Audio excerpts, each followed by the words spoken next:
we doing, folks? Good morning. Happy Tuesday. Happy Tuesday. 25th. I haven't logged in on PC in a minute, so we have the Almas pop up here, Thorborg. The Grove. Appreciate the 18 months. Welcome back. We aren't gonna start by pulling him because I already did that an incredible number of times. He's maxed. I think he's maxed. He's maxed, and I put him to 10. I've kind of liked him, honestly. Legally distinct Groot. He does have some Groot vibes. So similar to Thorin. When he's about to die, I guess Thorin technically all the way dies, but when he's about to die, he bounces to the backline and stops being a tank and starts being a backline damage dealer, and then his ultimate becomes a ranged thing, and his shield, when he's rooted, it turns into shielding the frontmost ally too, which is nice. He provides, gives you frontline tank and then provides some support from the back. Animo, thank you for the 5 months. Welcome back. I've really liked him. I've actually been playing him in the non-seasonal arena a little bit with Florabelle, because one of the things he does nice is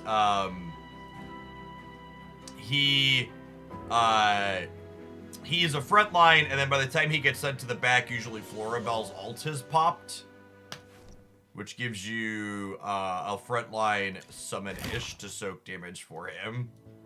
A couple of arena things. I don't think I took my 2 extra free arena things today yet either. I did a couple of them last night. Yeah, so fun fact, if you've been poking at the arena and you didn't know, you can get 2 0-gem extra arena attempts every day, which I think is kind of weird. They don't just give you 7 out of 7 by default, but if you don't know, now you know.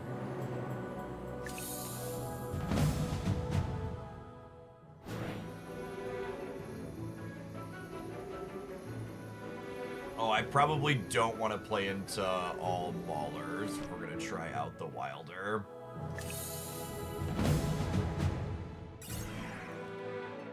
I assume that was getting you used to buying tickets. Yeah, maybe. I don't know. I don't really view it as getting used to though, because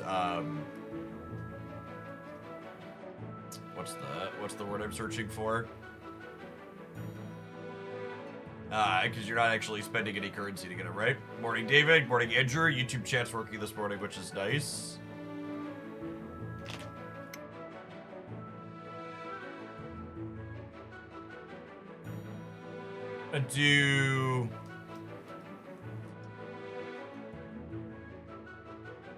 Oh, are they a VIP unlock? That would make sense.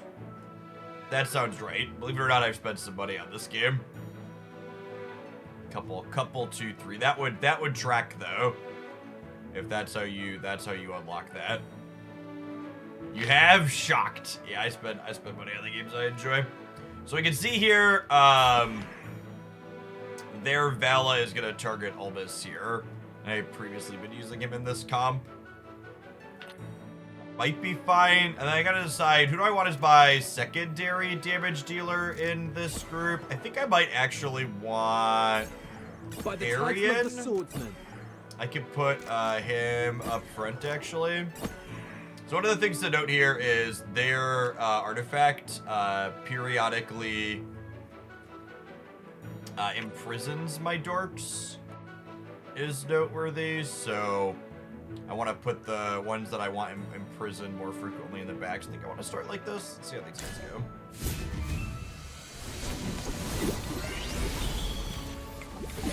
See, they got tagged back. Although maybe I didn't want. I might have been wrong to have Henwood in the back. Rowan got Vala there. The question's gonna be, could Florabelle ult before she gets KO'd? If Florabelle ults, we should be okay here. May the wind and frost unite as one. It's a big CC ult. Grow strong and thrive. Might be torched here. Their Vala, their Vala's targeting Albus now, which I think would be good for us. So he goes to the back. Does Vala continue targeting him in the back? It looks like she does actually, which is great for us. Respect the growth. He has a stun on his ranged ult here.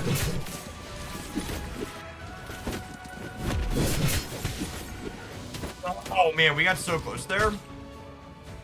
For some reason, I'd have to go back and I feel like I want to go back and watch the replay and see what happened there. So I clicked through it. Their Vala was targeting my Almas to start at the load-in, but then she killed Rawan. I wonder if that was because of their artifact.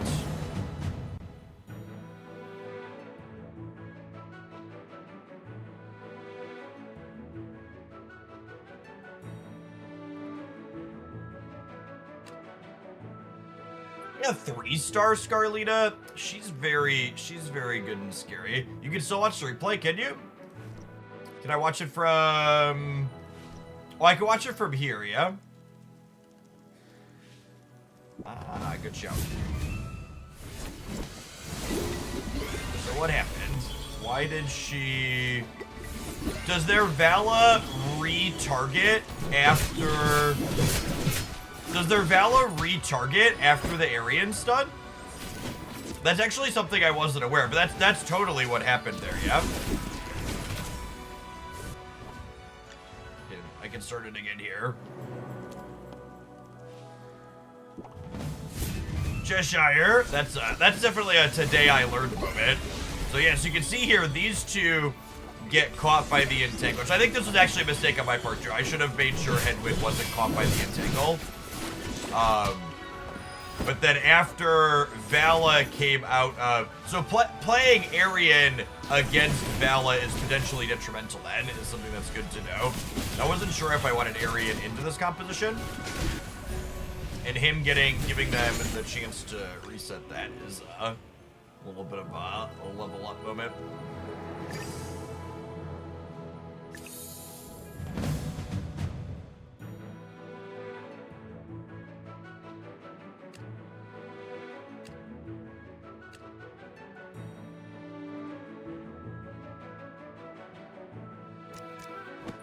I want Corin.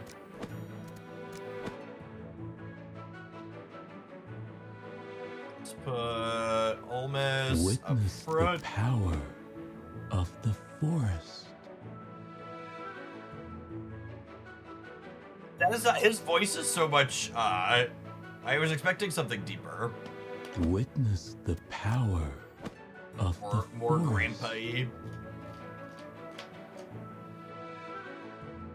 I probably want someone to deal a little bit of extra damage with Rawan and Henoin here. Could just tuck Vala in here. What kind of treasure awaits us today? Let's try.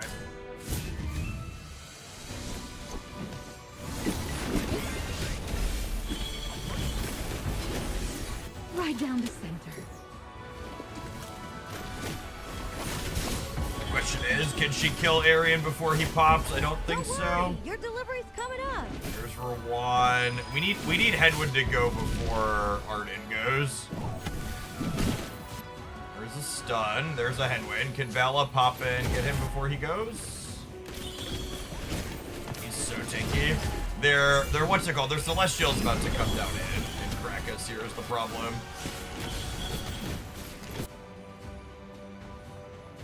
So there's their Celestial in. Still have yet to take Arden off the table. Yeah, and there's Thorin pops.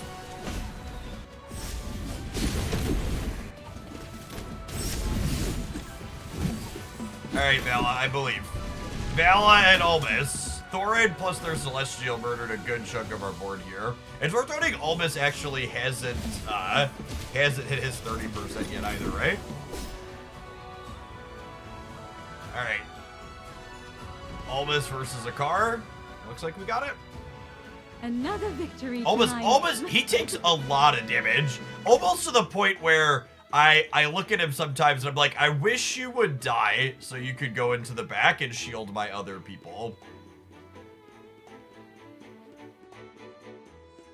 I almost wonder if I should try him in a more aggressive competition. But he took 500,000 here. He was comparable to the opposing Thorin. Does less damage, obviously, though, but also. I wonder what he looks like in a comp without healers in it. Yeah, using him in a burst comp. That's exactly.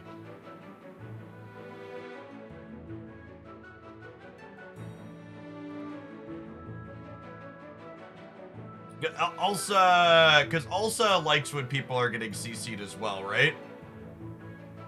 This is like the stock meta team. I think like probably half or more of the people I queue into the arena are in. Yes, Olbus, Aerie, and Elsa are the exact three that were in my mind, because Elsa likes when you CC people. By the title of the and then Arian's obviously good at CCing. Oh, you know what I could do here? I like, this is... The world needs balance. So Reiner switches people that are on symmetrical things to start. And if you put a lightning spell on it, gives your backline person immunity, which means she won't actually swap. So if I do this, we'll swap their damage dealer into my backline here, and then she'll stay here and just murder him right away, because he takes extra damage and she does more. Who do I want for the last one here? Probably someone else that does some CC, honestly.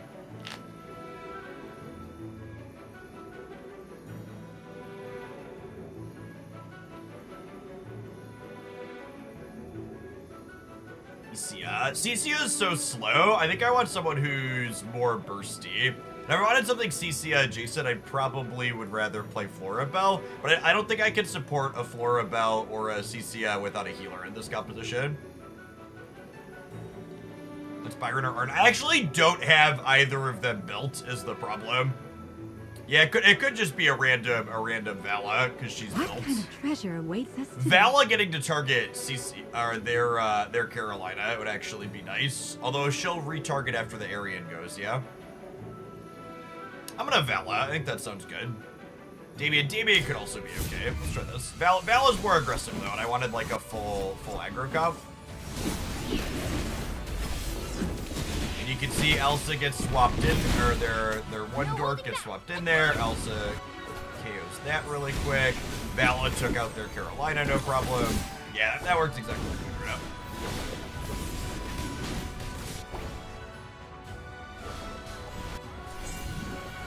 Oh, they all got deleted so quickly, I don't know that all of us actually took any damage here. Preserve balance, maintain harmony. See in a second.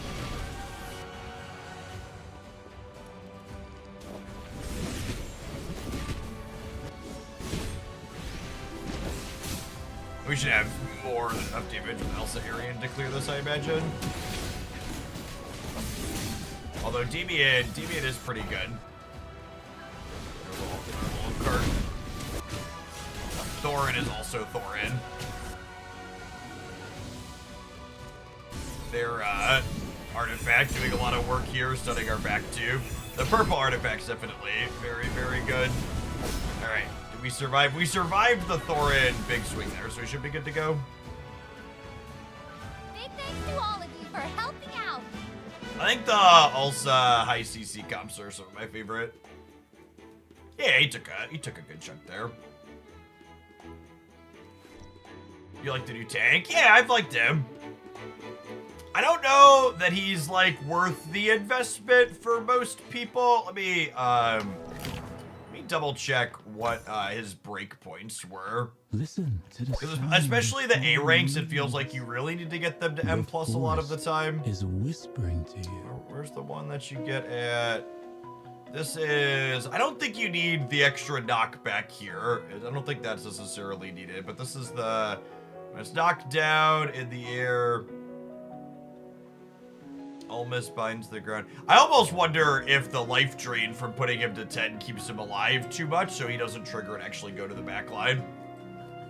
I will say, I'm gonna hit a draft here before we're done, because it's been a minute since we've done one of those. I do wish they would update the honor duel a little bit more frequently to... I already did this, yeah. I do wish they would update honor duel a little bit more frequently to have the new characters rotated in when they happen there. But yeah, I ended up maxing him because I put him to M+, and then I was enjoying him in my arena comps, and then I decided to put him all the way up. So, for anybody that hasn't seen this before, this game's a hero collector, so you're looking at one of the new tunes that they just released. But then also, they have this auto battler draft mode in it, and we've done on stream with some frequency. So I'm gonna go ahead and tap our ads so they don't disrupt the middle of the draft. When we come back, we're gonna do a draft before we switch on over to Snap In. Thanks everybody for hanging out. Don't go anywhere. Appreciate the early crew that's here.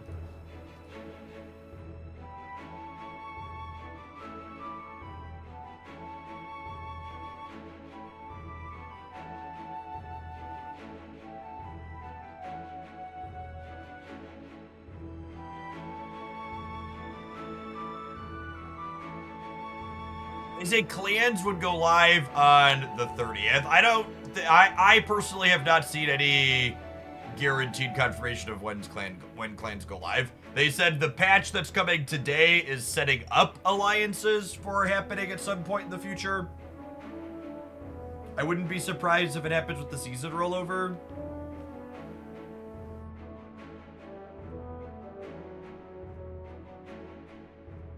I don't believe they've confirmed one way or the other exactly when it's happening.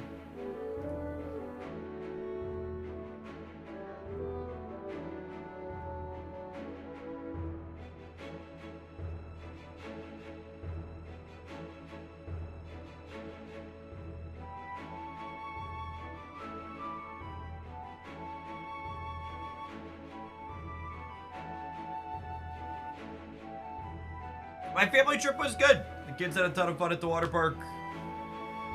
I slept a reasonable amount, which is about all I could ask for on a family trip.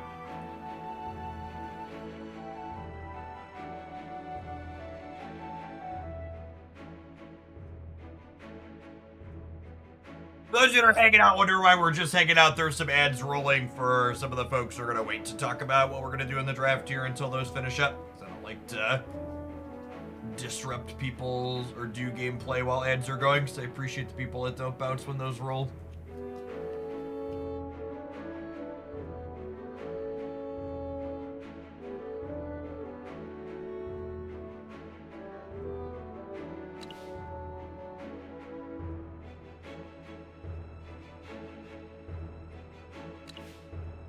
So I like Lucky Cage into some compositions. I also think Walker is like low-key very reasonable in this game mode, but especially when you pair him with Ruan. But Art of Ruling is like one of my absolute favorite artifacts to play. Especially when you have Tamisa here with it, so it just like makes your frontmost ally like kind of supercharged, and Tamisa is such a great character to supercharge, especially because once you hit higher ranks of her from more copies, she starts to have some healing built into her kit as well. So we're gonna draft this. We're gonna be I would love light armor. Your frontline tank can live or die based on their equipment piece, so having her with a 40% shield to start sounds great.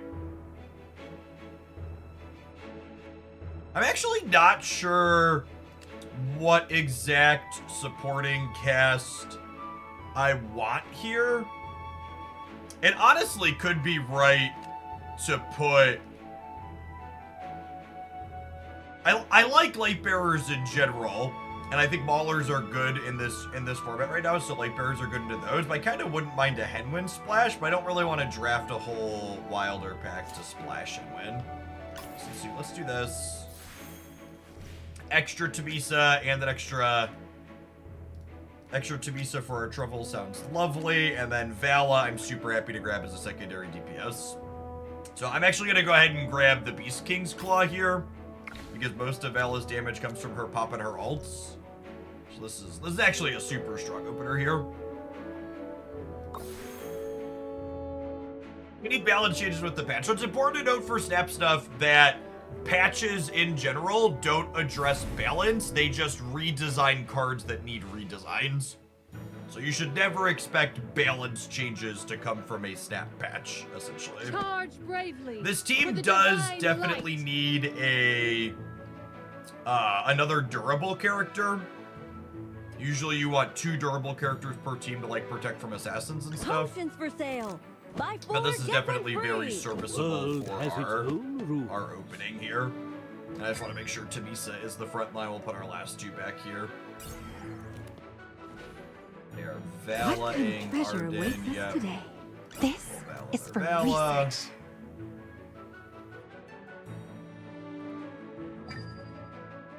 So Arden's gonna get absolutely murdered here, and we'll see. Their Vala could mess us up. We'll see. Here.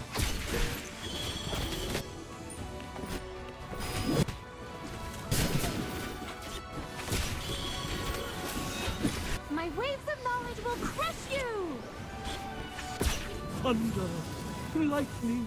I think we're torched here, so all of our characters get weaker once our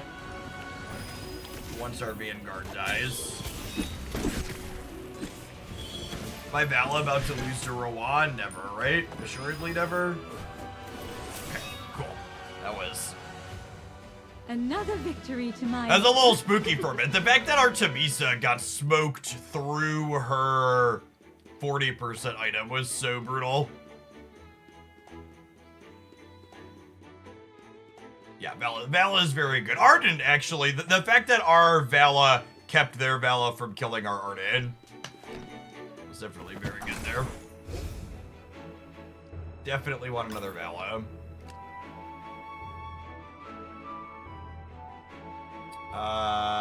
Honestly, I think I'm just rolling for an upgrade on one of these 2. Alright, yeah, that's perfect. I think I want Henwin. She's definitely the best healer in this mode by a lot. I think I'm gonna pin both of those, and I think my ideal 5 here is like Tamisa, Vala, Rowan, Henwin, and then another sustain, either a Lucian or maybe a Granny if she shows up. Shakir is good, but I don't think I want Shakir in this current composition that I'm drafting.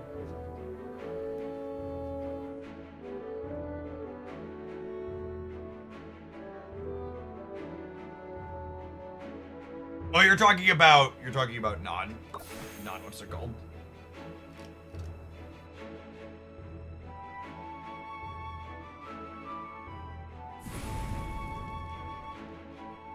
I think my number 1 thing I want the most for generically in this game is another good tank that competes with Thorin in the arena. Almost feels okay, but he's definitely not quite Thorin level. I'd like some more diversity in that role for the teams that I run into. Light. Alright, so this is gonna stun our backline periodically. What kind of treasure awaits us today? This is for research. Potions for sale. Buy 4, get 1 free. We'll wait to put our Vala down because we want to be able to control a little bit What kind where of she's treasure going. awaits us today? Her targeting there is good. World And has its then own I'll rules. put Arden in the back. You see a little flower indicates where my Vala is gonna be poking. Oh wait, did I just get my Vanguard bonus to Vala by mistake there? I totally did, didn't I? And that's gonna cost me because she just got jumped on by an assassin. Oh, that was a huge... I was just only paying attention to where where her thing was, and I wasn't thinking about my artifact at all, and you can see we get the penalty too. Yeah, we're super torched off of that mistake.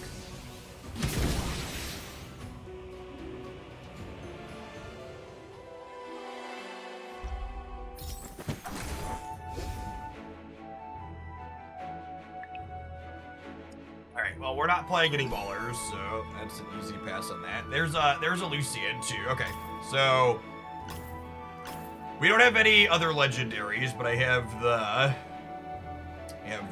what's it called? Have you found the new Hyper Geo Hero Barista? So I'm not big enough. I'm not a Kraken.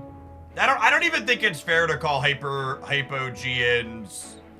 whale units. Like they're 100% just like harpooning Krakens. You have to spend so much to get them to M plus. And like my Reiner's M plus, because I had a couple of fortunate ones, but expecting to get another legendary to that state is just not realistic unless you're spending a ton, and I'm just not. I spend money on these games, but not enough to do that. And he is a character that I was interested in, because again, I would really like another. Sir Lucius, at I'm gonna your sandwich, or what's it called, sear in between. Potions for I was sale. interested Buy four, in get one free. another take existing in the game, but the people that do Kraken for characters like that to get big have said they were unimpressed by him. What So kind of treasure awaits us today? Are you calling me? put her in the middle. I want to make sure the Vala is targeting my Lucian here because he's more durable. Is this gonna pull? If I put her here, is it gonna pull off of here though again? Yeah, I think it is.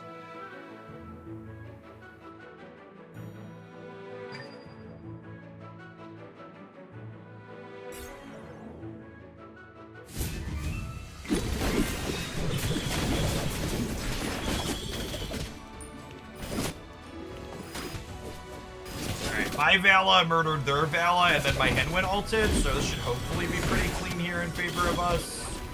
Yeah, there's the Rowan down. divine shield protects me.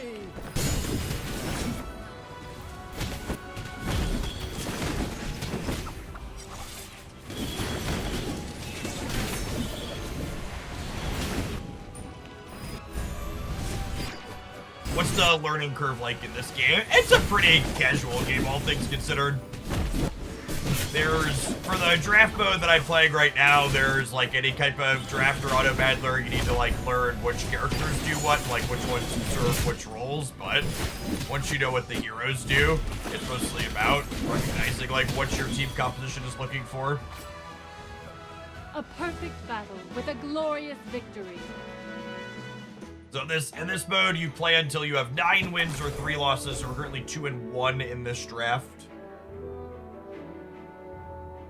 I definitely wouldn't mind faster ults. If I roll a little bit hot on this, it could be good. There's 8 total characters in each faction, and I have 1, 2, 3, 4 I wouldn't mind finding.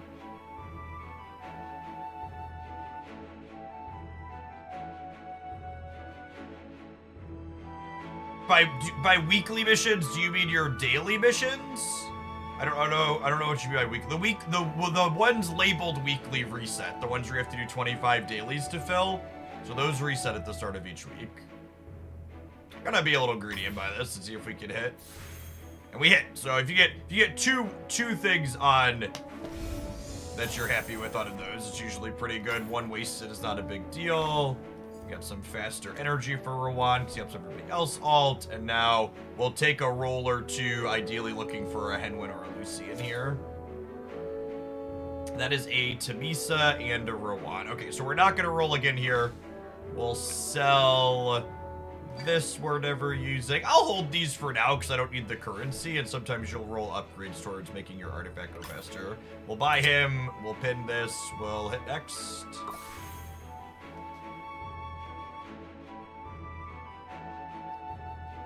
Weekly chapter missions for the battle pass, the season pass missions you don't need to do, those carry over. Yeah, In fact, you could wait until the last week of the season and clear all 5 chapters worth of missions and still finish the battle pass in a week, basically.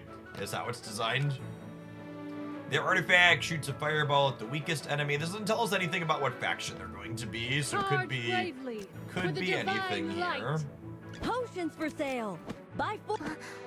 Are you calling me? Stack these friends like this to start. And we'll figure out where we want to put Lucian and Vala here based on how they open.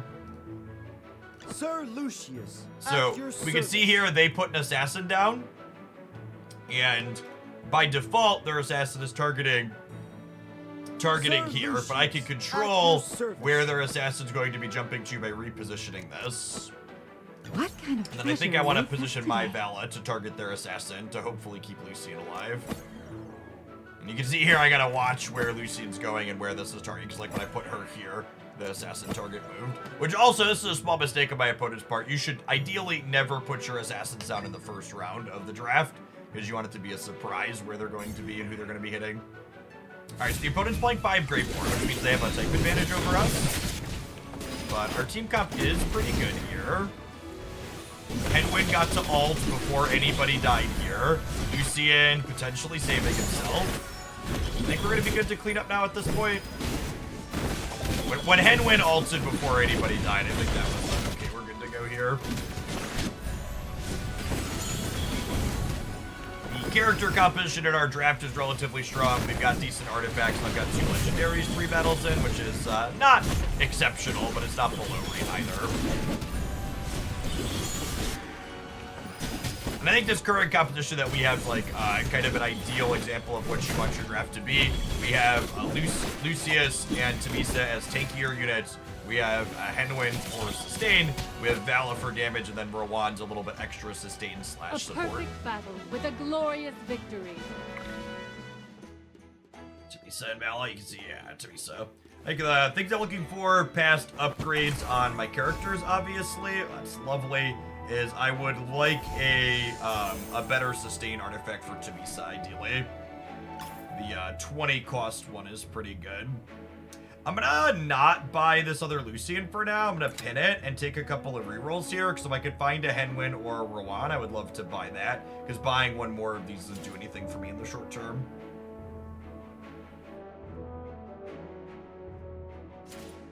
See yourself on the screen that you're looking at. My OBS window is over here on my left monitor with my games up on the primary. So I'm like in the corner of my eye, but not like actively looking at where I am. Perfect. I don't mind gambling on these when I have 4. I think our odds of hitting ones that we're happy with are pretty high. I think I'm actually going to pin 3 things here. And we got solid upgrades going to this round. We have 4 legendaries now. Green is good. Yeah, exactly.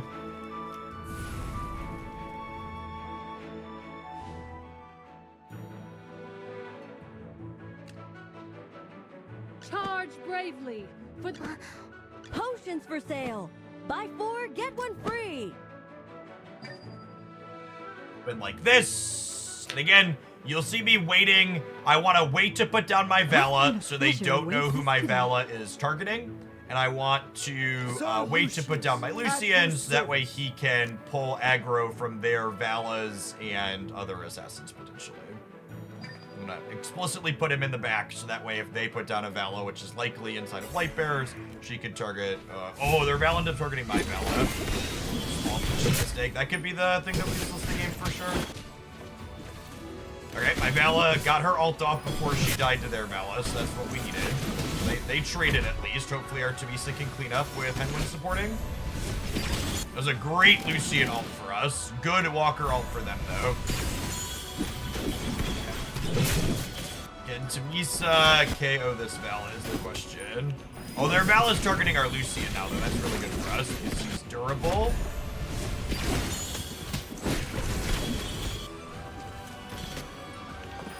If our Lucian dies, we're probably done. Their Walker is just like hard carrying this round for them. His stuns are so strong.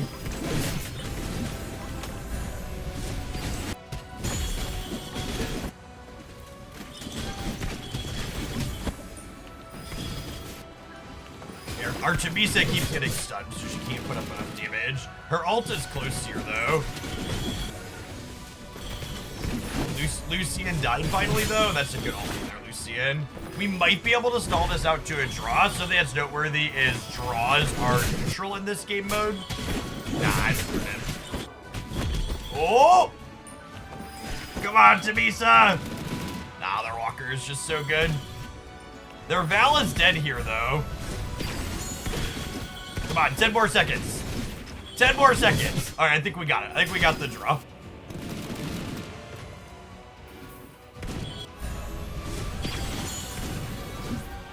Oh my god, did she die or did we draw? She's still standing. I think we drew. Perfect. Okay, so draws are technically a little bit better than neutral because they give you a reroll on the characters that you see here. So I get to pin a reward. Will you update your Series 5 tier list anytime soon? I don't think there were any big balance changes since the last time I did the tier list, yeah? My most recent tier list was like after they changed Thanos and stuff. So it's missing some of the short-term releases, but usually I do it like per quarter. And putting those out more frequently than per quarter tends to be a little bit of a waste. When was that one? Yeah, it was only about a month ago. I'm probably gonna wait a little bit. I don't think doing one of those every single month is necessary.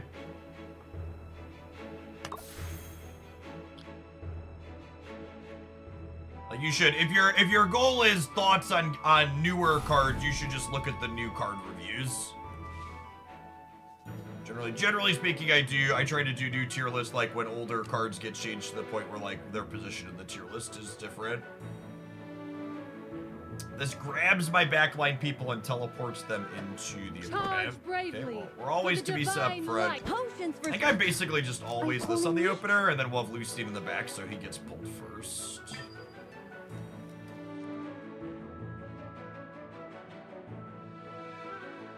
What Definitely kind of treasure want awaits us Vala on him. Sir This is Lucius, our loss at your earlier was service. to Maulers, but I also had some positioning mistakes, so hopefully we can make that up here.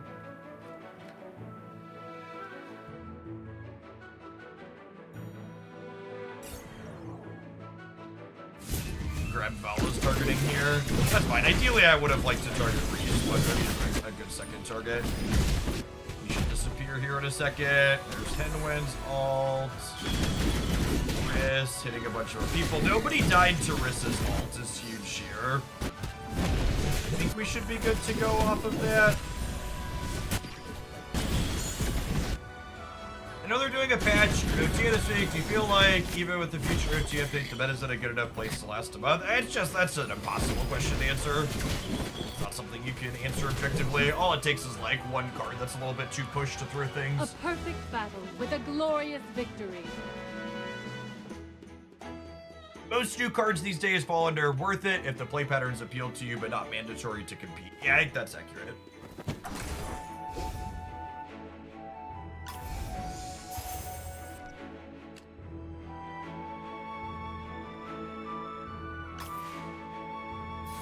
Ah, that's fine. We might want Walker at some point, but that was definitely not what we were looking for. I'm gonna grab Tamisa here. And I think, honestly, we're at a point where I'm just not rolling anything. I guess if I find a faster ult item for Rawan or Henwen, it could be good. I'll take a roll or two at that. I wouldn't mind a faster. Okay, now I'm just gonna buy these, yeah?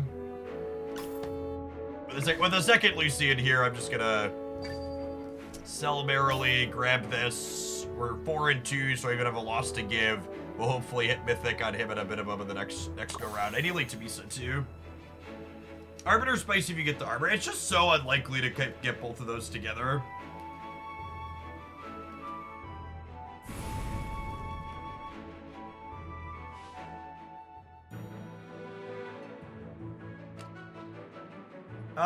Illusion Sensor makes our Vala a little bit worse, but otherwise our team comp's pretty good here. You basically want to have sustain against this artifact, and we have Henwen and Sir and Lucius, Juan, so at your service. while Vala's a little Charge awkward. bravely. Are you Less of a calling me? big deal. Potions for sale. Buy 4, get 1 free. And Vala still stuns people, which is nice.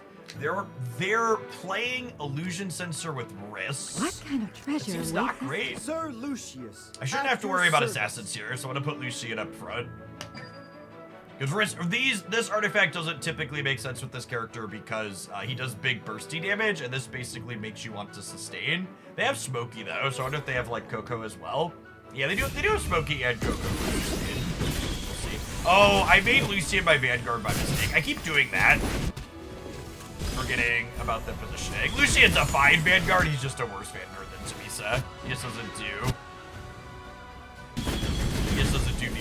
nearly as much damage, which is what you want the Vanguard artifact for. Although I guess it lets him ult more frequently, which gives us more sustain into the artifact, so it could be worse. It's not like the time earlier, the one we lost accidentally made Vala our Vanguard. That's really bad because she's kind of squishy.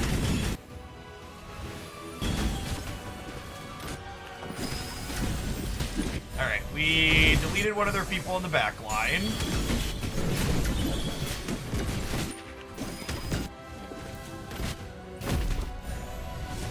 I need Tamisa to like get into this group of 3 in the back here.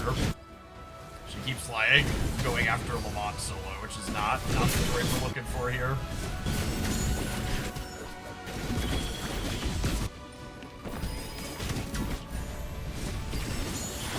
I think we're definitely winning this, giving unlimited time. Okay, cool. And enough of them just went down that we should be able to finish in the 20 seconds now, I hope. I guess Lamont could be problematic with Illusionary Sensor.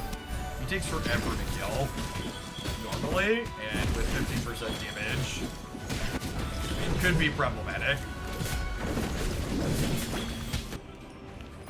Oh, got arena draw. Come on, Vala, come on! Alright, cool. That was close. That was close. Another victory. Appreciate. Thank you for the 1.5 years. I appreciate that. Welcome back. Just took a cool 3/4 mil. Also took 3/4 mil.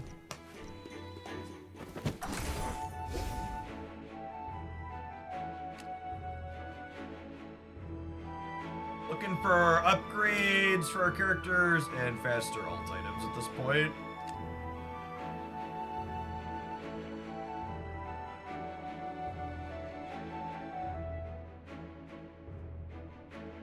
That's honestly kind of tempting, but I think we can get them fast enough a lot of the time that it's not a big deal. I might actually draft Walker here. It gives me artifact XP, and I feel like there's a world where I might play him some amount of the time.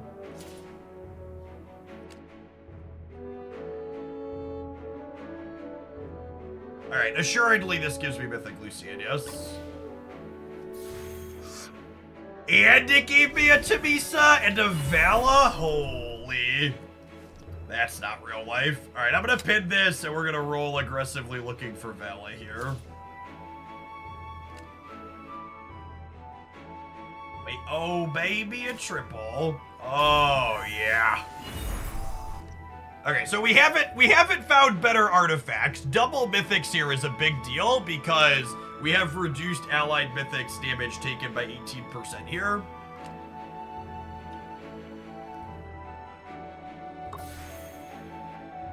Been a minute since I've had a 9 win. Let's do it on stream, huh?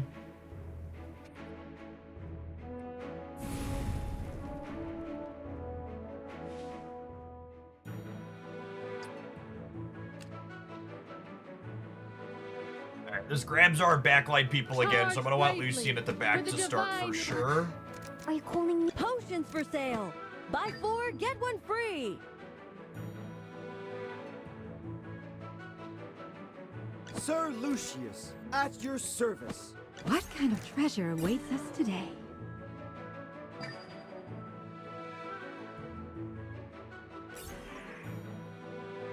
Oh wow, they have 2 mythics also. Oh, they have 2 mythics, and they have the instant alt on Floribel. I like our draft, but theirs is very good. And they have mythic Henwin already, who gives 35%. Mythic on Headwind, like, Headwind is the best healer in this game mode by a significant margin, and her Mythic upgrade is absolutely massive.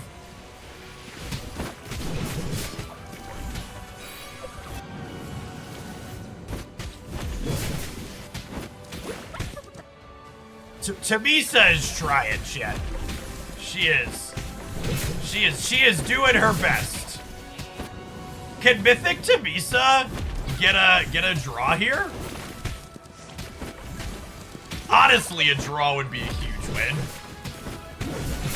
Their comp was so good.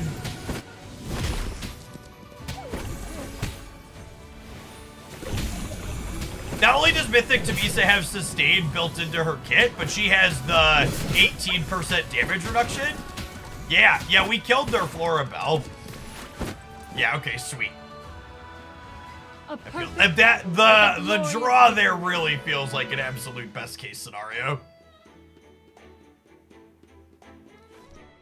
Their draft was definitely better than ours. Our draft is not bad, and theirs is definitely better. Do I want this for Vala? So this is an upgrade to the artifact that Vala currently has, but is an update to the artifact that Vala currently has, but it's like, I'm at a point where we could probably roll better ones. Is this sponsored? Whenever I am doing content that's being sponsored, it will be clearly labeled in the title of the stream per FTC regulations in the country where I live. The very first time we played AFK Journey on stream, it was sponsored, but I've been playing it almost daily in the 2.5 months or 3 months since then. Sometimes we do a draft or two to start the stream when I'm feeling it. A lot of Swifty books today. Charge bravely. Potions. Are you calling me? It's good. Yeah, I think this game does the hero collector genre very well. Oh, man. Lucius, at your What kind of treasure awaits us today? It's actually just all wilders. They've got 2 instant alt. They've got 3 instant alt items. The item they have on 3 of their characters is the one that I've been unable to find so far. It's one of the 2 best items in the game mode.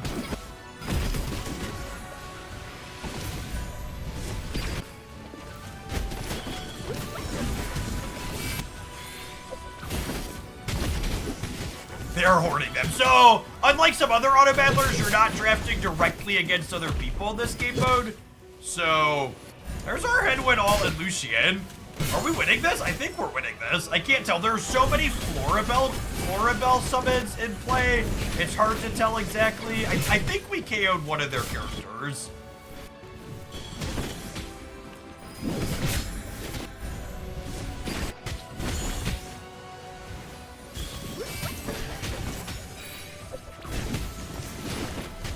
Yeah, can we KO this one here? Oh, that was Lamont. He got a shield. Vala. I think we're cleaning him out. We have 35 seconds. I guess we're at risk of drawing again here. This game mode definitely has a little bit of a sustain problem, in part due to Headwind. Draws are somewhat common. A perfect battle with a glorious victory. Look at just taking the game and putting it on her shoulders and running it down across. This is why the Vanguard mode. Vanguard is so good with her. Like, obviously her being mythic doesn't hurt, but... yeah. This is actually the artifact I've been waiting for to put on Tamisa. This is my favorite Tamisa artifact in the game, not close. Gives her extra damage to people that are close. It gives her damage reduction as well. So it's unlikely that I upgrade any of my other characters to Mythic in this run, but we can look for other artifact upgrades. Honestly, this seems okay.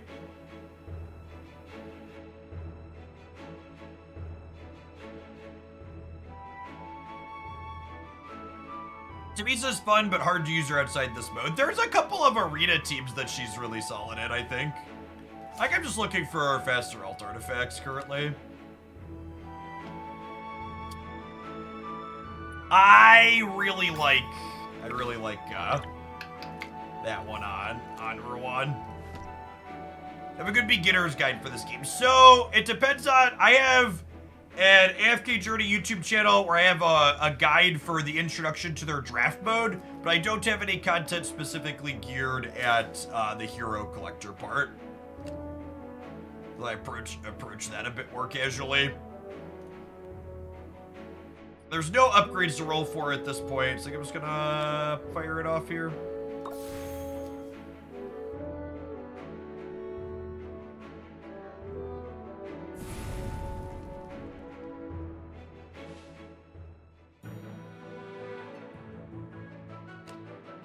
So, Bone Scroll means that they are maulers, obviously.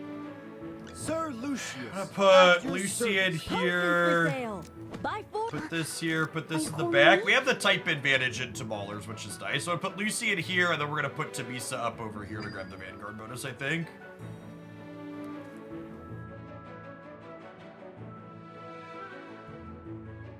Charge bravely for the divine love. What kind of treasure awaits us today? Ideally, I want this to target here.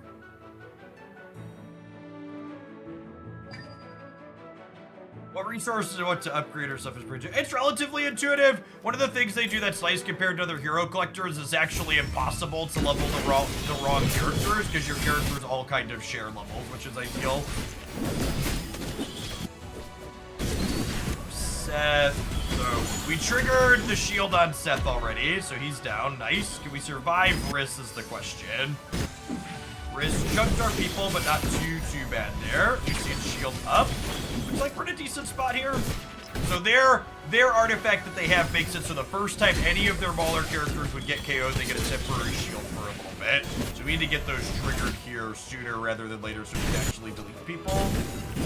Yeah, so there's another shield on this. We're currently 5-4. And then that one went down. So at this point with 50 seconds, we should be good to go. I don't think they can kill us, so we should be able to crunch through their shields. Yeah, we triggered them on both of these now.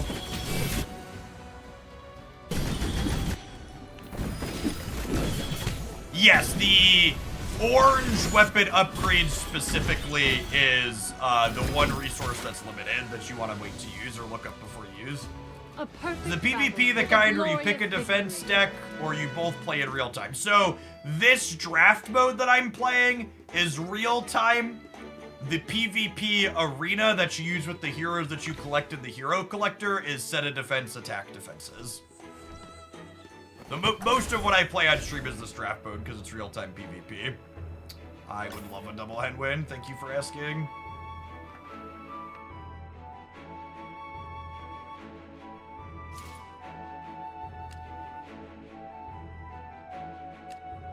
Definitely need those.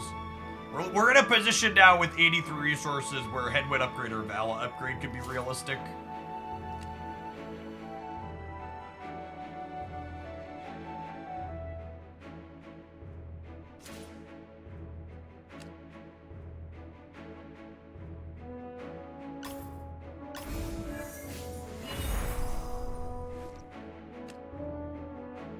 Increase 15% basic stats for all allied mythic heroes. Honestly, Lucian's item isn't that useful. Stacking extra stats on everybody else sounds really appealing here. It gives me another guaranteed upgrade for this go-round as well. So it'll work out. It'll make the Tamisa even stronger, which is great. And we're 7-2 now, so I had 2 more wins to max win, and we actually have a loss to give, which is perfect. Put this on someone. It doesn't matter. We're not playing him.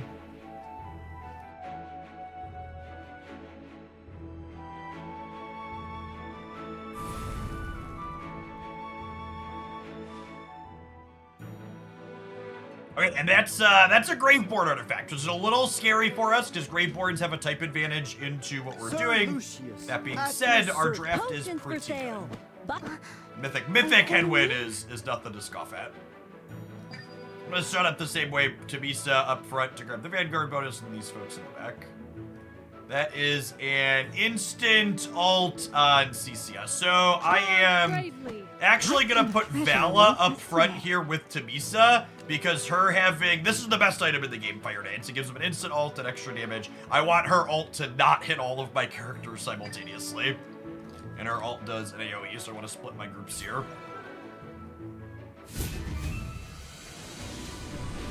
We're at the point where everybody we're playing with it against has really strong traps. Get Headwind. Headwind saved Vala here for a little bit at least. But their strong draft plus a type advantage might be tough for us to overcome here. Is it good Lucy at all? Oh my god, can we kill the CC in the back? We KO'd their Cecilia. Tabisa might be able to carry this from here. We'll see. We have all three of our mythics, and our artifact makes our mythics take less damage. I think we're gonna clean them up.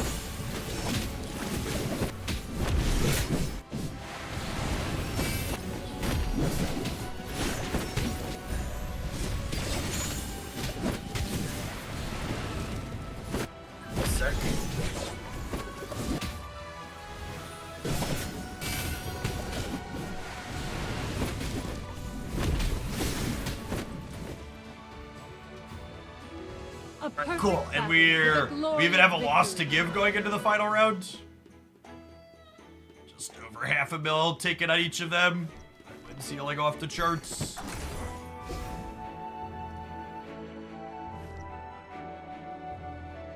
He's max. Arbiter Blade. We still don't have a good artifact on Vala.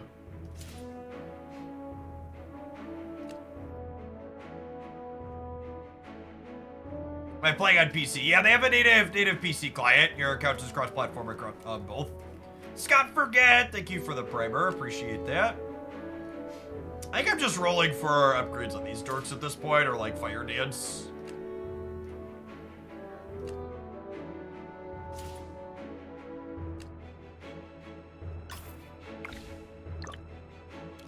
You... And now it's just rolling for upgrades to the characters. Number one, come on, give me a double pack of one of these two. Ideally, Vala.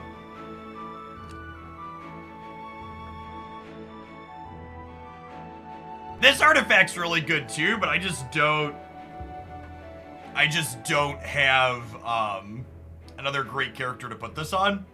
It's like okay on Tabisa, but I really like Heavy Axe on her.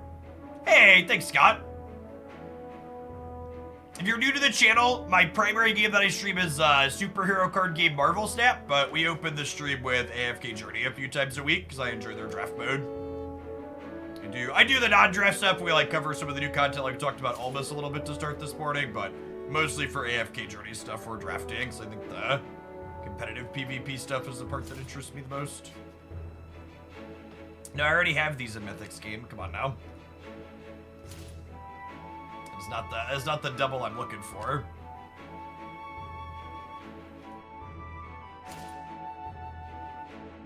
I think we've hit doubles of actually every character we've already had maxed here. So I've got a couple more rolls at this point because I can sell this for 6 and this for 2.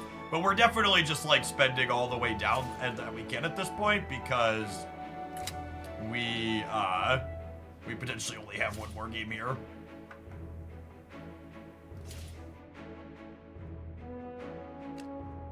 It's another Fire Dance. I just don't have a second character. Like, Fire Dance is so good, but I just don't have a second character that I can get used on. So these sell for a total of 8, so I actually can't reroll again and still have it. So we'll buy this for a 1 just in case. A snappable game as well. Yes, it is. We'll buy this for 1 just in case we lose this round and then need to try and get it the last one. But hopefully we're just gonna clean them out here.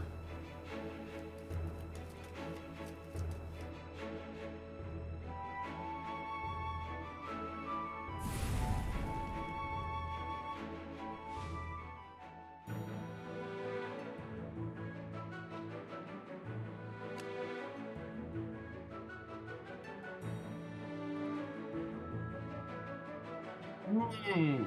Well, I bet their comp is scary. I think Gruglin Mask is one of the harder artifacts to make work in this game. Charge bravely. So seeing someone who's this far in with Gruglin Mask is kind of terrifying. I'm actually going to start my characters back one position because this cuts all of our health in half to start. So even just an extra second walking up to give us a little bit of the restore on the comes back over 20 seconds, I think is really valuable here.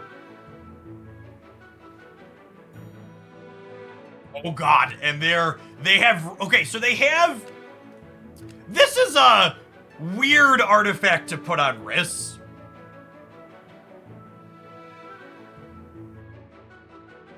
You think Gruglin Mask is the best cup? Really? I can see that. They have a bad artifact on their wrist, though, because this cuts his damage in half. Like, Riss wants to ult, but he wants his damage. Sir Lucius, at your service. What kind of treasure awaits us today? Riss ult. Why isn't his damage reduced?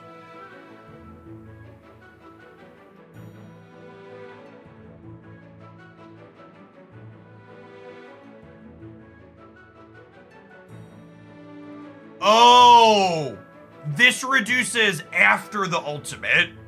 Got it. So are they just gonna delete us here?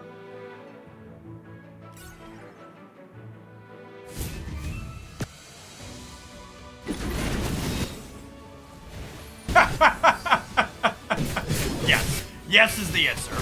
Got it. Okay. That's fine. Tamisa's gonna hard carry, chat.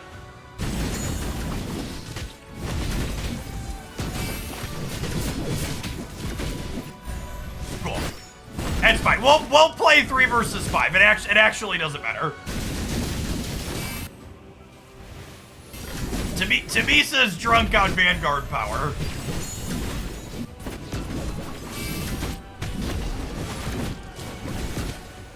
Tamisa is like a honey badger. She don't care. That's so funny. So both of our non-mythics just got instantly torched. Yeah, they basically Thanos stepped up. Our 2 non-mythics died, but our mythics had damage reduction. Just like, look at the damage taken on these. So these 2 just ate 100k instantly and disappeared. And then our tankier folks were just like, nah, I'm gonna truck through it.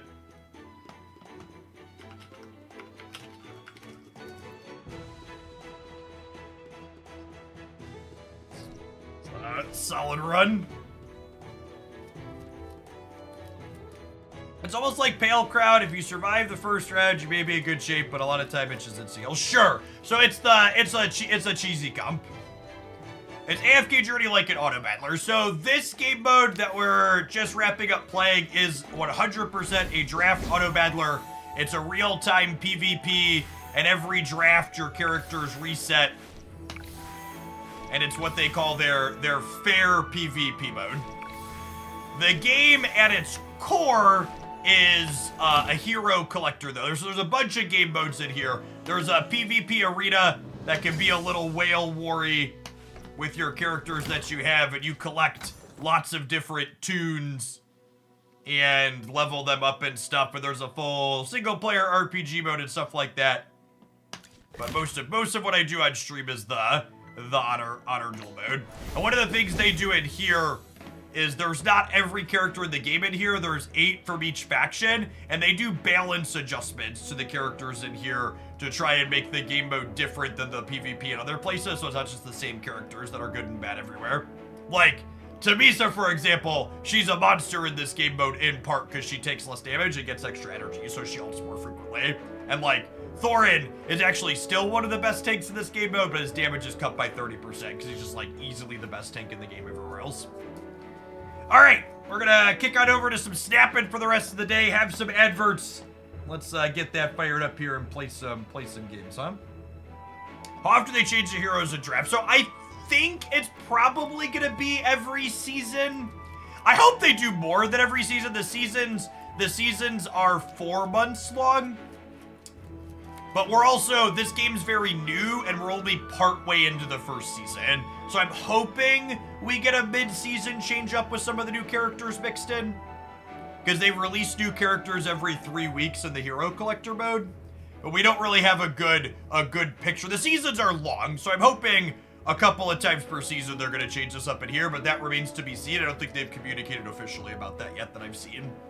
All right, have some ads. I'm going to switch on over to Stampin' Gamers.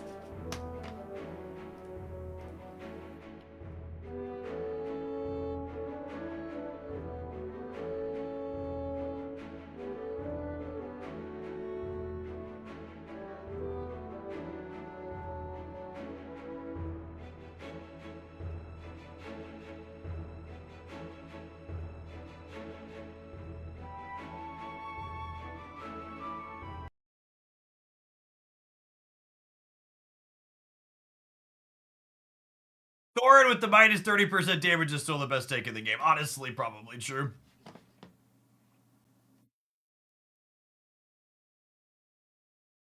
Is it an expensive hobby to be competitive at? The AFK Journey draft mode actually is completely not monetized. You can't spend money to get any type of edge in it. That's why they call it their fair PvP mode. The regular arena is definitely super monetized, and the Krakens reign supreme there.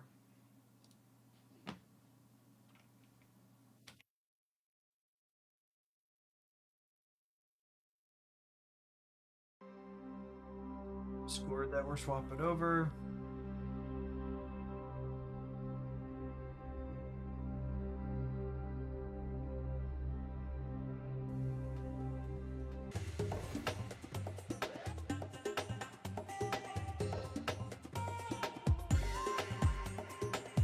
Alright, everyone do some viewer submitted decks if we have any of those hanging out in chat that people want to send in. Otherwise, I've got some things we can queue up. We'll see if we've got any of those since we were off for a little while. Is Snap a sponsored game?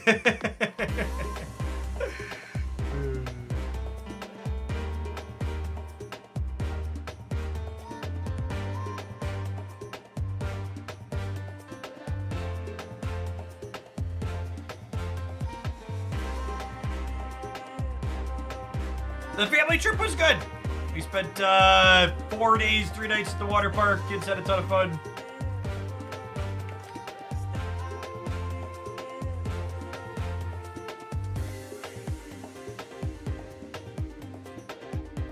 Our game category updated.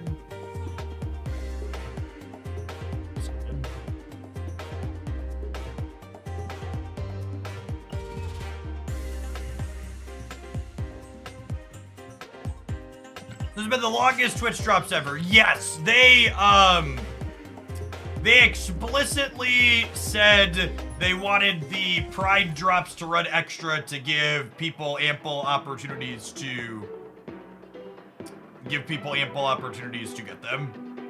Who's next in the split list? I think Pixie. I got Pixie up to 4 splits using the free booster mode, so I wouldn't mind.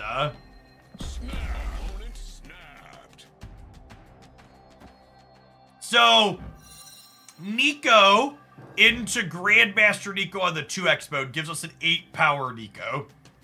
So we're gonna Nico into Grandmaster her center, make her 8 power, and then we'll be able to Korg Beast them on turn 3.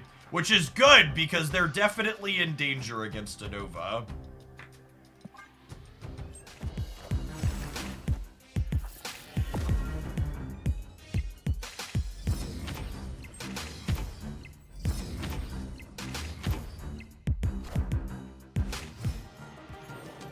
Smells like Surfer.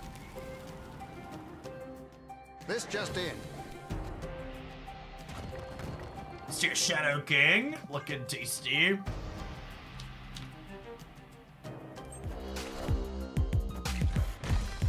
Come on, Killmonger me. You know you want to. Gladiator. Alright, widowing them for free is lovely.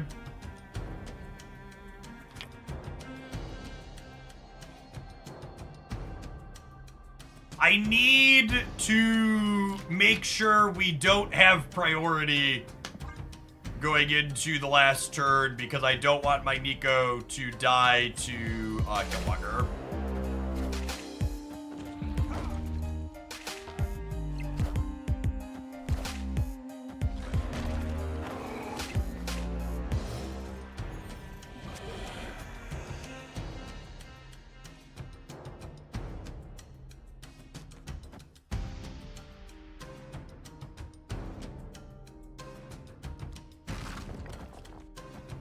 Oh, and that's perfect, actually, yeah?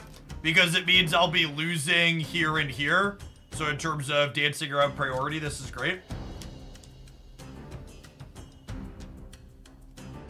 Nico to turn the hood into a demon. So if I wasn't playing against the Killmonger deck, I would want to Nico turn the hood into a demon. However, against the Killmonger deck, I need to make sure I don't have priority going into the last turn.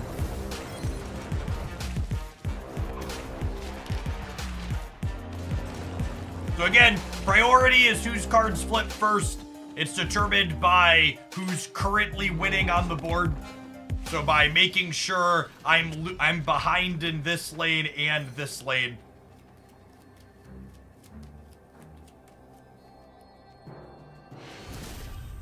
I get to dodge their Killmonger, blowing away my 1 energy cards.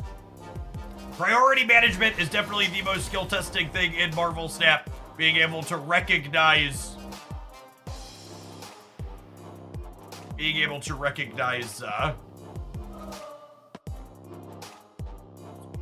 I was timed out. It looks like I was corrected. Nope.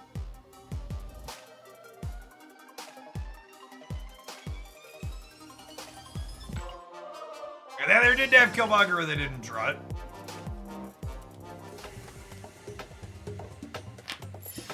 They know we played around it.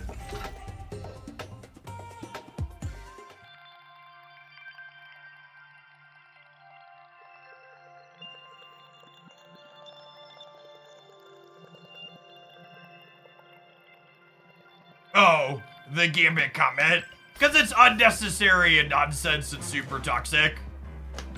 If you're someone who's upset they removed the artwork of someone who embedded anti-Semitic messages inside of their artwork from the game, you're not gonna have a good time here.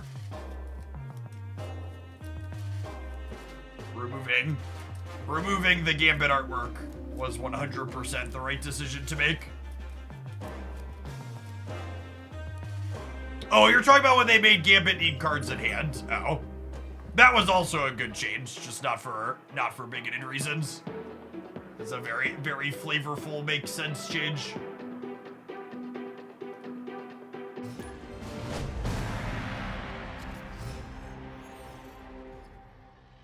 That's why it got removed. Yeah, so the artist that made the Gambit artwork that was cut from the game had been embedding anti-Semitic messages inside of their artwork and had been canned by Marvel for that reason. I mean, I definitely want to just play Nico and draw on one. Yes, the updated Twitch extension so you can hover over cards is awesome for helping people learn the game for sure. Yeah, there's definitely still Gambit combo decks that exist. They're very reasonable. With the Oscorp tower, do I actually just have Nico eat White Widow here? And then we, like, put the hood in Oscorp tower? I think so.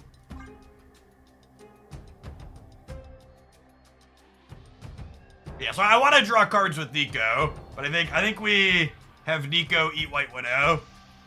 And then we'll be able to put hood in here next turn.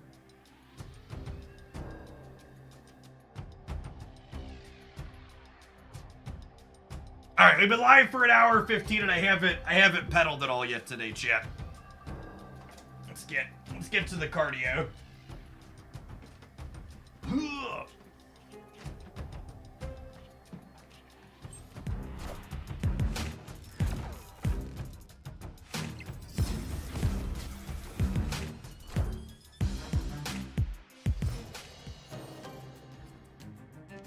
Welcome, deck. Choose a Welcome back. Choose a deck that caught your eye on the platform known as Twitter. Anything else that looks fun and interesting will do. Thank you, will do.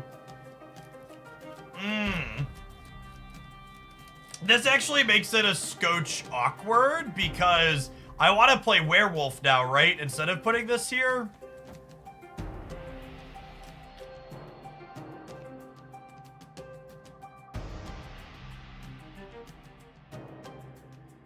Man, that's close. Part of me wants to just, like, full gum them on the left. I'm gonna do this, actually. I think this is fine. We'll do this. And then next turn, I'll go Demon Sage.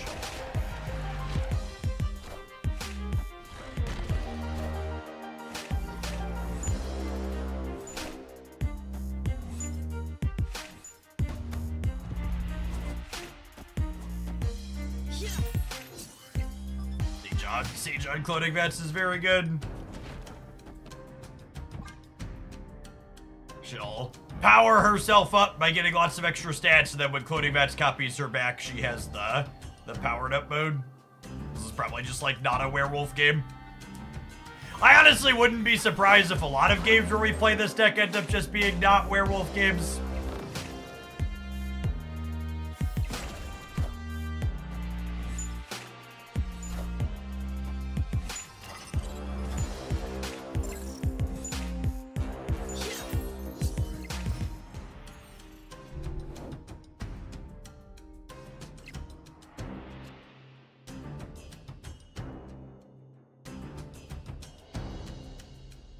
The Sage include her own power when calculating her bonus. No, she says other.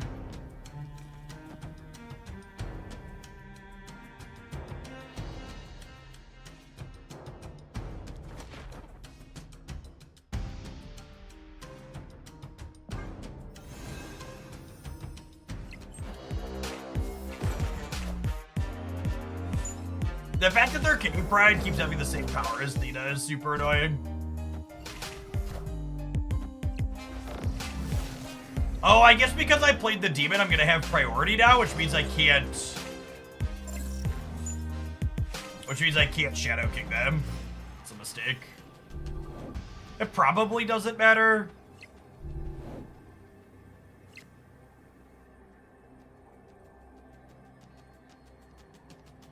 Although I guess we die to a Shang now, yeah? Yeah, I should have kept Demon in my hand. Talking about priority management and being skill testing, I should have kept Demon in my hand. 100%. Alright, we're gonna die to some tech cards here. Gonna die to like tech card here, plus Kitty Pride here.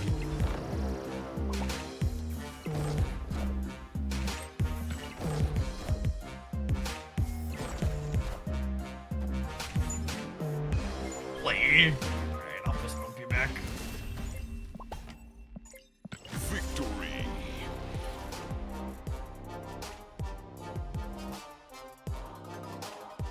I'm bad at using and understanding these low average cost decks. Yeah, they're definitely a little bit more challenging to play. You have to figure out not only where you're playing your cards, but also what order you're playing them in. No tech cards bet we won the game.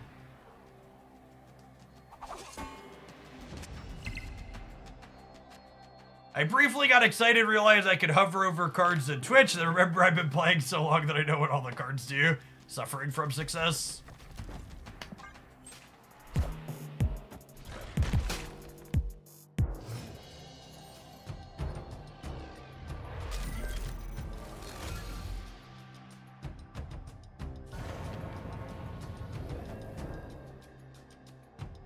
Yeah, I mean, I need to just get a card out of my hand here.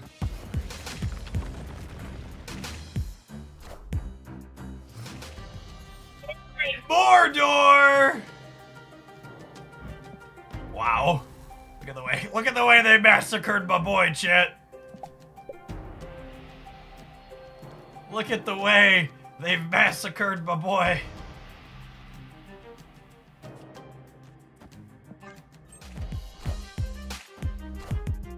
Oh, does the extension show my myriads too? That's great. I didn't think about that.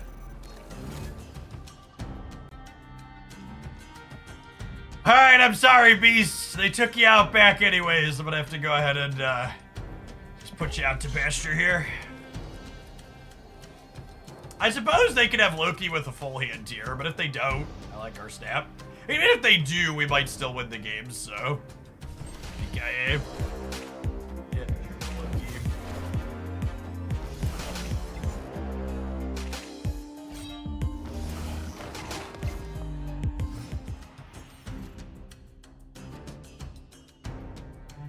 I quit. I felt control had a little too much power. Has that been fixed? Yeah, the game's definitely... Marvel Snap's currently in the best balanced state it's ever been, not close.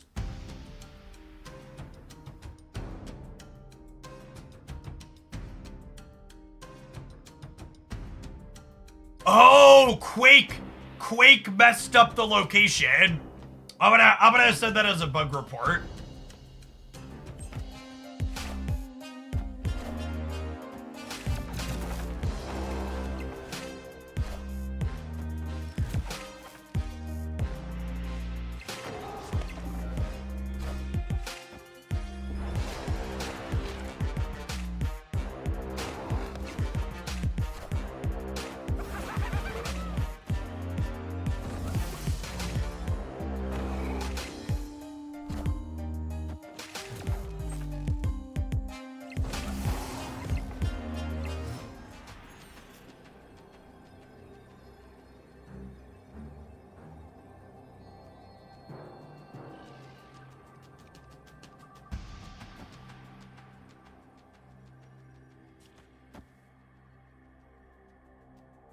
What do I think of this?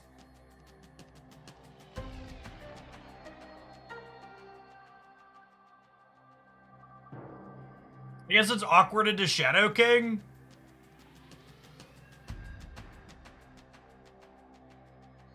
They played out 1, 2, 3, 4 cards from my deck already, though. How big is their Hawk? Yeah, that's true. We also died a Hawk. We're probably supposed to leave here.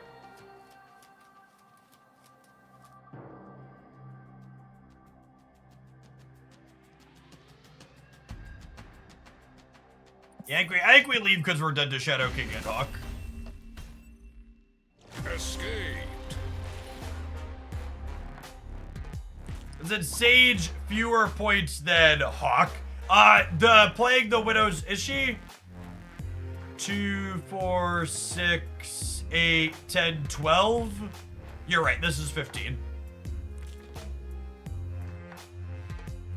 We're also dead to their Sage in the middle. Is that true? 2, 4, 6, 8, 10?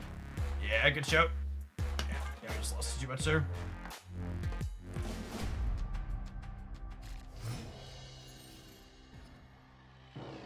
Honestly, chat, I personally was very surprised by the fact that getting rid of Professor X and Eliath and nerfing Hela has resulted in the best metagame Marvel Snap has ever had.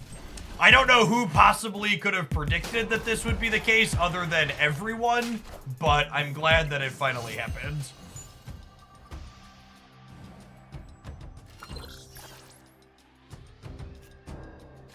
You don't sound very surprised, narrator. He was not. Yeah, imagine.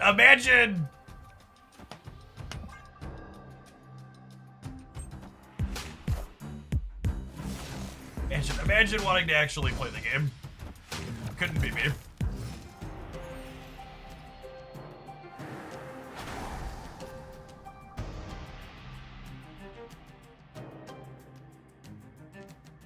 Hey, thanks, Dance.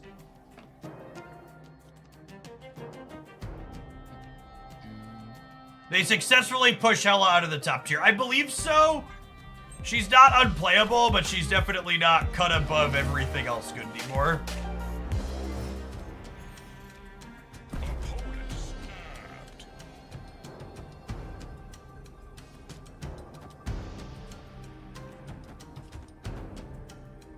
I think I'm staying. I don't know. I'm just gonna make this the game. I don't really want to play against Loki anymore. Should I start playing again? Is there actually less ecstasy? Unironically, the current Marvel stat meta game is the best the game has ever been. We have a patch today and an OT update on Thursday, and there literally isn't a single card that I'm like, they really need to nerf this. Yeah, the Zabu change can't be overstated as well. Agree with that the Zabu change is a big deal.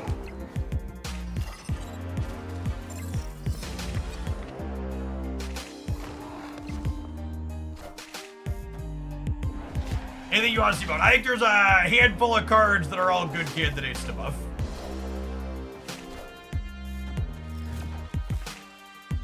I think Guardians will ever be legit playable. I don't think so. At least not all of them. Honestly, I kind of think they should rework Drax to be different than the other Guardians. Just because he's not a beginner card.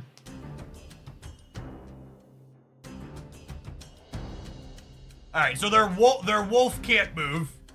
Is nice. They have a big sage in their hand.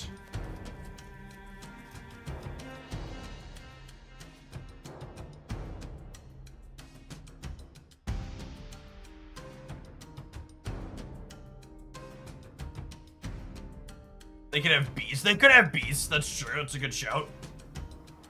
Is it crazy to do nothing here? It is crazy, but is it crazy like a fox?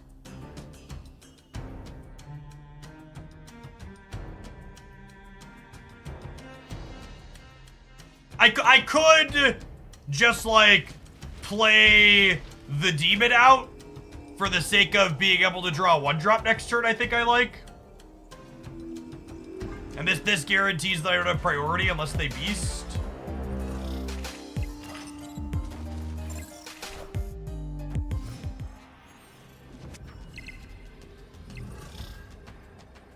So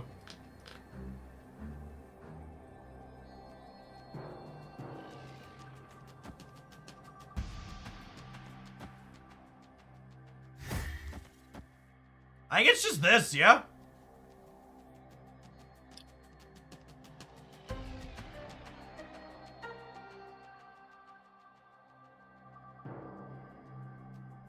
Wolf jump mids. It also jumps back for Nico.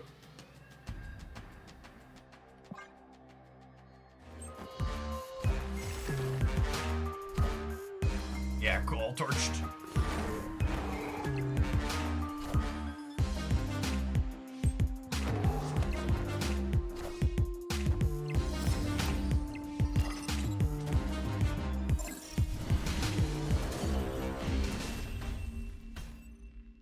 Victory.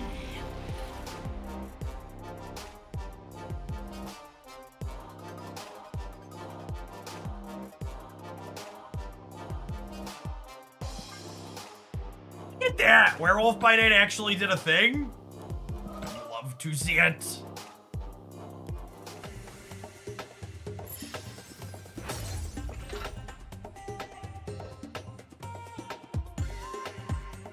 You play a deck with Professor X and move cards. I definitely can't, Giggity Gary. When I finish the silver up with this, we'll run some ads that we'll roll into our viewer decks. Appreciate the minis this morning.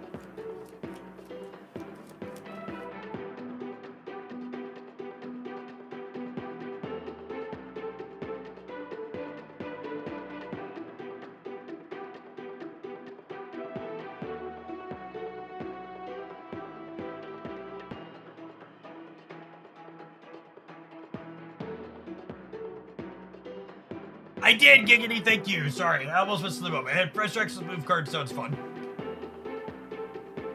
To clarify, Giggity, by move cards, you want explicitly like Vulture Dagger stuff? Or like does Professor X Magneto count? And like Nocturne and Jeff and stuff? Yes, drops end at midnight Pacific tonight. So it's currently 7 a.m. Pacific, so that's like 17 hours.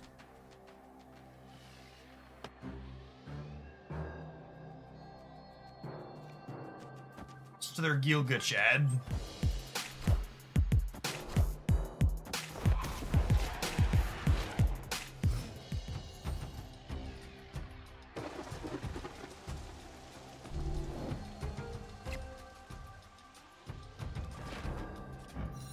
Damn it, Bast. Actually, I'm just unironically playing this in the center because it's going to turn into 1-6, yeah? Oh, snap. Just because of Maria. Obviously, Bast does nothing to her hand.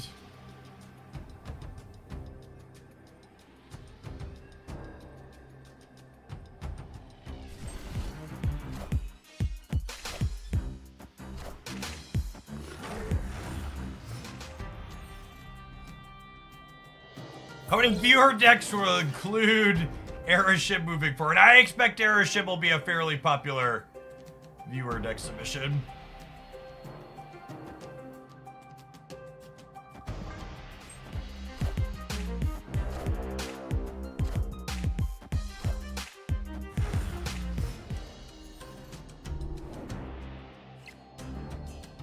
Am I dumb for asking if Fastos will be good in Loki decks? So I don't know that you're dumb, but I don't understand remotely why he would be good in Loki decks. Loki wants to replace the cards in your hand with something else, yeah? So, like, why would you want to, like, power up the cards or make the cards better that you're going to be replacing? Doesn't really make sense.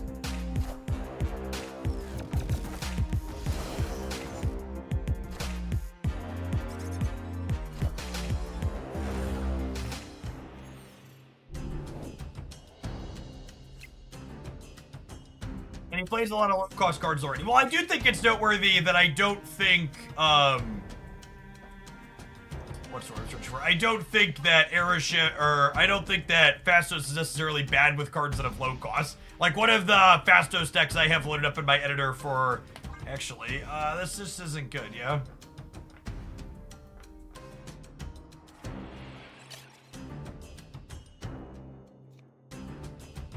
I'm gonna do this, actually, and potentially abandon the island.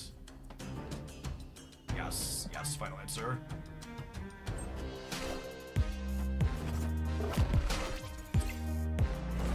One of the Fastos decks I have loaded up is a, playing Fastos inside of, God, Darkhawk is so awkward. Fastos inside of a Jane Foster 1-drops decks. That could be fun.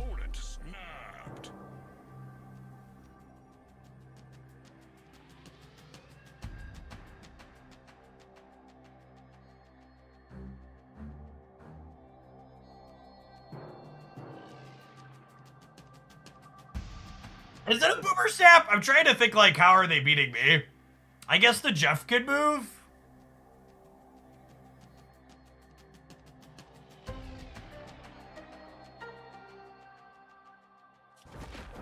With Zabu in timeout, is 5-cost Darkhawk necessary? I mean, I think 5-cost Darkhawk's very playable. It's just more awkward. This gives me plus 12 on the right and plus 17 on the left. And their Gilgachad got discarded, yeah? I guess they could have a... They could have a Mockingbird. Their Mockingbird is currently 3 cheaper. I'm beating Mockingbird on the right, and they can stack on the left, I suppose. How'd I beat them before this happens? We're gonna call here. I beat that, yeah? They have 17 on the left.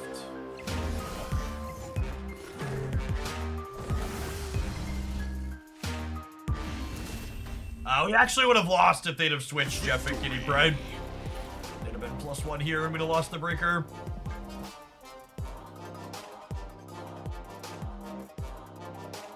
I think Aeroship will make Darkhawk more prevalent too. Yeah, that's definitely true.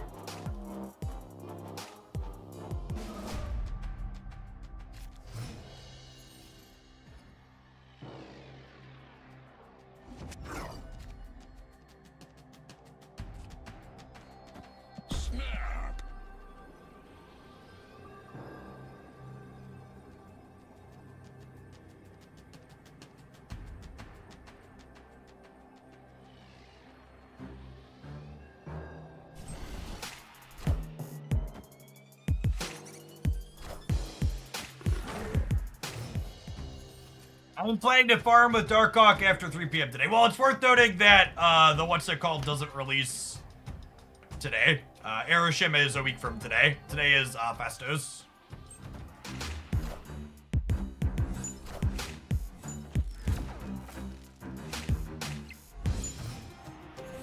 this card simply existing really highlights how much this card should just go back to being a base 3/3. Because, like, holy crap, is this card just so much better than this one? It's not even remotely comparable.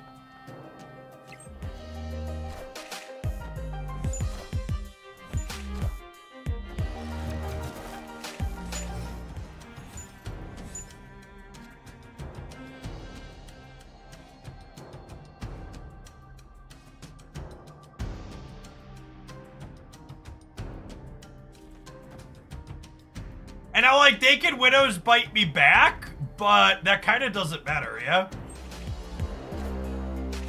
Because, like, they cut me off a draw, but I don't need more draws. My hand is cracked.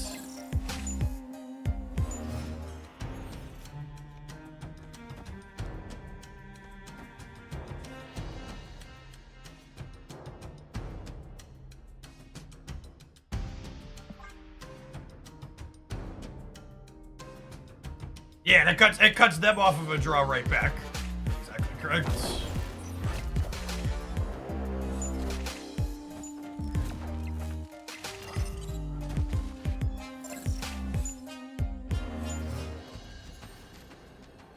Oh, you know, I suppose I lose to them playing Shadow King in the middle, huh?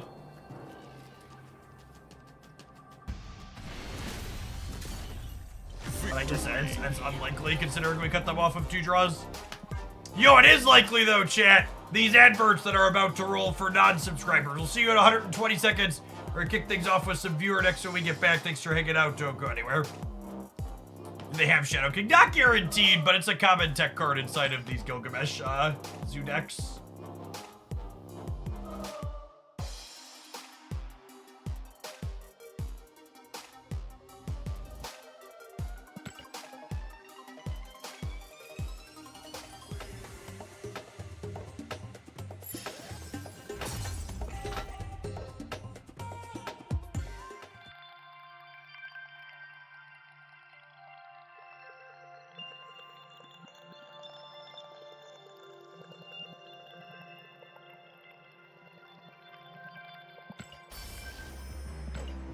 What deck are we starting with? So did you have any specific requests? So this deck I actually just finished playing came off the Twitter sphere, not my dad's. I don't know that I have another specific Twitter deck in mind. Do you want me to just troll Untapped? Or did you have a particular thing that came to your mind?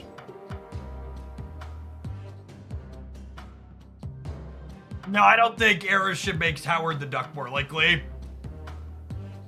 In fact, I would make the argument that Erishim encourages you to play higher quality, more expensive cards to leverage the energy he provides more consistently. So playing 1 energy cards is probably not a good idea. Sage seems worth the token. Sage is a very good 3 energy card, yes.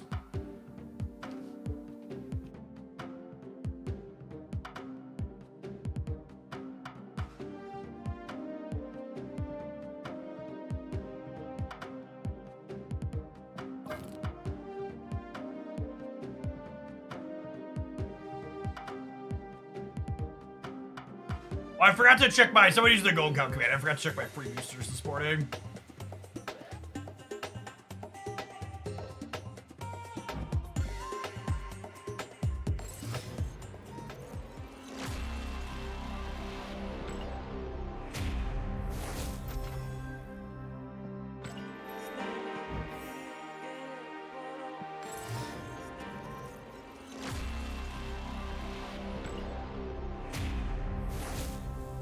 The real question is, do I want to bite on this Vibranium track before it disappears in 4 hours? I'm currently nearly capped on credits though, and there's not a lot of gold in these. Like 10 bucks for 1200 credits and 500 gold is like reasonable. It went over cap me. Is the Wong bundle good value? And they don't release bad value bundles anymore.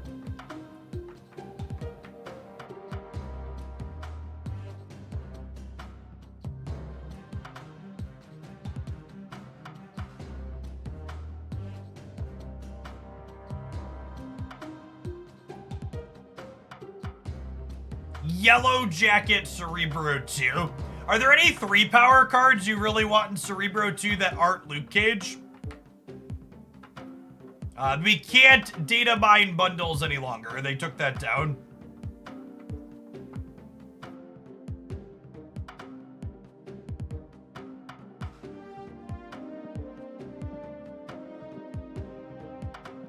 Cosmo.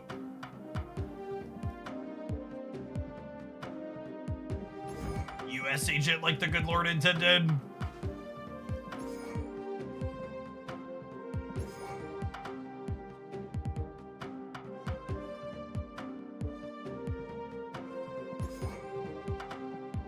Now there really aren't any good 3 energy cards. We got a Baron Mordor variant, chat.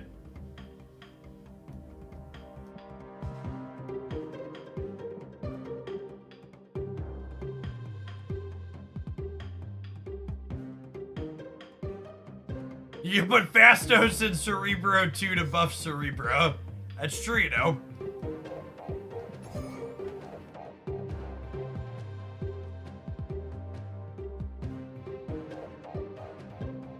Third out of 4. Thank you for the 18 months. Welcome back.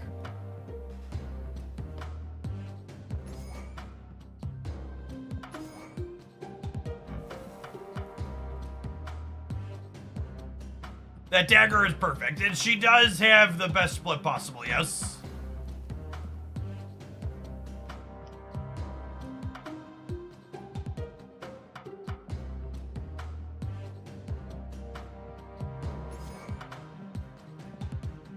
Yeah, I don't know that I have any quirky Cerebro 2 stuff. Not my dudes. I don't think I have any quirky Cerebro 2 stuff. I'm gonna let you stew, not my dance. And if you go up with something, we had our quest for Professor X with movement cards. I'm gonna build that.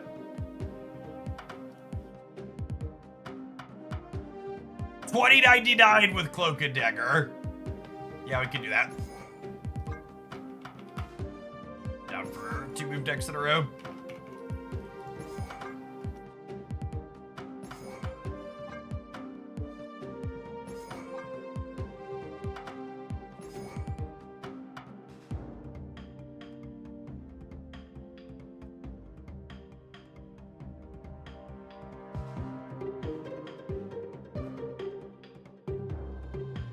I'm not really putting my custom borders on anything. I like all my cards to be uniform, so having a bunch of random borders that don't match doesn't sound appealing.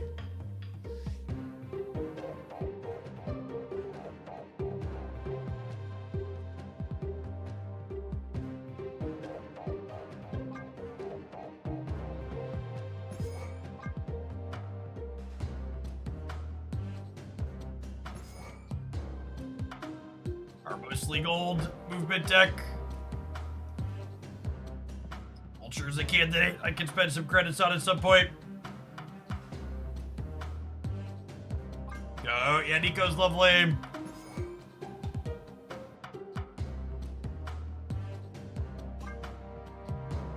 White Widow as a card that supports daggers, probably good. Is that dagger with white crackle and then cloak with blue crackle? We do in fact have the god tier matching cloak and dagger.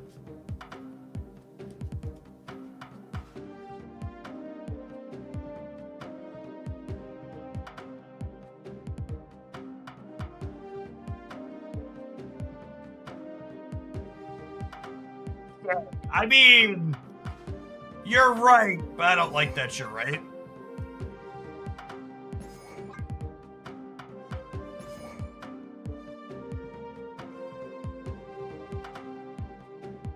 Seems fine. Play worse next to this.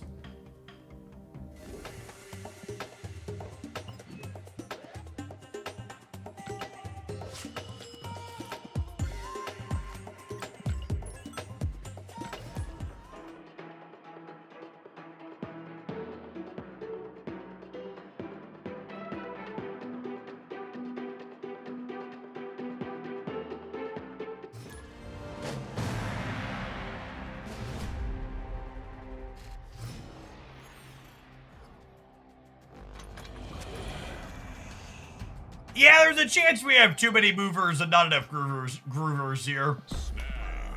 With only Vulture and Dagger as things to kick around.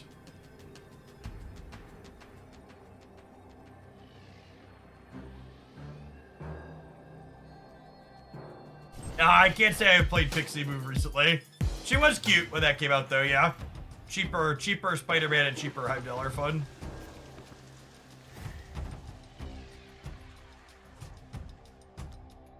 Do I do this now, actually? So I can curve into this? I think so.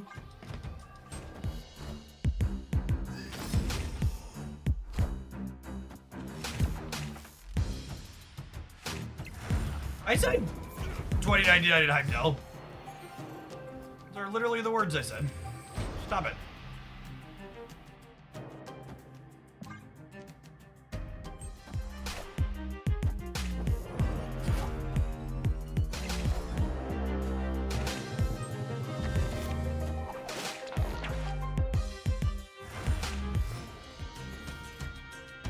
Gilded!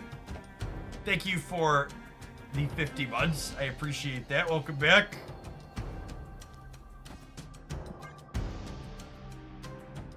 You played around her Hercules much. Hercules is not a playable Marvel set card. He's very, very, very bad.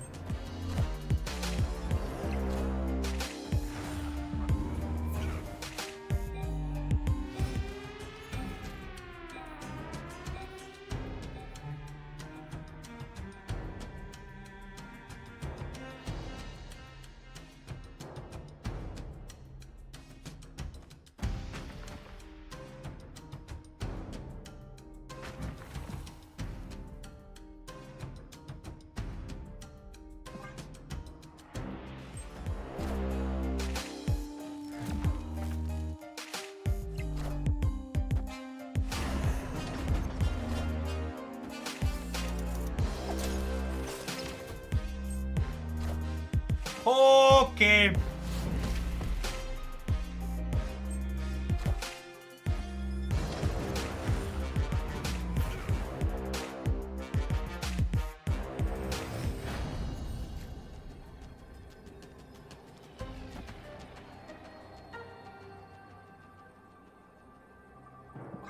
Is there a world where I lose to their Red Hulk? I don't think so.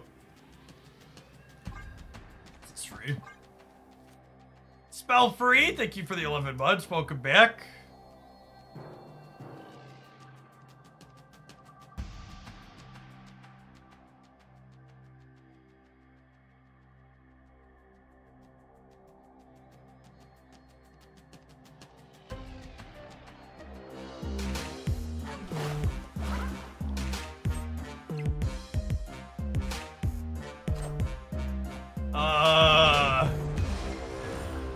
This must be improving ground stadium.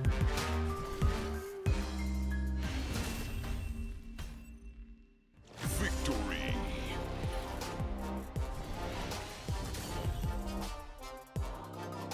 Does Torch fit instead of Shang? I mean, we could definitely cut Shang for a bad move card.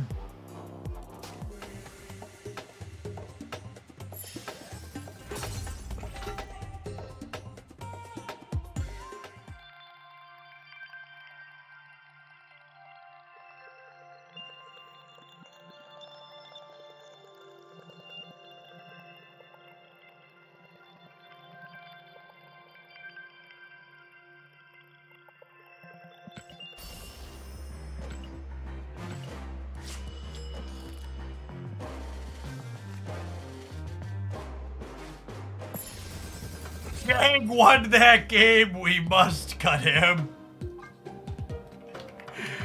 Realistically, cutting White Widow in our 2099 deck's probably a mistake, even if she does help with Dagger. Let's do this. I'm gonna keep the Shang for the sake of trying to win some games.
Jeff trying to win games sweat. That is true. Very, very sweaty.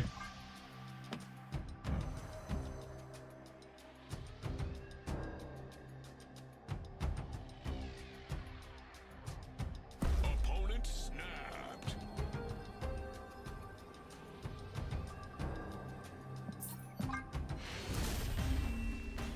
Atreyu, thank you for the 9 months. Appreciate that. Welcome back.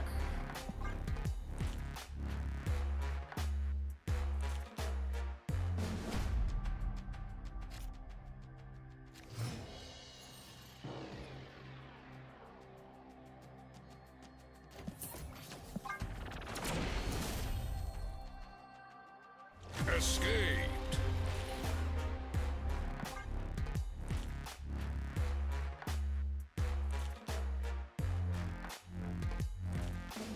What we're currently witnessing is what I like to refer to as the reason why move decks aren't playable.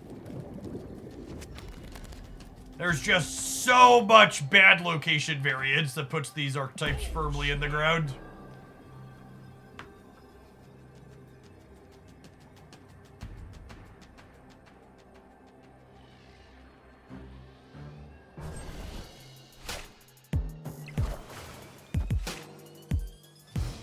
A lot of people like to give Cerebro 2 a lot of crap, acting like it's the highest location variance archetype, but the reality is this archetype has the most location variance. It's not close.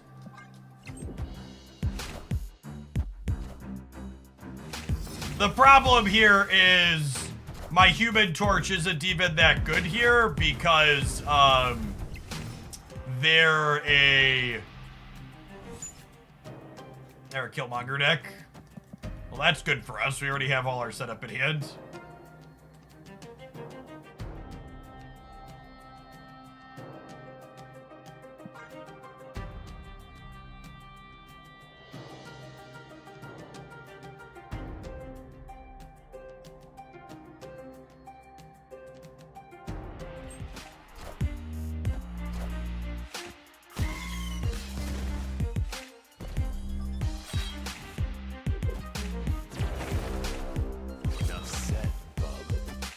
They were a Killmonger deck, yeah, hopefully.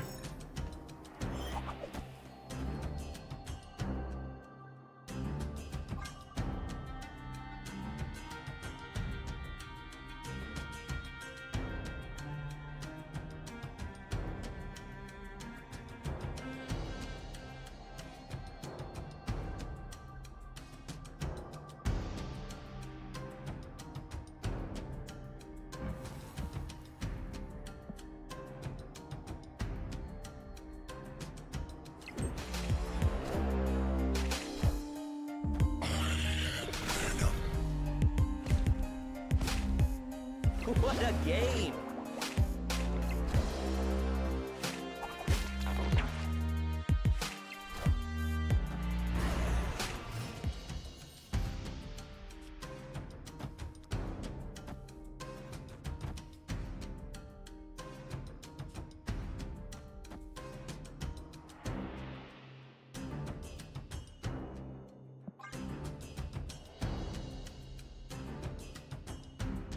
So we murder Venom over here. And then we can Heim center to end up with Human Torch here while leaving Big Vulture here, I think is the plan. Yeah, I'm definitely gonna stay.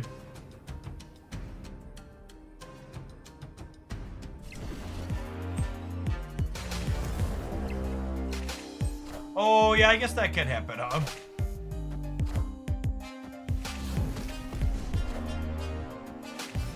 Look at that sick angel value.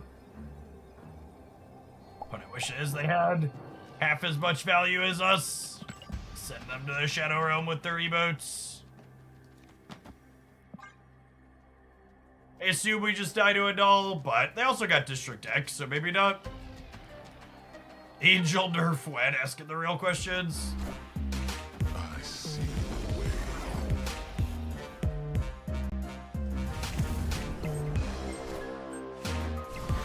They got a District X null.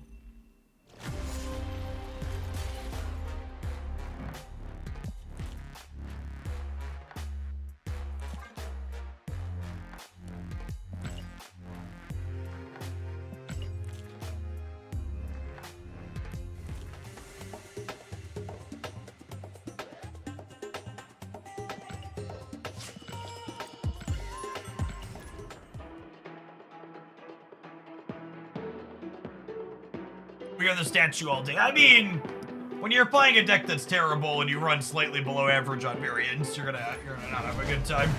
That's definitely accurate.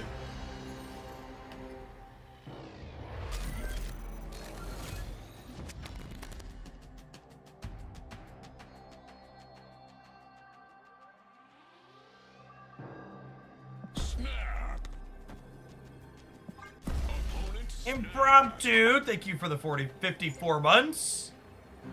I appreciate that. Welcome back.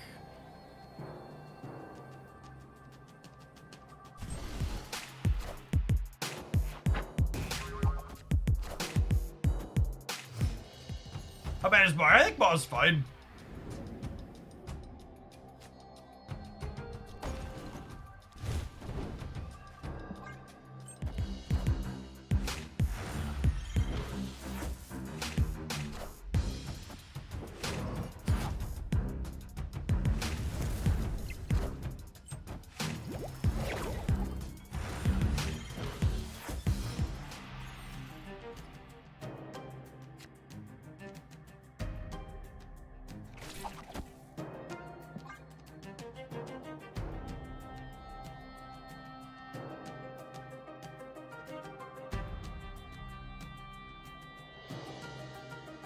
Yeah, I believe Triskelion Pixie. No, it's not actually. Oh, neither of these are Triskelion cards. That's interesting. Unexpected.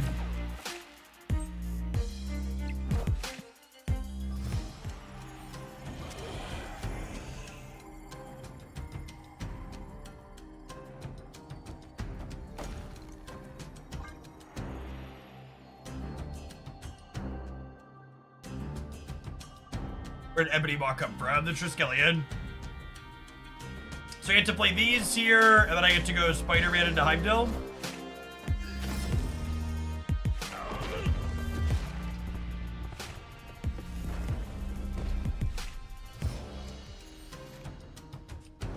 Everything's fine, nobody panic.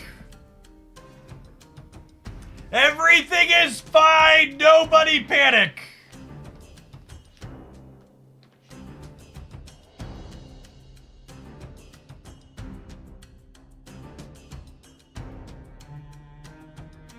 I'm not panicking, you're panicking!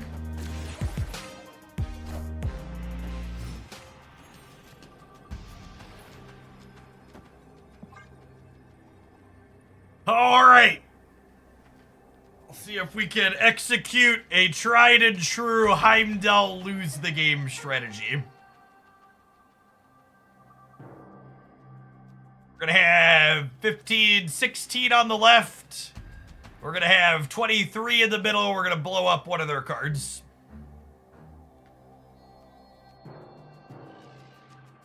You saw a tweet saying the patch is live. We'll check after this.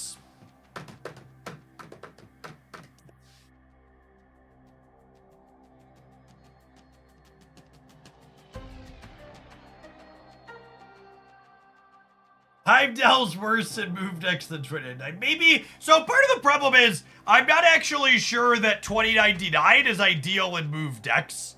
I feel like this card's at its absolute best in decks that can move it but aren't dedicated move decks. If that makes sense. Bonk Mojo on the nose. Gotta be kidding me.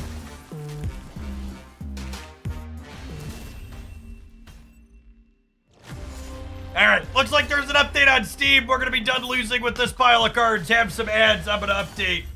Don't go anywhere. It was a set expectations to low patch for a reason, by the way. There are no card changes in the patch today. There's not a video. There's nothing worth covering in the patch. It's all, I mean, it's some bug fixes and some other stuff and like some rewording on cards, but there's a reason why they were like, this patch is to set the stage.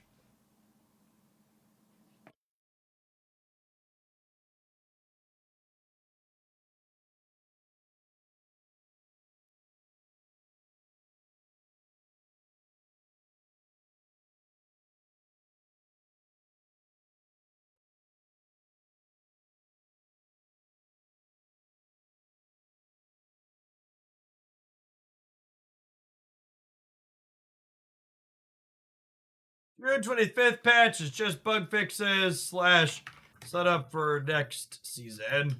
No card changes. OTA Thursday the 27th. Alright, and then a 4-week patch cycle. We can assume the next patch is 1, 2, 3, 4, July 23rd.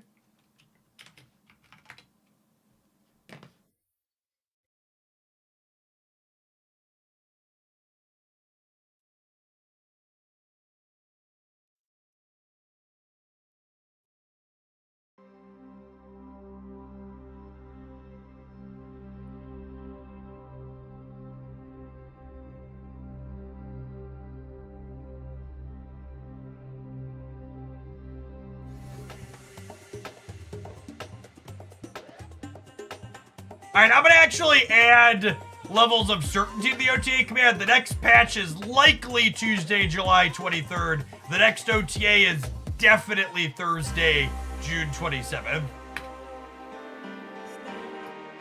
Those are things we know. We know for sure.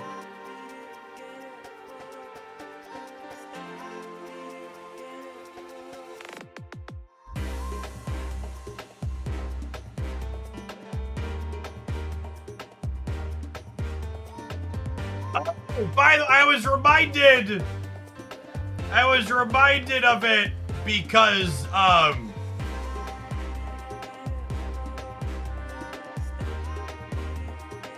was reminded of it because I saw we talked about the Dr. Disrespect thing a little bit yesterday, by the way.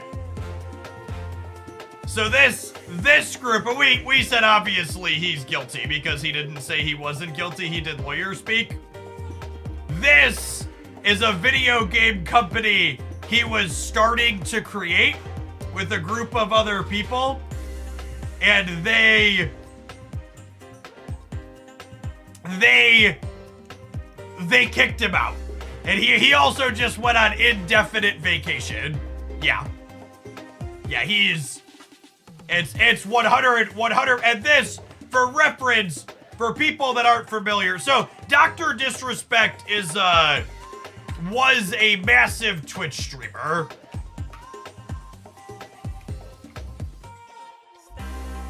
What was I forget what his exact handle was. Hold on, I'm gonna Google off stream.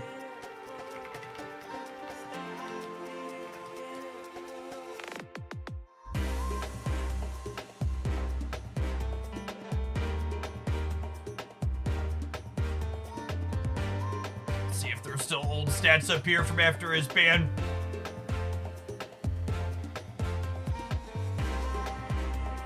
Oh, this is not their channel.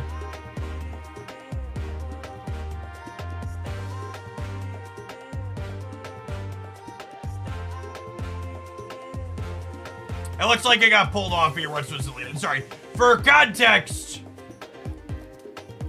what did he do? So Dr. Disrespect was banned on Twitch during the peak of being a really popular streamer, and it was never mentioned why. And a former Twitch person who worked in the accounts where Dr. Disrespect was managed posted over the weekend that Dr. Disrespect was terminated on his Twitch contract and subsequently banned from the platform because he was soliciting a minor inside of Twitch DMs. It was shared exactly when an NDA expired. And this is a company that he worked with. So it's really fucking gross. Just really awful human being. And this is a company he founded with someone else. We assumed he was innocent, and then we talked to the parties involved. And after talking to them, we're terminating our relationship with him immediately. So like, he's guilty as fuck. There were people, where was the other one? Where was it? What did he say? It was so, like, this is him. I get this is a hot topic, but no wrongdoing was acknowledged, and they paid out the whole contract. Yes. Like, this was enough for all reasonable people. They're just like, no wrongdoing was acknowledged. When someone says you're soliciting a minor and you didn't do it, the very first words out of your mouth are, I didn't do it, that's atrocious, don't accuse me of that. When you respond with this,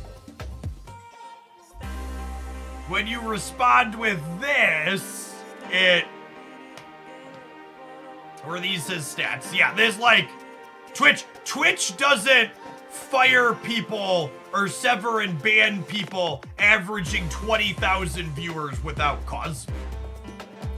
And for people who don't understand, and then all of the shitty conservatives who are like,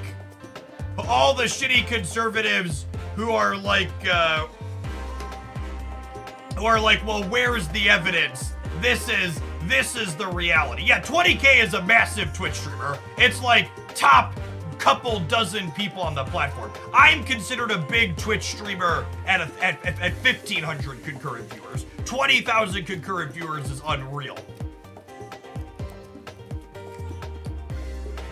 So this is the detail. There's probably an NDA from the Twitch settlement that neither side can speak to it publicly. It appears that enough evidence was discovered to terminate the relationship but not tell us. If you're wondering how, let's say, the entire situation is true and it was real, why someone isn't in jail, the American legal system is complicated, and I'm sure, frankly, that a large settlement was paid to keep everybody quiet. Someone's NDA ran out at Twitch, so here we are. Sometimes a parent doesn't want their child going through a lawsuit with a powerful streamer over something like this because it's psychologically damaging for the rest of that child's life to be on the witness stand. Yeah. Yeah, just like the people who are like, well, where's the evidence? Why isn't all of it public? Is like, this is literally, we have the most information possible without it being public. And the person that I just banned for saying go back to playing Snap, it always never fails to make me chuckle that the most entitled fuckwits that want to tell me how to run my channel are always the people that never subscribe or support directly. Pro tip. If me or any other content creator is briefly making content that you don't want to watch, don't tell them to make different content. Instead, go watch someone else who's making something that you want to watch. Yes, it also opens the victim up to harassment. But that's really, they know what that is, right? Like, they just want to defend crappy people, and they're upset they can't harass the person that was already harassed. It's like the TLDR.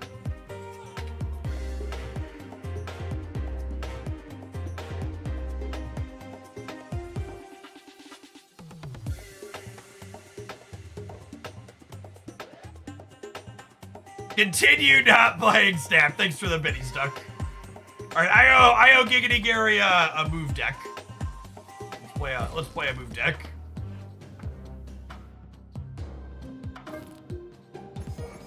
Well, I owe Giggity a Professor X deck with move cards.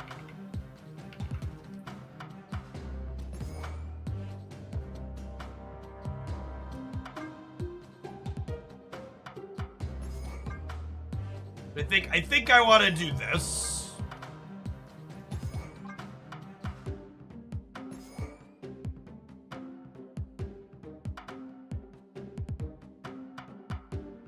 Is there anything you're looking to split gold? I mean, anything I'm missing gold on, I'm looking to split gold.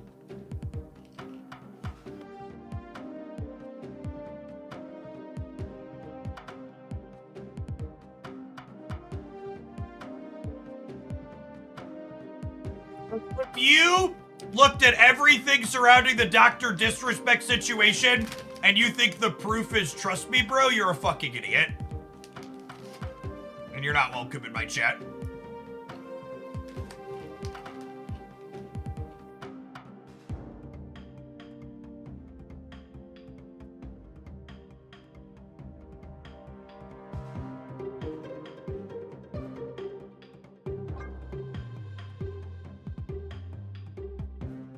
I do still have viewer decks for today. I am down about 30 pounds since the start of the year.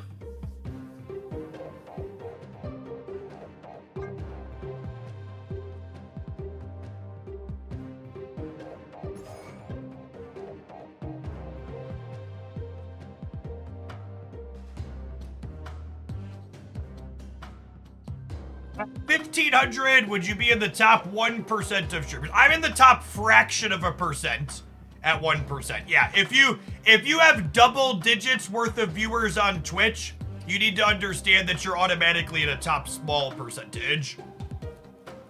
Most people stream on Twitch to actual nothing.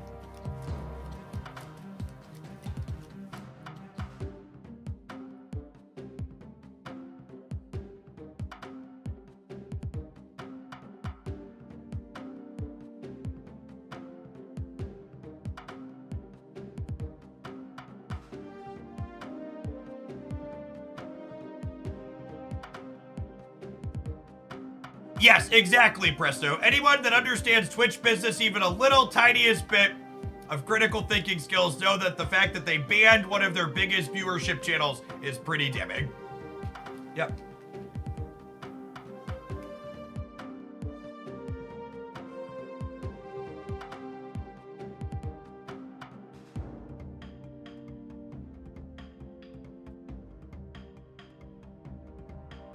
Let me preface this by saying I am not conservative or liberal. Okay, so you're a conservative. Have a ban.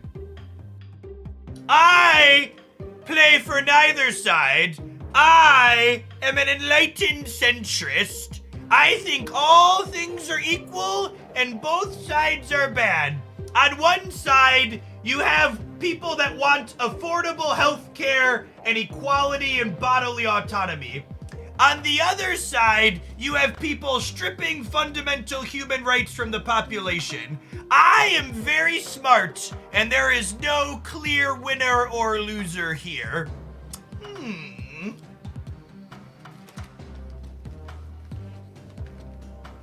I did my own research.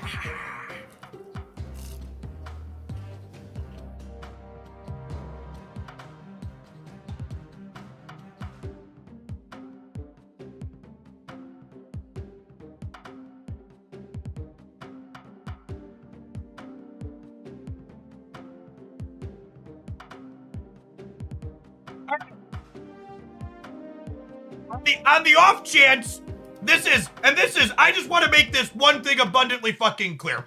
We're gonna have one more political moment, then we're gonna move on. This person said, I make informed decisions based on which candidate I seem most likely to fit. There is one political party in the United States stripping bodily autonomy from women. There is one political party in the United States that voted against marriage equality. There is one political party in the United States that voted against capping the price of insulin. There is one political party in the United States that regularly stops reasonable gun legislation from passing. There is one political party in the United States doing all this atrocious, abhorrent shit. Are the Democrats perfect? Nope. They suck on a number of issues, and I wish they'd be more progressive and get pushed further to the left. But you know what they're not doing? They're not doing any of that stuff that I just listed. You go and look at the actual voting records, push comes to shove, what legislation is being passed and who's voting for it. There is one party doing all of those things. So I will never be the one to tell you that you shouldn't ask the Democrats to be better and you shouldn't ask them for more and you shouldn't be like, hey, let's do good things to help people. But when you look at the group that's like actively passing and pushing abhorrent shit, there's only one. So when I say the conservatives are shitty people, I'm telling you that it's only the conservatives consistently doing all of those things. That's it. That's the one. There's one party telling you that like the election is rigged when they don't win. There's one party telling you masks don't work. There's one party telling you that vaccines weren't safe and effective and didn't stop the spread of diseases. Like, it's actually just like fucking insane to me.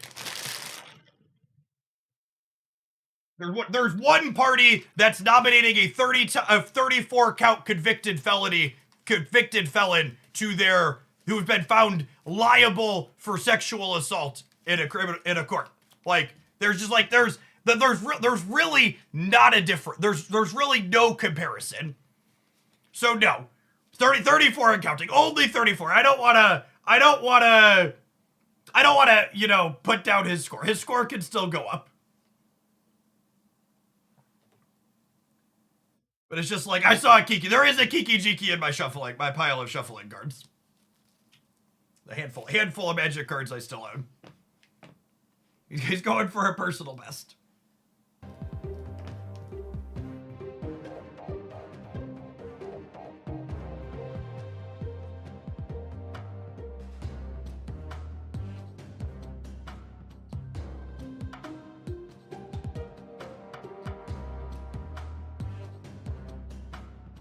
Aldono! Thank you, Niv. Professor X Cerebro 2. You know, I haven't tried that yet, and I've been meaning to, for sure.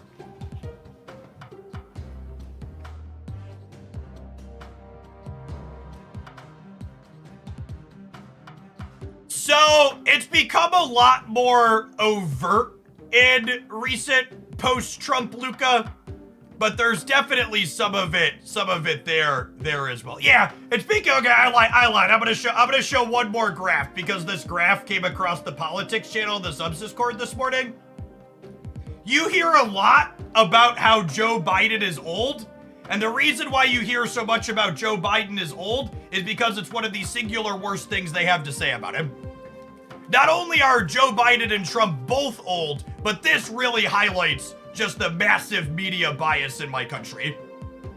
The blue is number of articles talking about Biden's age. The purple is talking about both. And the red is talking about just Trump. Just to highlight, they're only 4 years apart. They are both as old as my grandfather.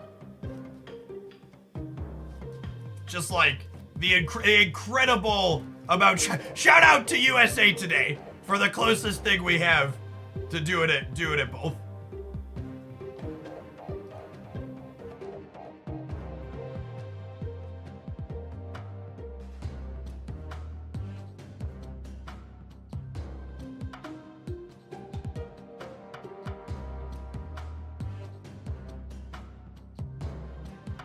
All right.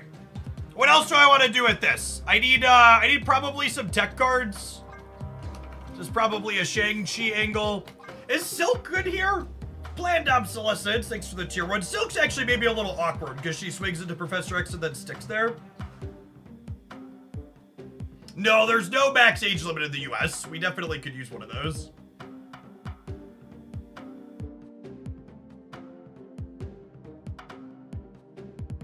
Patch is out and basically didn't do anything, chat. Patch is just bug fixes. Ooh, I like Carol. Carol's a good call out. Because she can swoop into the Professor X lane too, yeah?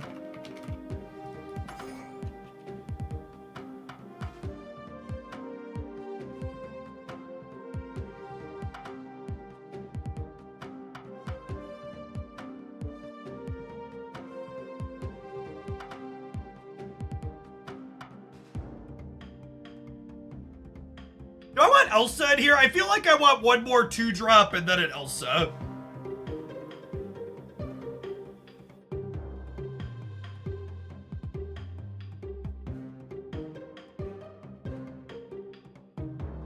Daredevil. Daredevil's actually not a bad idea.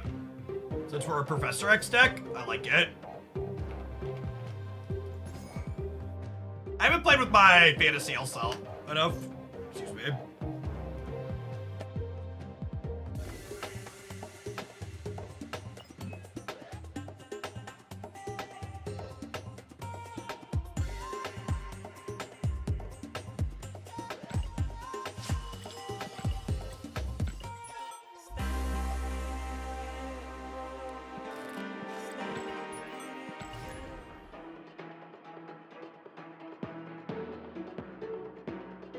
You plan on using the premium borders they're giving out? No, I want all my borders to look the same. Thanks for the brand new tier 1 plan. We're having a wonderful Tuesday wherever you're at.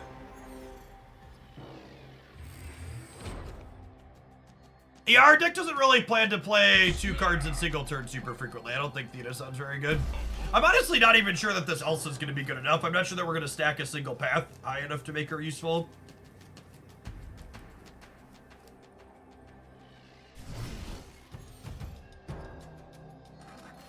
Miss Marvel. I can see Miss Marvel being good.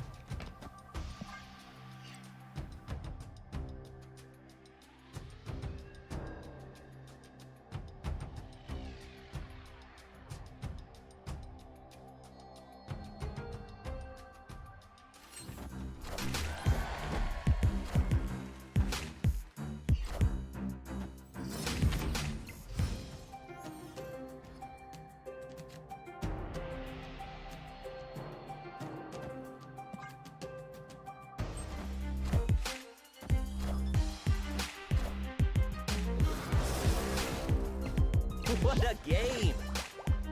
Terrain Burrito! Time it took for me to reach 12-month sub, approximately 3 years. Well, you're at 24 now. Moving on up. Thanks for keeping me around. There will be an OTA on Thursday, yeah.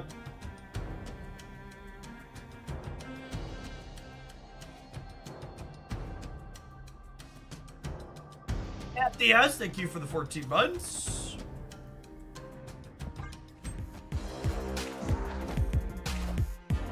When did you stop standing while playing? I have a sit-stand desk. So I split my time sitting, standing, and pedaling.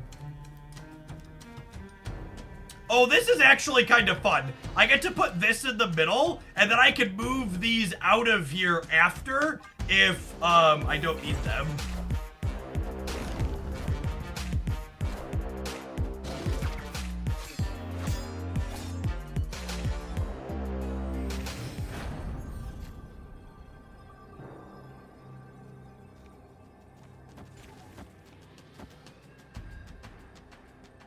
And I can move both of these out because I'm gonna pull the Killmonger to the right out of the Professor X path, and then we'll be 7-4.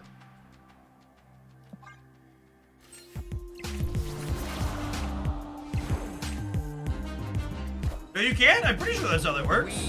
Yeah.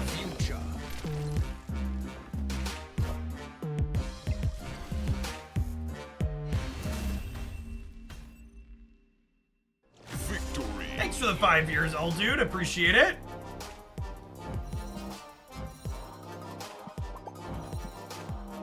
Lovely. Reading is busted, chat.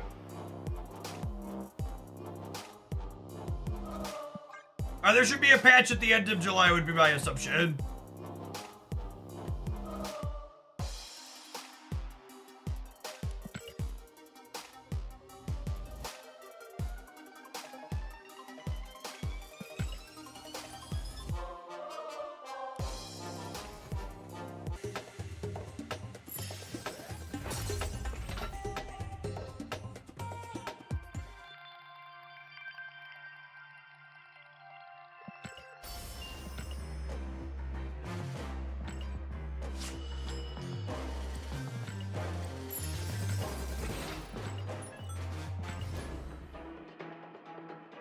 I have 4 Fastos decks that I loaded up last night, ready to go. Only one of them is a Surfer deck. So we have three non-Surfer decks. And I'm looking forward to trying.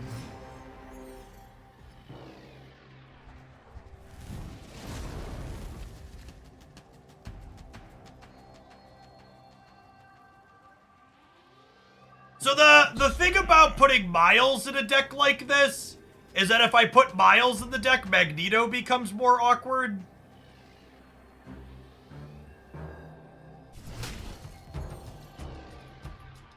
Hey, Panda, thanks for the deck submission. I've got one more up after this one, so you'll be up in about an hour or so. Oh, Panda, I don't know that you linked me your entire profile. Is there a particular deck from there you wanted me to play?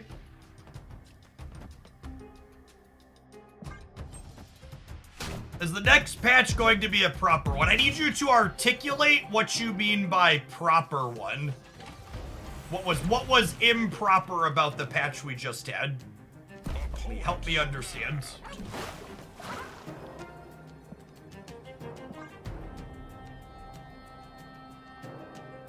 He meant fancy, like, will it have a top hat?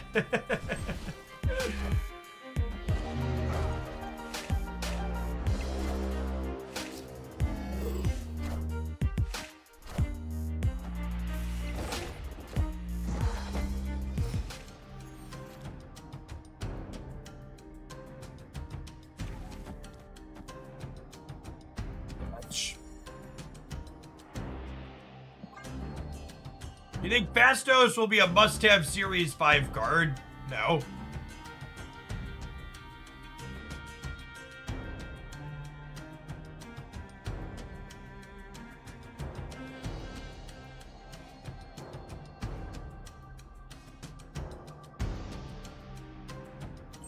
You know where they make changes and add new features. This patch is literally setting up to add new features to the game for next season. Unlucky.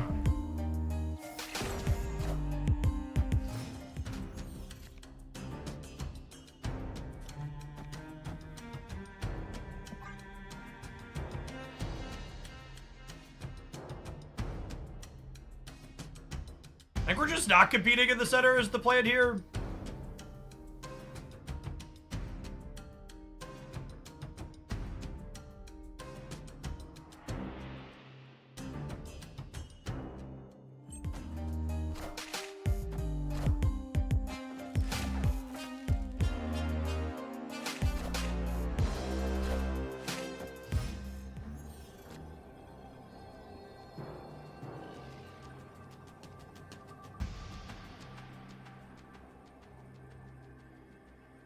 You still play on your phone or exclusively on PC? I mean, I do all my streaming on PC.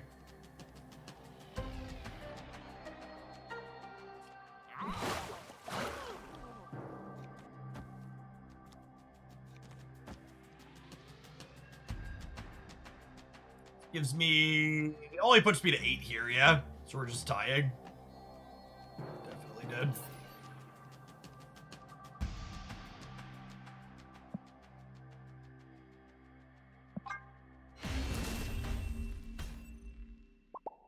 Escaped. This patch is setting up alliances and it's setting up Deadpool's Diner for next season. Oh, snap.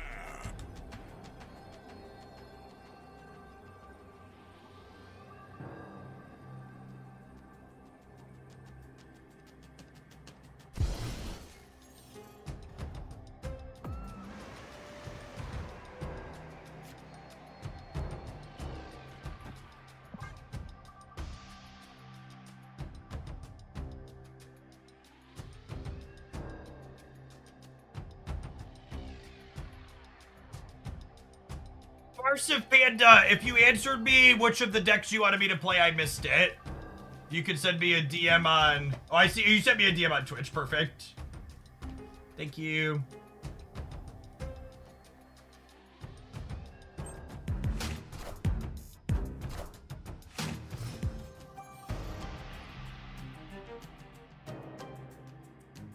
Another data mine card that steals power from cards in your opponent's deck. Cool. I don't usually pull up data mine stuff on stream. Usually I prefer to wait to give a more formal review on the YouTube side. How are you supposed to join alliances? You will get to pick which alliance you want to join.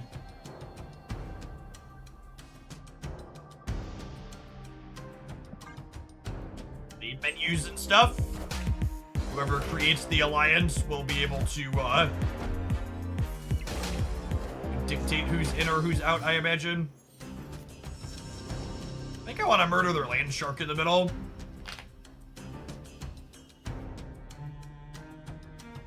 It might just be Craven into Polaris.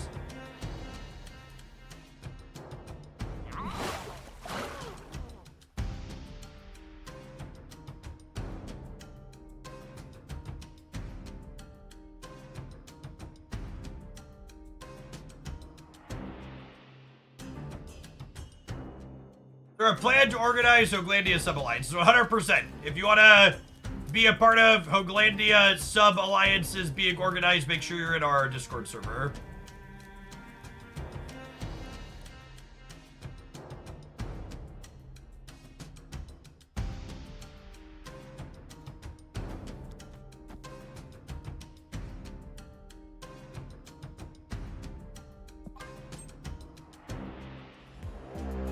Dr. Insane, thank you for the 2 months. I appreciate that. Welcome back. Alright, so they're gonna have priority here. Or sorry, we're gonna have priority here, I should say.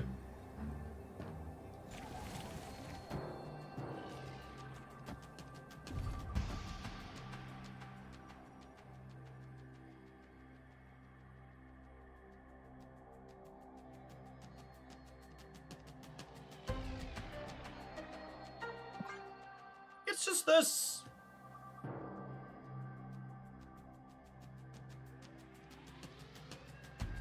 There were no functionality changes in the patch today. It is purely a setting up future stuff.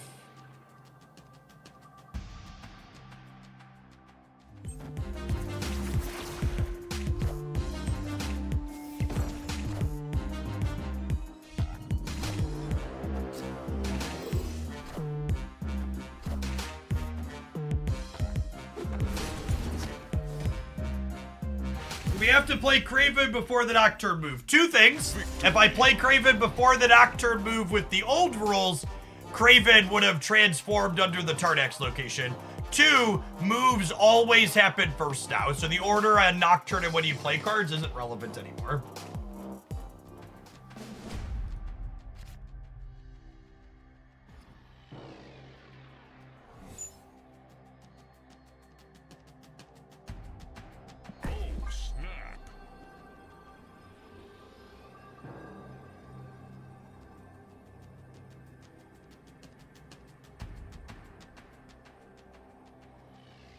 Transforming Craven had been better or worse? I think it was worse because Craven could have gained points of power from Captain Marvel moving at the end there. There's the reason. Put it over there.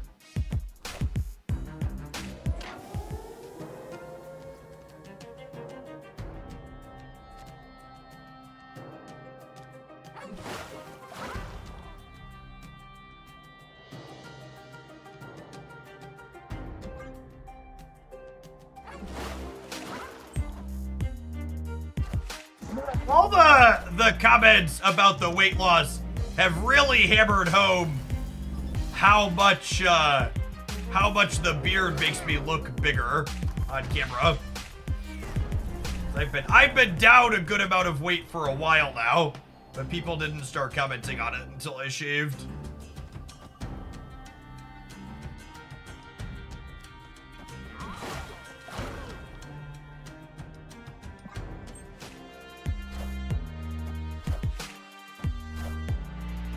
Discord Alliance called Subs Answer. Thank you, Bygone. Appreciate the 11 months. Rewarded for playing Daredevil with the Professor Extra.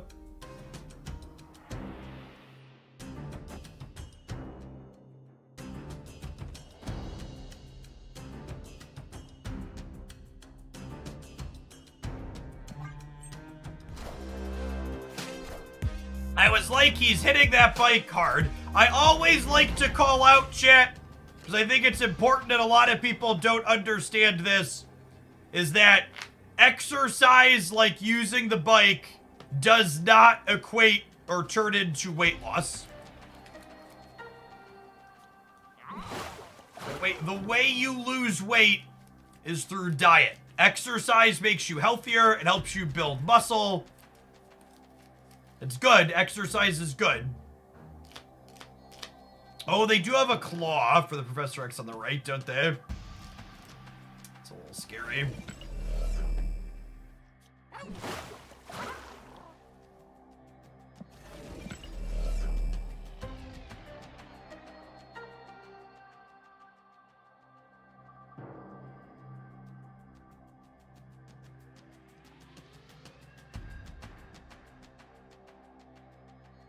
Think we're dead then?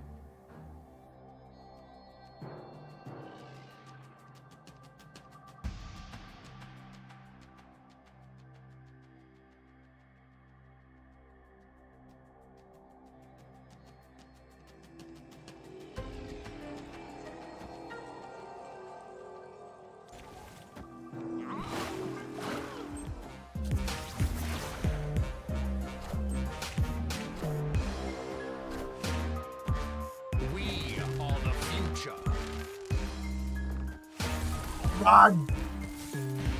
Lucky. Victory. We won that 50-50, gamers. Marvel versus Gladiator.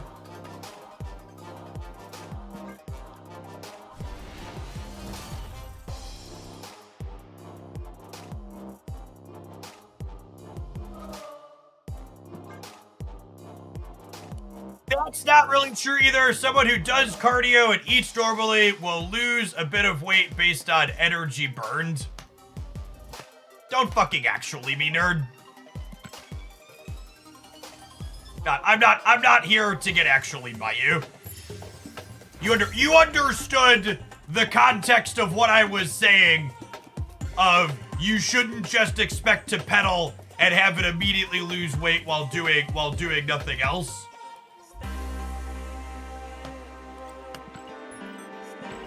That's why you added the quantifiers into what you said. If you feel the need to add a bunch of quantifiers into your statement when you issue a correction, it's probably because your correction isn't needed.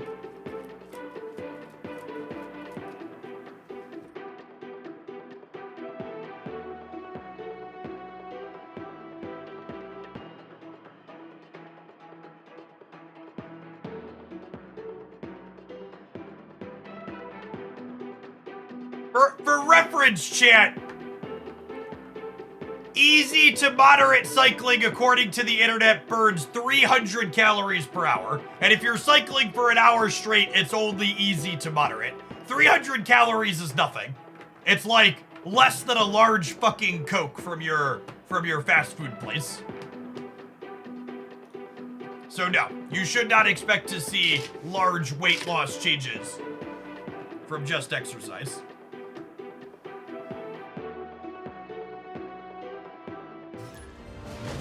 An hour is like 5 Oreos. Guys, probably less than that. What are the number of calories? Is an Oreo really only 60 calories?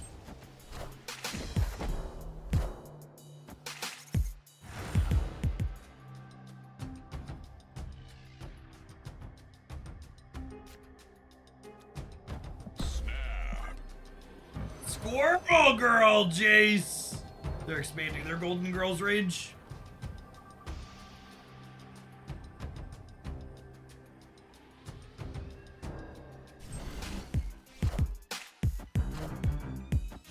That's true too, BK Hex. Exercise tends to make you feel hungrier, which can lead to overeating.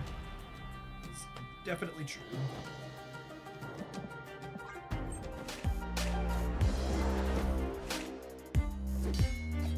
MTAV, thank you for the tier 1. Appreciate it.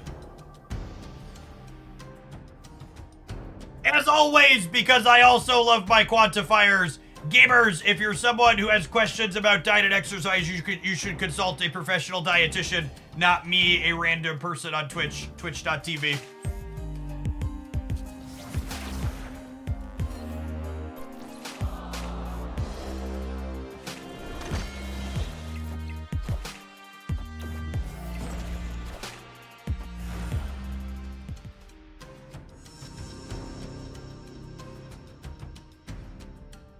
This is not financial advice. It is not.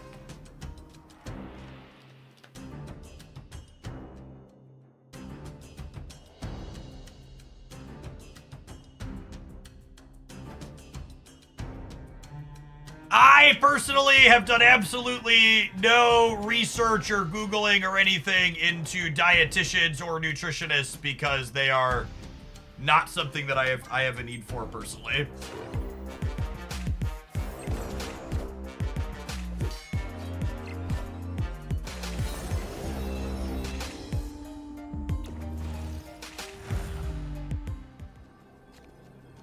Wow, their Cersei gave them more Golden Girls back, chat. How fitting.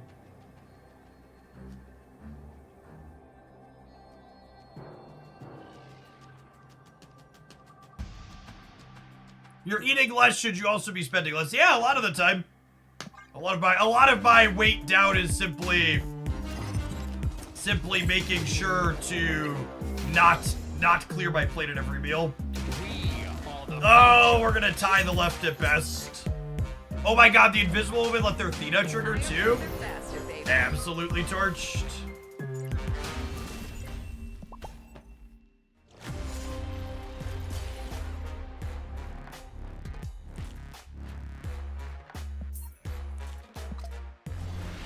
As someone who almost consumes all of your YouTube content, can you explain the decision to move away from the 20-minute highlights there? Yeah, they just aren't making any money and they aren't getting a lot of views, so I stopped putting them out. The 20-minute deck highlights on the edited channel perform a very similar in terms of metrics to the unedited hour-long highlights on the gameplay channel now. And it wasn't worth doing extra work for the same amount of return. The edited channel in general is just like way down since the end of last year, while the unedited stuff is largely doing okay. I've actually debated a couple of times just shutting down the edited channel altogether, but I don't know. Putting a couple of things up doesn't hurt there, and I like the editor that I work with, so I don't want to go full cold turkey on them. So we're still putting up things there that make sense, but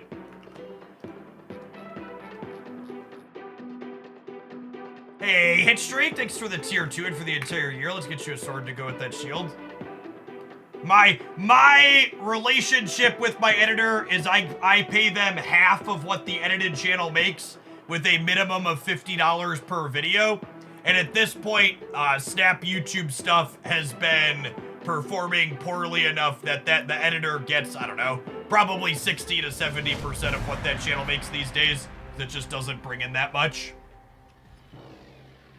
Yeah, the YouTube channels in general largely serve as a way to promote the fact that I make content on Twitch. This is definitely my primary platform. I don't know what the deal is, but YouTube only pushes the unedited stuff to be over the edited channel. Yeah, so part of the reason why I moved to putting unedited stuff on the secondary channel is in like October or November of last year, towards the end of last year, YouTube decided it was just going to stop promoting my edited channel. Like, I wasn't doing anything different, and all of the sudden, all of the metrics on my edited channel just like cut in half. Which is a really neat, cool, fun website to make content for. You just do everything consistently the same, and then suddenly it decides everything you do is going to be less successful. Really, really neat system.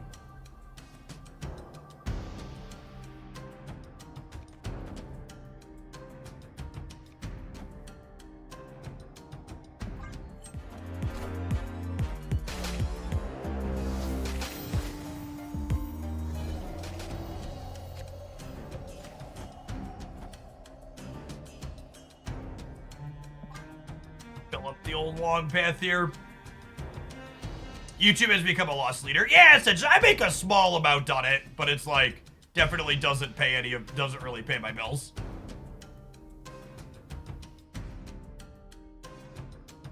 Any replacement for Nocturne? Not really. She's a pretty unique and powerful effect. We are the future. In decks like this that are focused on movement cards, she doesn't really have a replacement, especially. especially. All systems go.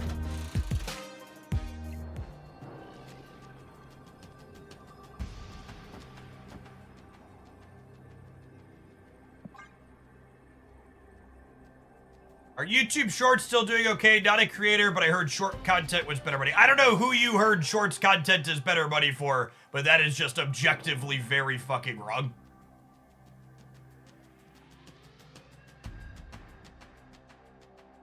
It's definitely true that my YouTube content would perform better if I overhyped every single card that released and pretended like every card was broken and that everything was gonna change and break the game. But I don't know. Even if I did that, it probably wouldn't make that much more, and I'd rather just like not make content that I hate.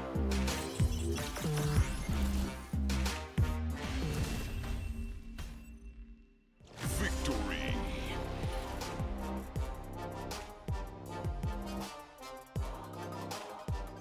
I think I did 2 or 3 shorts at one point on my YouTube channel, and every single one of them performed worse than my regular videos and also made no ad revenue. So, definitely not a worthwhile thing. How many infinite borders do you have? Dozen? 2 dozen? I don't know, I don't really count. Is Spider-Man a budget replacement? That's probably the closest you could get, but it's a good bit worse.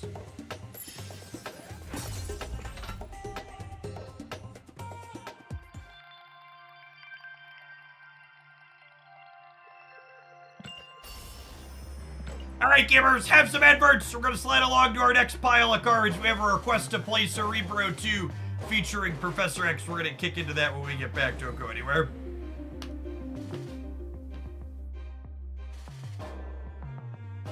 Shorts are basically ads for your channel. Yeah, and I would have like invested resources into doing shorts if they like actually got views. But like, in addition to not making money, they also didn't get any reviews. Do you only play Conquest? Yeah, after I hit Infinite, we largely only play Conquest on stream. My MMR is really high, so when I play on the ladder, I queue into like the same small handful of people, which makes ladder content not super exciting for me personally. You get more variety in my opponents and the decks that they're playing when I play in Conquest as opposed to the ladder. I'm really looking forward to Deadpool's Diner, so that when we have a game mode I can play that's best of one that's not the ladder. How was the X-Move deck? It was fine. You're not doing anything particularly inherently powerful, but Daredevil Professor X cheeses some games for sure. In fact, speaking of, I think we're going to leave Daredevil in for the Cerebro 2 deck we're about to do. That reason.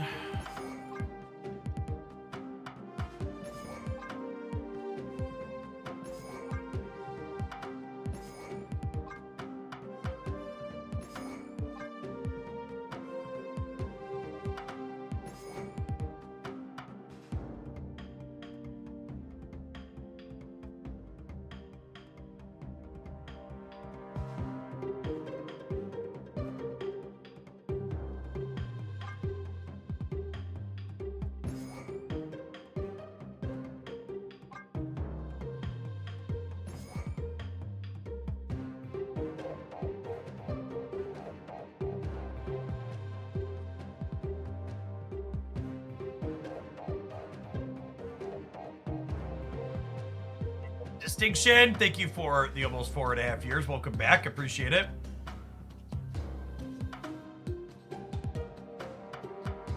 Nice, man.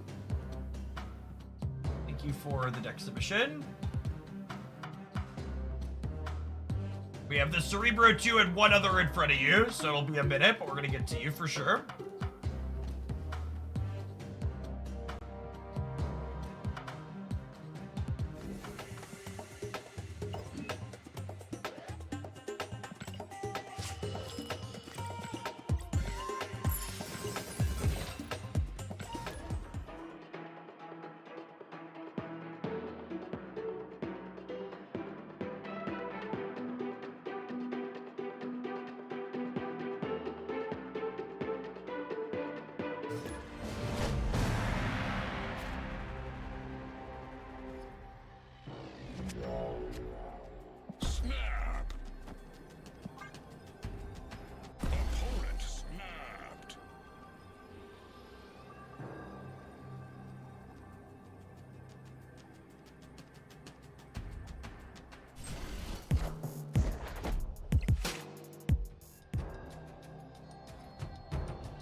It isn't my old nemesis, the Crimson Cosmos.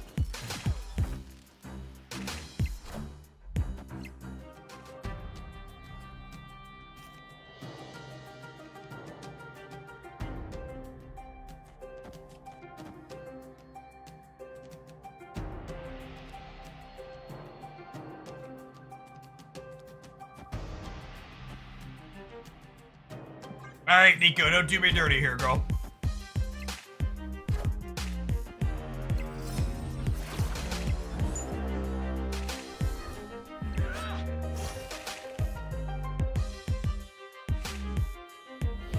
You know?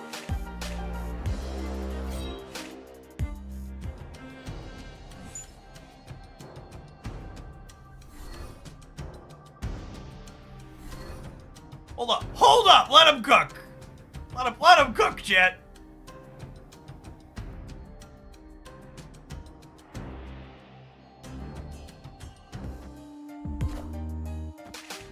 Which card was that again? Oh, discard over here?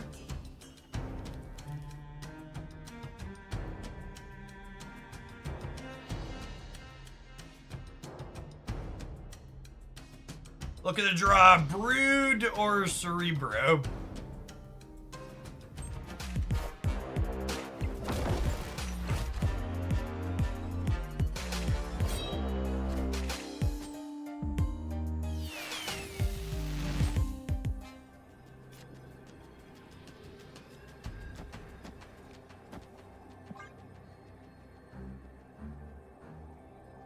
Statistically, we're dead here, I imagine. What did they draw that they can't play? Wind, aid my hand. They discarded Infidon already. What did they draw that they can't play? Victory. Death. It's gotta be death. Okay. Yep. No, they bid Ghost Rider. It had to have been death.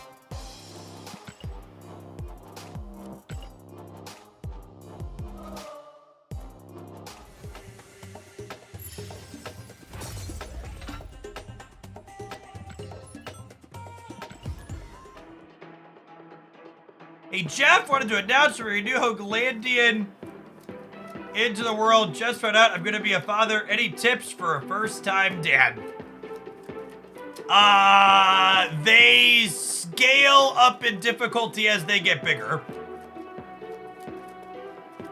When they first come out, they are basically lumps that eat and poop.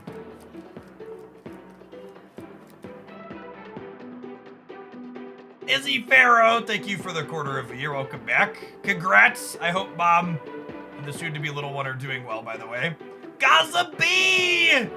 With the 97-month subscription, heading rapidly towards the triple-digit club. I actually just commissioned my 9-year subscriber badge from my artist, because we are 2 months away from needing that for myself and Tumos. Then when they are 10 years old, they are still lumps that eat and poop, but they also have an attitude.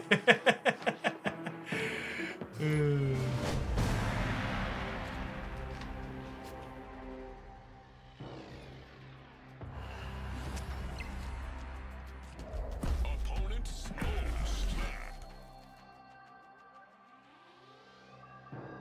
slap. Nothing meaningful in the patch changed. It was all set up and bug fixes.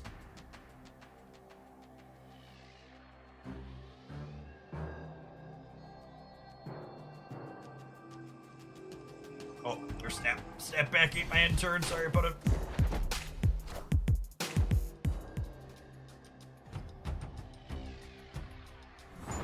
Data mine stuff always is .jpg.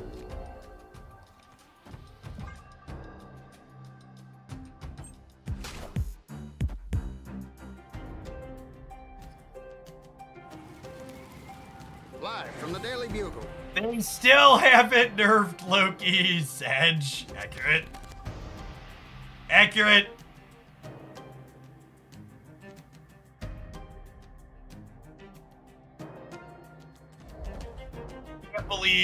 I can't believe Ben Brode would do this to my family.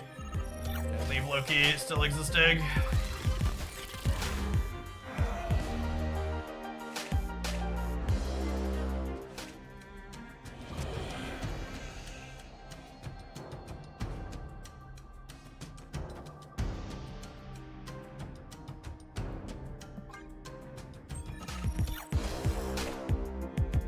Wind, aid my hand.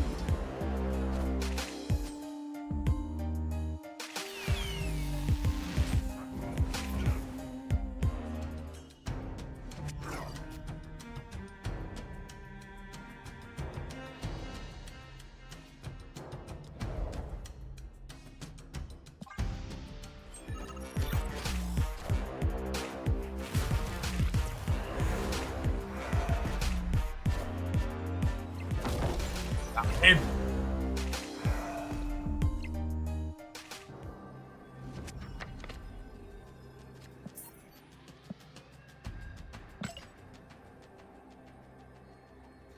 Or did you? Or did you? Wait, I can actually win all of it too, yeah?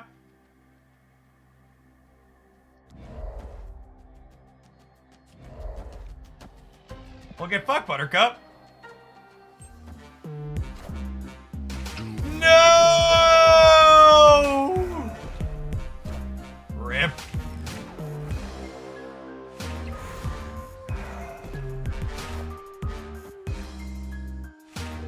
Oh.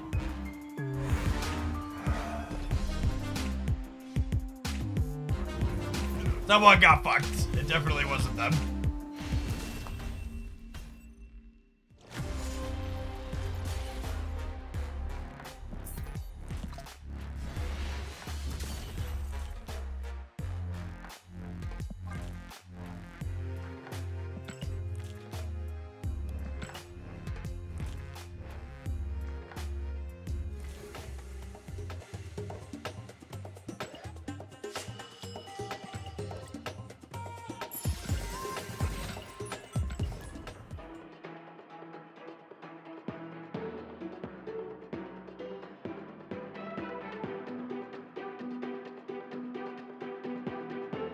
Nebula is such a good Marvel Snap card. She's so powerful.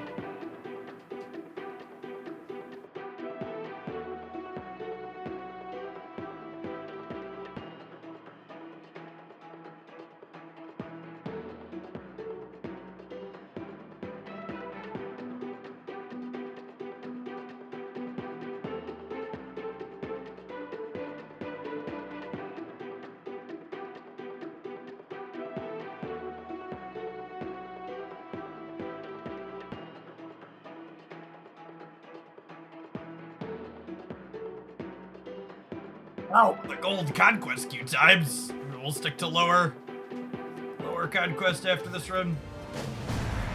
Yeah, 60 seconds isn't terrible.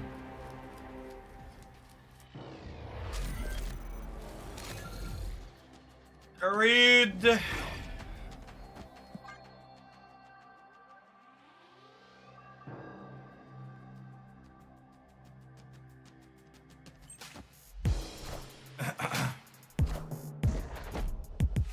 Sometimes lucky.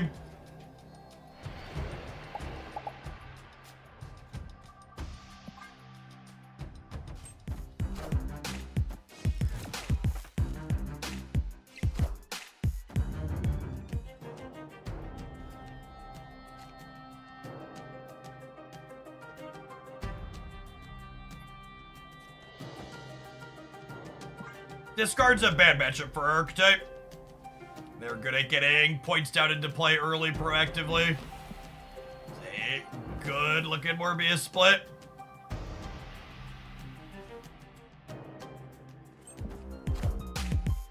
Wind, aid my hand. I am reborn.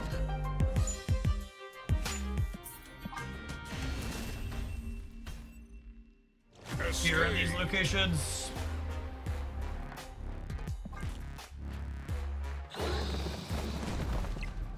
Glad to catch a stream live. How are things going? Life's good.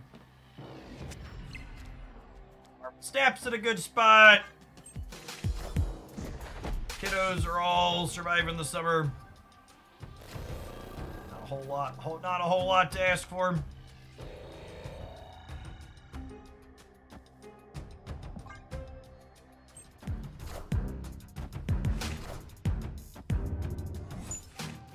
Took my youngest just turned 4. Ah, yes, build my own Sanctum Sanctorum. My youngest just turned 4, so I had to take her in for her 4-year vaccines at the doctor. And after she got, it was a shot at each leg. And afterwards she got up and she looked down, she goes, "Daddy, they gave me Band-Aids, but I'm not even hurt." She was so happy. She has a Band-Aid obsession, context. She was very, very pleased that she did not notice the quick needle pokes, and then she got 2 Band-Aids out of the deal. Normally her mom and I have to talk her down from not just like having Band-Aids on all the time for every little thing.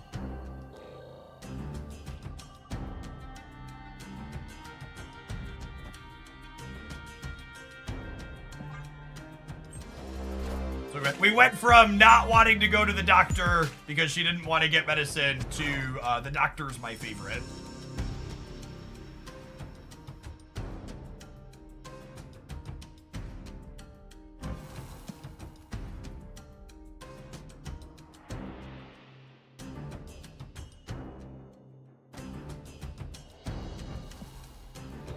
Oh, we might actually lose the center here still is the problem. Let me see what this, Oh, I suppose swarms get into Crimson Cosmos too, yeah? And so does Proxima? Shit. Apocalypse.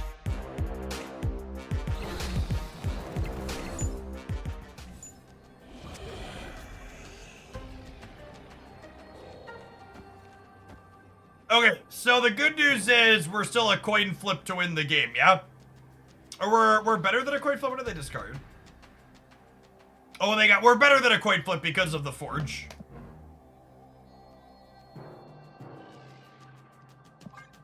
My Cerebro lets me win the right. Oh my god, Collywig was their best draw for sure. Makes them a coin flip. Alright, hit me, dealer.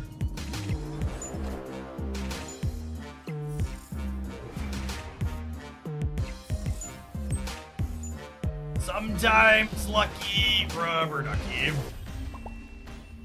Bad location variance, the last one. Good location variance, and a coin flip at this one.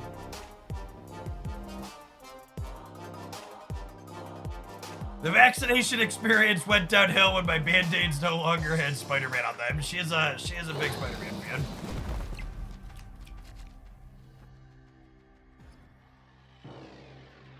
And then, obviously, I couldn't have predicted that getting a shot would have been a happy experience for her because of the Band-Aids going into it. So I promised her a stuffy of her choice afterwards. So we went to the store, and she naturally picked out the Squirtle that's almost as big as she is. She's a stickler for. You said any stuffy, Ned.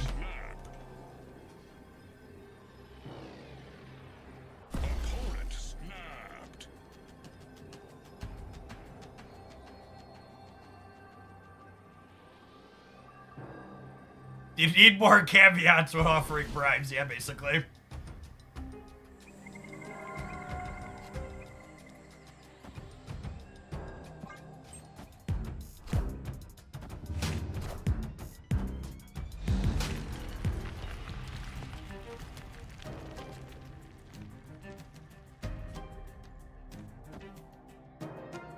Oh, I lose to a Lady Sif in the middle. Oh, I guess Aunt May's can get me too. Go left! Unlucky.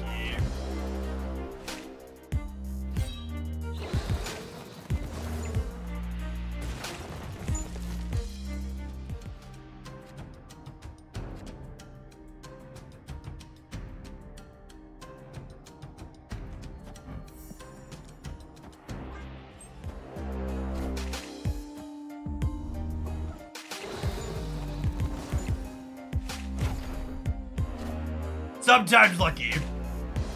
Confirmed. Sometimes lucky. Oh my god, we won that 50-50 too.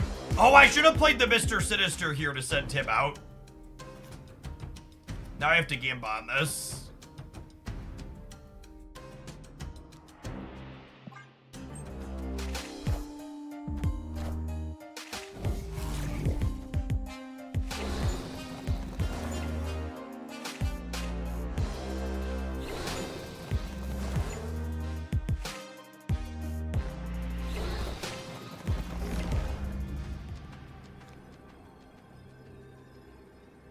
Yeah, I just can't win the middle. I can only go to 18 there. Escaped.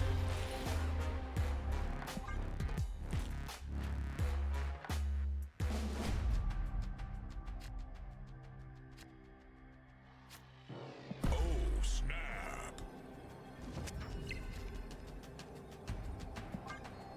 Oh, I forgot this is technically a gold conquest, isn't it? Whatever. Queuing up with my B- deck and immediately hitting a bad matchup. That's not common as the peak Marvel stamp experience.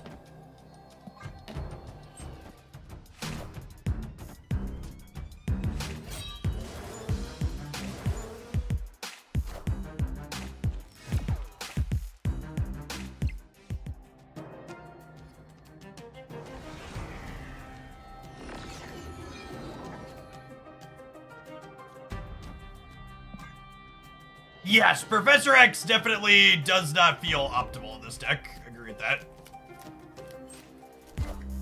Expensive card circle game. My hand. C16 confirmed. Yep, something like that.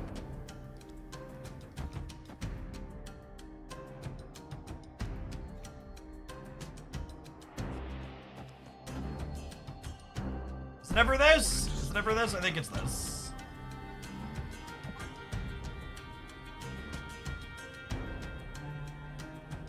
Open and draw Nightcrawler next turn to contest the center.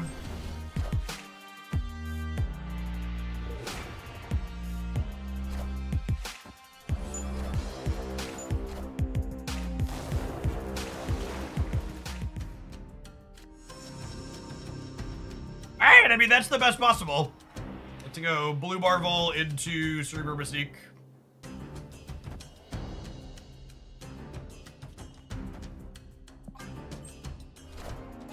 Alright, one-time dealer, no Proxima. No whammy. No whammy.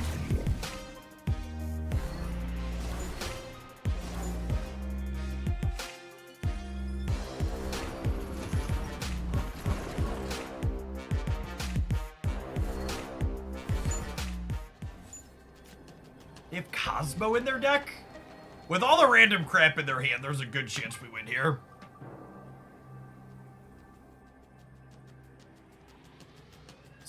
Solid numbers left and right. Yeah, 16 and 28. They're gonna have a bunch of 3-power things in their hand for Dracula. Dodge Proxima here, so we're just playing for a breaker. It's clobbering time.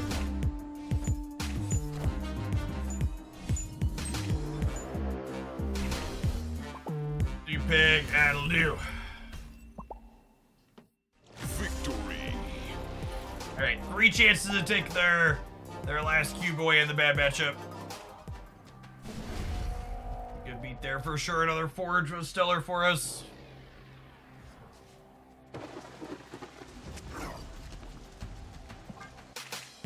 Not an ideal first location.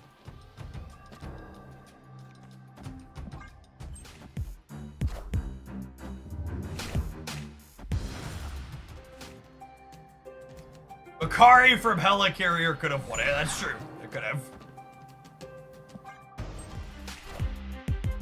Wind, aid my hand.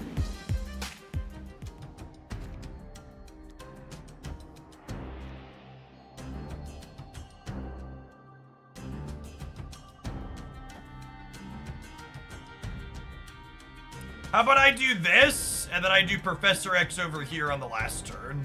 On the next turn.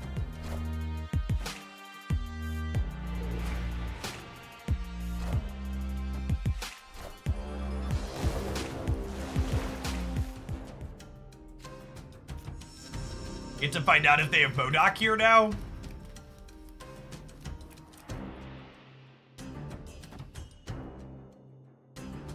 They do.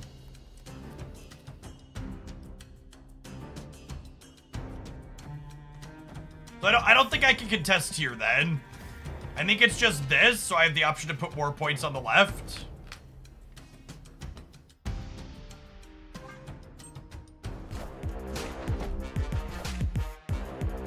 And we're open to peel Blue Marvel or Mystic Textured. X the middle. Oh, I should X the middle? Strong suggestion, video gamer.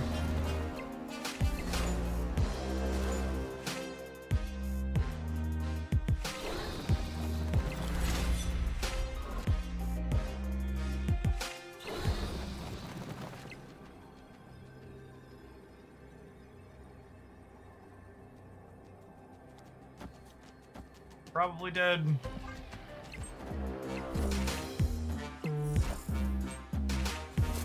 Yep. I am reborn.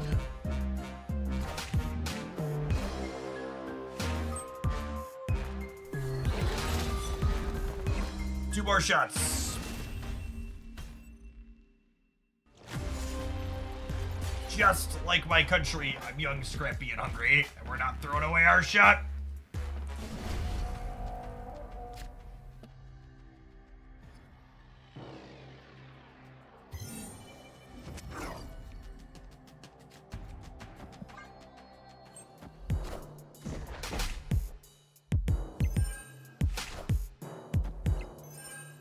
My feeling says that every whale is really into the game and they look for data mines and YouTube and Snap and Twitch cuts. Is that true? No, I would be very surprised if that's true. I would wager there are a lot of people that spend a lot of money on the game that play it very casually.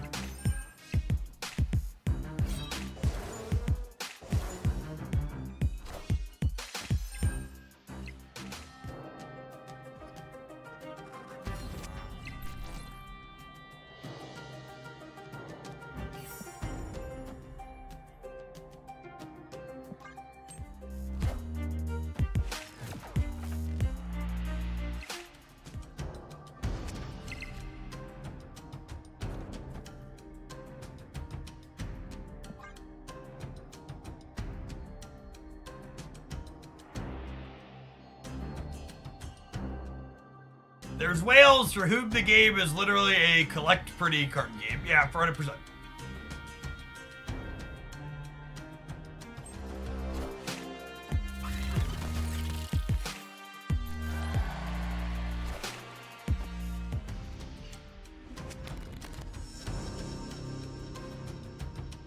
If they don't fill the rate, we get to Professor Exit. King Quesadilla, thank you for the Prime. I appreciate that support. Streaming here on Twitch is my full-time job, and folks like you make that possible. Thanks for keeping me around.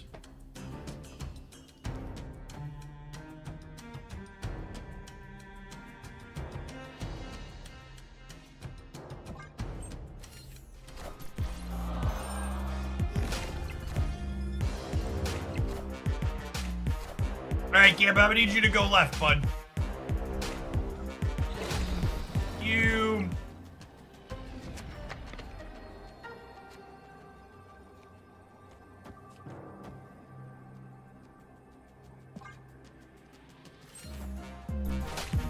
Oh, come on.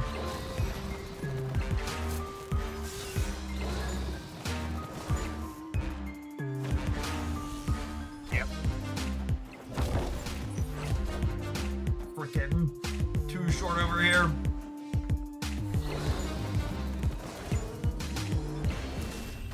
Alright, I said this matchup was bad. We're gonna potentially need all 3 chances to get these last 2 cubes.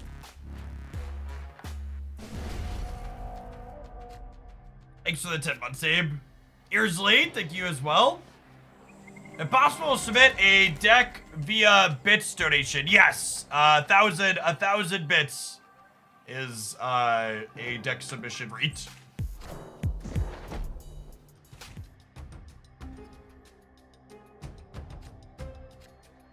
Is it possible for you to spend more time analyzing than playing in general. I mean, I think if there's something worth saying about or talking about for a deck you submit, sure, we'd sit there and talk about it.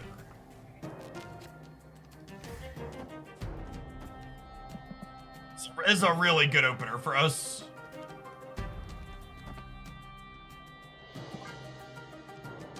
Yes, sorry, 1K bits is for subscribers, that is correct. 1 bit is 1 penny, so.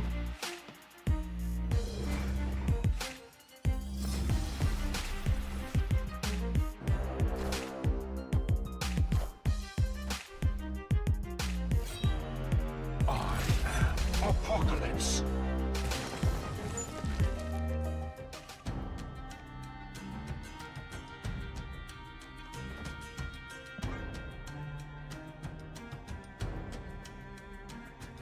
What are shillings for? Shillings are so you can save up and become a shillionaire. And becoming a shillionaire gets you into Beverly Shells.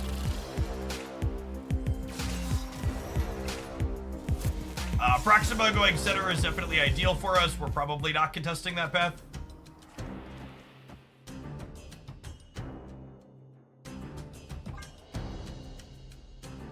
Question is 24 here and here going to be enough? Hopefully.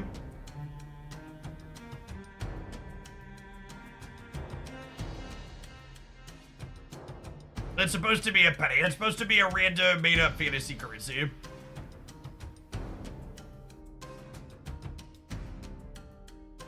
I've got enough tokens for Red Slayer. Do you want her to be nerfed in the OTA? If so, I can buy her right now.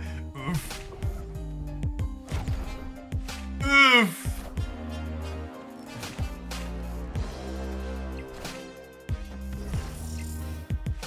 I will not be surprised if Red Slayer ends up getting a little tapped out in the next patch.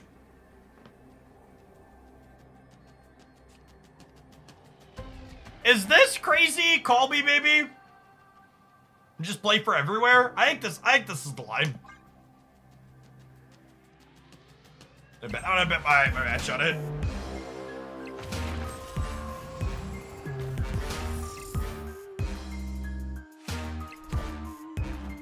Wind, aid my hand. Wind, aid my hand.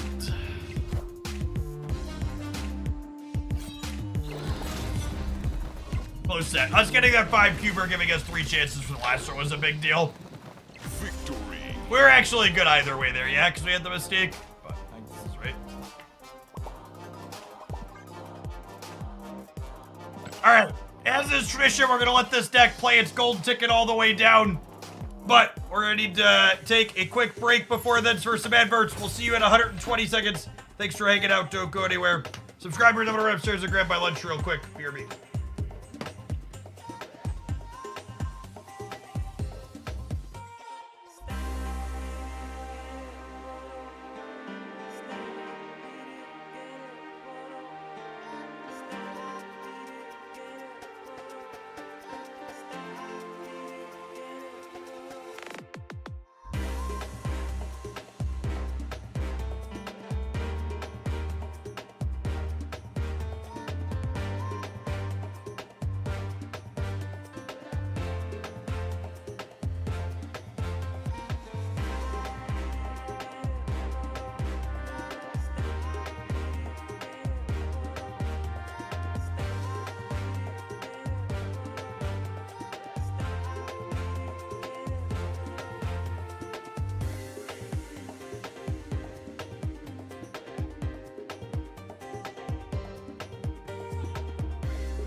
20 seconds to spare. Look at that.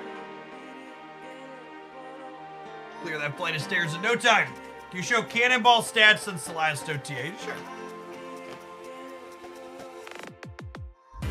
I assume kind of mid is the answer.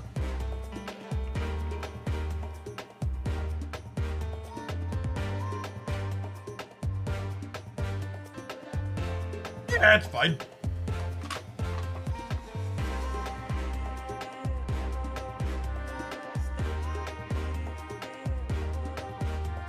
I honestly think they probably should have left him a 5/8 when they hit Professor X, but whatever. A card could be toxic. I'm not gonna cry about a card that could be toxic getting whacked. Zippy, thank you for the gift sub, by the way. Big thoughts coming in hot for the 10 months. And Remedium, thank you for the 1.5 years. Appreciate you dropping the prep off again.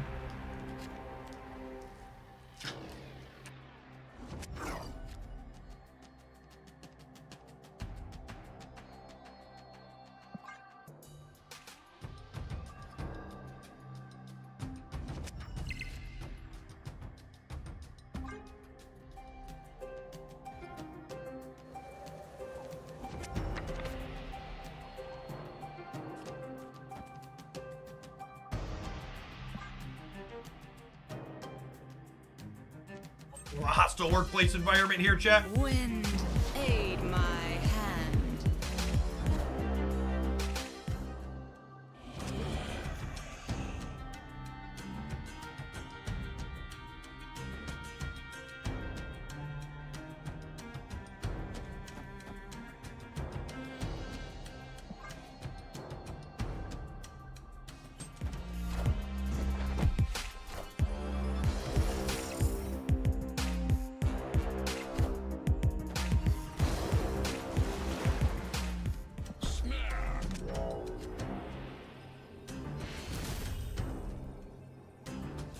Series 4 cards, you prioritize with tokens. I have a Series 4-5 tier list here. That's still current. Check that out. If you have any questions on specifics, let me know.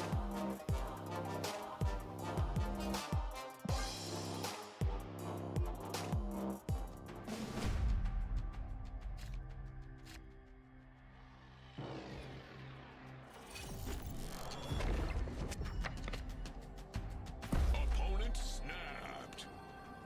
Yep, good snap. Get your freak you back. Escaped.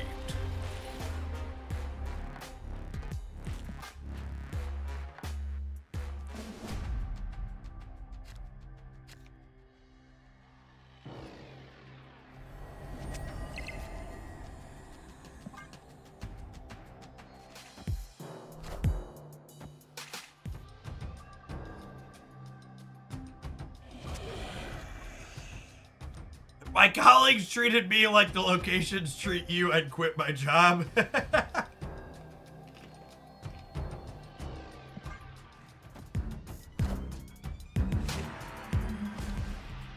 So it's like the Sarah Black Knight deck that we played a little bit of. I'm gonna snap the Cerebro draw here, I think.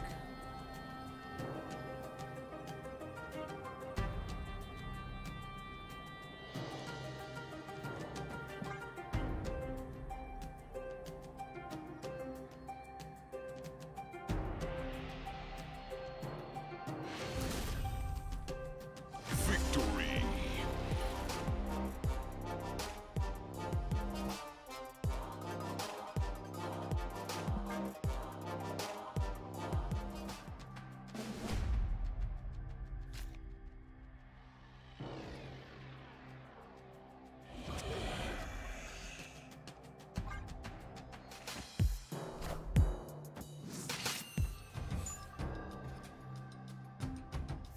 Don't want to play. Chat. My opponent snapping and retreating appropriately does not mean they don't want to play. It just means they understand how the mechanic works. Have any deck brews in mind for Aeroship? No, I haven't thought that far ahead.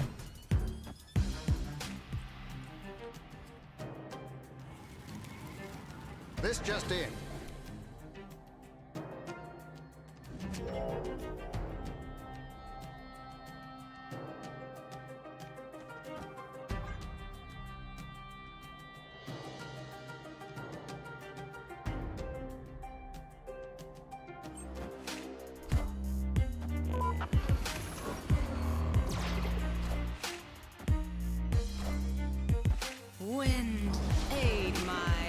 Not only did they get my Nico, but they rolled the better mode on her. Rude.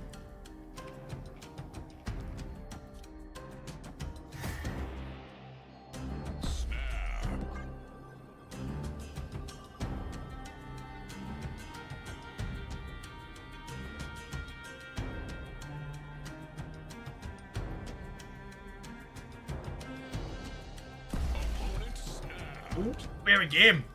Sweet, let's play.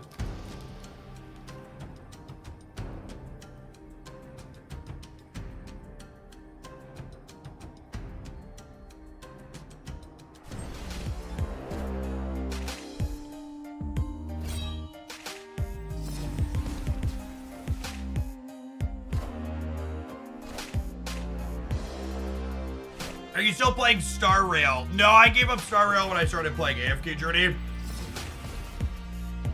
Yes, only have time for so many hero collector games.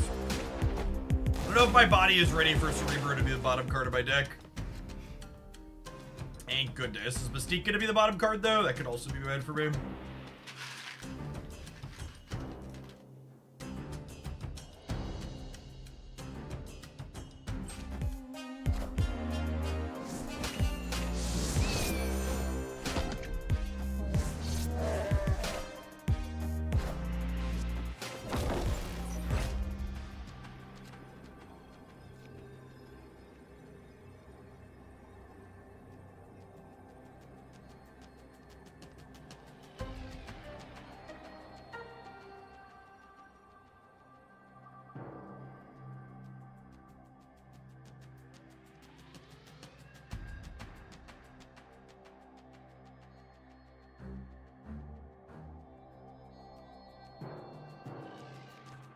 I think it's this. Plays for all three.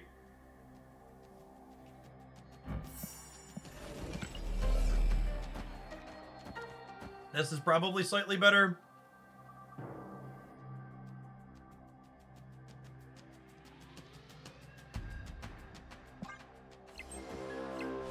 Ah, rip.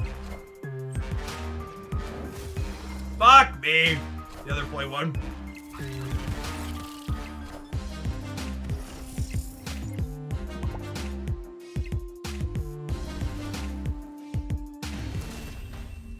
Like 6 different permutations that beat this line.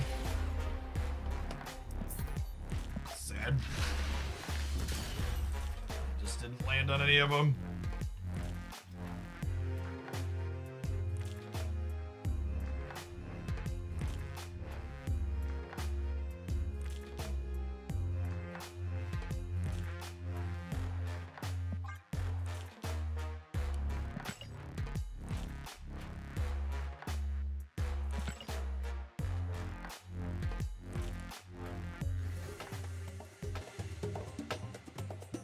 IN, thank you for the 3rd of a year. Appreciate that. Welcome back. Speaking of Cannonball, our next viewer deck is a Cannonball deck.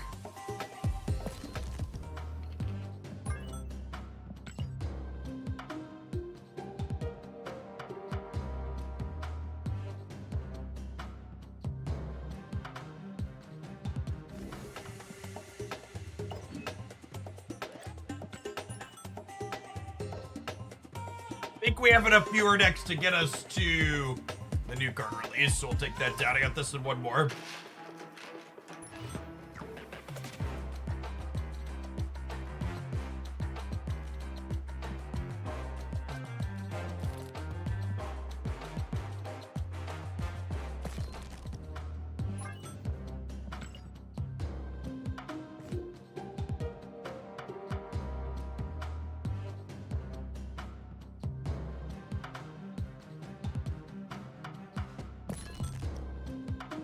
Yes, I guess you're my second one.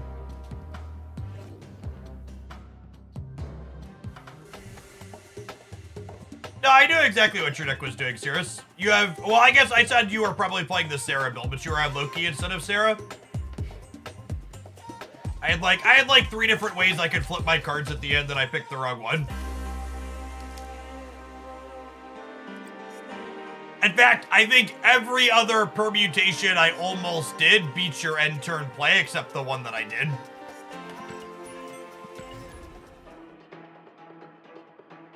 You also had Sarah. Yeah, so we actually... I did a deck highlight with that deck somewhat recently, Sarah's. Only without Loki.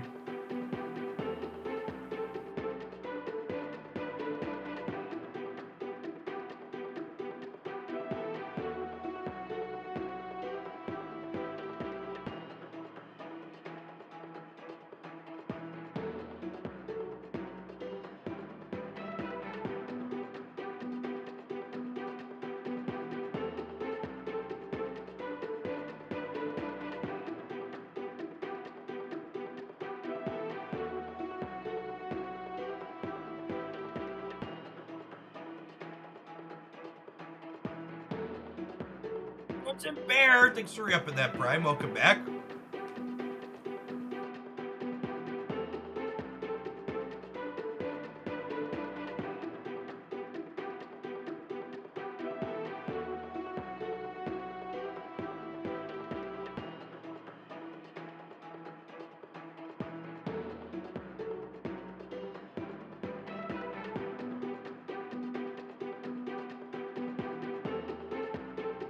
The first Bastos deck I want to try is a one-drop deck that uses Jane Foster to draw one-drops that are made 0 cost. Snap.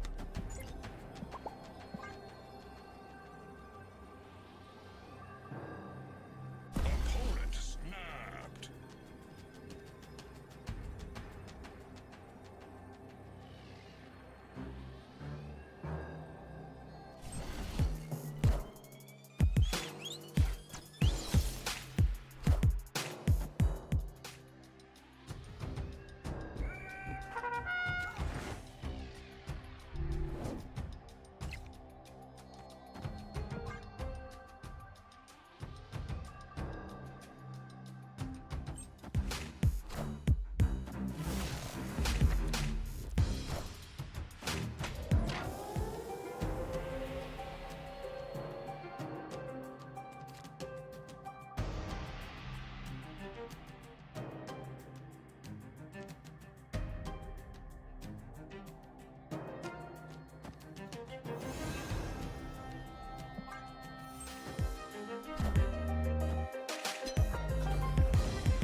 I'm expecting whatever the best Erishim deck ends up being to likely be a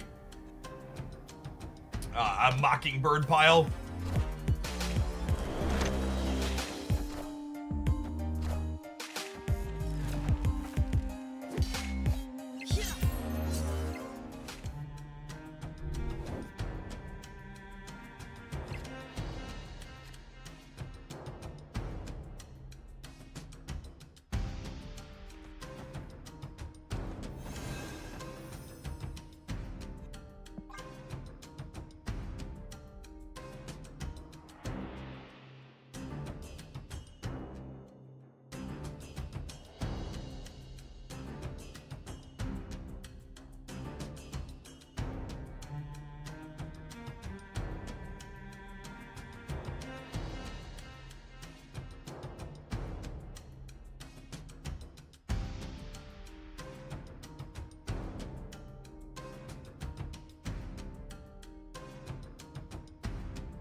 Troop up. Thank you for the baker's dozen. Welcome back.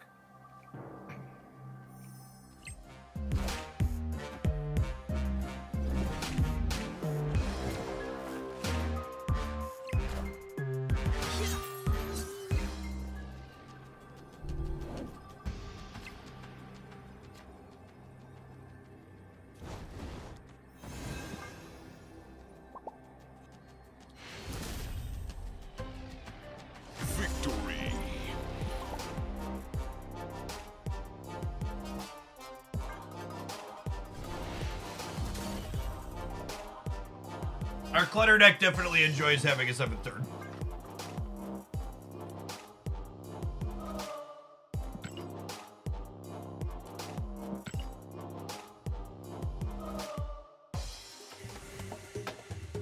This may be common sense, but a week where you only want the new weekly card, it's best to use tokens if you have them, right? Yeah, I mean, if there's nothing else you want to use tokens for. If you already have all the old cards you want. Ideally, you should use keys on weeks where there's multiple cards you want to get.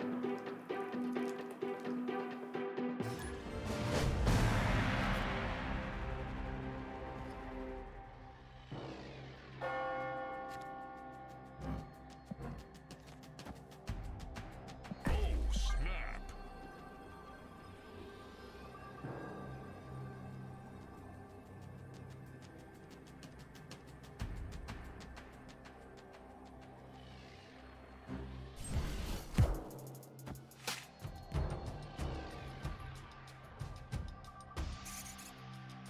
Mother of God.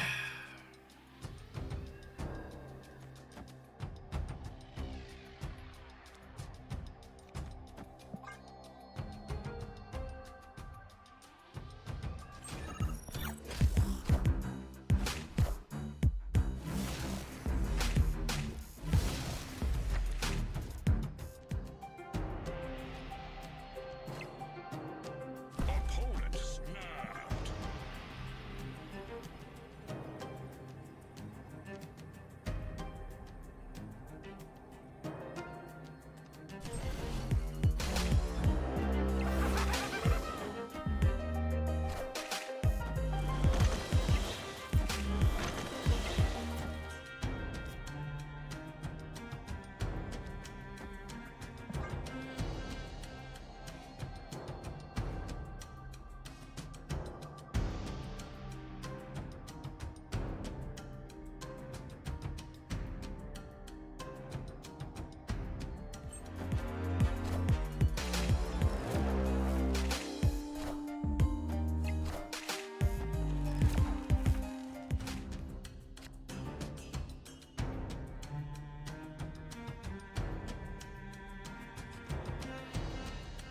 If I do this, I'm 5 to here, and then I tie. Ah! Unlucky. Good play on their part.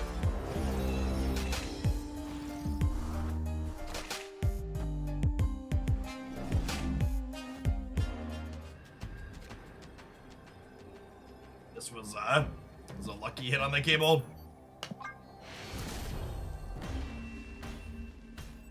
Escaped. I mean, it doesn't matter what they hit, chat. So long as they didn't kill all their stuff here, they won.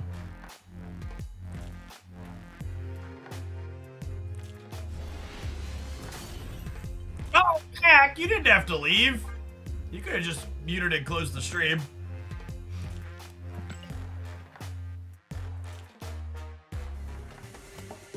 Minimized.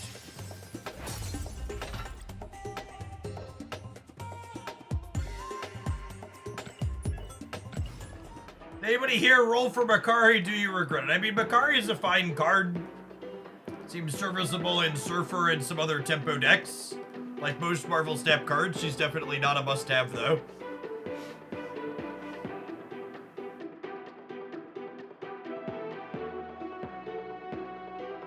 You enjoy playing Silver Surfer, she's a fine pickup.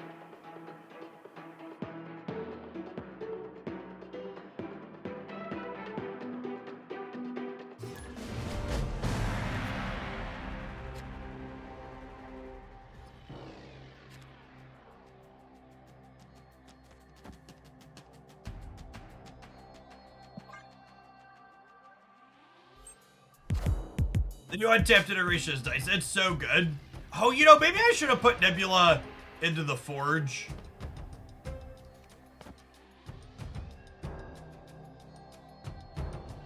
Snap. On the Bifrost here.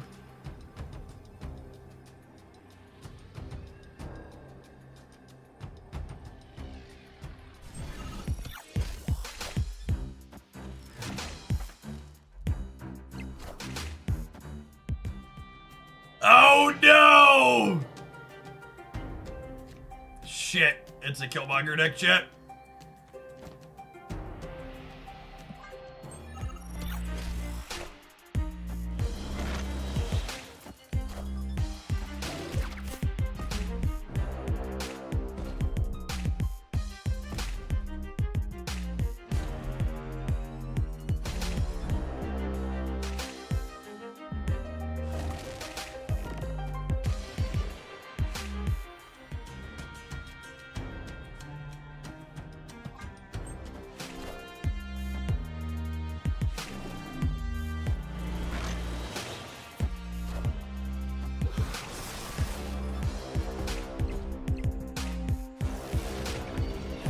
This matchup's gotta be like 0% for us, yeah?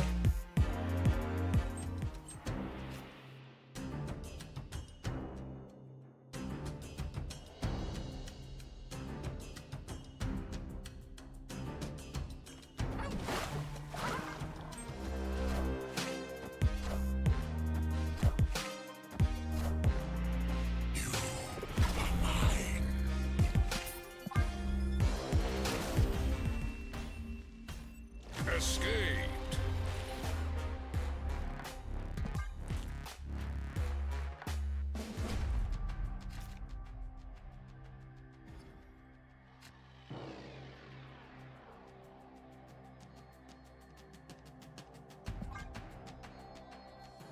If we draw our Angela Athena kitty package, we might have a shot.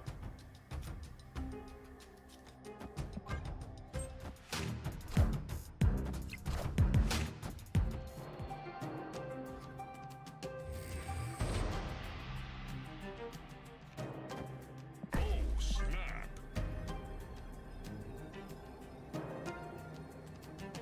Conquest is infested with Destroy after the OTA. Bud!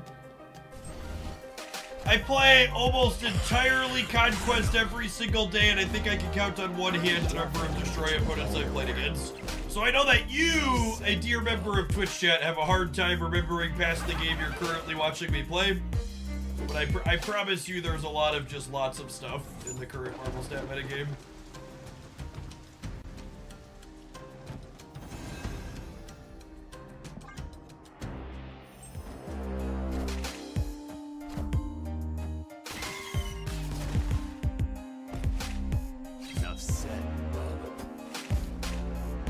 Darling Sensei, thank you for the 17 months. Welcome back. Happy summer to you too.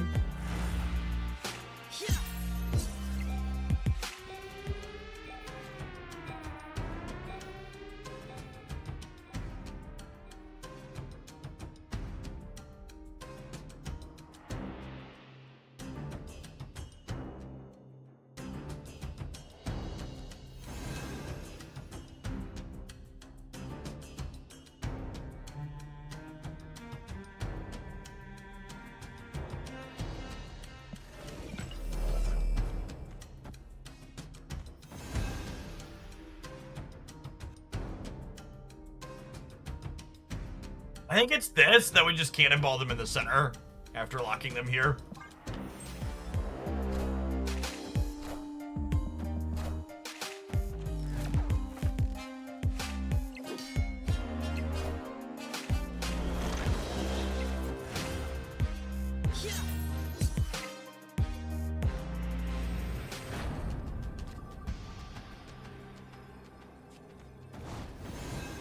Conquest doesn't have MMR-based matchmaking, right? It does. So the lower levels do, the higher levels do not. So the higher you, my understanding is there's some collection in MMR in Proving Grounds, and then Silver, and it drops off the higher you get with Infinite having none. Cut off one head, two more shall take its place. Definitely need to change my underwear.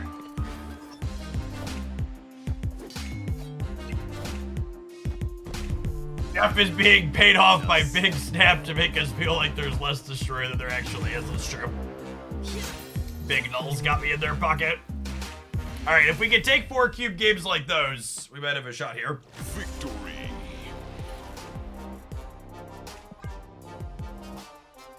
Oh, you're right. I might be misremembering. They definitely confirmed collection level based matchmaking. I think I recall them saying the Proving Grounds has collection level based matchmaking that's identical to the pre-infinite ladder. End quote.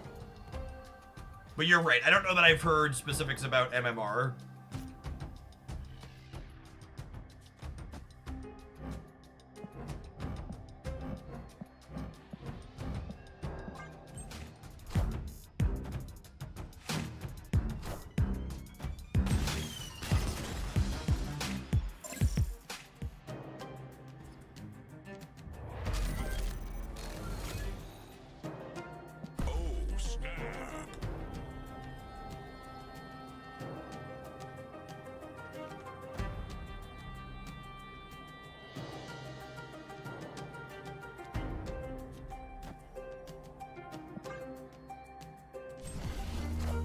Kitty variant newer.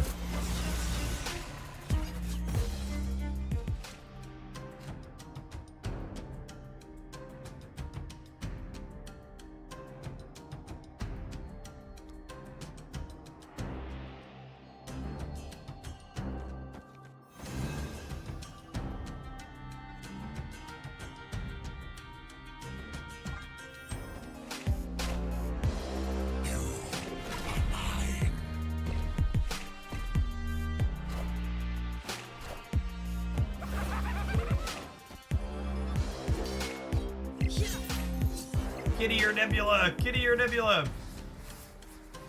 White Widow. White Widow.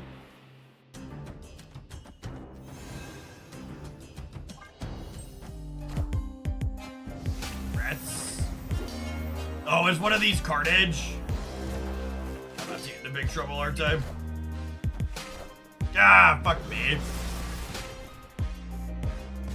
I definitely need to change my underwear.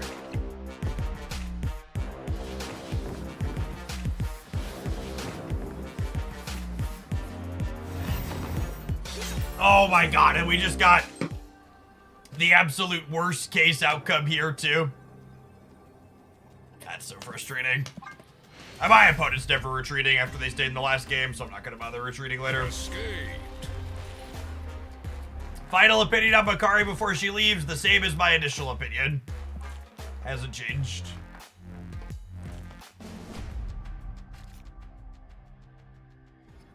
It's been a little bit since my opinion drastically changed on a card between release day and a week later.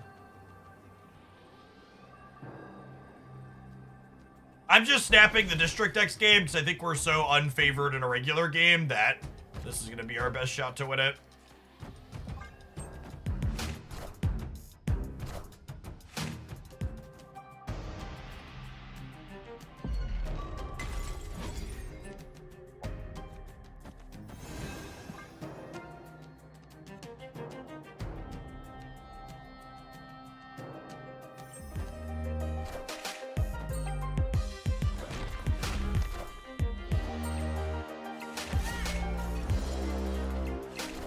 Cannonball handing the last card that was undervalued at launch. Yeah, I mean, if you go back and watch a lot of people like to act like everybody was wrong about Cannonball. But if you go back and actually listen to my Cannonball release day talks, I talk about how the card seemed good in decks that were good at locking the opponent out of one location. So like, yeah, I get it. You probably watched a lot of people who were really fucking wrong about the card, but it really wasn't that hard to get right.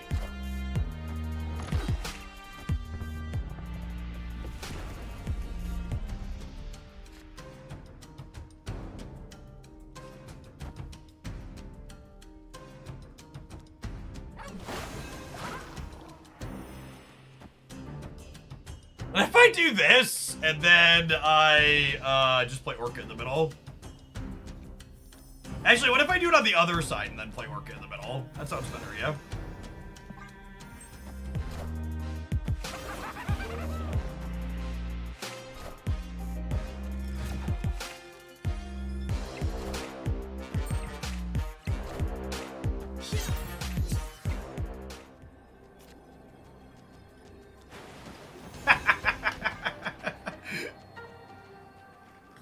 Please stay.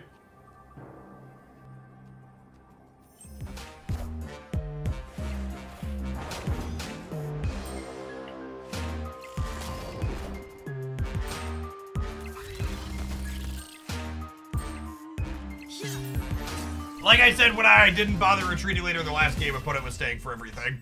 All right, and now... Victory. Now I've got 3 shots. Now I've got 3 shots to win this. And I'd like to point out, I think this matchup's bad enough for us. This is far from a guarantee. I think there's a very real chance we eat shit 3x here. But we have played to our outs.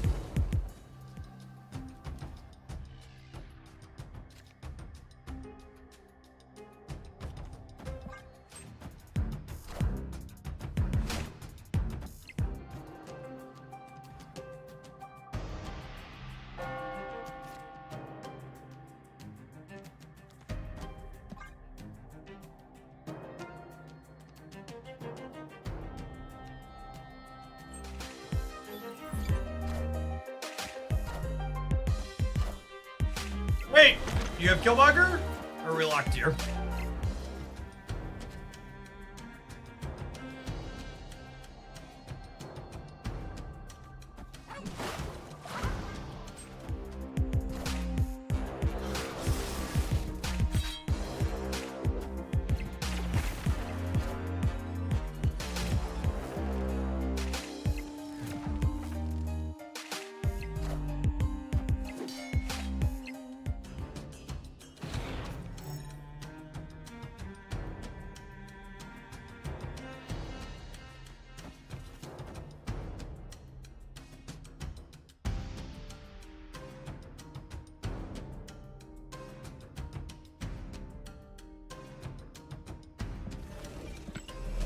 Do I need 4 more on Sage? I guess if they play a card here, she's only getting 6. Yeah, I think I do this.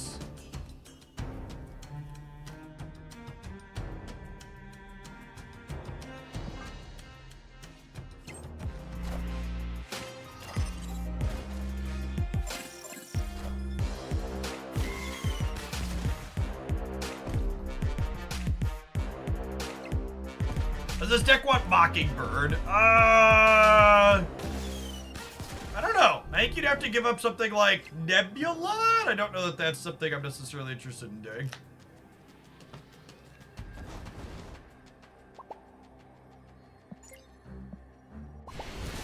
Wow. Victory. Woo. Some good beats for us there. Opponent stayed in some games they maybe shouldn't have. But I definitely feel like we played well into a matchup that was definitely meant for us. Clean infinite ticket win here. District X the real MVP.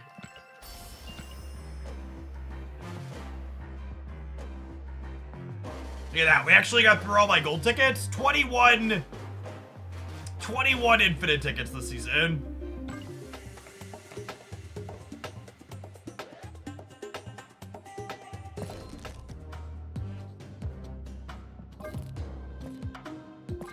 A few avatars I wouldn't mind. Yeah, I think this one's gonna be the first one we go for a border on. Beast. I like Beast. I like the Spider-Woman. I like Arrow. I think that's my priority. Beast, Spider-Woman, Arrow, or maybe Beast, Arrow, Spider-Woman. See if we can convert a few.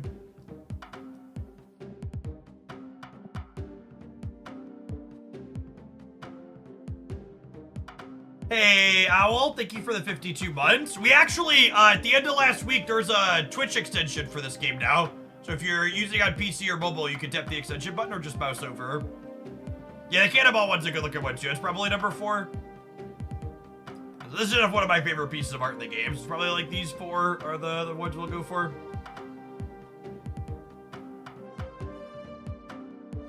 Speedy Snap, 6 for the 5 months. gamers. I always like to call out other excellent Snap content creators when they're hanging out in chat.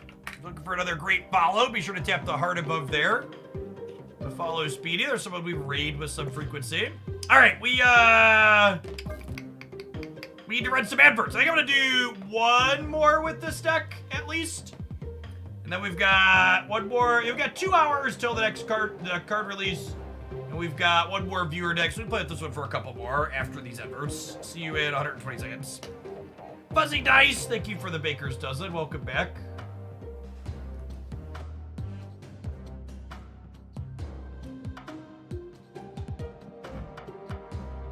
Cannonball variant is lovely. Is lovely. Selga, thanks for the 5 buns.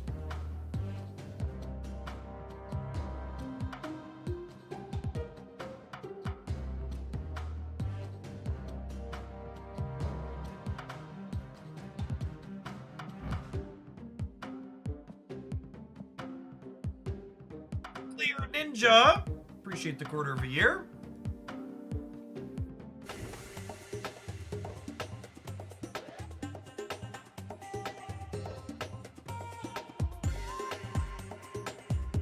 Fuzzy.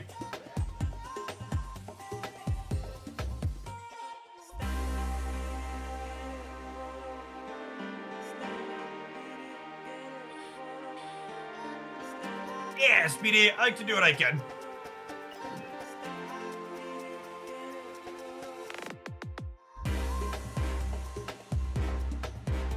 They haven't released Spotlight Cash variants to general pool, so they've mentioned that they are going to start re-releasing Spotlight Cash variants a year after they were in Spotlight Caches to their own spot in the shop. But they haven't released details on how much gold they're going to cost or how long they'll be. How far off are you from Gold Cannonball? Forever away. I don't think I have any splits on Cannonball. I don't have that many boosters. I don't play cards when they're tier 1 usually. Yeah, I only have 220 boosters and I only have so I have enough boosters to get 2 splits because it's 90 for each of these. But then we need what, another 310? Yes, yeah, we should see the first Spotlight variants return to the shop here soon.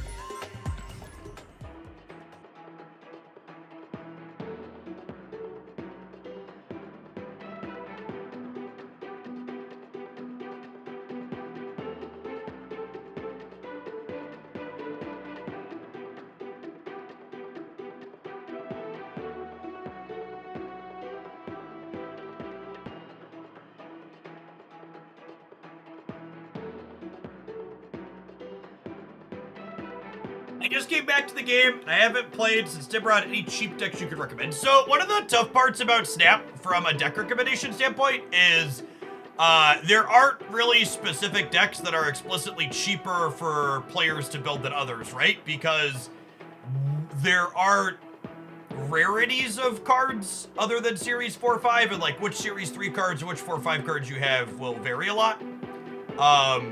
I will say, if you have stuff from the old Stock Destroy deck, Stock Destroy is still very good if you have Null and X23. We actually just posted a video highlight with a discard collector deck, but if you stopped during Nimrod, that was probably before Corvus and Proxima. Yeah, the Battle Pass is the only card free players don't have access to. Do you think Bastos will be a S-tier card? I don't think they really release S-tier cards anymore. I think they've done a consistently good job of basically every card they release these days being like a B or a B+. I think Bastos will continue that trend. In fact, one of the things, it's been a minute since we looked at it. I wanted to play one more match with this. After we finish this one up, we'll take a peekaboo at it. But I want to take a look at how all of Snap's recent releases stack up in terms of card balance.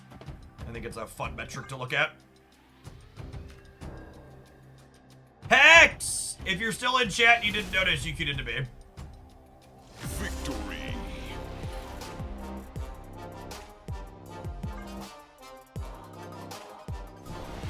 Oh, you're Agatha farming. Got it.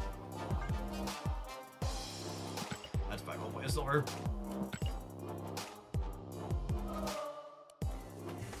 You think Airship will be a fun tier card at least? Maybe. I think Airship's gonna be more competitive than people expect it to be. People undervalue cost reduction and acceleration.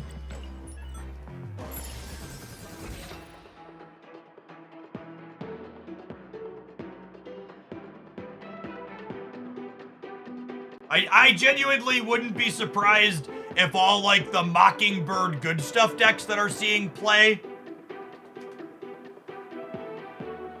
People undervalue how playable bad cards are instead. That's a good way to put it, Burgle. I think the Mockingbird good stuff decks that we're seeing going around right now will probably really enjoy Urshim.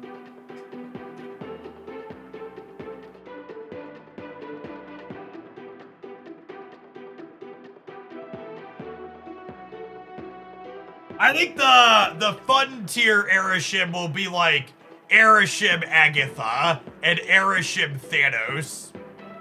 Airship Thanos play that 30 card Marvel Snap deck. You don't think Airship wants Mockingbird? I think you're super fucking wrong. I think the number of enablers Mockingbird needs to be super playable is really, really low.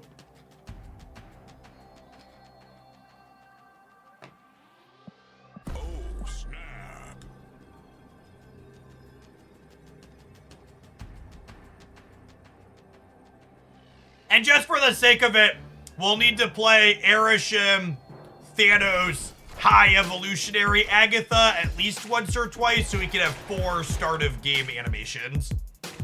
Dear Second Dinner, if you haven't already stress test the quad start of game animation with these cards, please do so now. Just in case there's an emergency patch necessary. Oh, we need Uatu as well. Yes, okay, cool. Good call. Good show.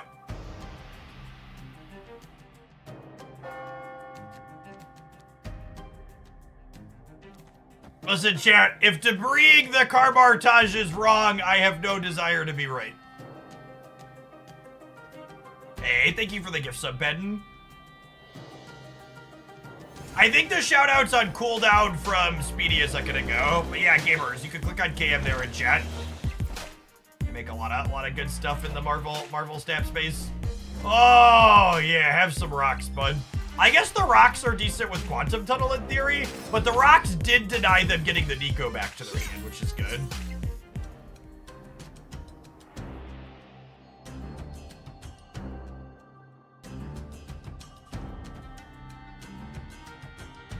Someone send help! I have terminal debris brain.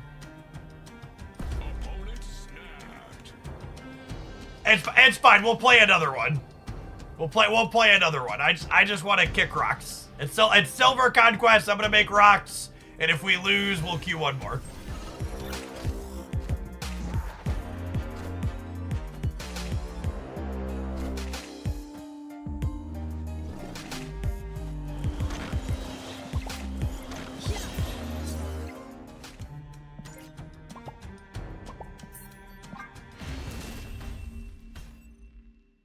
Escaped.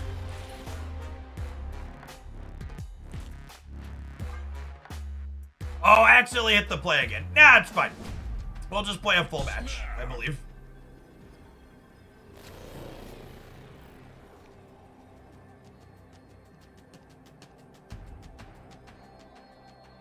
Cannonball wins. Chat, they had 2 cards that could move. They were guaranteed to win the center with Nocturne. Jeff and Nocturne could both move. Parker!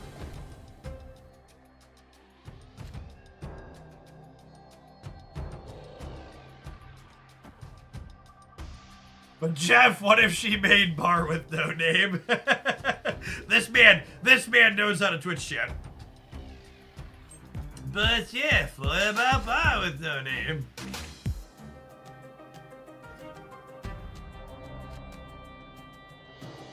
How can you build a deck with Airship when he randomizes? He doesn't randomize your deck, Spark. He adds an additional 12 cards to your deck.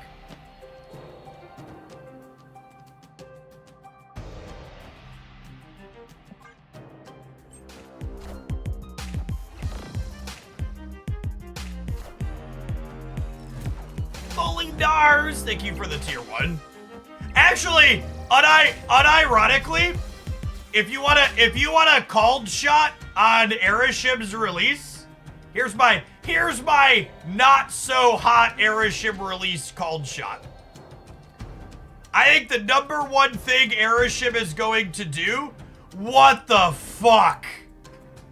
Fully Dars with the not 1, not 2, not 10, but 50 gifted subscriptions.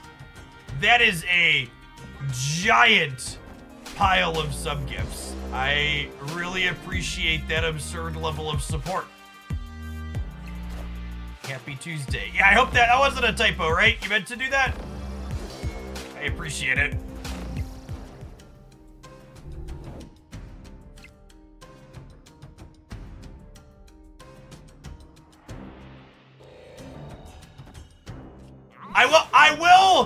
I do think it's important to mention, though, that pile of sub-gifts does bring some bad news for some of the members of chat. I often talk about how Marvel Snap is a high variance game with a good bit of luck involved. And if you were unlucky enough to not get a gift sub there, you might need to reconsider if Marvel Snap is really the game for you. There is a strong possibility that if you were unskilled and could not land a gift sub out of 50 gift subs, that you are not lucky enough to play Marvel Snap. Gotta make the tough considerations here.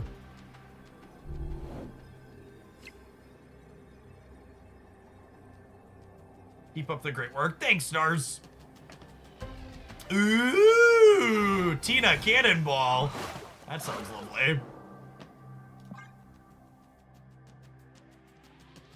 90% of Twitch chatters quit right before they hit it big.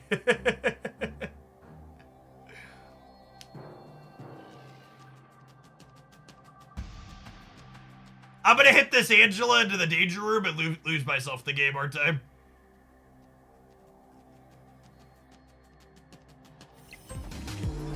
Oh, sorry. Yeah, I got distracted from my Erishim hot take. My, maybe not so hot Erishim take. Oh my god, they played the Widow's Kiss out and Cannonball savaged them. Oh, baby. Oh, baby. Victory. I think the #1 thing Erishim is likely to do for the Marvel Snap metagame is he's going to cause people to realize that Darkhawk is a generically good card that they should be playing more of. I think a lot of sweats are going to play Darkhawk because they want to hate on the new card, and the result of it will be, oh, Darkhawk's actually just good. Like, it'll obviously be good against Erishim, but I think it's gonna cause people to realize that, like, oh, it's just good in general. I think Darkhawk has been incredibly underplayed since he was pushed to a 5 cost and is still very good.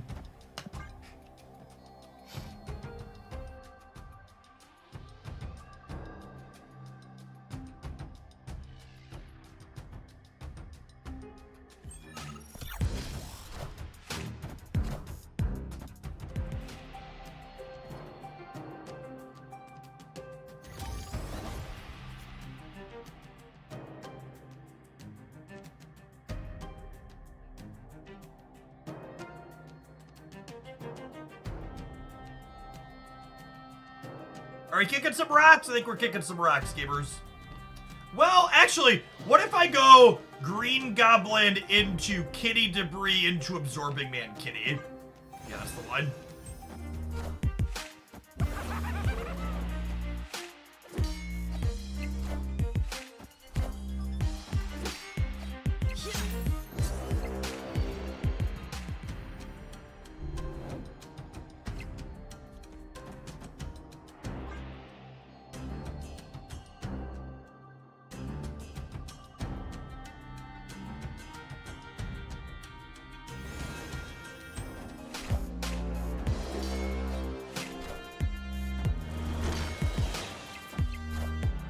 been trying to find a good Darkhawk list since the Kim variant. I just haven't found anything that feels really good. So, Darkhawk doesn't have any free wins anymore. It is 100% a this card generates small edges type thing. For lack of a better term.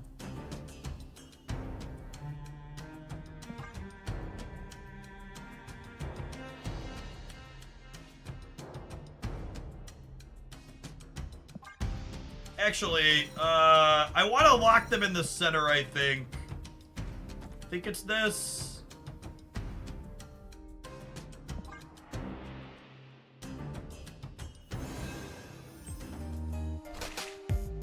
I don't think I can win the right, so I think I want to lock them center and then play to win the left.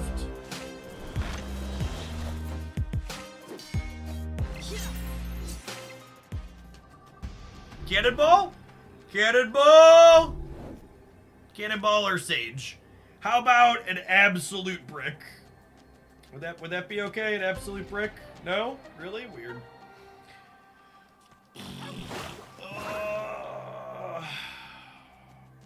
It's time to slide to our next deck, so we're gonna do this, but we're probably dead. Cannonball probably would have won it. Although with the Jeff, we might have died anyways.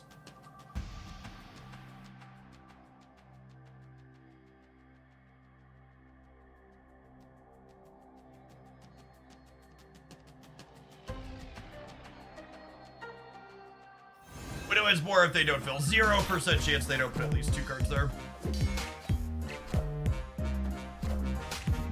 Oh yeah, Widow also doesn't do anything in a Leaf Secret. Great go. Would Cannonball have won? Cannonball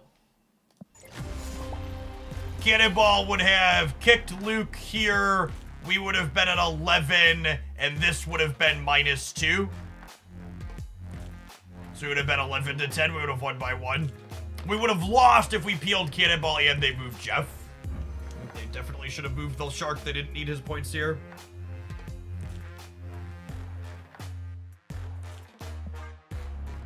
Hey, Yeeps. Thanks for the biddies.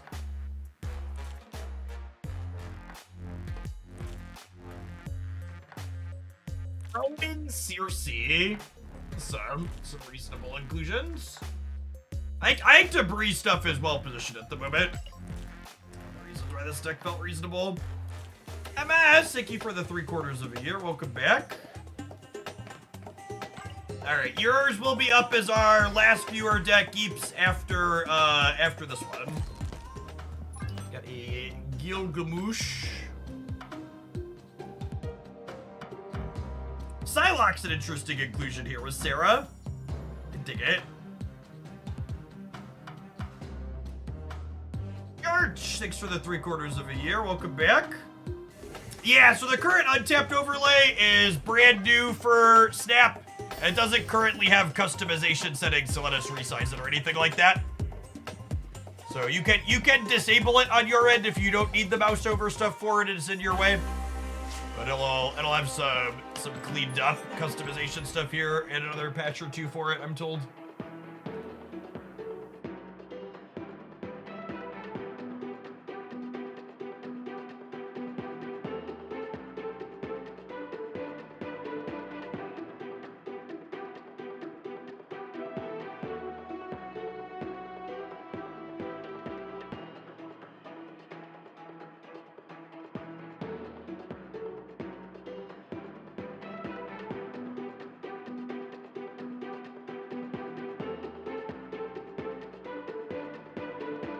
Untap plugin's pretty cool. Yeah, it's great. They did a similar one for Magic Arena, and that was my primary game.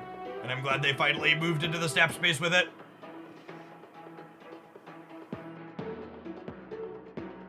What do you have cooked for Festos? I have 1 Surfer deck and 3 non-Surfer decks.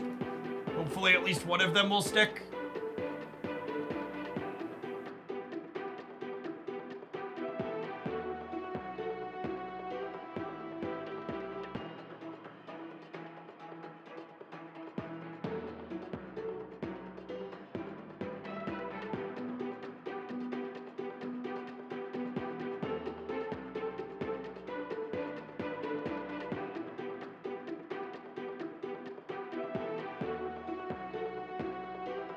Hi, Mark. Thank you for the third of the year. Welcome back. Whoa, let's stand up for a little bit, huh? Wonderful, wonderful owl shirt.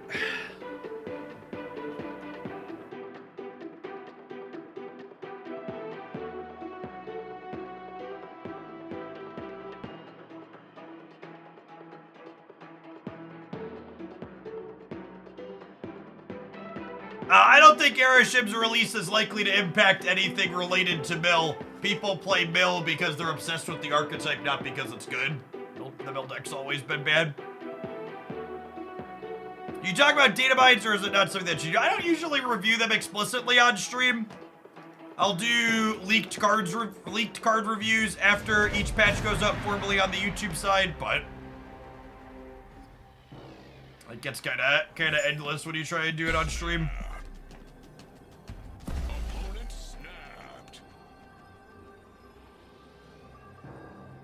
I do have a Pixie Fastos deck lined up, yeah.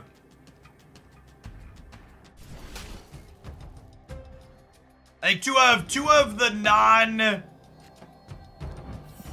Is it Pixar Mommy Lovely? Two of my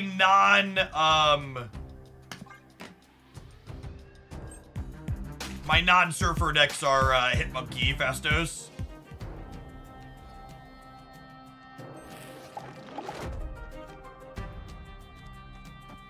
Sorry, Pixar Mommy, we gotta send you across here.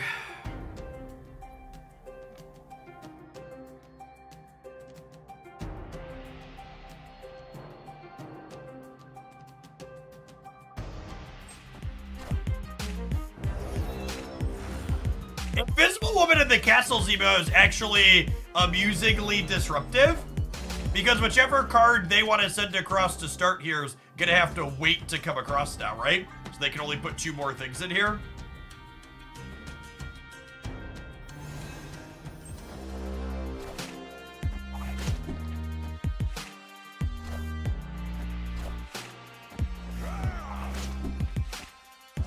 Psylocke is a little bit late to the party. Damn Time Theater.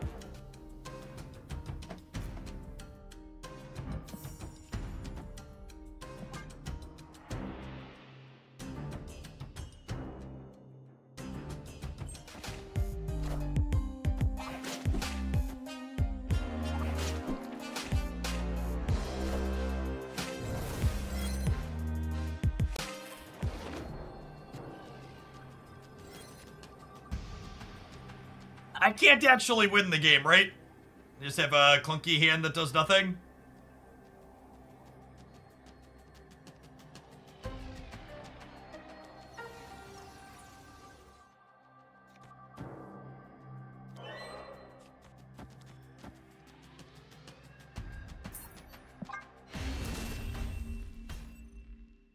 Escape.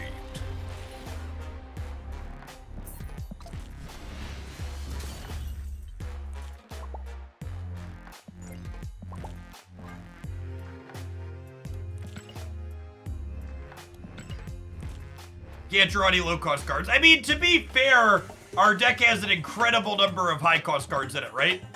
So, like, partially bad beat, but also partially deck-building choice.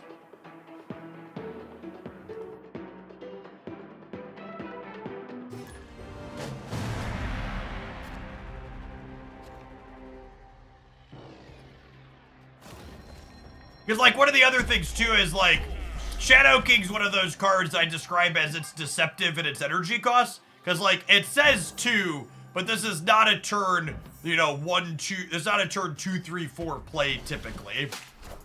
It's a 2-drop, but you don't play it until super late.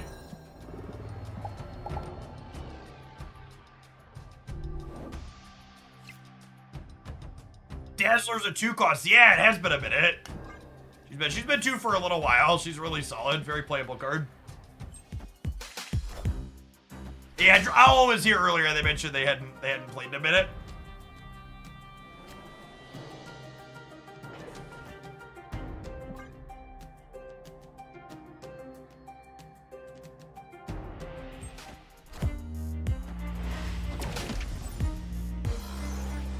Minions to me.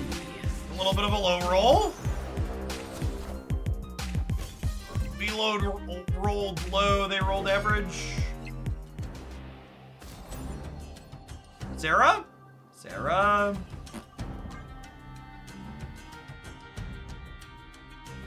Then the thesis mines. Hope that's going well. Shadow King's gonna let us reset Angela on the last turn, which is nice. Can potentially let Dazzler win the right. Best Hella deck ever. It's something.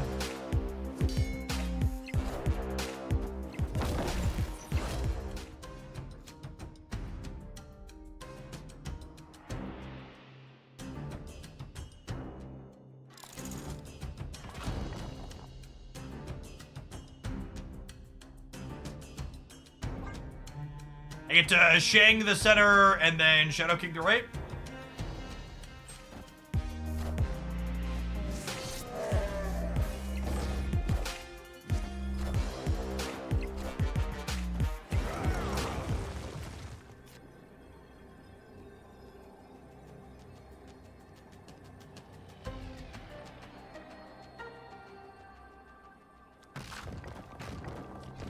Is it ever this, actually?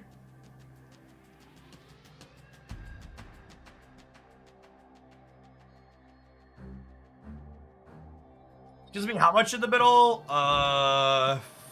4, 5, 6, 7. That's not enough.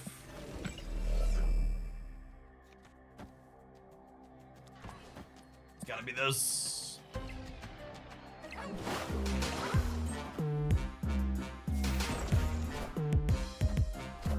Alright, we're getting... Oh, they did hawk. I was expecting we were getting hawked. We win all three then? Oh, they're just keeping him in by that way. Got it. They didn't want my cards to stay. That makes sense. We're good though, because they just didn't play for left.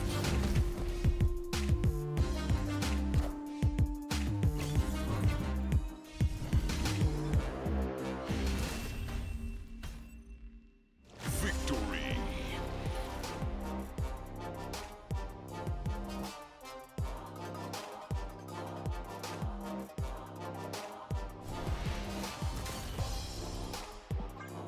Their sandcastle has been appropriately knocked over.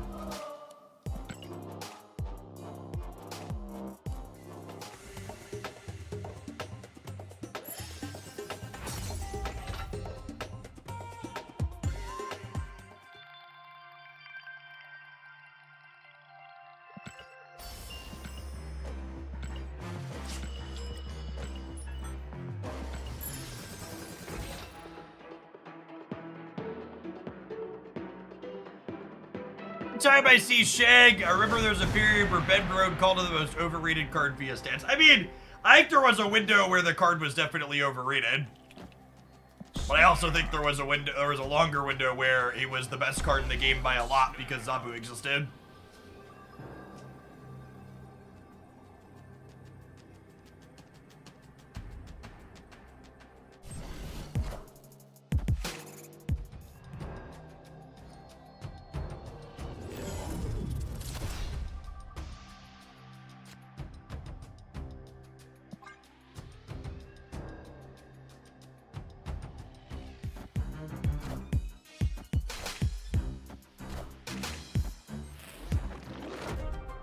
It's a little sad we didn't see a Zabu redesign in the patch today.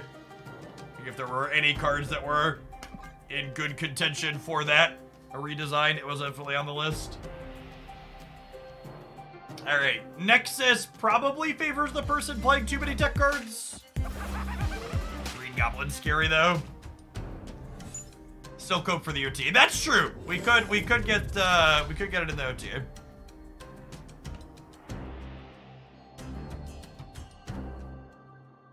Well, okay, now we Shauna, and then we Blue Marvel, and then we Gilgashad, yeah? You see Shauna not to fist herself into the center? Oh no. Oh no, I've made a terrible mistake! So for people who are unaware how this works, the Nexus further to the left adds more points. So having the center Nexus filled for us is not great.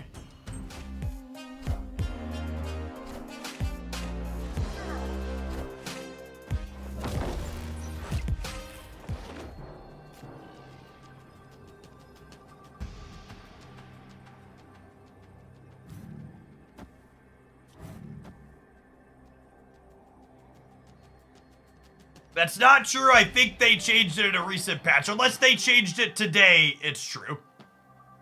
You link me patch notes and I'll apologize for timing you out. For future reference. If you're gonna tell me I'm wrong about something, you better be a lot more confident than I think.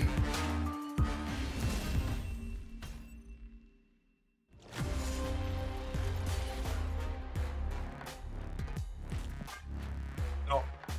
The ReQ button by mistake.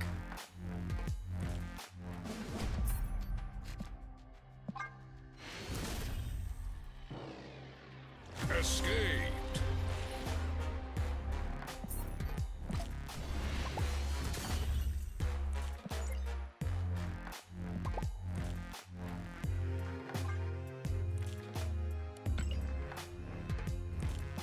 Alright, we have some more games with this deck.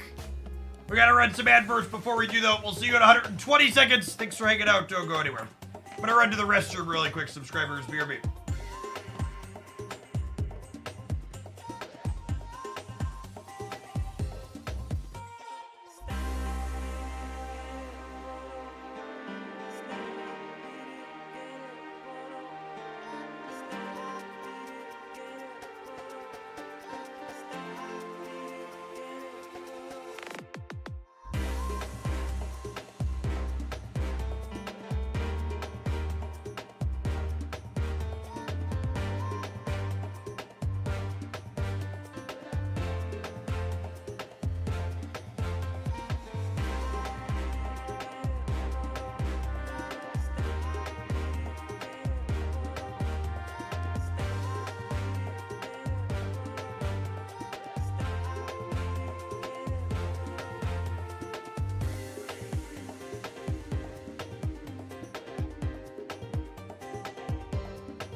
Gang should kill 6-drop. Well, that would be an incredibly different card. Ghost Rider Flyby, thank you for the 19 months. Welcome back.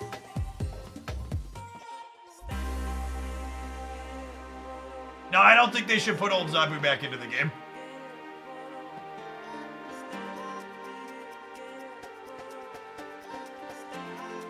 I think that would make me incredibly unhappy.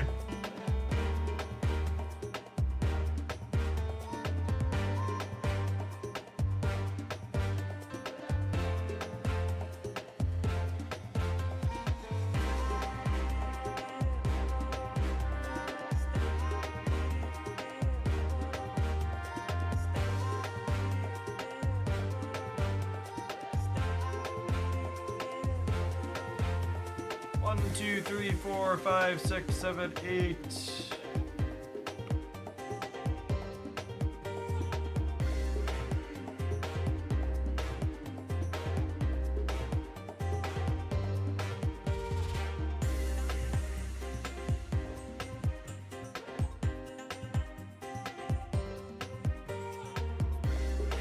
Cubes.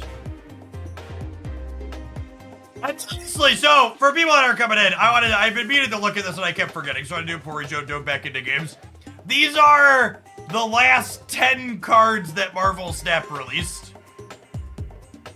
And it's just like, I'm honestly just kind of in awe of the Marvel Snap team. Because like, basically every live service game you ever play always says like, oh, we're gonna put more resources into balancing and we're gonna balance our content better and we're gonna do a better job of this as we go on.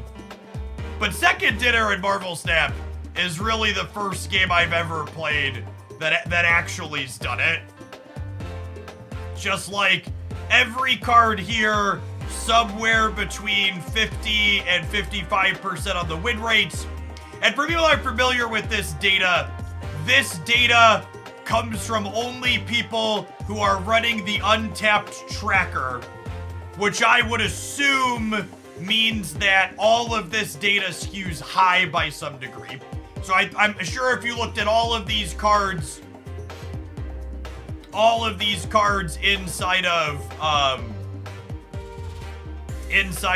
second dinner's metrics, they're all a bit lower there. Also, shout out to the shitter who left me an upset YouTube comment that I said Makari was better than Sasquatch. Stats agree with me, nerd. I know what I'm talking about. Yes, I would assume the population of people choosing to use the untapped tracker are more competitive / play Marvel Snap at a higher level than people who don't, on average. Not always, but on average. If you look at the best Demora decks, the best Demora decks are still just the long Demora decks.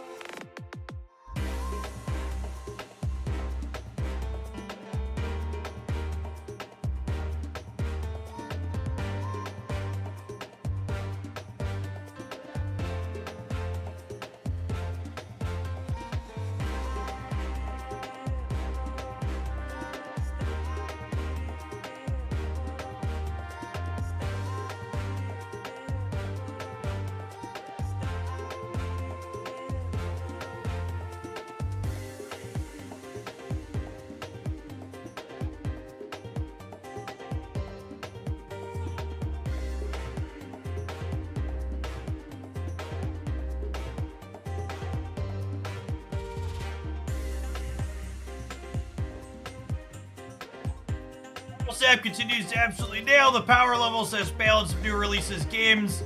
Always say they're going to balance better, but second dinner is the first I've seen to really deliver on that promise. Last 10 card releases and untapped metrics. Any typos in there I missed?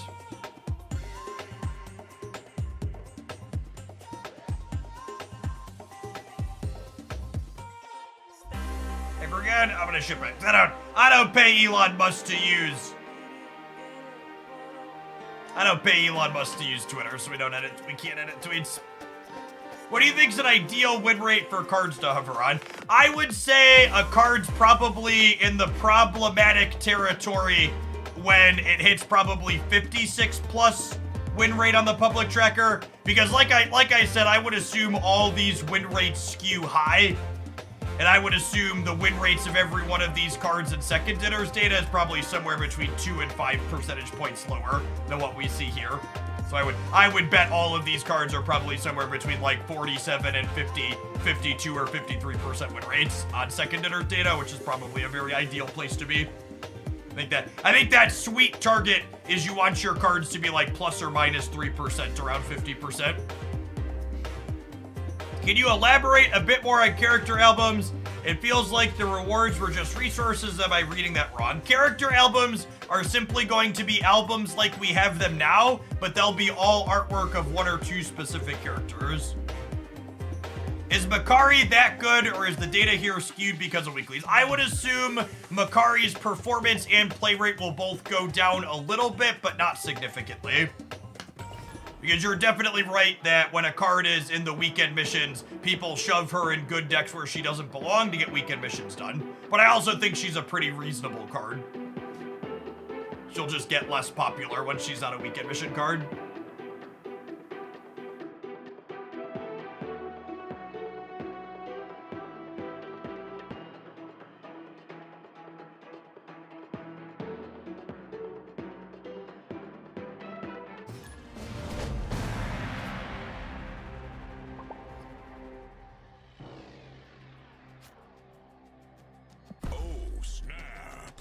Our deck is not a Stellar Shuri Slam deck.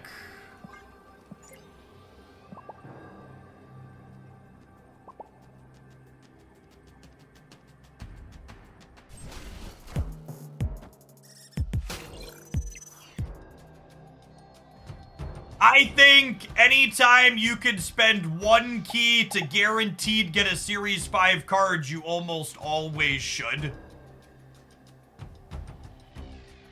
Because any other time you're gonna get that card later on, it's gonna cost you a lot more than 1 key on average. I actually, after the latest set of series downgrades, I don't think there's any Series 5 cards where I wouldn't tell you should always spend 1 key to guaranteed get her. Or guaranteed get it. Like, the list of cards that didn't meet that requirement were like Celine and Hercules, and those are Series 4 now, so whatever.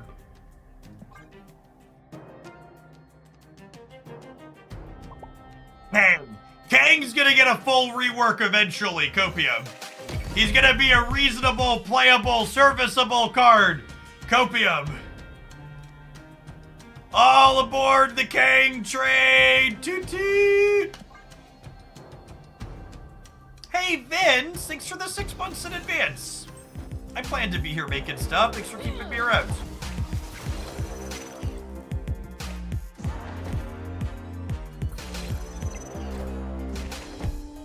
I keep telling myself that about Hercules. Yeah, keep coping. I think a Kang rework's more likely than a Hercules rework to set a low bar.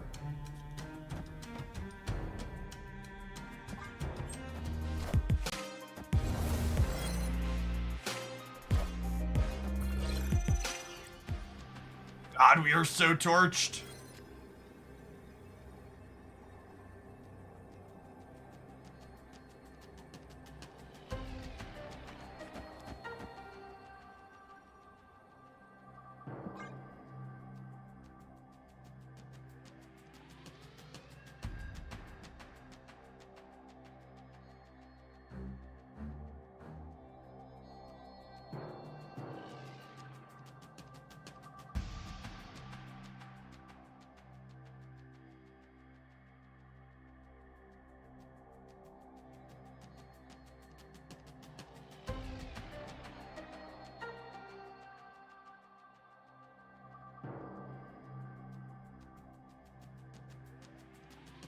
At least you'll get double boosters. Oh, that's a good question.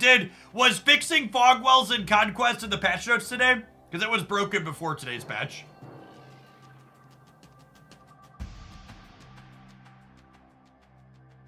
Hey, Vince, I'm glad you enjoyed the YouTube stuff. Welcome over to a live one. They've got decisions on where to move their stuff. I assume we end up dead most of the time, but we've waited most of the turn, so we'll let it go. I'll let it go. I'm glad I've created a space here where you feel welcome.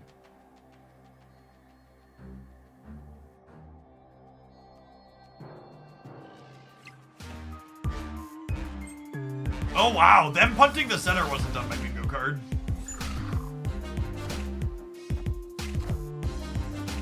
I assume we lose the left then, yeah? Oh my god, get wrecked! Wait, why does that play make sense? You were dying even if you killed something. I'm so confused. Victory. I would say sometimes lucky, but there was no luck involved there.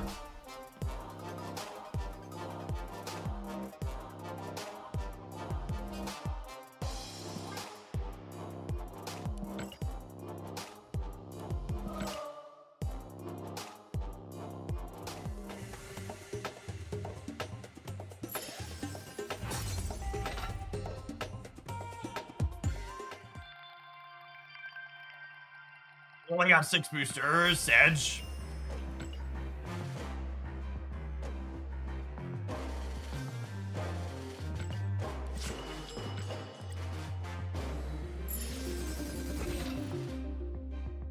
Oh, was that the streamer we raided yesterday? I'm so bad at remembering usernames.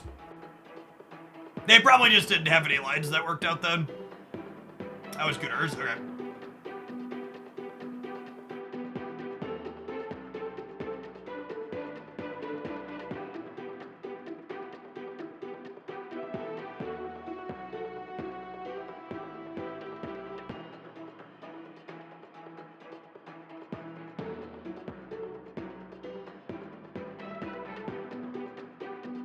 I was going to gigantify an emote for bits, but it's 10,000 bits. It's a bit steep for me. Yeah, the gigantify an emote and the other thing that Twitch forcibly added to every channel on Twitch, I just set them to...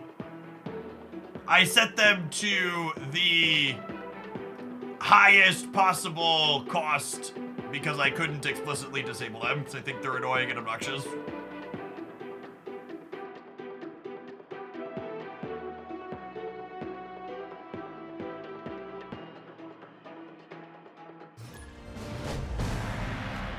Gamers, we have a command about they, them when you're talking about my opponent, but like our last opponent is the streamer we rated yesterday. I know they're not using male pronouns, so like, please normalize the fact that like you're not playing against just dudes when you play a game like Marvel Snap. And if you're one of those people that are thinking like, but Jeff, I never see anybody who's not a man playing Marvel Snap, maybe because people like you make them feel unwelcome, they don't let you fucking know. Because you don't work to make your spaces inclusive. But Jeff.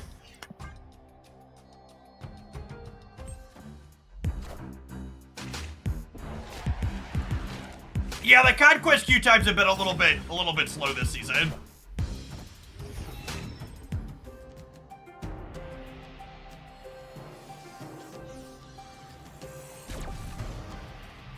Actually, one thing.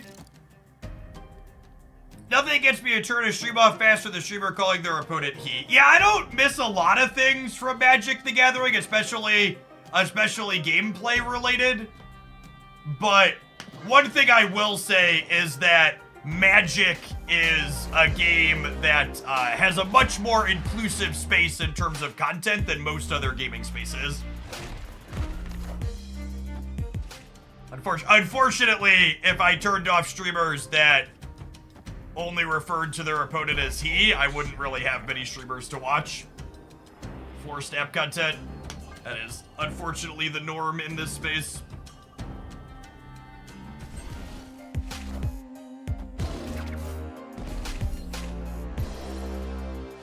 That he is here.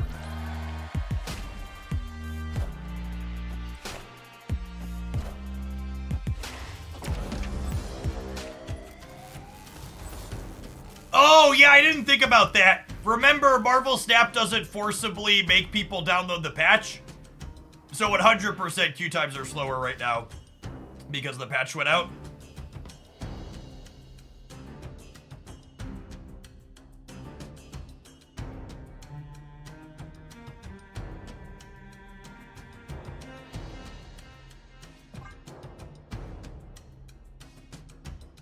That being said, speaking of queue times, I'm gonna be curious to see when Deadpool Diner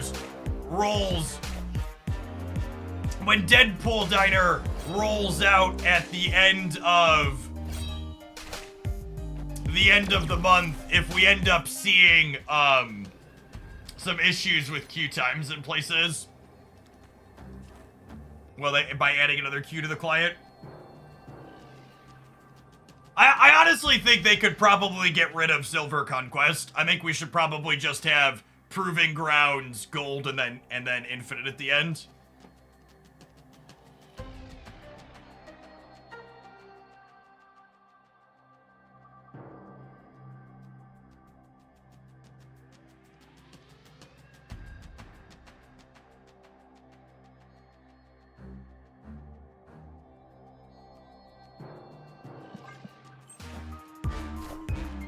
They just didn't play for the left. Alright, Shauna, don't fuck this up for me. We're gonna be short in the middle though, yeah? Because Gilga's actually just a 9-power thing? Yikes.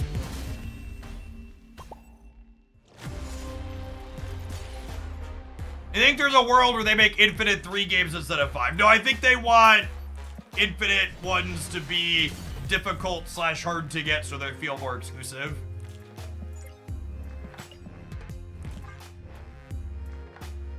Electra, you were supposed to go man mood. Would they be hesitant to get rid of silver because gold tickets are rewards on the track? They know that gold tickets suck as far as They know that gold tickets suck as far as rewards go, and I assume they've said point blank they want to rework collector's reserves at some point, and I assume when they do that, they won't get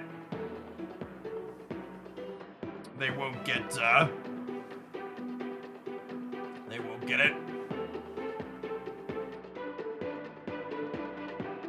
No fist bump back. Dear last time Twitch chatter, I just want you to know that when you fist bump after you win an RNG win, most people think you're an asshole. So no, I did not fist bump back the person that I think is an asshole. Oh, snap. Gloating after a win is not good sportsmanship.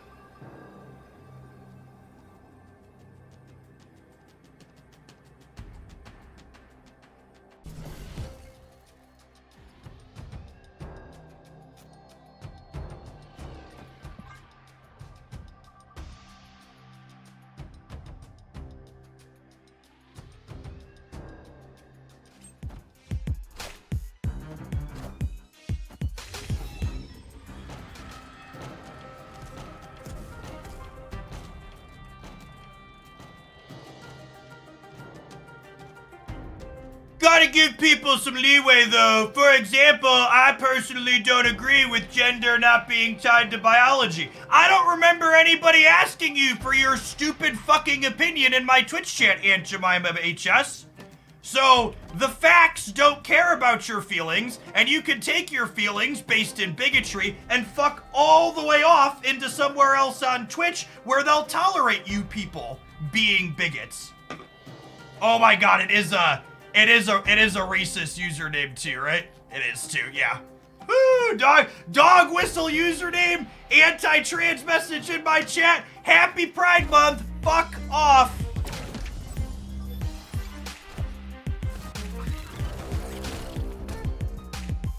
Trans rights are human rights, gamers.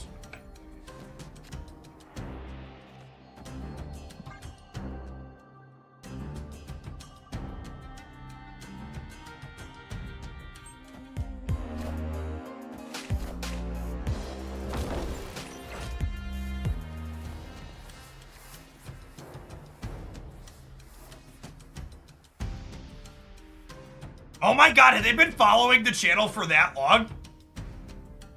No way. That can't be real, right?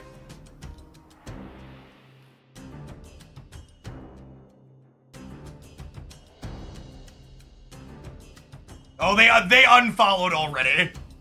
Because we told them to bugger off. Yeah.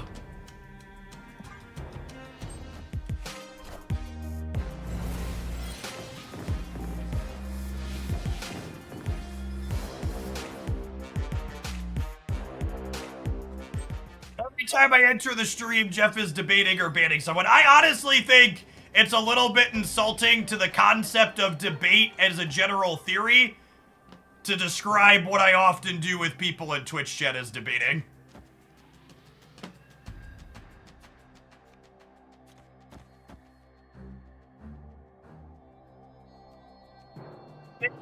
Things that are open for debate. Whether or not you agree that pineapple belongs on pizza. Things that are open for debate. Whether or not vanilla or chocolate is a better ice cream flavor. Things that are not open for debate. Humans deserving fundamental rights.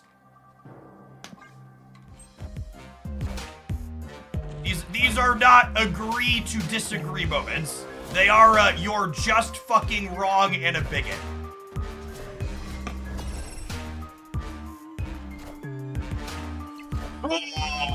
Oh, Blue Daddy. Blue Daddy.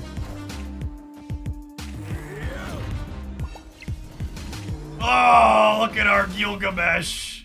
Our 10 power Gilgamesh.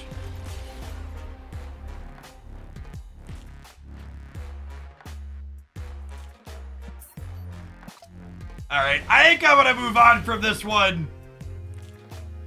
Unfortunately, this deck list feels like it's done the kind of Twitch chat patented, we took the stock good deck and kind of jacked it up by a number of cards. This deck list is trying to, like, blend the Sarah Tech deck and the Gilgamesh Zoo deck, and it kind of feels like it was doing both of those things kind of poorly.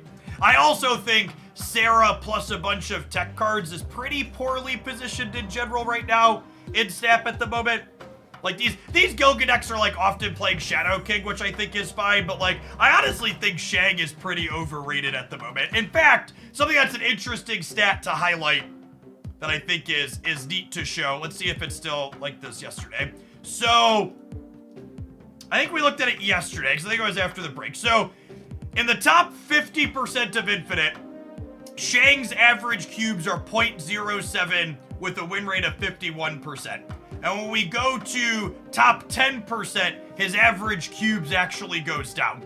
And that's interesting because generally speaking, let's sort by popularity, the stats of cards at the top usually get a little bit better inside of Infinite. Yeah, so you can see here, Mockingbird and Nocturne, 0.17 and 0.10 for top 50%, and top 10%, we go up to 0.19, 0.2, 0.12, and 0.2.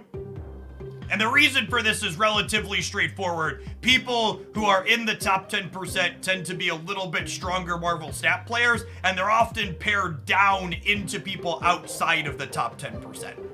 So the average cubes and win rates go up on most cards that are good inside of the top 10% versus top 50% because those players are punching down at players who have worse fundamentals than they do on average. All right, let's load up our next pile of cards.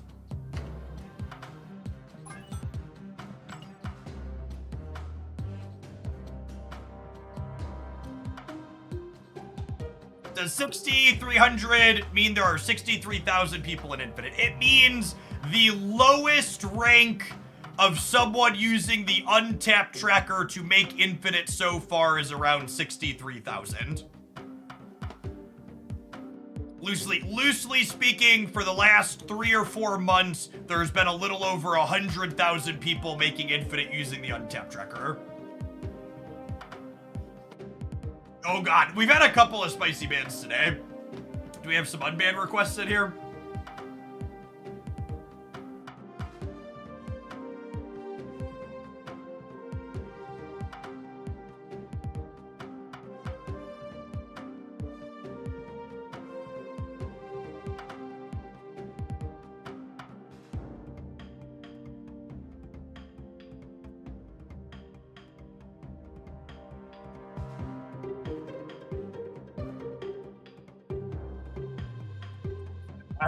Deny both of those real quick.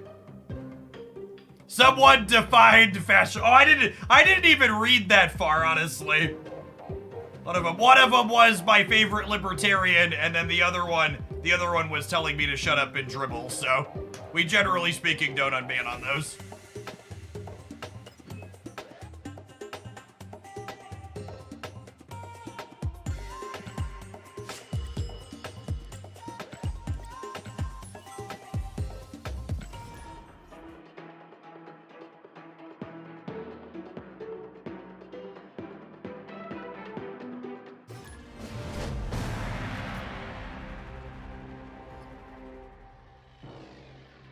Opponent snapped.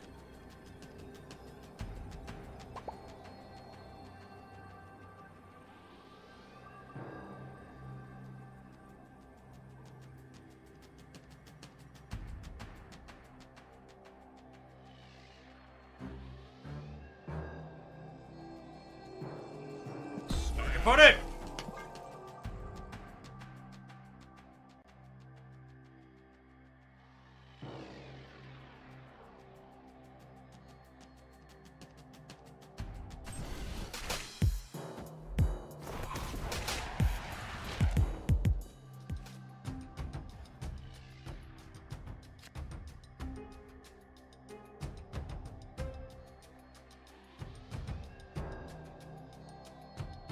You spend some time reading the text I sent with the deck description. Sure, we can take a peek at that after I'm done here. I'm gonna Jeff this turn and then Demon White Widow next turn, so we have the option to Absorbing Man White Widow on the following turn. Thanos! There's a name I haven't heard in a long time.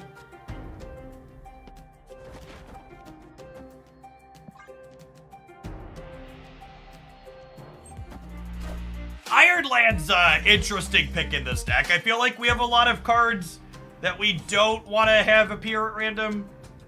Well, so much for Searsing left.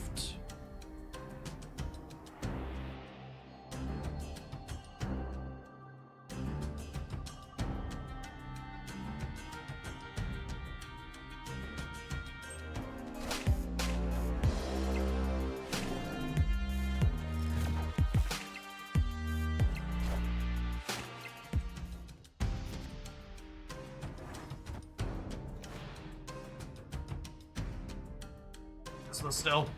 Is it? It could be this. I think it's this, actually. So I have a demon over here.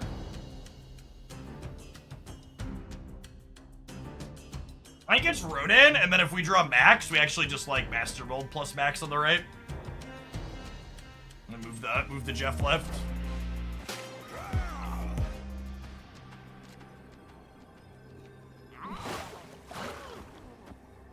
Can I do this? This is like a 3-5, and this is a 2-6, essentially, with the Ronin. Sure, let's go for the Ronin W. They could Thanos left. They don't have Space Stone up.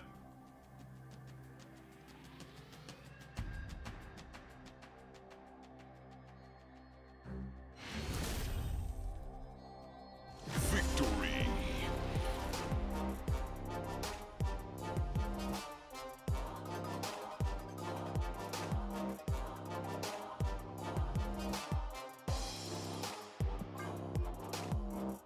When I say trans rights or human rights, I mean that trans people should be guaranteed bodily autonomy and all of the other rights that non-trans humans have. That's what I mean when I say trans rights or human rights. And saying it in the way that trans rights or human rights is important because people who are interested in stripping human rights away from one particular group of people are never fucking interested in stopping with that one particular group of people. That group of people that they're looking to strip rights from is just the latest group of people they are interested in stripping human rights from. They will not ever stop. They are always interested in taking more liberties away from people who look, act, or think differently than they do.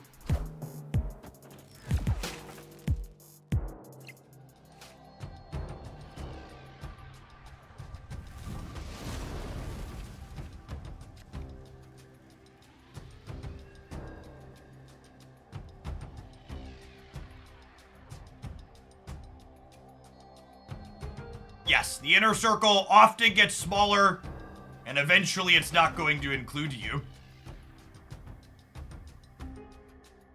Is exactly right.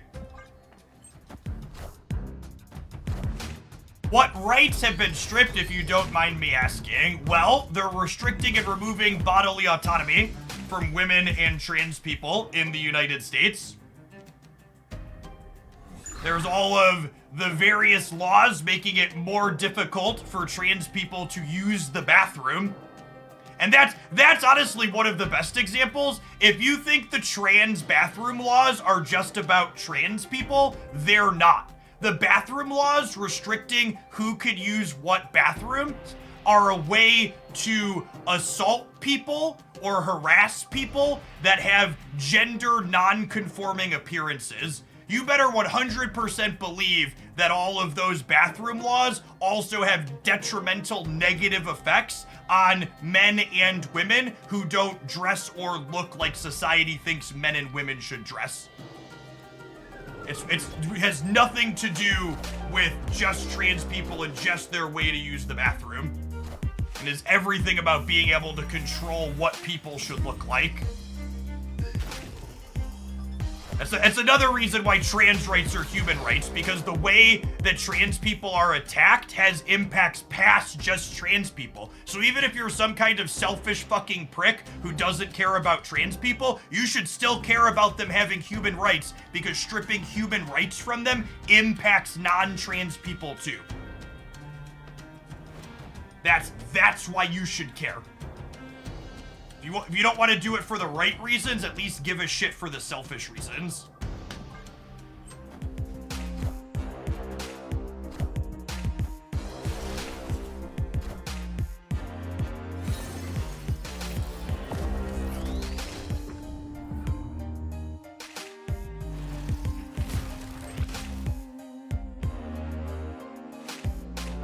Surprise! All right. Well, we're definitely winning this game.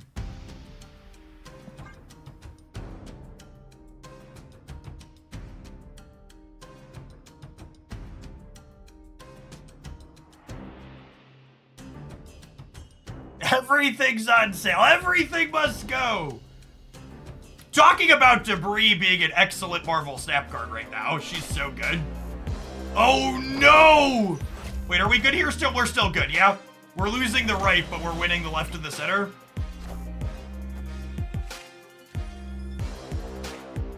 Much like the United States, speaking of politics, we've lost the right.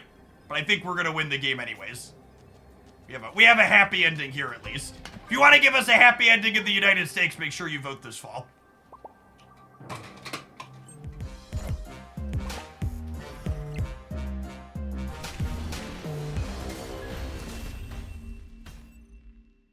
Victory.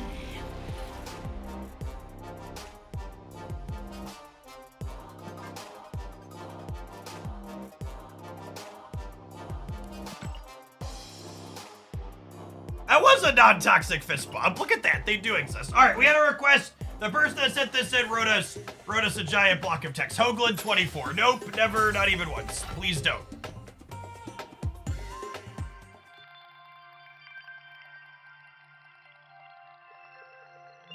Oh, there's more words here than I was expecting. So my 30 minutes to give me better thoughts on Snap deck building. Took a few months break from Snap during the Professor X reign. Relatable. And came back at the end of the Blink season. Some key missing elements, missing Mockingbird and Corvus Proxima. Not a big fan of Destroy. This is my deck take on the Circe Hawk deck, missing Darkhawk. Oh, okay. That makes some sense.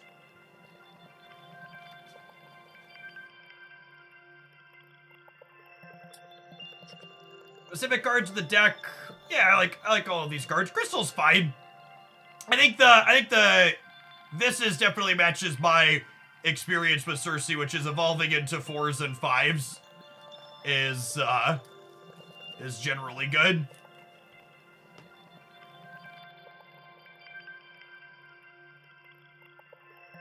Specific cards worth including. I do actually really like Nico Badaru. My threshold for Nico Badaru is usually, do you have at least 2 things you don't mind turning into demons or drawing cards with? And Hood, Master Mold, and White Widow all meet that requirement. Iceman versus Quake, I could take or leave. I think could be played in this slot is a reasonable assessment. I think my one comment that I've liked with these clog decks is Magic's a possible consideration, just because you tend to be better at leveraging turn 7 than your opponent's going to be at leveraging turn 7. I think Iron Lad's the one card I'm most suspect of, because hitting a random Debris, Absorbing Man, Circe, Maximus. I think Iron Lad's the card I would probably consider cutting for Nico, and maybe we'll make that swap before we play another game. I think most of the thought process here is really good, and the only card I'm explicitly not super excited about is this one. And I think Quake is just like a genuinely good get you card. Quake and Legion, I think, are 2 of the most underplayed cards in Snap right now. I also like that Nico is another way to clear Hood. I think only having Circe to clear Hood's probably a little bit low. Usually I like 1 or 1.5 ways to clear Hood, and Nico counts as like half a way in my mind. Yeah, Quake being targeted was a huge upgrade. Yeah, it was a good rant. I think I like the cards you're thinking about considering. I don't think there are any like strictly better, strictly worse. They're just like different edge cases mostly. So I think Quake could easily be Magic or Iceman or Baron, like you call. I think Baron's actually like a pretty playable Marvel Snap card after his change. Keeps stuff stranded, which is nice. Seriously, to clear Hood is risky to a degree, yeah. One of the things that's noteworthy about this deck is Falcon is potentially one of the cards that's sometimes risky to upgrade it to 2, and this deck doesn't have a lot of 1, so it's minimal downside. But Carnage and Beastar are definitely a little scary to upgrade Hood into. But I do like the line of thought that Hood is good with the 5-drop because you want to play a 5 plus a 1 on the last turn of the game, which is definitely true. Can we get the Baron is playable quoted rating? 100%. Baron is one of those cards where it's really hard to evaluate what his impact is. Our viewer submission's still open. No, we're gonna have a new card release in about 45 minutes, so we're gonna play this one, I think, until the new card drops, and then we'll play some cards. We're expecting Fastos to be worth tokens. So something that's really important to understand is that no cards in Marvel Snap are worth buying with tokens. The statistically optimal thing to do is sit on your tokens like you are a dragon and never spend them. That's why I personally have 100,000 tokens.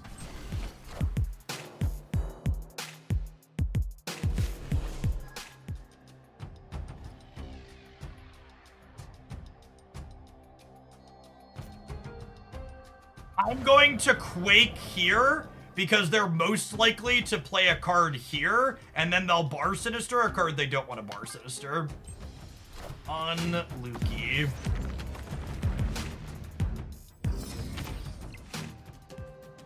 Okay, now for my next called shot that very clearly is going to work, I'm gonna debris here, and then we'll win here and here. Nail it. Easiest game of Marvel Snap I ever played in my life.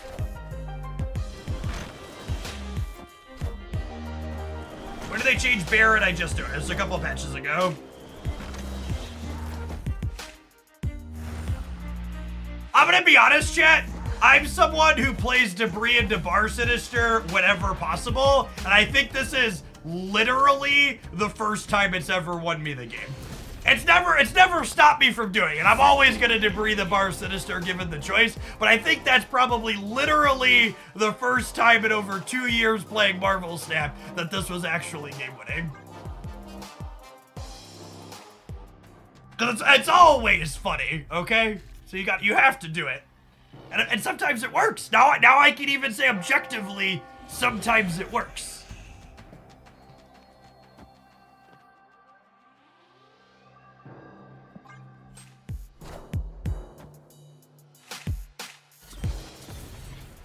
Makari!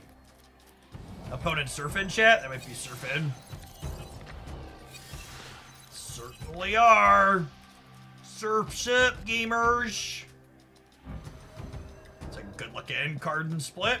Oh, snap. Oh, snap.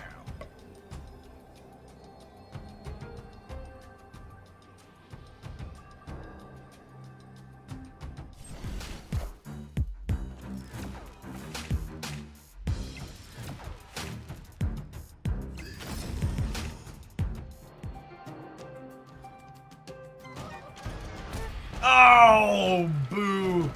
Boo this location.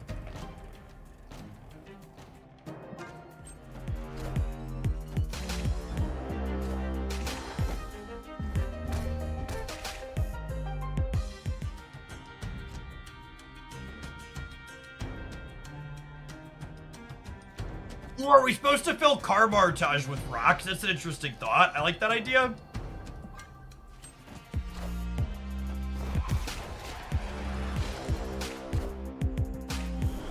You're likely a Killmonger deck. Chat, Killmonger is a fairy tale that Mama Kazar tells baby Kazar to get him to eat his vegetables before he goes to sleep at night. Okay? Killmonger is not real. and cannot hurt me.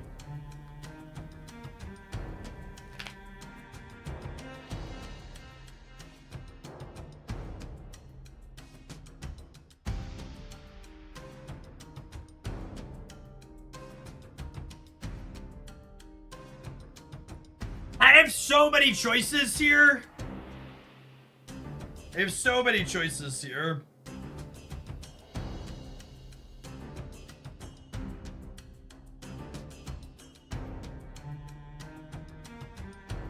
I don't have priority as the problem, so Killmonger this turn is going to kill my rocks.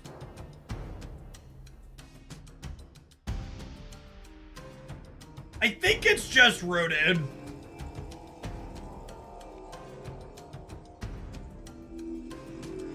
I think it's Rodan.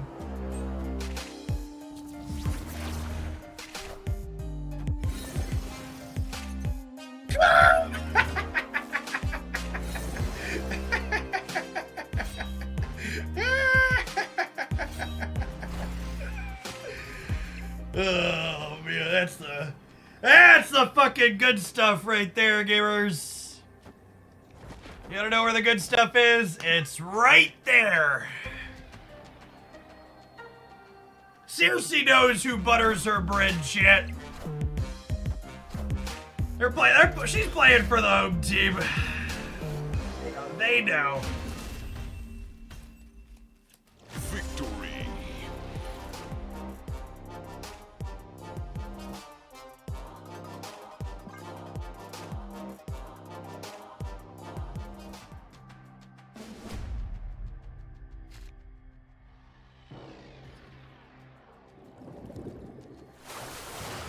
Yeah, the untapped overlay is stellar. For sure. Oh, snap.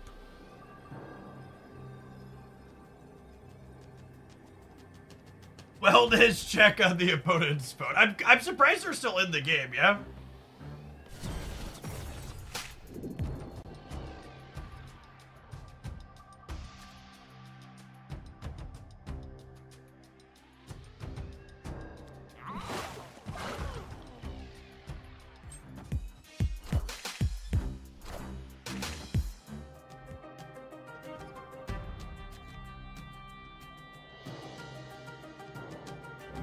Scary.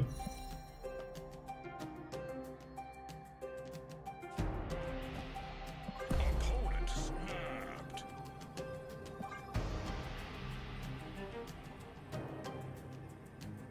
I must stay. My mama didn't raise no coward. They probably have Shaw, though.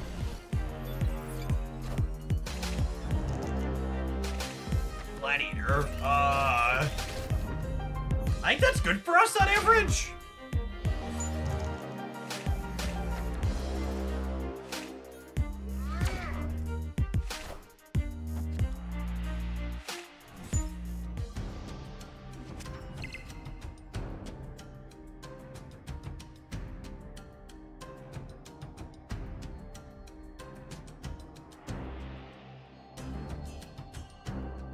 Someone on Reddit said the untapped. Oh my gosh! I didn't even think about that.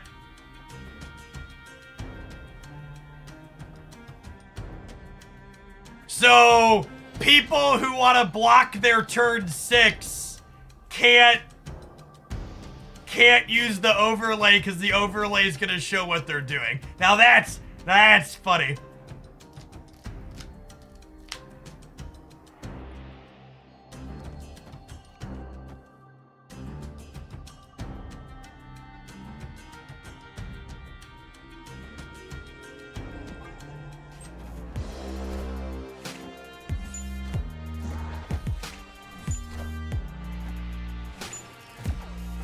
Bless their sweaty hearts, yep.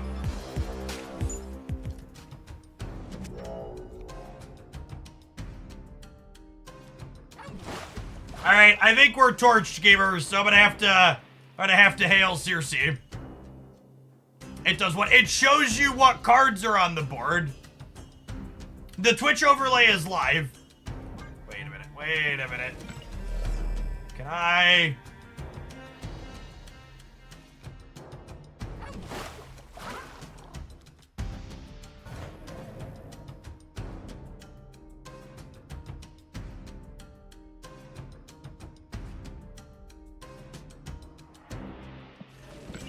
I guess just say, seriously.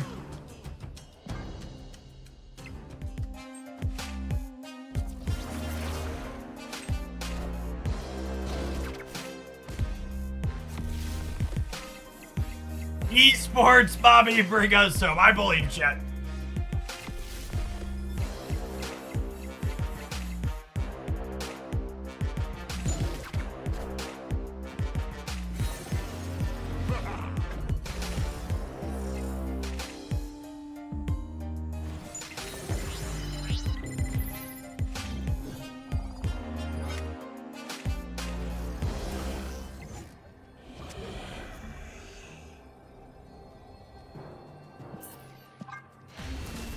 Why is Killmonger naked? I think a better question is why aren't more cards naked yet? An Archer in every deck!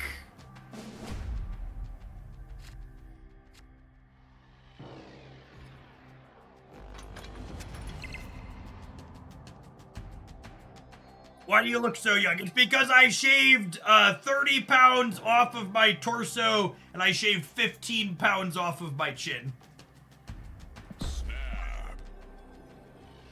I've hit that point in life where the beard making me look older is not a beneficial tool anymore.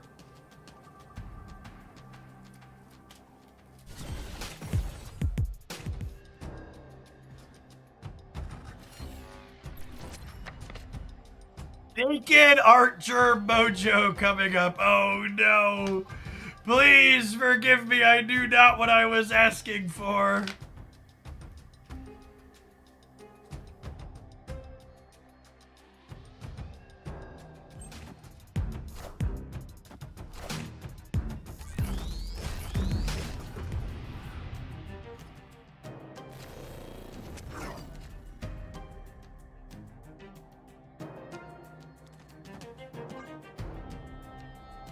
Do you plan on shaving the hair on top of my head? Nope.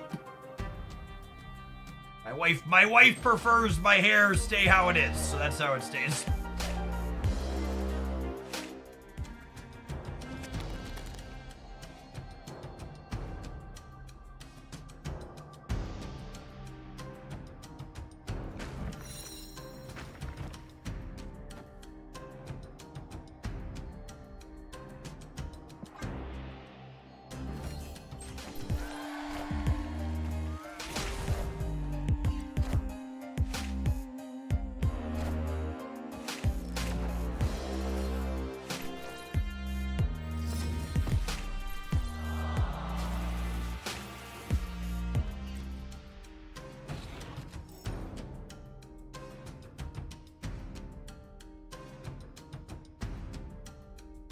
Killmonger plus Surfer is 4, 5, 6, 7, 8, 9, 10, 11, 12 in the middle.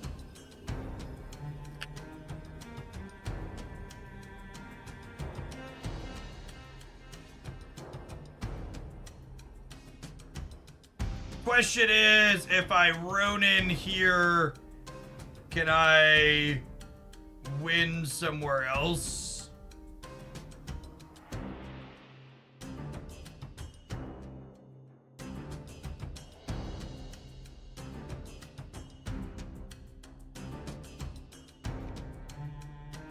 Oh, I'm gonna lose Nico. Okay, I have to seriously here then. I'm gonna stay. I'm ready to play a different matchup.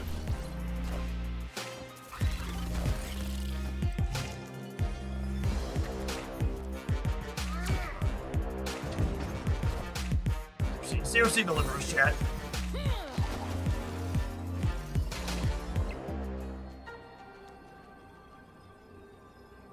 She got so close too.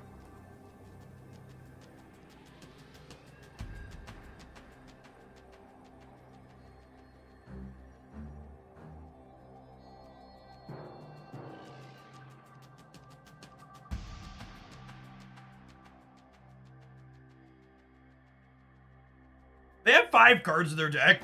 Although I guess some of them are from last turn. Maybe they don't have it.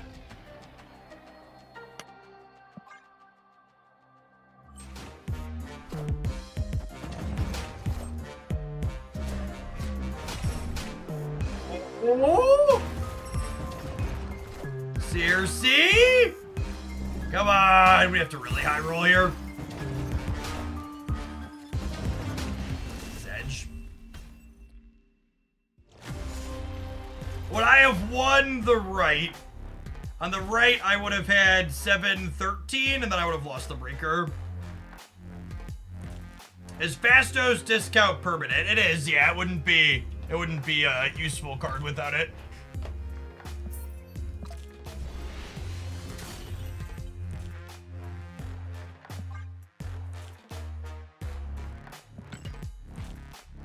Ooh, CRC boosters. Animated. Animated.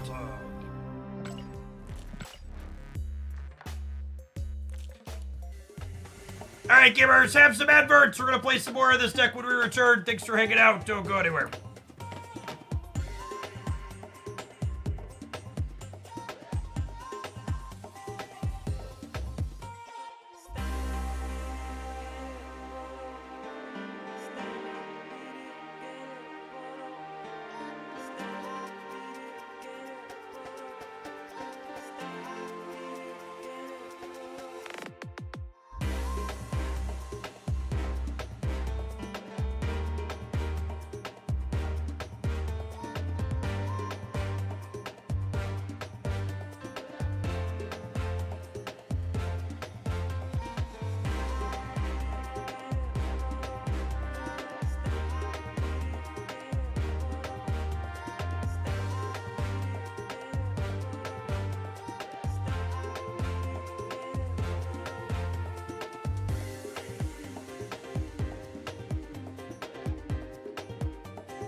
Road to Mora to be top 5K for the first time ever.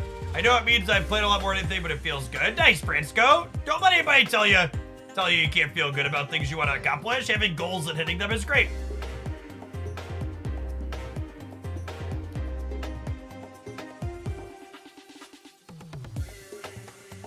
Going down Fastos to my Thor beta rebuild deck, and no one can stop me. Unironically, I have that deck built. And 4 Fastos decks put together. I want to start with this one, because Fastos will make some of your 1-drop 0, and then you can draw them with Jane. Which I don't know if that's gonna be good, but it's something I would like to try.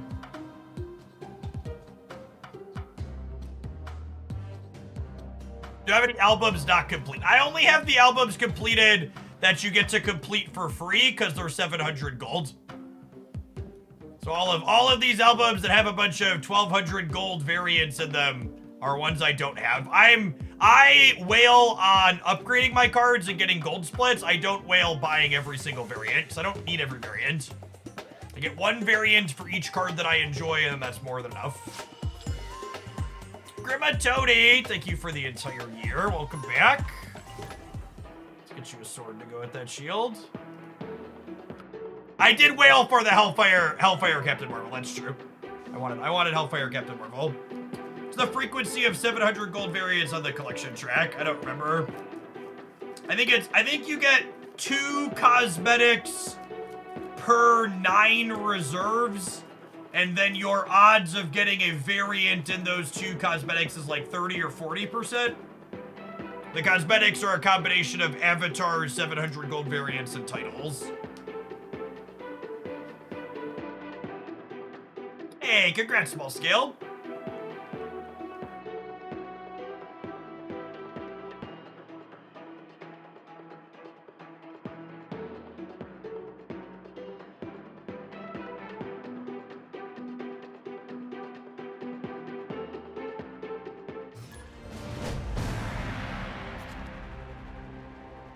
It's 3 cosmetic per 9 reserves, with 40, 30, 30, with the 40% being a variant. Okay, I was off by 1, but I had the percentages right. But the other 2 30s being avatar and title. Yep.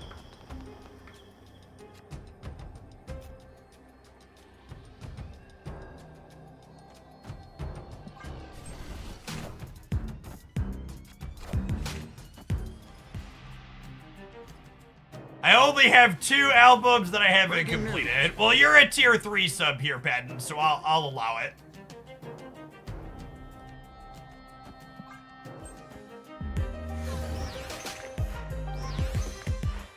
Can the collection level ones be 1200 gold variants? No.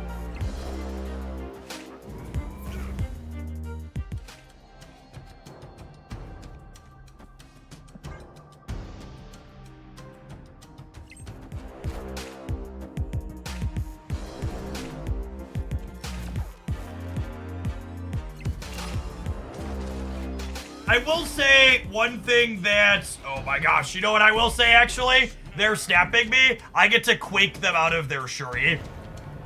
It's freaking great. Come get some, bud.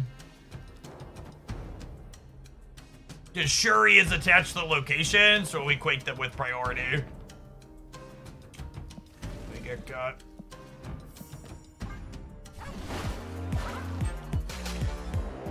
For my next trick,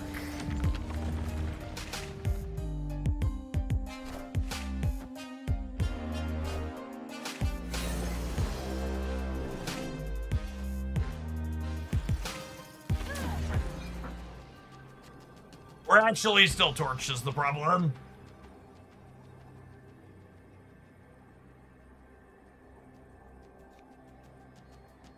I think we definitely want a copy of Magic in this deck. Escaped. I think I'm gonna replace Crystal with Magic. I feel like I want one more turn and we can clutter them up.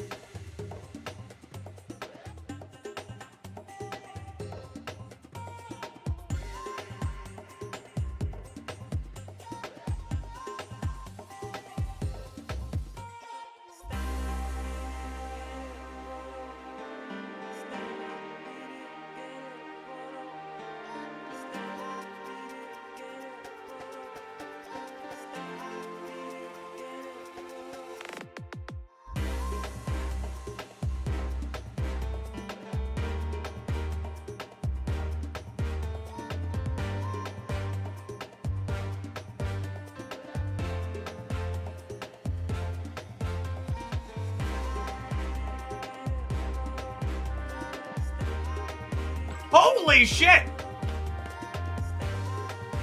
This is, I wasn't expecting him to actually take ownership of it. I'm curious to see how the chuds respond to this. There's a fucking giant book here from Dr. Disrespect. But like, where there whispers with an individual in 2017. Yep. He had the word minor in there and he edited it out. That sounds right. Were there real intentions behind their message? Absolutely not. Press X to doubt. Press X to doubt. These were casual, mutual conversations where sometimes I leaned too much in the direction of being inappropriate.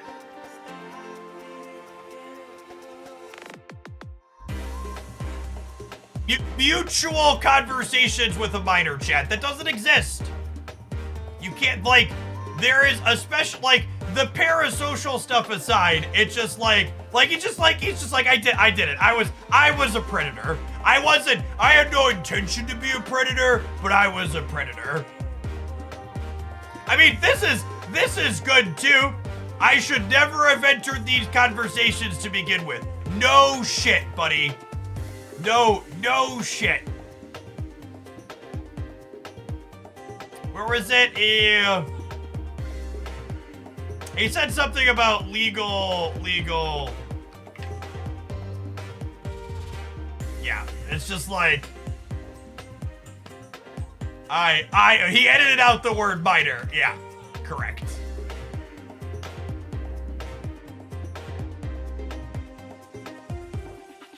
There's that. If anybody has been following that piece of shit.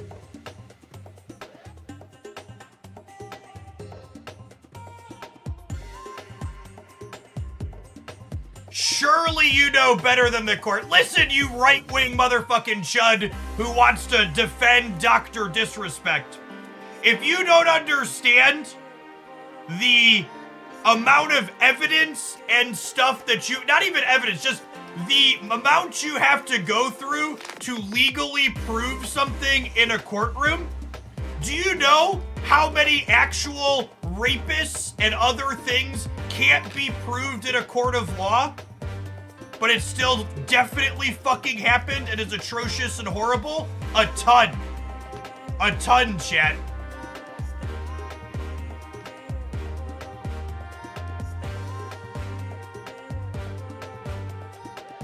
It's funny how that works. Legal does not mean moral. Gestures vaguely at O.J. Simpson.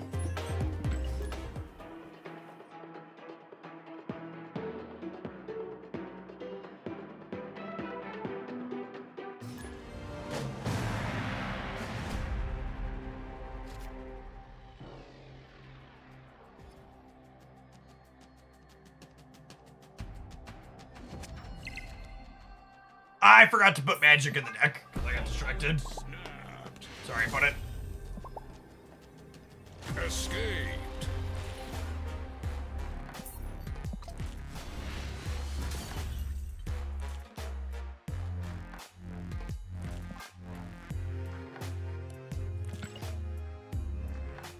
Why do we care about talking about people that are problematic in the space in which I work?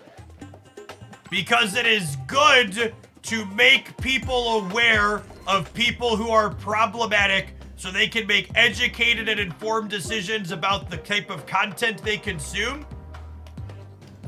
And so that things can't get swept under the rug as easily. Because sweeping things under the rug and people not wanting to talk about things that make them uncomfortable about shitty people is how shitty people get away with doing shitty things. So I don't care if we have to ban a couple of Dr. Disrespect defending chuds every time we talk about it, or if we lose a couple of viewers when it comes up. It's important to talk about it.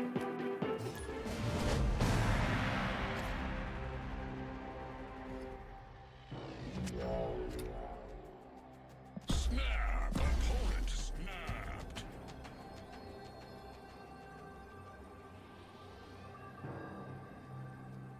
For people who aren't familiar with Dr. Disrespect, what's a chud? A cannibalistic, cannibalistic humanoid underground dweller? And if you knew what a chud was without me having to explain that to you, that's a good reminder that you should stand up and stretch. If you already knew what that one was, take care of your back, gamers.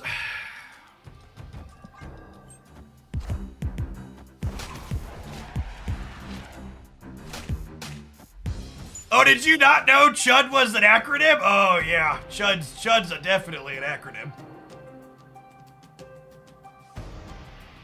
I didn't know I had just translated it to asshole. I mean, that's how I use it on this stream. I definitely use it as synonymous with asshole.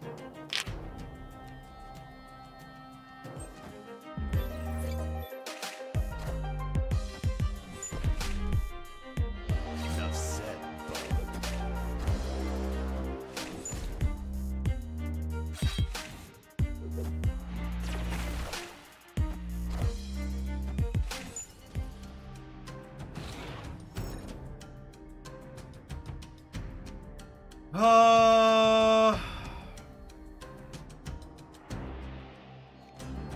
I think it's this. I think it's this.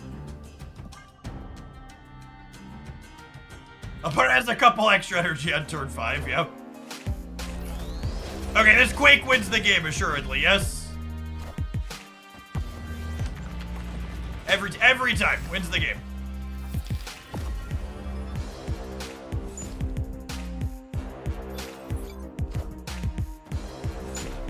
Oh my gosh.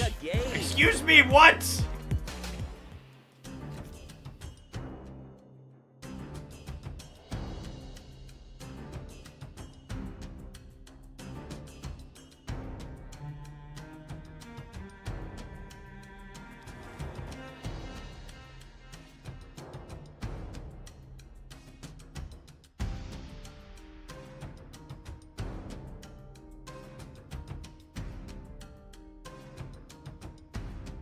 Debris right, Circe left. That's cute. That's cute? I think I'll do it.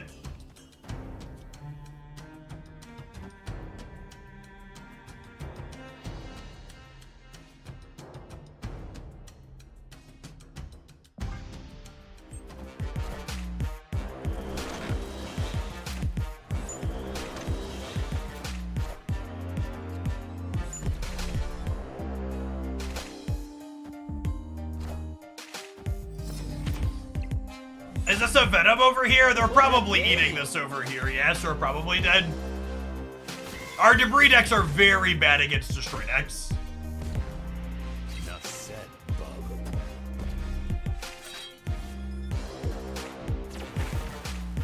Why would Twitch pay out his contract if he didn't do any, if he did something wrong? The same reason he's not in jail for being a creep, chat.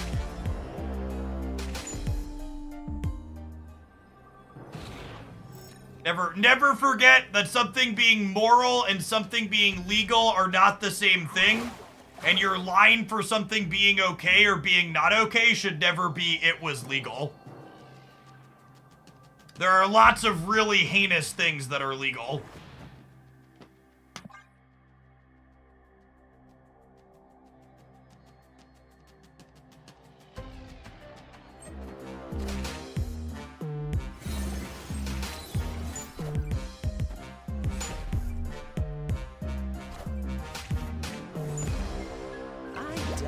Is null on the right, I assume? A little bit of a null.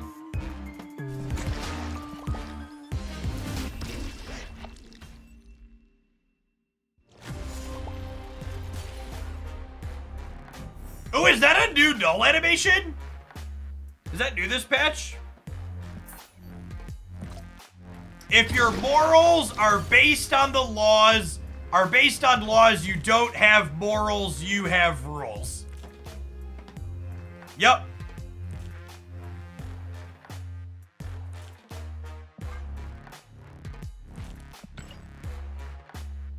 That's a good way to put it. That's a good. I'm gonna tuck that one away. That one's up there with if the penalty for a crime is a fine, it's not actually illegal, you just can't do it if you're poor.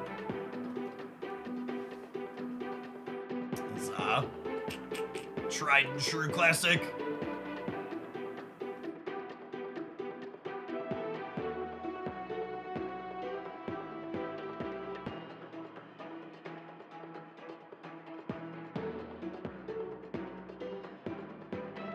It's no longer a punishment, it's a business expense. The classic Fight Club calculation, right?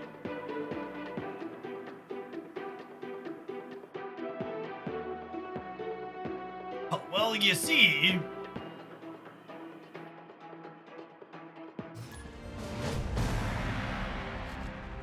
Did you check out the upcoming borders yet? No, I haven't looked at any of the data mine stuff yet.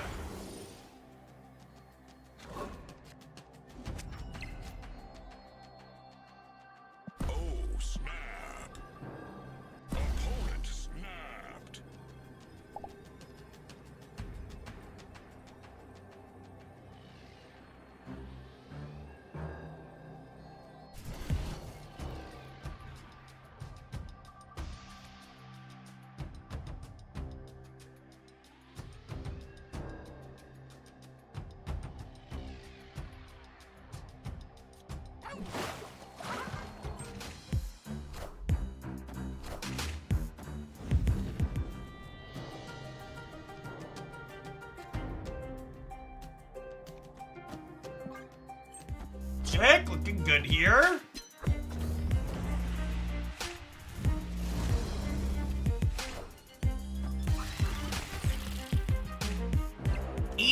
and Brood. Opponents took it a little bit. I might punt the setter.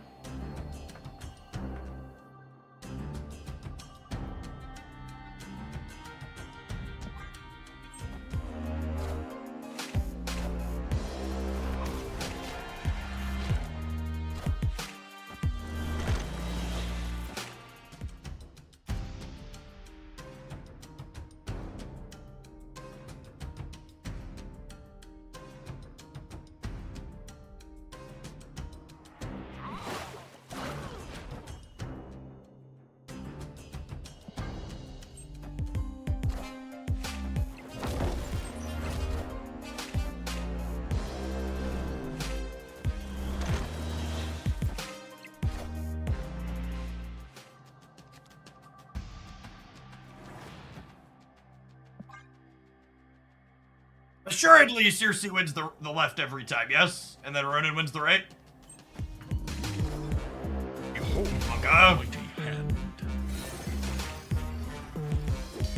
Oh, come on, Circe, it wouldn't have even been that big of a high roll.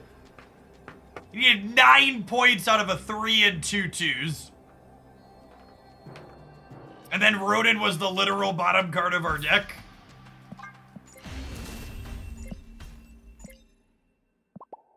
Escaped. Just be luckier. It's a strong line, honestly.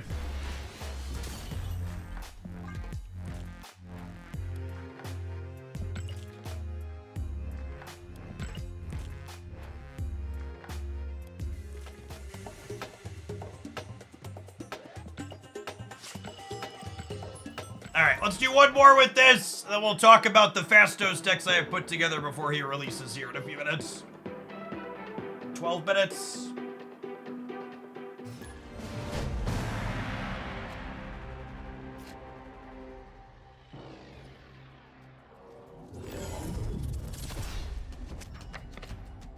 Opponent snapped. Did you pay your Vibranium tax to Papa Brood? I haven't. Should I? I probably should.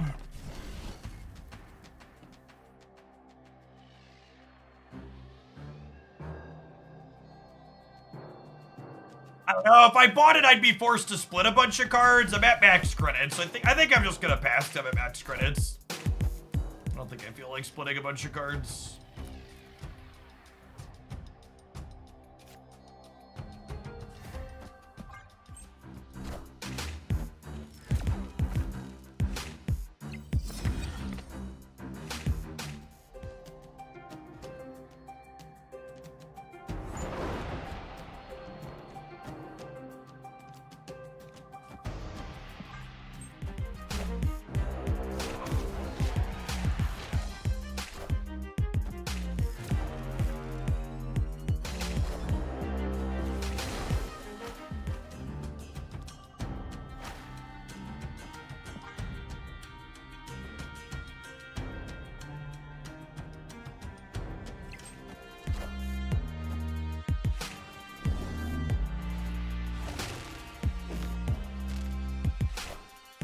Behold my mighty hand.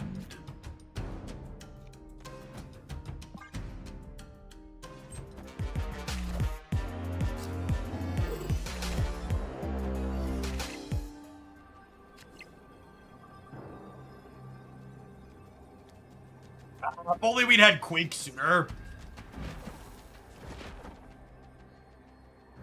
I think we probably still win here.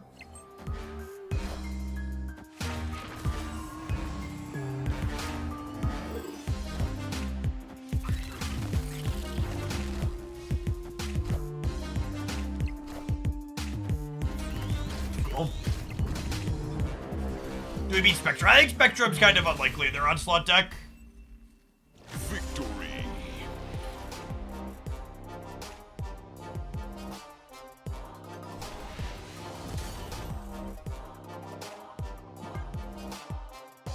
Alright, fine, chat. You twisted my arm. I'm gonna buy some Vibranium track stuff here. Have some ads so I can pay for my Vibranium track. We'll be back with Fastos in a minute.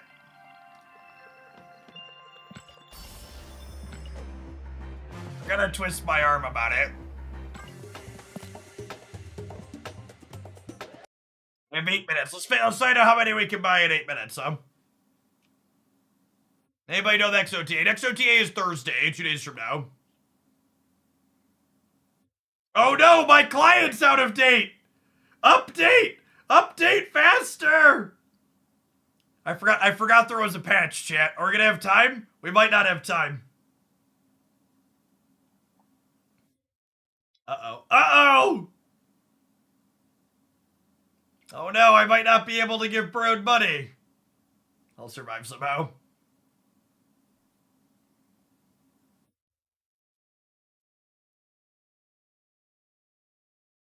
Is there an end to the vibranium track? Always. Suddenly lags because it's re-downloading assets. I mean, if they don't want my money, they don't want my money, chat. Rest in peace. Thank you for the 36 months. I appreciate that. Welcome back.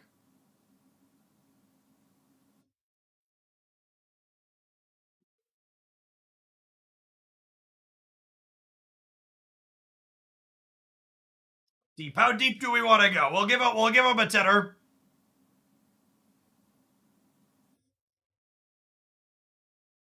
Two 3 Vipers by drug of cope coming Thursday. No, I want 2-4 Viper. She's been unplayable for too long. They owe us a buff. They owe us a buff, chat. Going back to what she was before is not good enough.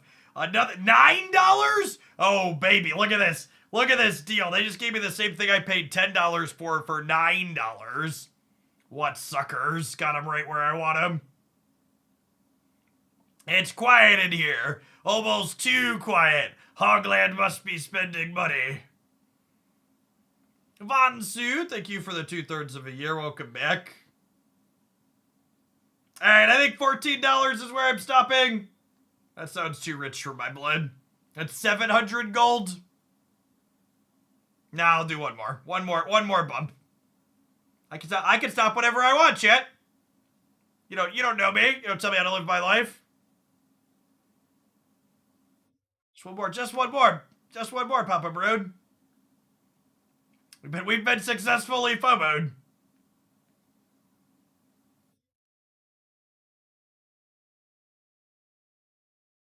Alright, and now it's $15? Alright, we're done. We're done.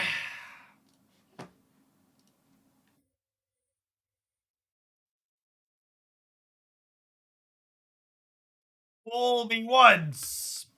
Fool me twice.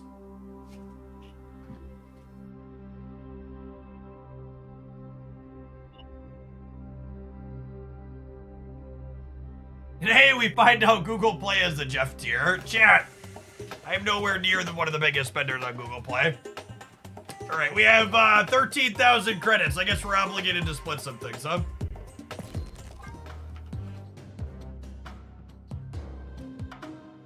I got a nihilist boosters out of that.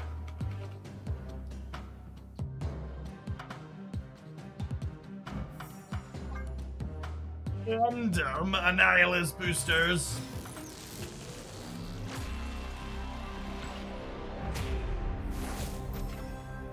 Laggy, always has been. Do I finally split X23 a couple of times? I think I might take these and spend some of these on cards that I don't have any splits on yet. To get them close. X23 is a decent shout. I don't have many on Martyr. I can upgrade Martyr a couple of times and get her close so she can appear in my free upgrade shop. Maybe that's the line.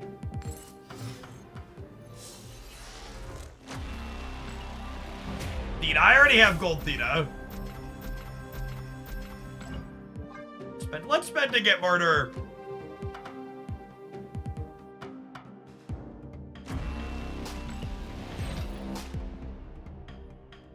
Let's spend all my Martyr boosters so you can appear in my free upgrade shop. Infinity. What determines the cards that appear in the upgrade shop? The upgrade shop are all cards that you're missing boosters to be able to upgrade. So if I spend my boosters down, they can appear there. Husky Pete, thanks for the 2/3 of a year. Your cards that appear in your upgrade shop are random while always being ones that you're missing boosters to upgrade. So if you are only missing boosters to upgrade a few cards, those cards are going to constantly be in your shop. Like I don't have enough boosters to upgrade her to Ultra, so she has a chance to appear in my shop with 20 free boosters, basically.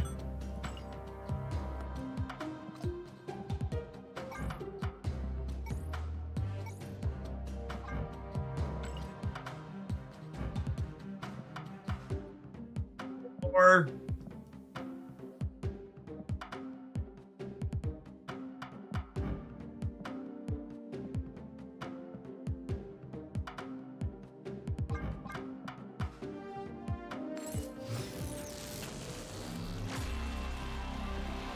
Animated.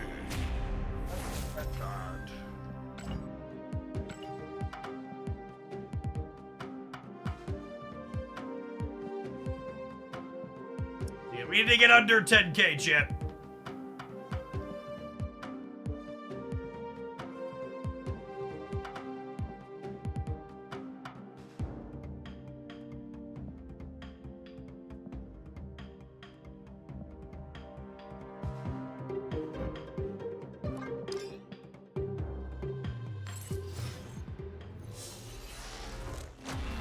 Infinity.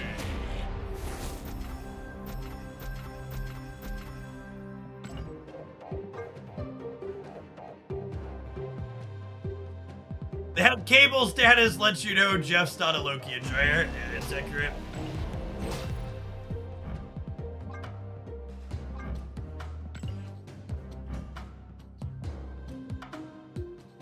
What's the Fastos?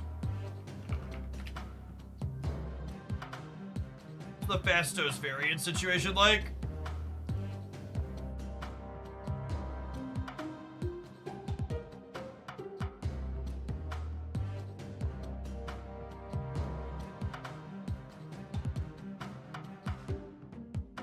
I don't really love the casual one.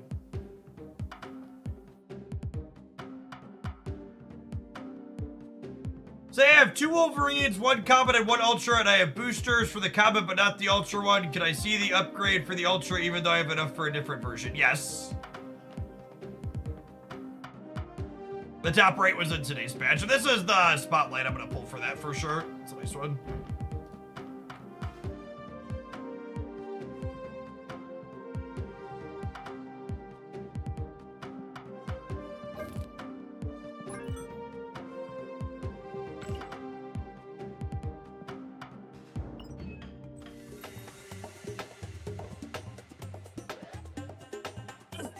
Seconds. 20 seconds.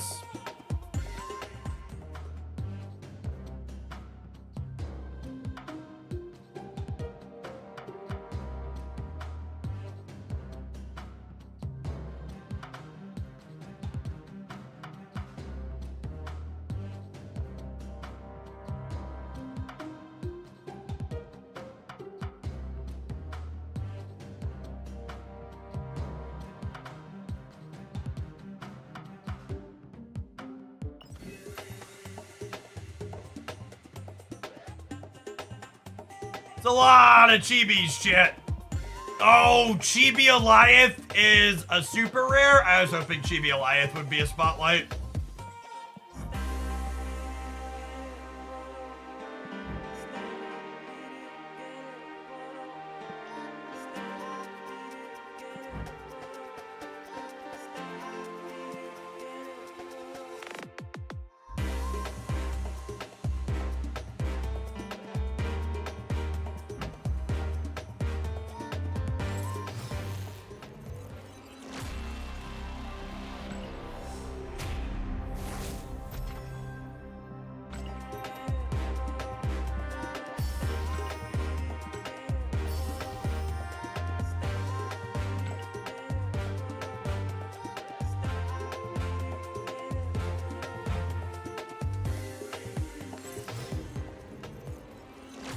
Gold on Mr. Fury. Take the free boosters.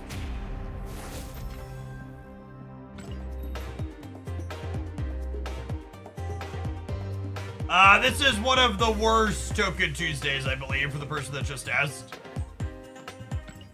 I forget what the numbers are in the best one. My economy video talks about the best one.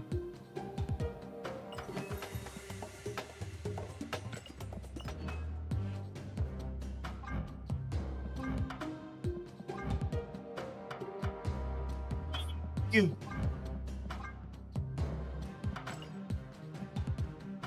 I'm running low on spotlight keys, so I think I'm gonna buy Fastos for tokens here.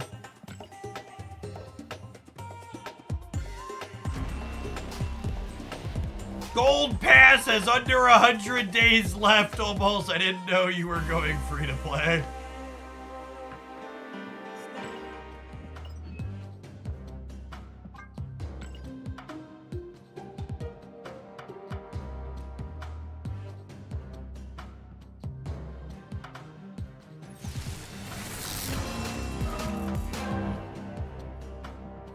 Scooter ham, doo-doo-doo-doo.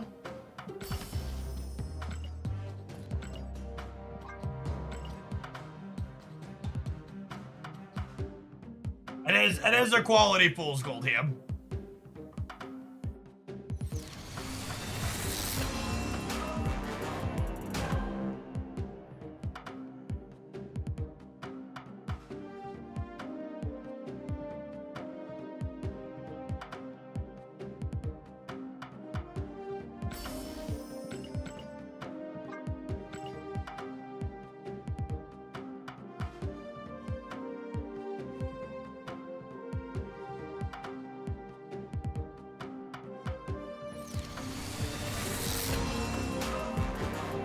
Look at that. Dodged 1,000 tokens like a champ. Lovely.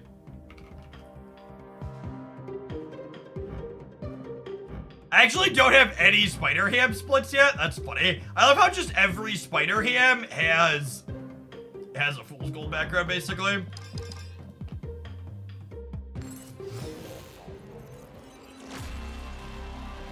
Running low on keys is like, damn, the price of gas is so high, I can't even keep all 6 of my yachts on a full tank.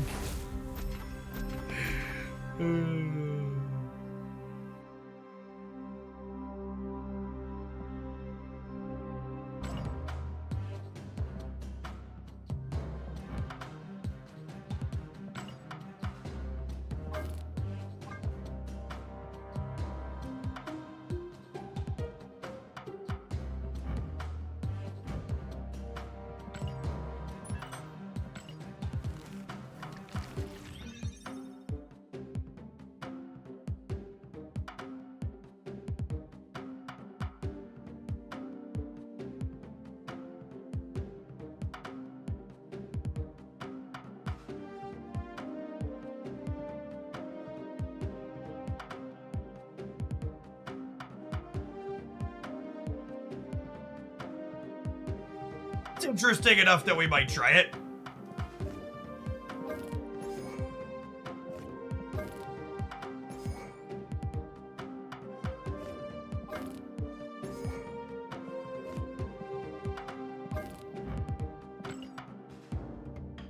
All right, I wanna start here.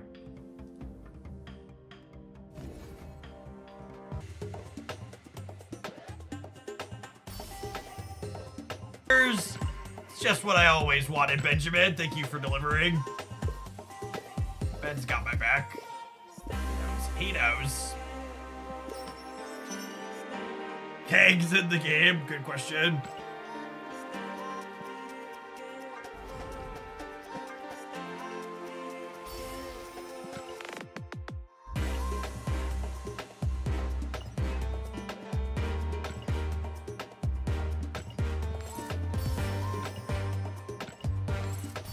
It hurts so bad to see Mysterio boosters in here, chat, because I spent so much money on Mysterio boosters.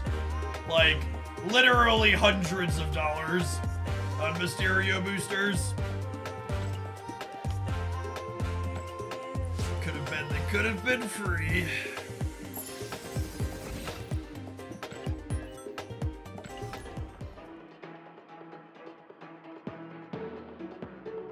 Obviously, you need a better gold split. My gold has a purple Kirby crackle. It's like actually just the stone cold nuts.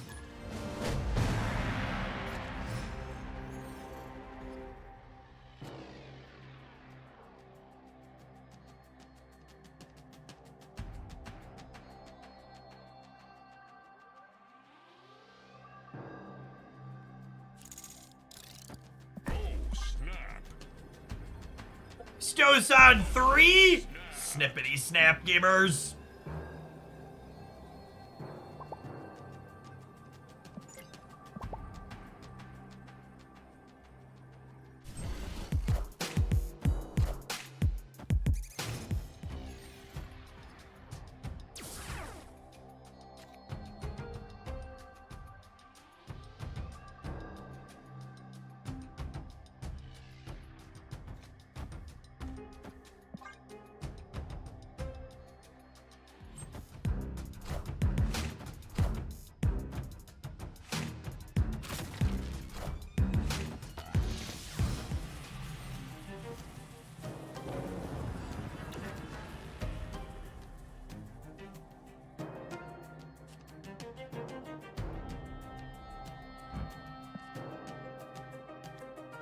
This is the right play.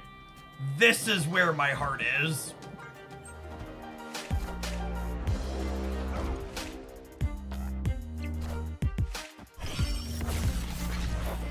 Ooh, animation is fun.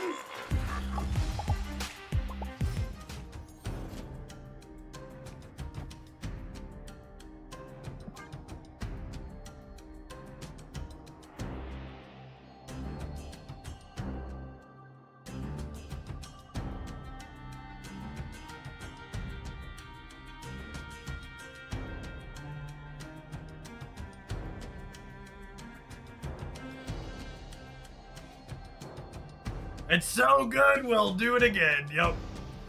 It's unfortunate that Ant-Man's gonna get Killmongered.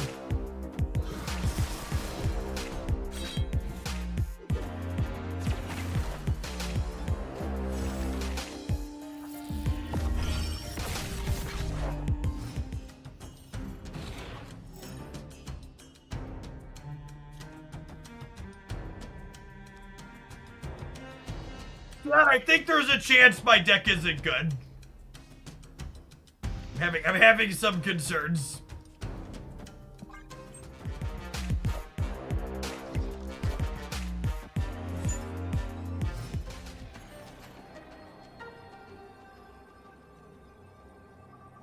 What? No, why? Because my Jade is a 5/13 instead of a 4. God, how good would it have been if she'd been a 4/11?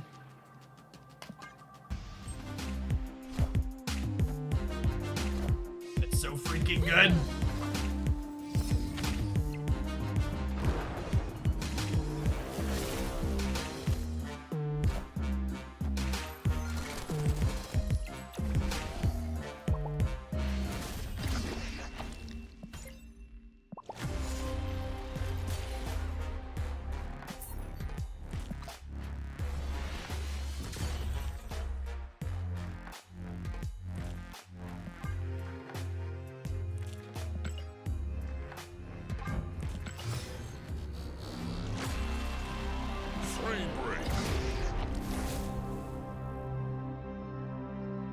Chat, has my Snap client been taken over by Venom? I think it's some kind of a sound effect they added to Null. It sounds like it might be bugged. Always has been.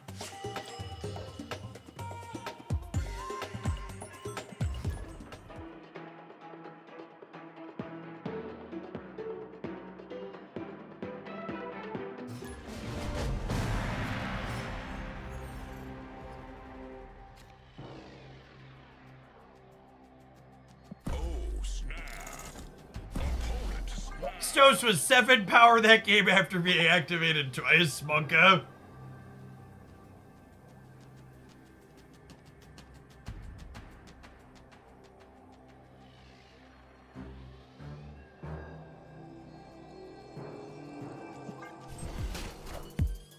Oh, I never noticed the armor glows on this variant. That's so good.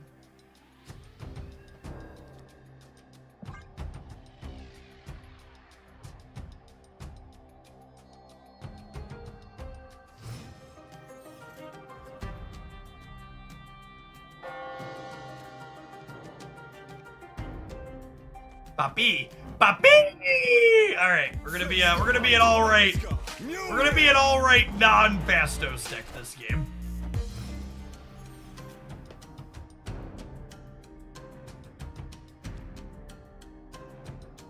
I would like the record to reflect that this play is probably wrong, but I'm going to make it anyways for the fans. I would like the record to reflect that this play is not remotely correct, but I'm doing it for the fans.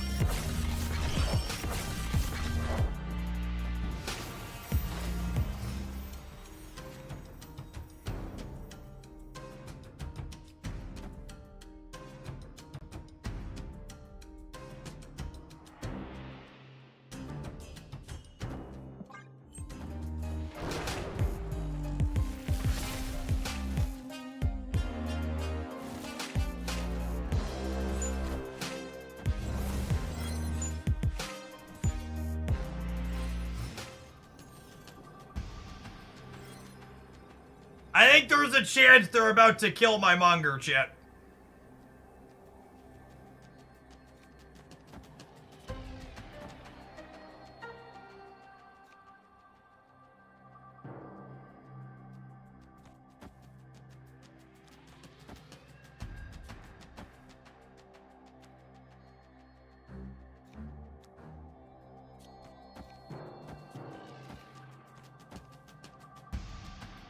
If they don't kill my monger, I'm in an okay spot.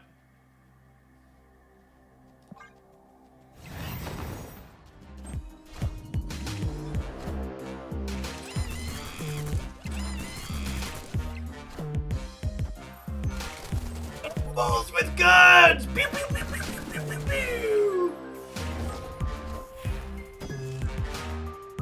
Union to me.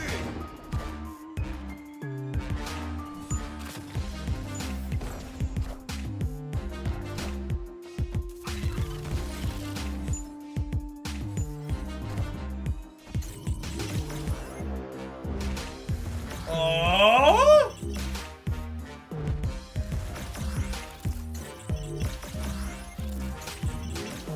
Oh, come on! No, wait, this surfer only had 16, right? We win the left by 1? Got him. This is where I would put my fast forward if I had one, chat. And chat was doubting the power of animals with guns. You have little faith.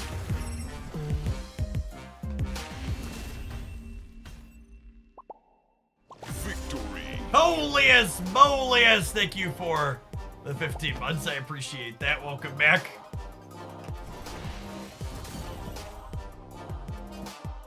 Well, that was what we wanted our deck to do. Fastos made these cost cheaper, and then Jade drew them for us.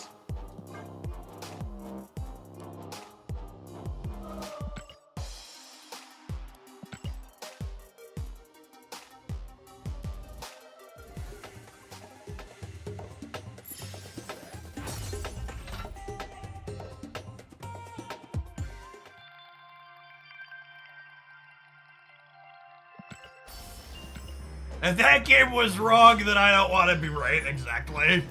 You and me both.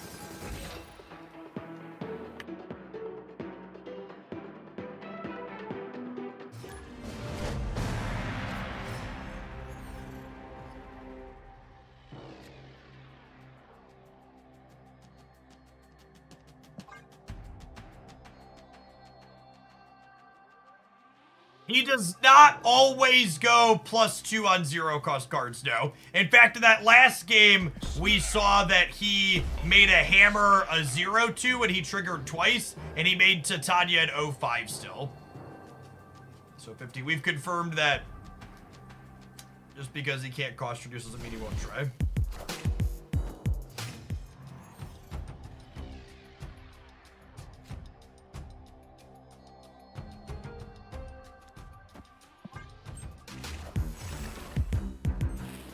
Spotlight keys you get a month on average as a free-to-play. About 4.5.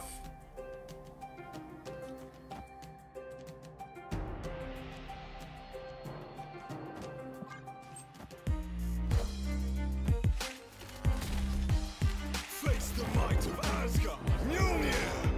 But it's worth noting that the number of keys you get per month isn't necessarily a super clean computation, because what's the word I'm searching for? It isn't a super clean computation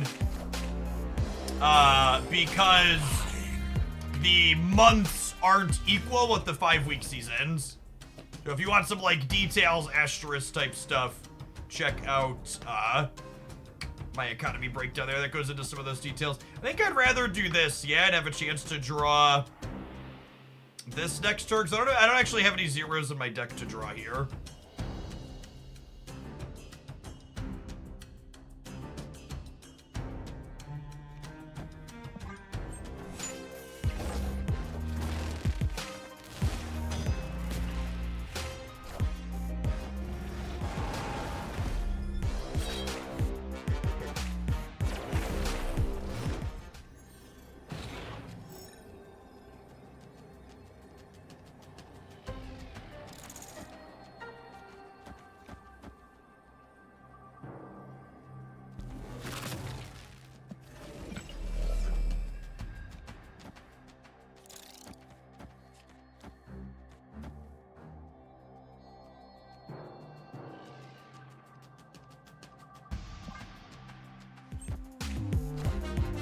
There's no strings on me.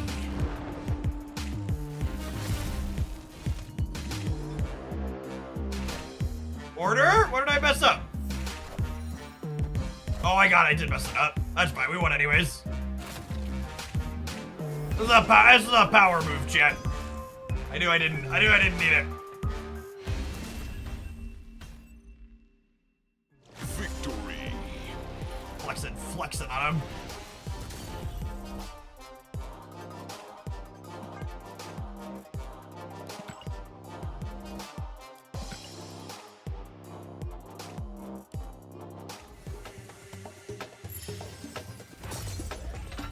Would have lost mid even with the hammer trigger. That's not true. He would have been 23 to 22, yeah?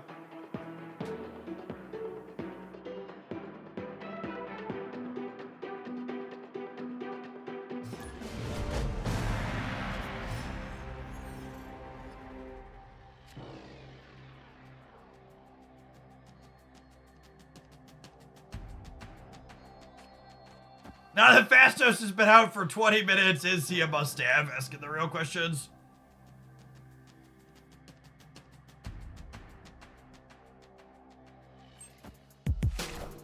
Any high Evo Fastos brews planned? Why would high Evo be good with Fastos?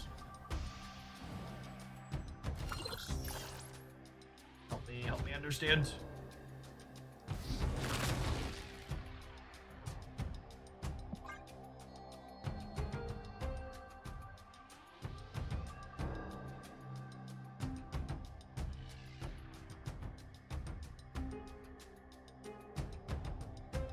I have Pixie plus Fastos on my to-do list today.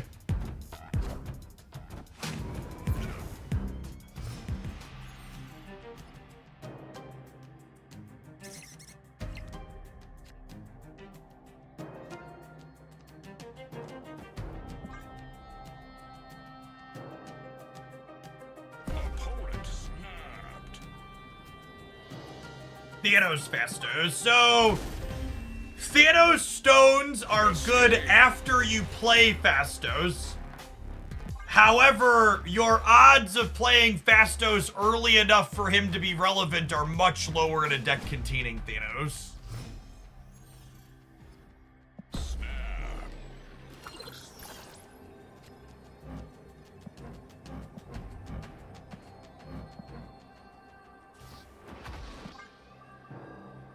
Turn to Fastos, but still my heart.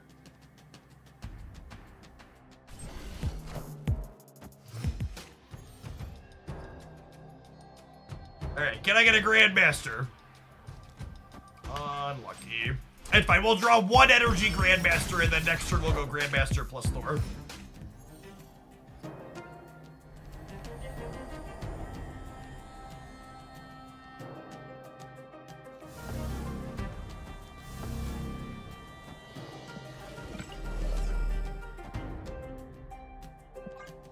Face the might of Asgard. Mjolnir.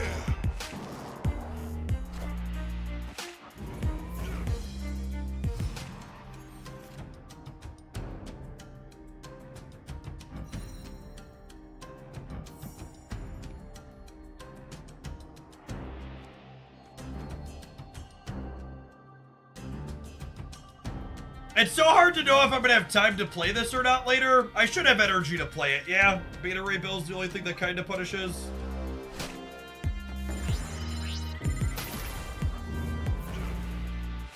Clear for takeoff.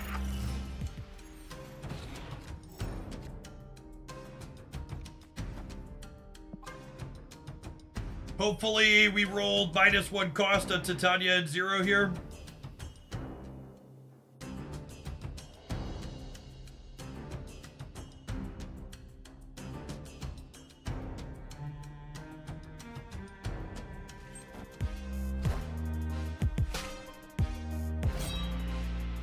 On average, Jade draws 1 card. Yes, correct. We are the future.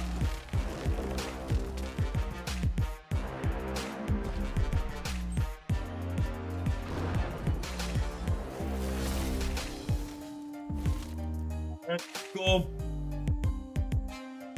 Beta Ray Bill is a 4-8. Nope, 3-6. Beta Ray Bill 3-6. Yes! Oh, I guess the cost reducer here means that,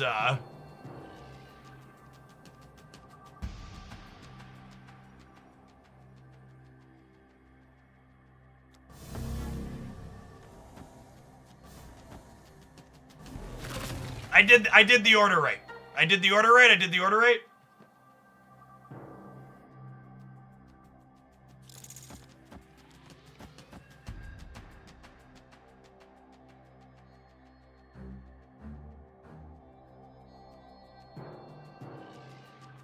Do I need Monkey here? I probably don't need Monkey here.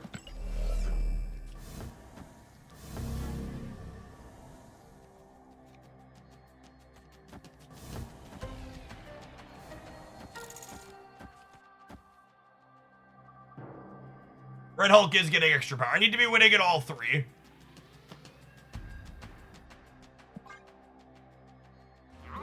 I think I ordered the 0 correctly. We'll find out. Mjolnir, to me.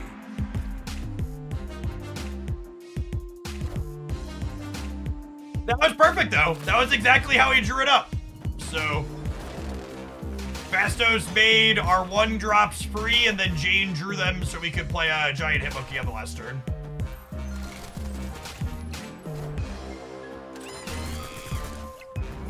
Oh, yeah!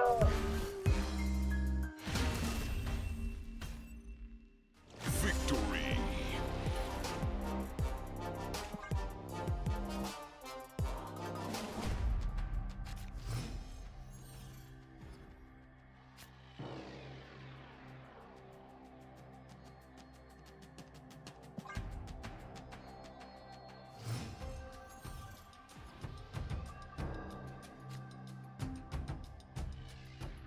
Oh, snap.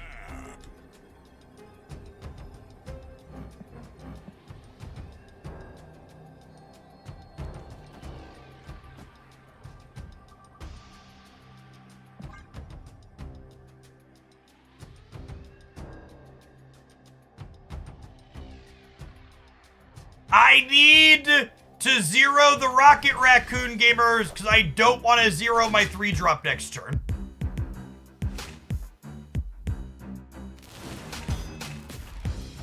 So ideally I 0 nothing, but I have to 0 something.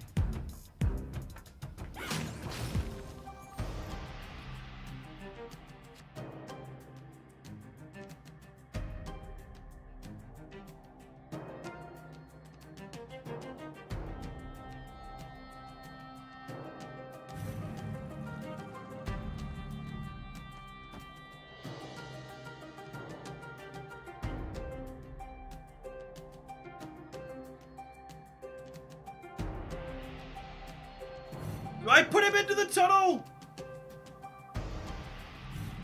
I kind of don't want to risk Hitmonkey coming out at this point, yeah?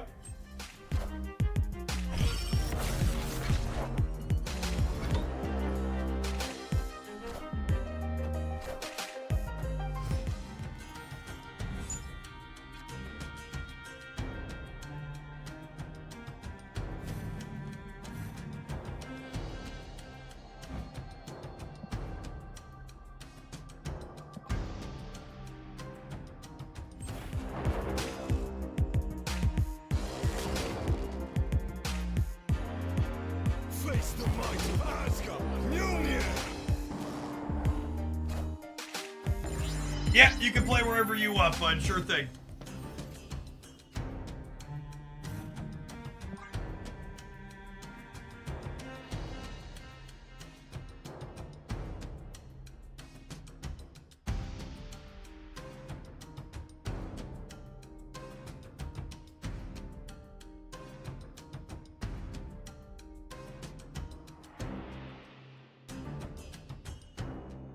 It's sad that they're not gonna stay.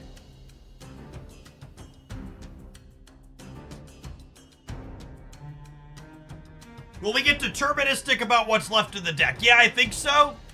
Well, it's gonna depend on how many of these are zeros. Because we're drawing 2 hammers, and then we're drawing... We could draw 5 cards here. We could fill our hand this turn if Fastos rolled correctly.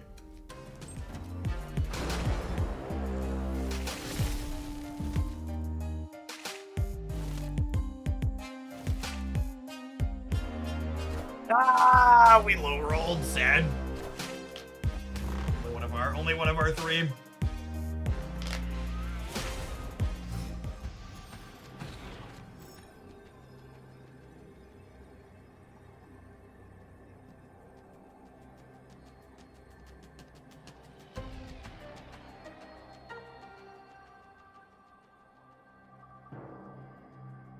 Oh, yeah, that's right. We technically hit 50-50 exactly. Yeah, it's a good call.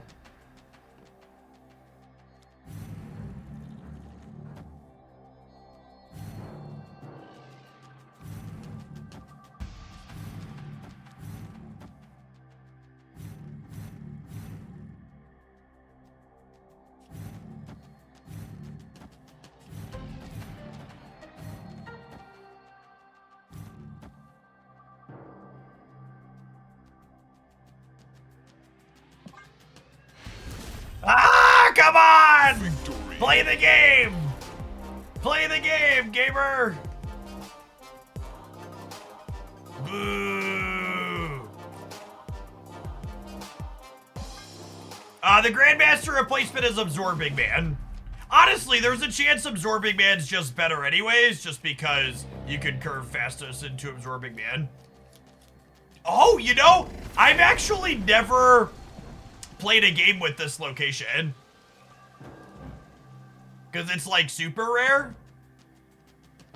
Snap! And I didn't play on feature location day. Yeah, it's a neat one.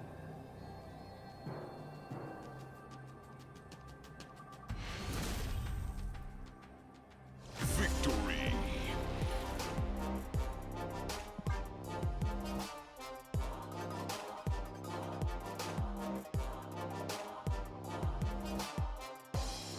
Still haven't played a game with it. Nope. Can't say that I have. Snap!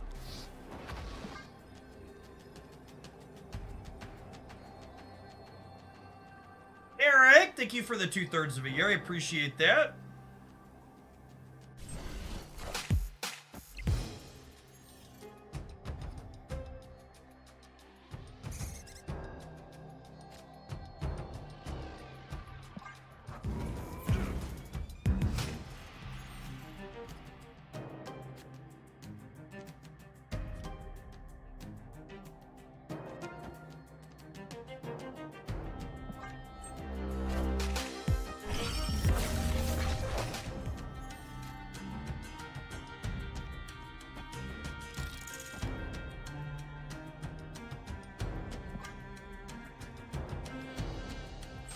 Face the might of Asgard. Mjolnir!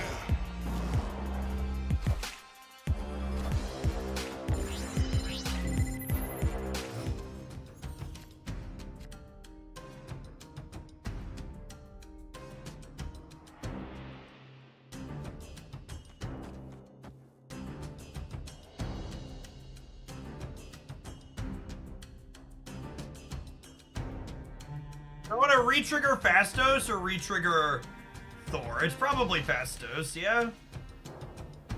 Or Thor. Neither of them are very good, if we're being honest.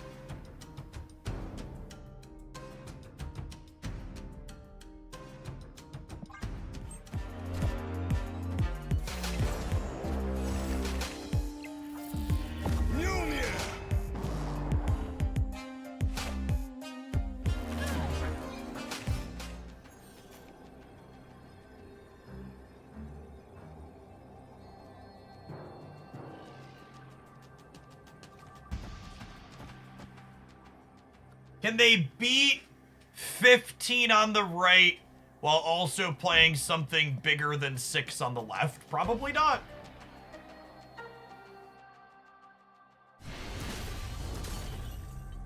Victory.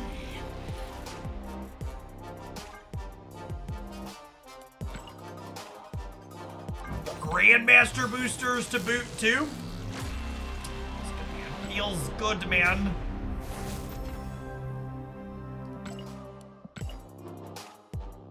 Fastos, making some Fastos power moves. Speaking of power moves, chat, I'm gonna collect some Twitch pennies. We're gonna let this deck run down its gold conquest ticket when we return. We're gonna have a 120-second advert break before then. Thanks for hanging out. Don't go anywhere. Appreciate everybody getting your last day of drops here with us while we check out a new sweet card release.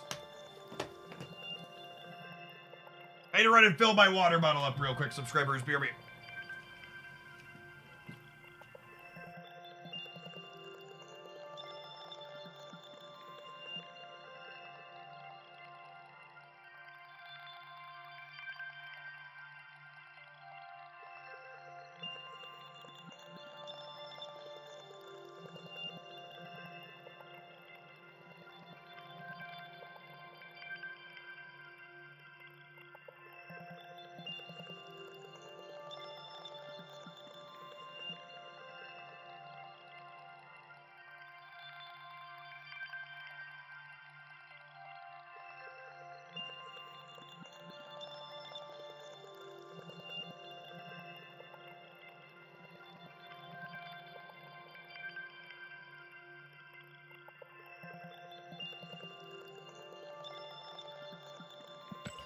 Hey, Jerquazo, thank you for the third of a year. I appreciate that. Welcome back. Barnacle Goose coming in hot for the 14 months. Eric, thank you for the 2/3 of a year. And Doggett, thank you for the over 3 years. Good morning, good morning.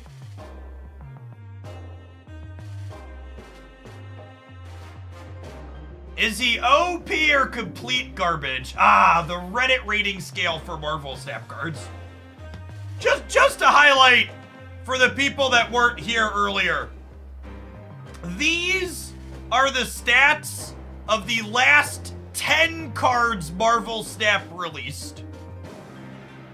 Actually, all of them are playable. Actually, all of them are playable. None of them are busted. None of them are must-have. None of them are, if you don't have this card, you can't compete. And looking at the upcoming data mines, it looks like Second Dinner is continuing to nail it. These are the 10 cards before Phastos now. Yes, Phastos hadn't come out yet when we took the screenshot. The question you should be asking yourself about Marvel Snap card releases, and I know this is hard because you can't just have a content creator tell you yes, open, or no, don't open. But the question you have to ask yourself about Marvel Snap cards when they come out these days is, does this card go into the types of decks that I enjoy playing? Because you can't just pick cards based on whether or not they're busted or terrible, because they've been hitting good power levels for everything. It's just, yeah, Nocturne's the closest we've had to a generically good card, and even she's not cracked, right? She just goes in a lot of decks. Yeah, if you're someone who only enjoys playing decks that win, sorry, there aren't easy answers for you anymore. They don't just release Red Hulks and Blobs.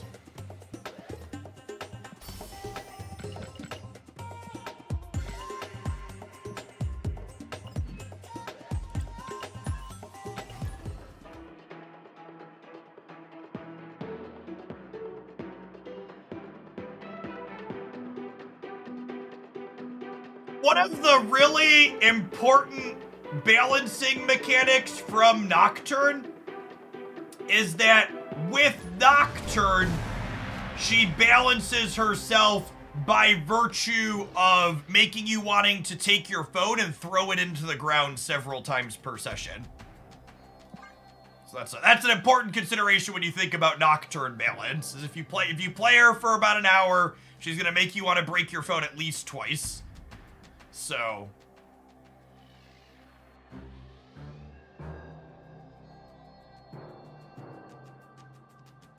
I don't really want to Ant-Man the negative zone, and on the off chance this location isn't good for him, I want to wait. Them having Red Hulk's kind of a worst case scenario for it. The fact that they have Red Hulk in hand makes me want to do this. And honestly, I think on the Jane draw I'm going to stay, since I get to go fast dose beta Jane. Yeah, strong on the rocket, sad. This keeps 3 points off of the Red Hulk though, so I think it's still a worthwhile play.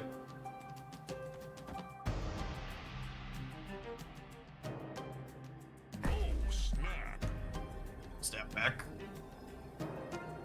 Beta Ray is good into Stark Tower.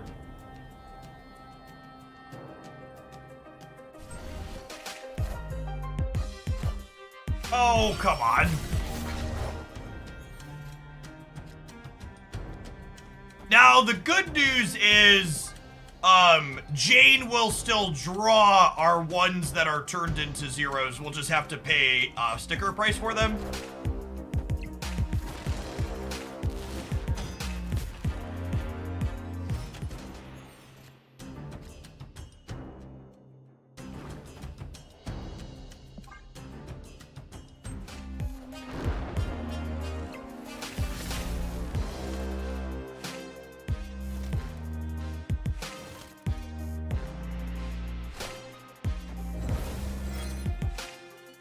Systems go.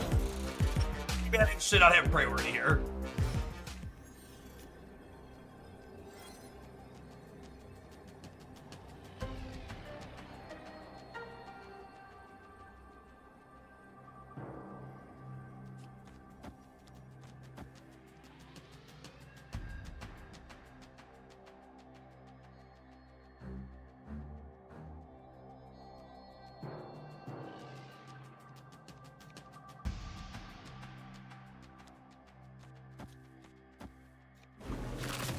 Am I worried about Killmonger?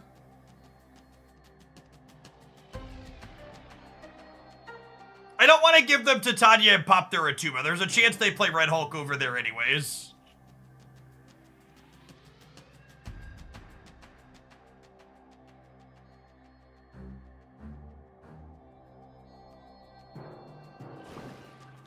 My question is, do I think I need more over here? This is an extra 5 over here, and I'm currently gaining 9 here up to 13, and then this just kind of keeps them honest in the middle, but I think there's a chance we get Killmonger because they're a Sarah deck.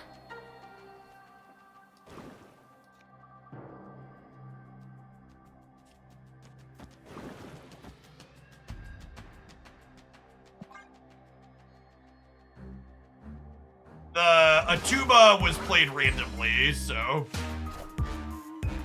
Cool, we play around Skillmonger. Got me, bud. Absolutely crushed.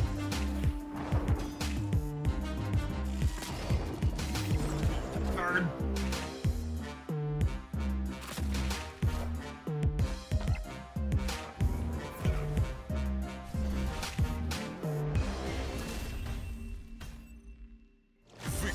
The Killmonger animation just hit your hand. Yeah, something weird with cost reduction and Mobius and Killmonger makes his animation go haywire.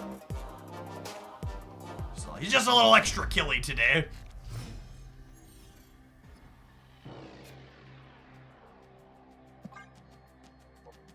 extra murder as a treat.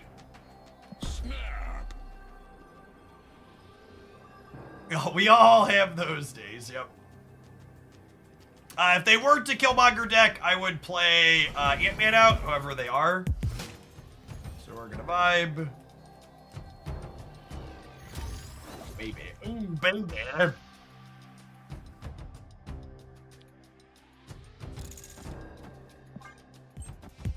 Oh my god, and we hit with the Rocket Raccoon too? Still my heart.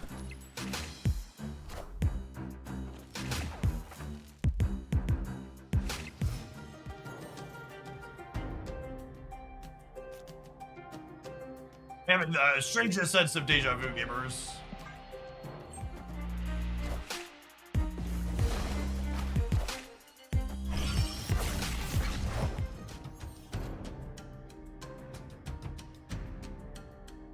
I think I'm actually putting this here so they can't clutter me here. Is the plan.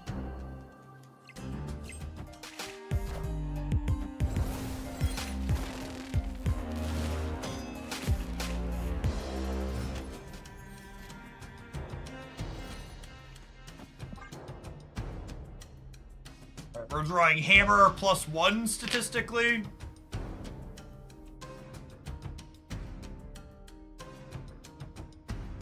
Yeah, Shadow King's definitely in their output range.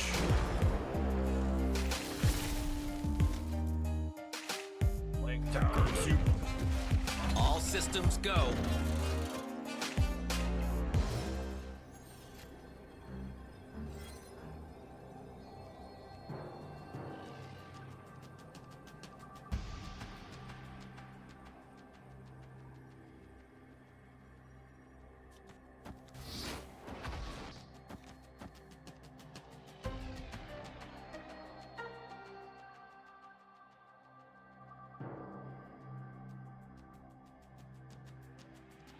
Yeah, they're definitely a Shang deck.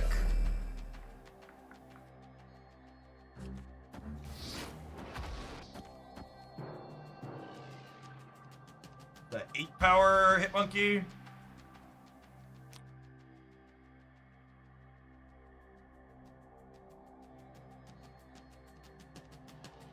This, I think it's this. I mean, the 1 energy doesn't matter. My beta ray bill wasn't winning this one regardless. Hammer Monkey, right? I want to put Martyr Ray because it plays around Shadow King the best. Alright, and we were torched regardless. Classic, none of our choices mattered. They had every tech card.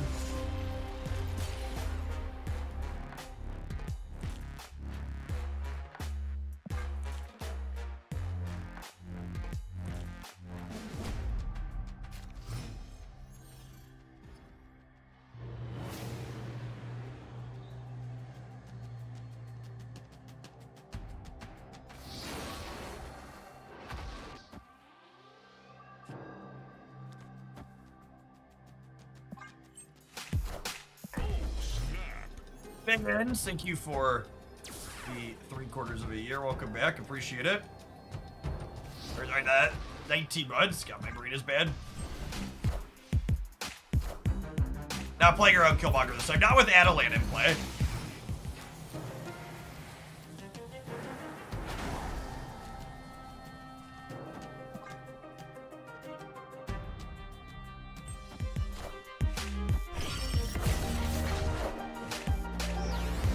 And they're a Shang-Chi deck, so like obviously they're incredibly favored into Gamelam.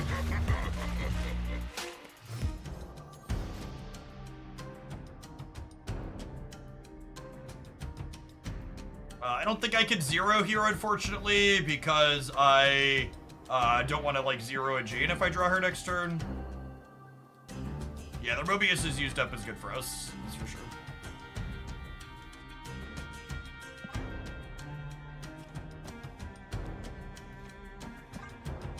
Face the might of Asgard, Mjolnir! I want to play Thor left, so this way if they Shang-Chi center, I won't have priority going into the last turn. You saw, I almost played him here. And then I was like, no, wait, I need to not have priority here. If I would have played him here, I would have been winning here and here. All right, and then we get to Jane, draw some zeros, win the game.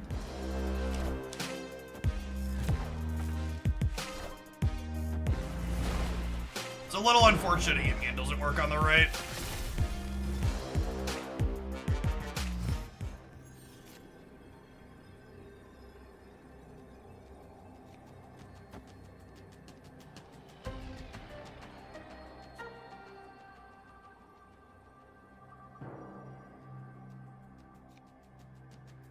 There's no way for me to double hammer and...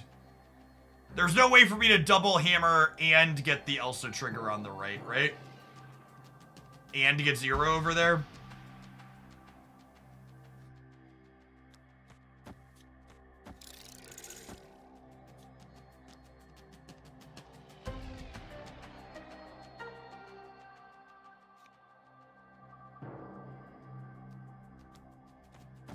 I need the most points here possible.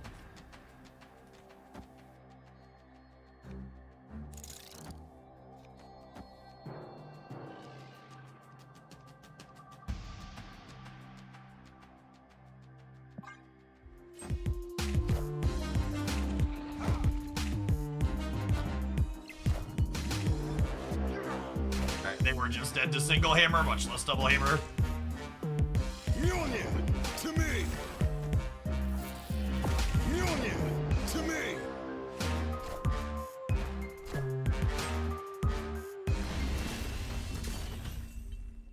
Victory!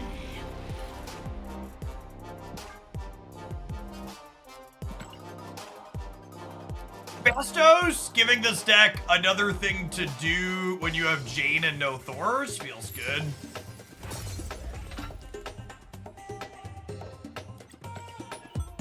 Okay, this archetype always felt like it was really good in the games where you curved Thors. Not otherwise.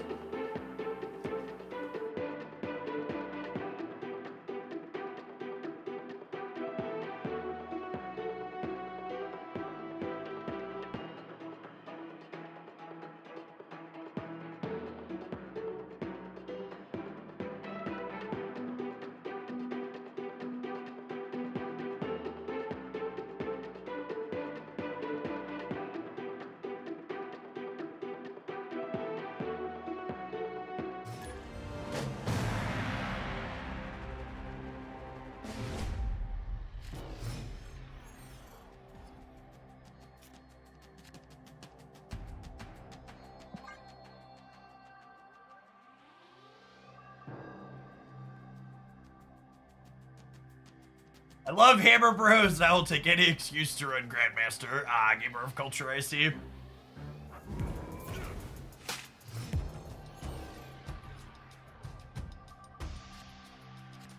I know Red Hulk's stats aren't too good at this point, but I will say I can't help but feeling a bit dejected every time he pops up on my screen turn 1. This big fuck you, I never want to see you, bud.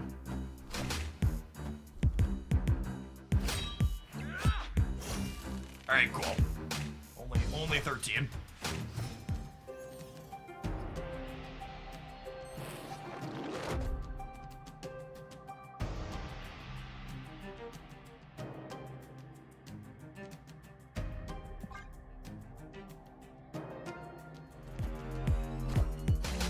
I can put a really big hit monkey in the middle.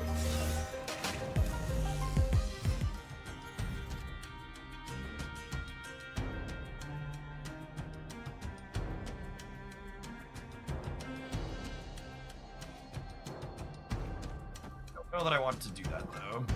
Face the might of Asgard! Mjolnir!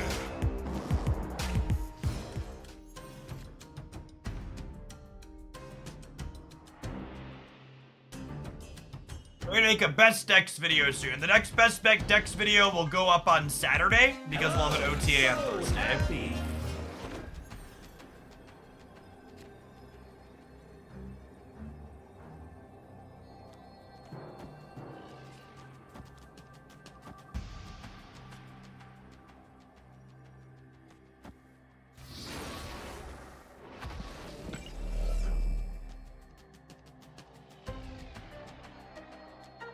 This is a giant hit monkey.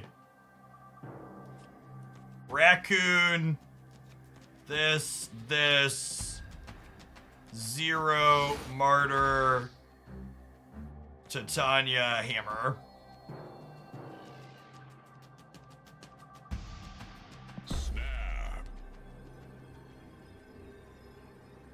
We could still lose to a random Hella, but I would like to play for all of the things because... Monkey Gober. We are the future. Fucking got him, gamers! Fucking got him! Monkey! Monkey! Never doubt animals with guns, chat. Never doubt the animals with their guns. Can you sub anything for Hitmonkey here? No, you cannot. Union, to me. You can substitute Grandmaster. Grandmaster can be Absorbing Man. Victory. You cannot substitute Hitmonkey. Chunky Monkey.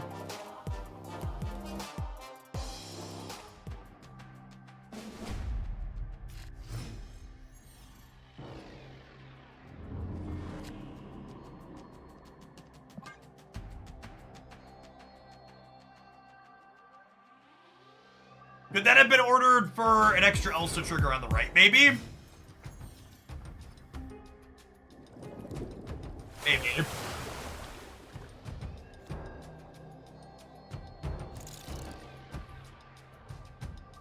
I'm playing these out because I want to deny them, what's it called, triggers?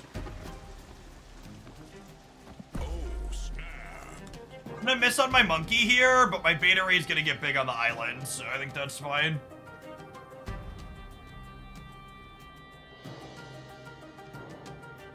You do such a good job of making me want every single card released. That's why Benjamin Brode pays me 2,000 gold per month. I sell all the Marvel Snap cards.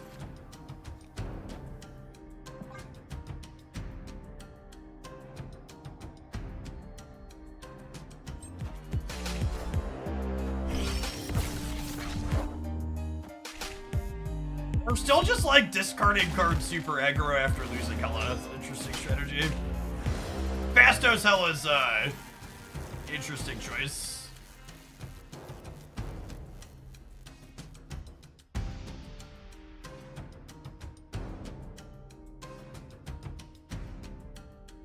Do I want to play 0 this turn so that way if I draw Hitmonkey, or that way if I draw Grandmaster next turn I can use it?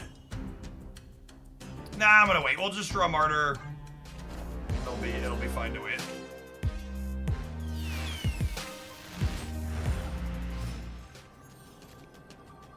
So that's fine, it didn't matter.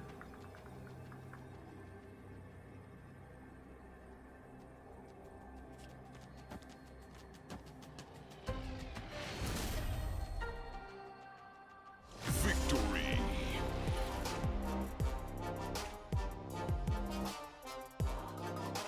The OTA leaked. Do you have a link? Sorcerer, it didn't happen.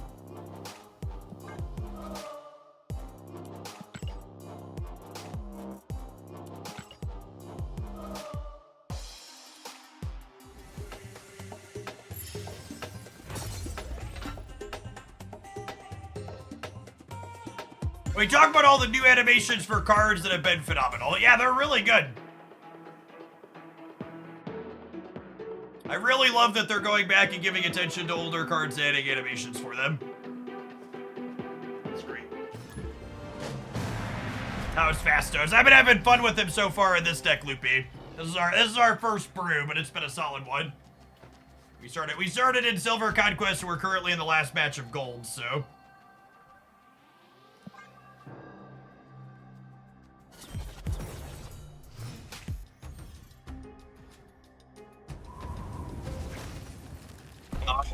So unlucky.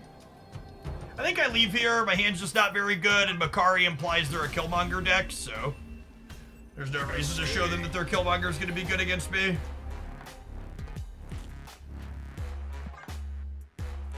Mods, please time out everybody talking about an OTA link that's not providing a source. Thanks. I want to set that as the standard here.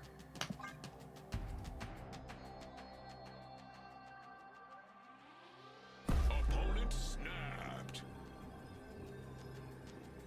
I'll stay.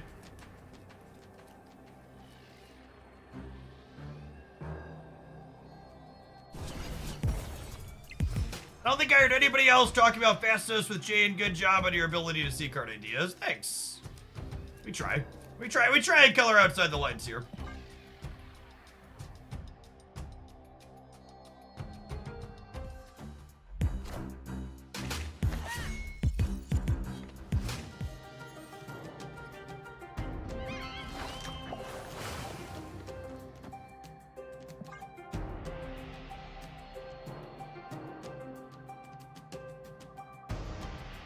What do you think about character albums replacing Character Master? I think it is a serviceable middle ground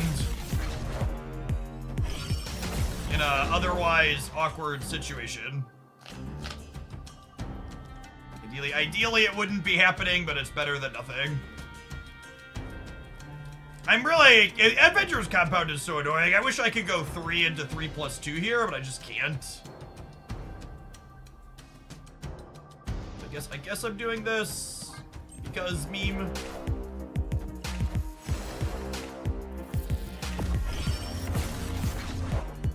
Clear for takeoff.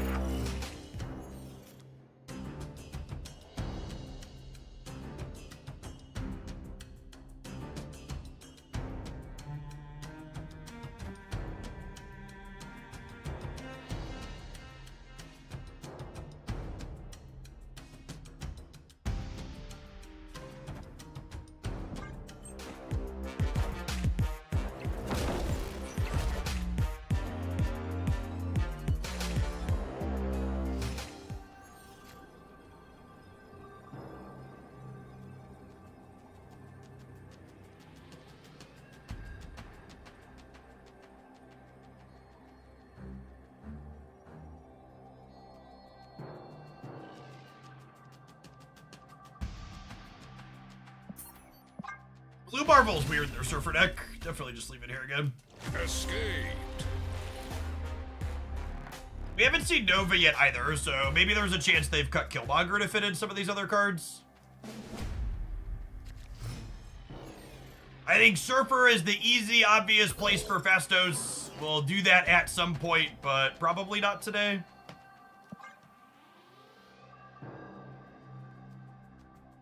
Usually I like to try and spend the first day highlighting things that I think are less likely to be duplicated in other places before they see them here. Put some extra ideas out into the world.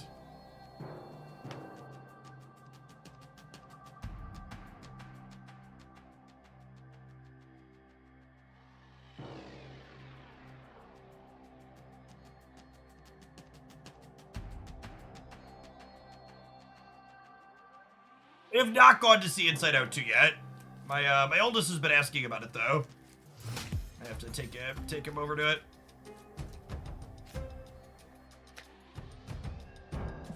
Hello.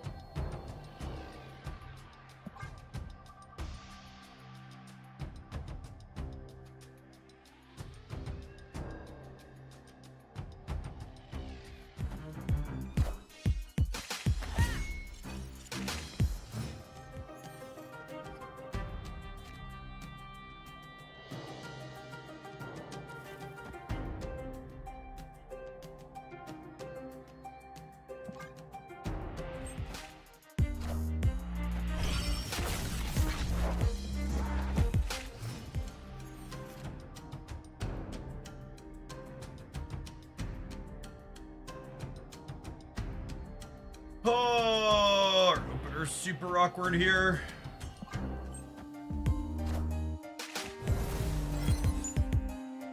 Wow, what a freaking roll. Reduced Sarah's cost and drew her on turn 4. Opponent snapped.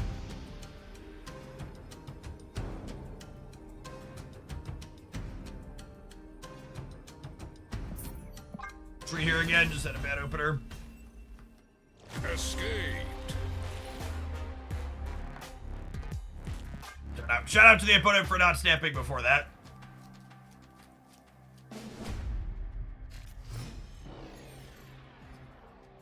Opponent snapped. If I don't stay for this game, I kind of have to stay for the next one. My hand's kind of bad. I'd rather take a mulligan. Aracha's Forge isn't great for my Jade deck anyways, so.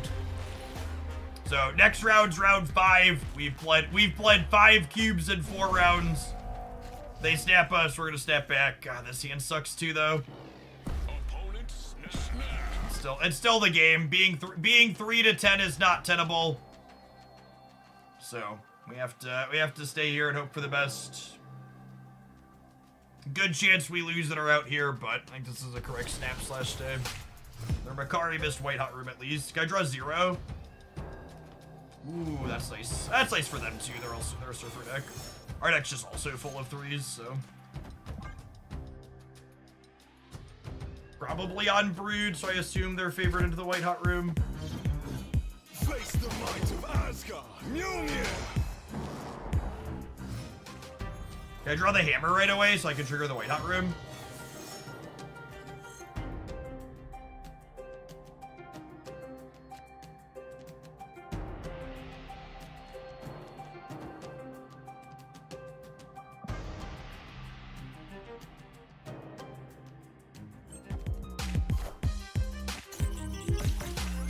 Brood, sometimes lucky.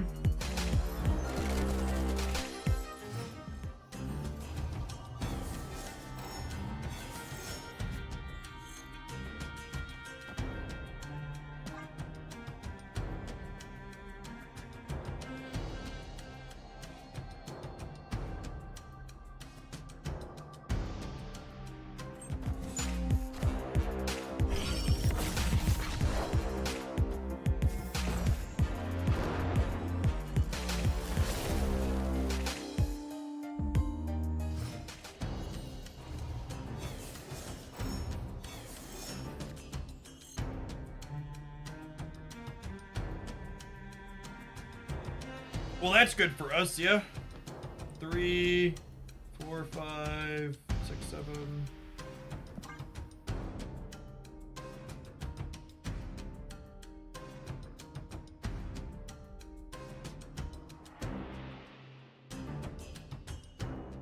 Outside of something crazy happening, they are playing Blue Marvel, so there's a chance they have some crazy cards that kill us here.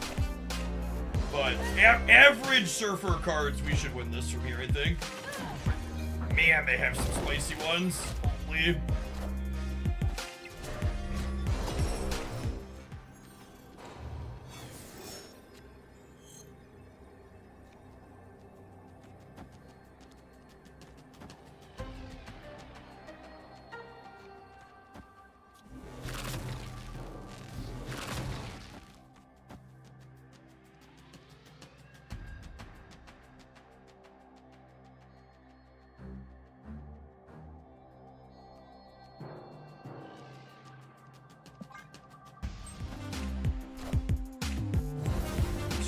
Okay, and now just like that, after a bunch of rounds that were not great for us, we're right back into it.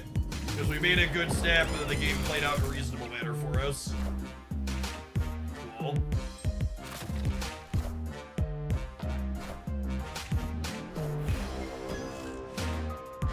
Mjolnir, to me. Yeah, I think Killmonger is unlikely. I would operate assuming their last card is Brood until we're shown otherwise.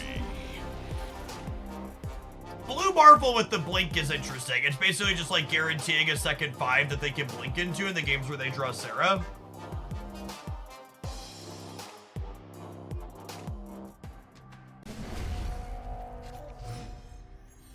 Gilgamesh could be Gilgamesh, yeah. I think I'm gonna operate as though it's Brood until proven otherwise. I'm curious to see if they keep snapping on one though. No, they lost a game, so they're stopping now. That makes sense.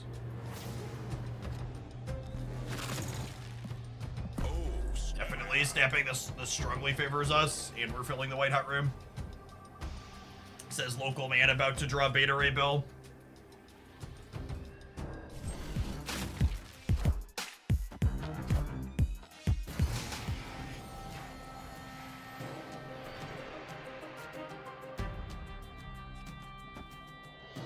Well, if that wasn't the best draw in my deck, I don't know what was.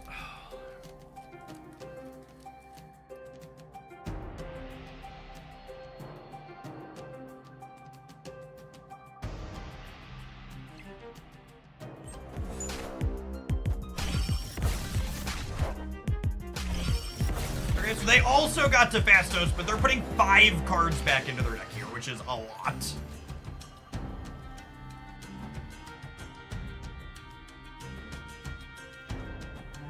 I'm waiting to play Thor, because I don't want Thor and Beta Ray Bill in the same path, because they're going to easily be able to beat 16, I would wager.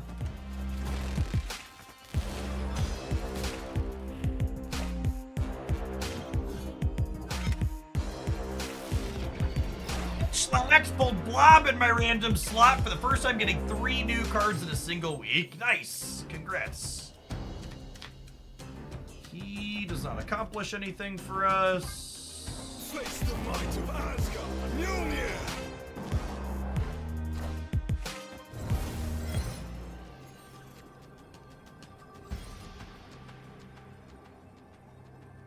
Was that actually the only card in my deck that I couldn't play here along with everything else? It was, yeah. That's so annoying.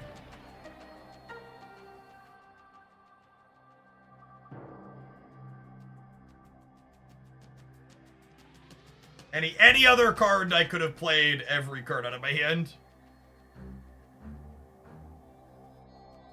Hey, Raul, thanks for the 16 months. Welcome back.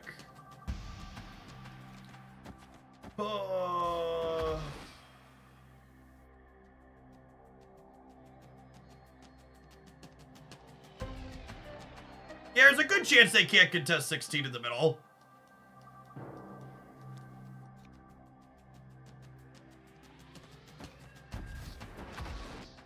Let's do this.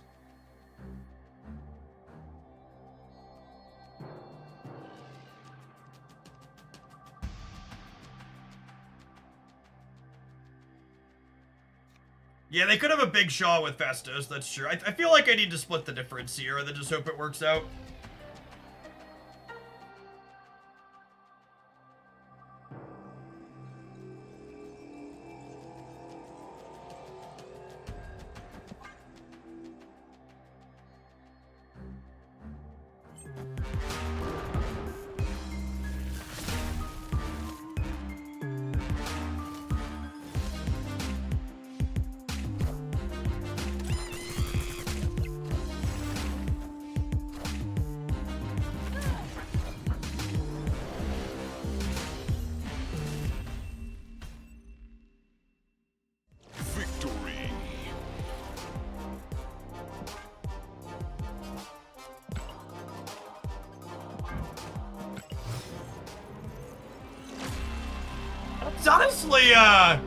It's honestly been a while since I've played a theory craft that felt as good in execution as it did when we drew it up.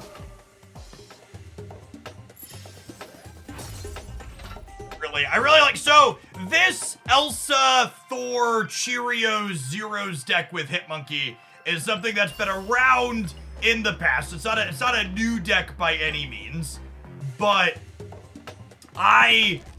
the Fastos angle of this deck added clean redundancy in the games where we didn't curve Thors.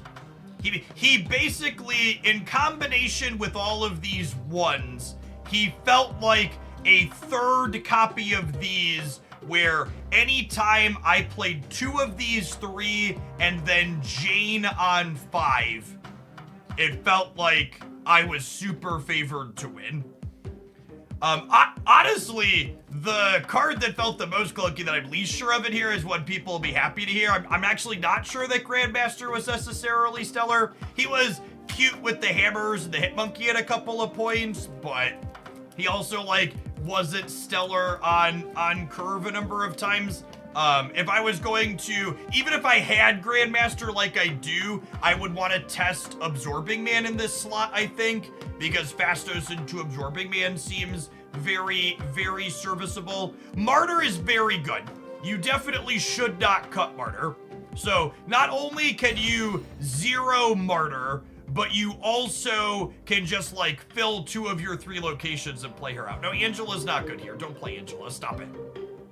That doesn't solve any of our problems. So the key thing about these 1-drops here, and if you look at, you can see there aren't really other options. You want these ones to be cards that add power to the board when you play them on turn 6. Because you want to be able to Fastos them to 0 and then draw them with Jane. And these are basically the only 5 1-drops where you can... These are the only 5 1-drops where they add good points to the board on the last turn of the game. Grandmaster with Elsa feels weird in some situations. Counterpoint, Grandmaster combos with Elsa in some situations because you Grandmaster into the 4th slot, trigger Elsa, and then re-trigger it next turn. You're right that it's awkward on turn 6, but on turn 5, you can play Grandmaster with a 3 into your Elsa path. There were some games in there where we like went Elsa on 3, and then our turn 5 was like Fastos Grandmaster, and that was fine. Mysterio could be okay. Mysterio could be okay. He's good with Elsa and he's good with Hitmonkey, for sure. That's probably a card you should test. But I was happy with the core, and this is the more important thing, and this is what I look for in decks like this. Is it's easy to take a new card like this that's probably generically okay and shove it into an existing good deck. However, Fastos really feels like he solves a problem this deck has, which is the games where you didn't go Thor into beta into Jane, you didn't have enough to do. So Fastos feels like a third hammer bro who appropriately is holding a hammer in his artwork to make your Janes feel really good for those big swings on the last turn. So this core feels good. I think there's definitely detail. I would be shocked if people play this a bunch in a week from now, we're like, yeah, these 12 cards are optimal. Like, obviously, you're gonna need to tweak and tune, but this definitely felt good as a starting spot, and Fastos felt like it was reasonable to be here. All right, have some ads. We're gonna play a different Fastos deck when we get back. Thanks for hanging out. Don't go anywhere. You have a Fastos Thanos deck. I really don't think he sounds great there. Your odds of playing Fastos on 3 in a Thanos deck are so incredibly low, and if you don't play him on 3, he's much worse. Just got a gold ticket for playing this deck. Nice! Yeah, we started in silver and turned it into an infinite ticket. Is Beta Ray core? Yes. Yeah, you can't... Any decks that are playing these 3, you can't replace Beta Ray Bill. You'll lose a lot of power.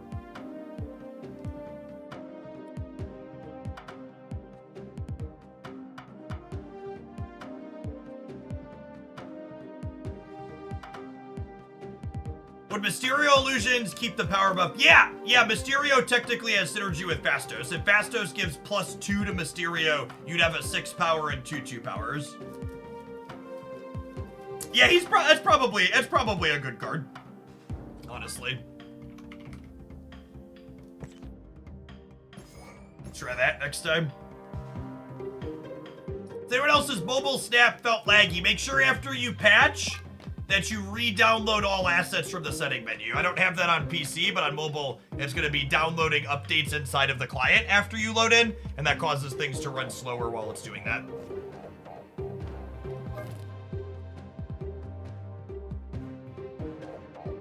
Can I play a different Hitmonkey Fastos deck, or is that cheating?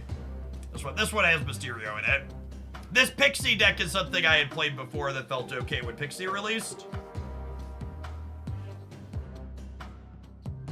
Fast, stiff, let the monkey ride. I am a monkey enjoyer.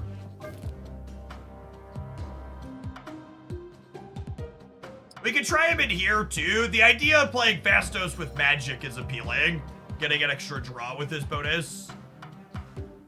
Werewolf bounce Fastos. It doesn't really sound stellar. could also just honestly, maybe we try the auto Fastos deck. Surely Black Panther isn't Cope, yes?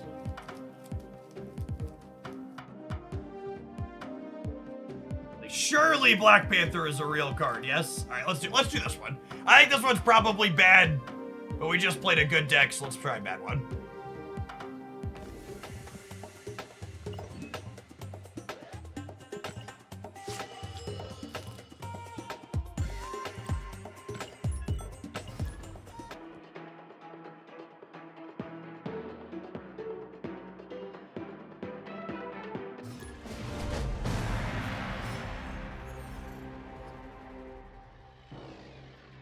You've officially gotten to the point where non-gold cards look weird. Truth.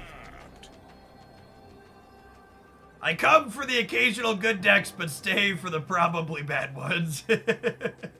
Does Fastos reduce to 0? Yes. That was the build around of the last one. Fastos turns your 1-drops into 0s, and then Jane Foster draws them for you.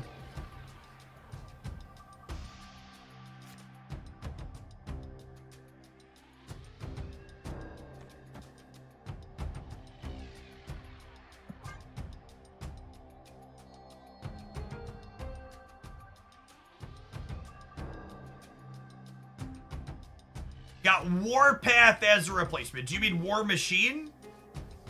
Warpath's Series 3 card, yeah.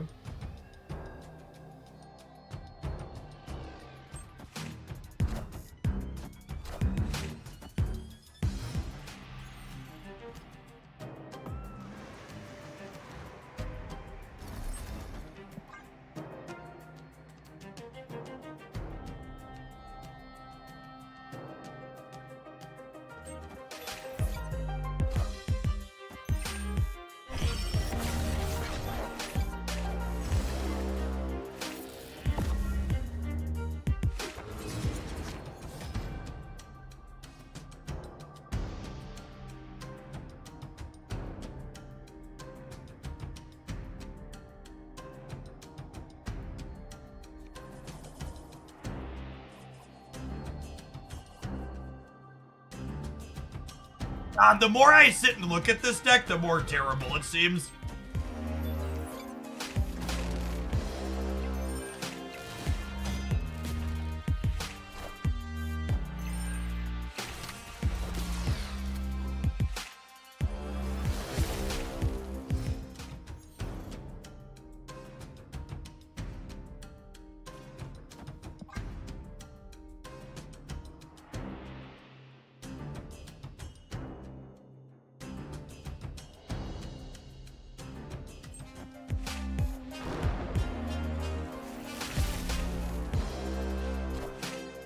Wakanda forever!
Wakanda forever! Face the might of Asgard! Mjolnir! Face the might of Asgard! Mjolnir!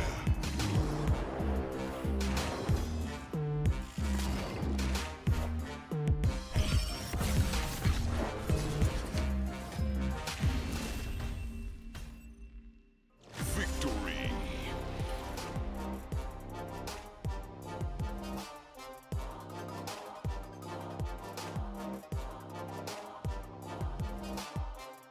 Token Tuesday, always 500 tokens from their goal. That is not. In fact, that's one of the less good Token Tuesdays. If you want thoughts on what are the optimal Token Tuesdays, check out my economy breakdown video here. Opponent's username is Snap in the Proving Ground, so I assume they're leaving here. But we'll see. I don't think I'm going to play this deck again. As we sat here and looked at it more while we played this game, I was just like, this is atrocious.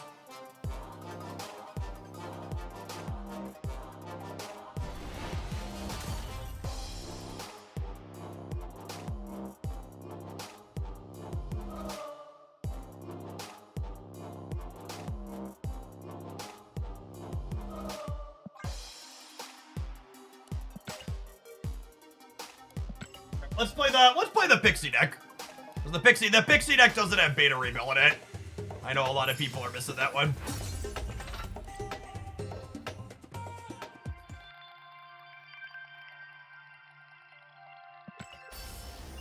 Is Hazmat a good card for new players? Hazmat is not a good card for any players. Never been a powerful card, probably never will be.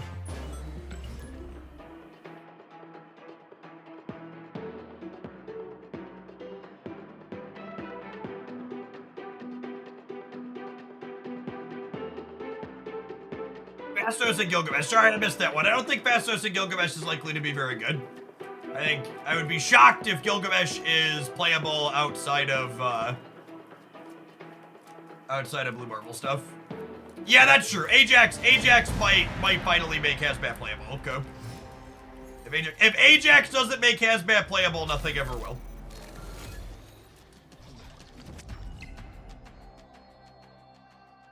I take them all again. Wanna play a Triskelion game? Escaped.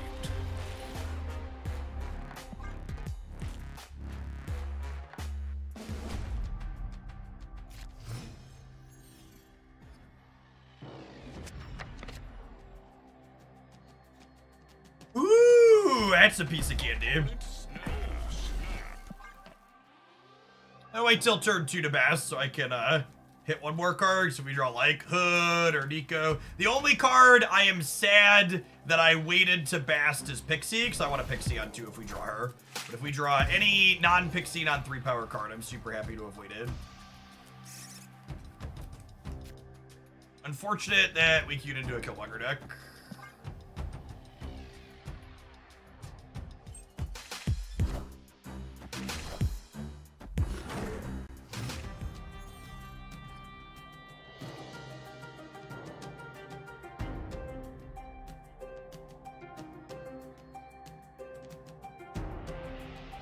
I'm so sad that they're a Killmonger deck because our hand would be really great otherwise.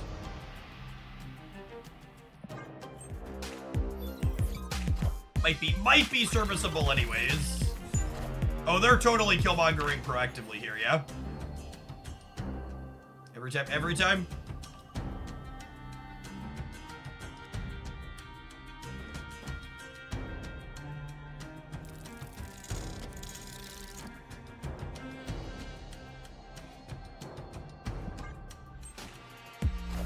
Yeah, buddy. Perfect. Oh, I should have put the Wasp on the right. Why not her? Because I don't have a good way to clear the hood at the moment.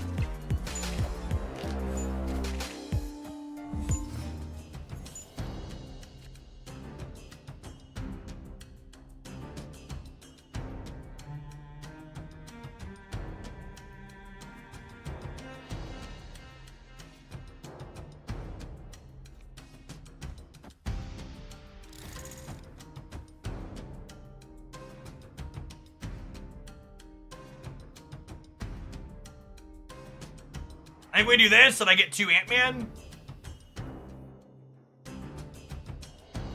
This locks me in lowish over here though, right? This would be 14, 20, and then this is 12, 32. 32 wins here, right? I'm just gonna Iron Man here.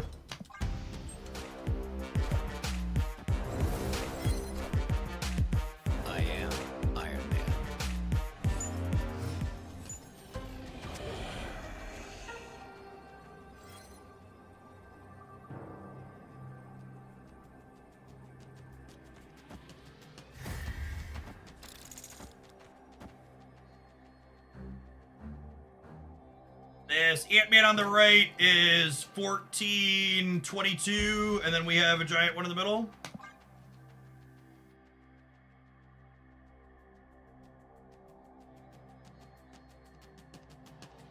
Like 1, 2, 3, so this is 12, we're at 18 in the middle. It'll be 24 and 46, I believe.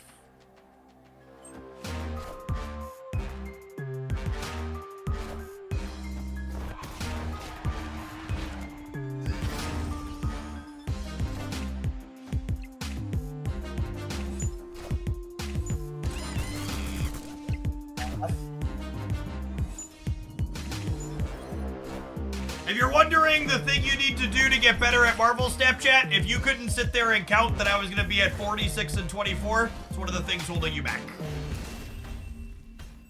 You need to be able to sit there and count your output ranges against their output ranges before the timer happens and know if you're going to be able to win or lose and whether or not you should be snapping or retreating accordingly.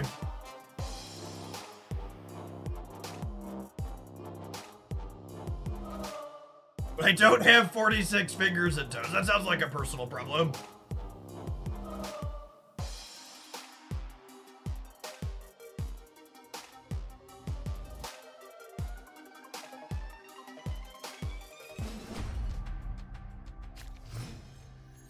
Snap.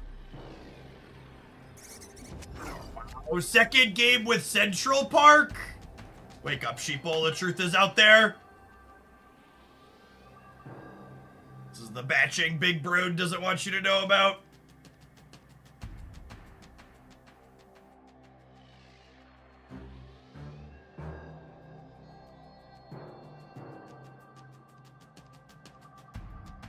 And then you get shit talked by your opponent because you took your turn timer to calculate. I mean, I did not remotely take my entire turn timer to count out last game.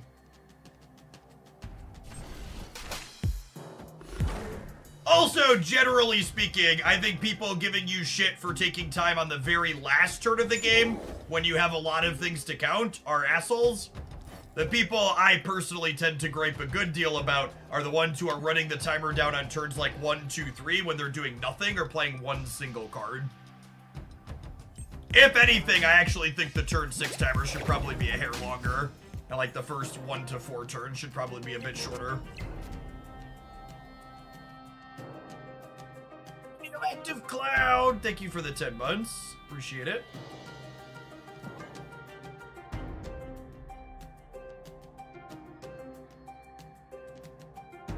Yeah, exactly that. If you play the first 5 turns quickly and then you take a while on the last one, they give you usually assume the best. When the Hella player runs down the entire rope and then plays Hella. Yep. Yep.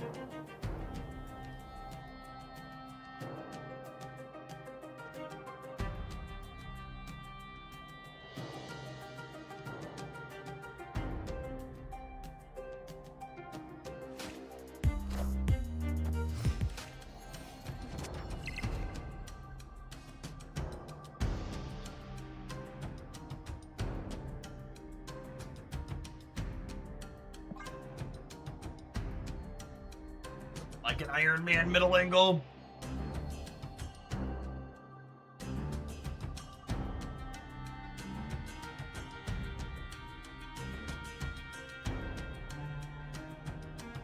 Like these turns, chat. They're like agonizing about the entire turn and then played Shaw.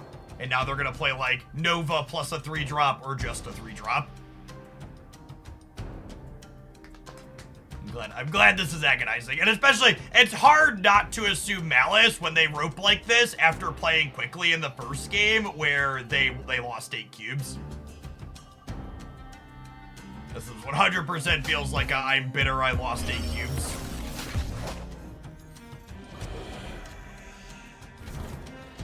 Sorry, Fastos, not today, buddy.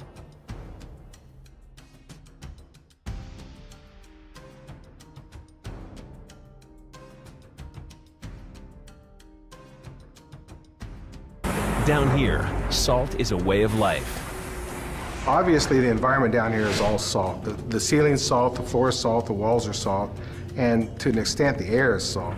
and you breathe that in, and you can constantly taste the salt.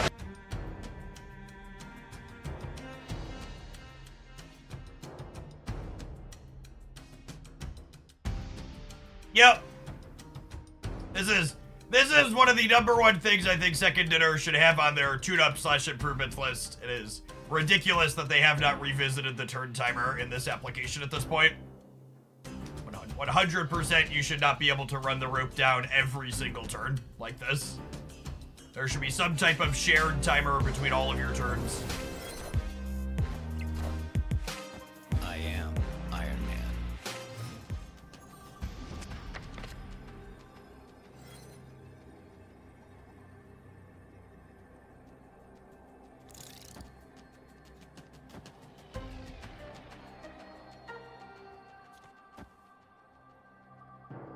They have priorities, so this probably wins the game every time.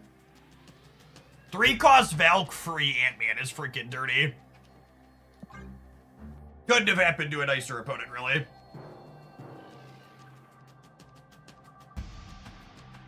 Oh, I'm not gonna rope them. It's what a waste of time. They're gonna rope us anyways, so like.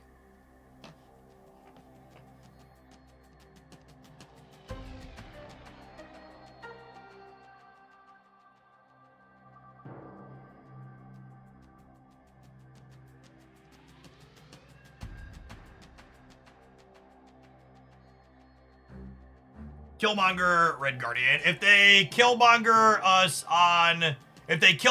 us this turn, we should win the breaker with Monster Island. Because we'll be tied 6-6 here on the right.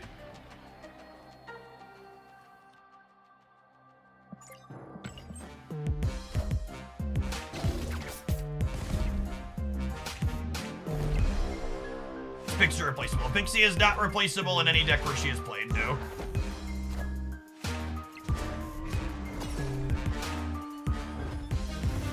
I think we're up by more than 19. I actually don't know.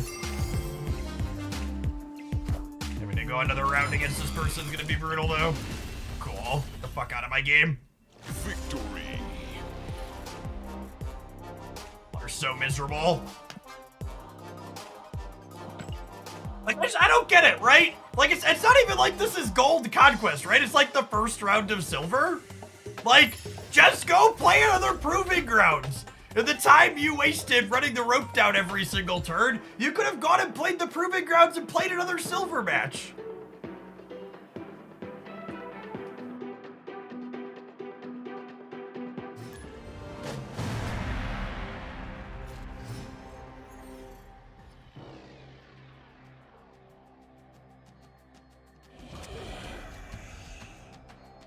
Basically, the only time you want to play Bast on 1 in this deck is when you have Pixie teed up for turn 2. Because there's nothing else in my deck I want to play on turn 2. So generally speaking, you want to wait to Bast more cards. But with Pixie, we always want a Pixie on 2, so. On one hand, losing Wasp before we Pixie is sad, but on the other hand, losing a 0 after we Pixie would be more sad, so.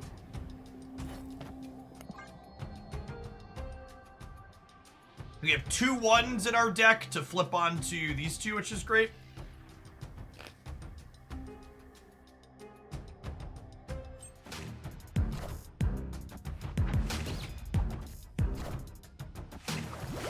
Some influencer told them that roping was a way to get extra wins. I mean, they're not wrong. That's true. Oh, sweet! Pixie made Iron Man cost 5. Stupid ham. Taking my Mobius away.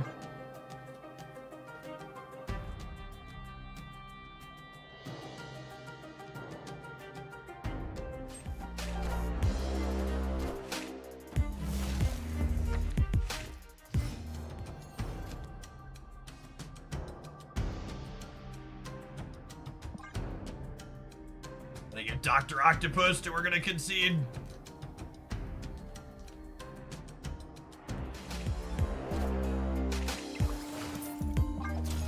Right, chat. Honestly, I'm just not gonna play this matchup. This matchup seems like it's probably super polarized in their favor, so give them their whatever, and we'll go next. Dr. Octopus is genuinely one of the best things you can be doing against monkey decks.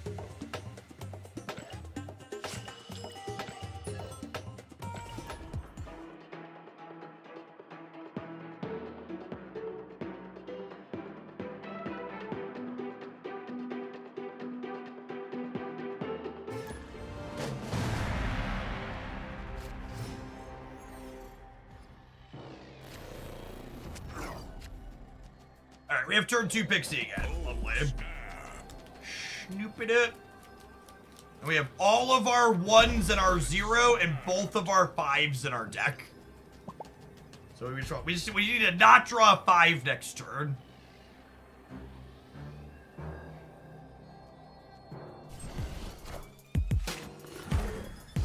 Why do people hate on Mill so much? People hate on Mill because it elicits incredibly negative feelings to not get to actually play your cards out and watch them be stripped away from you. Mill also isn't a particularly competitive or good deck, so the people playing it are playing it explicitly because they want to make people sad. So it takes a certain type of human being to enjoy the Mill deck.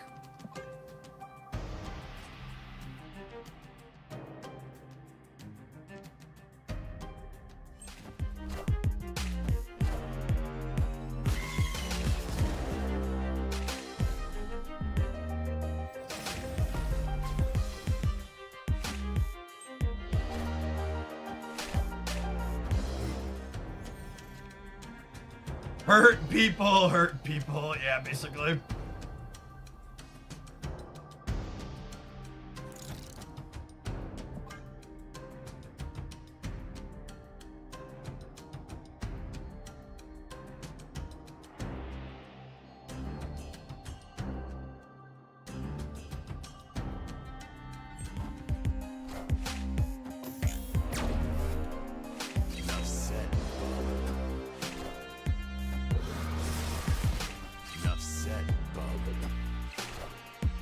Why not save Ant-Man to play with Hitmonkey on the last turn? Because I want to Valkyrie the right this turn.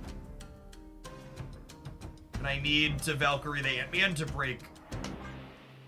Give it a bonus here.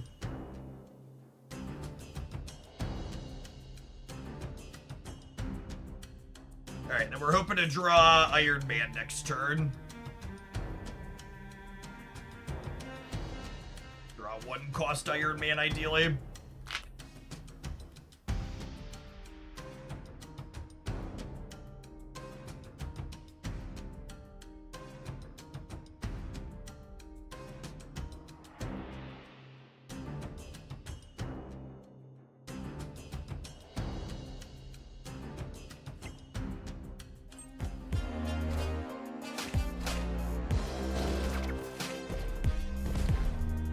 What a game!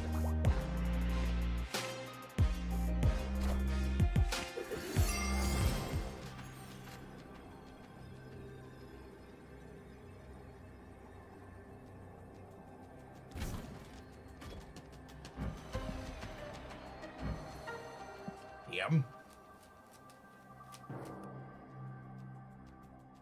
I got excited when I drew him, and then I realized what cost he had.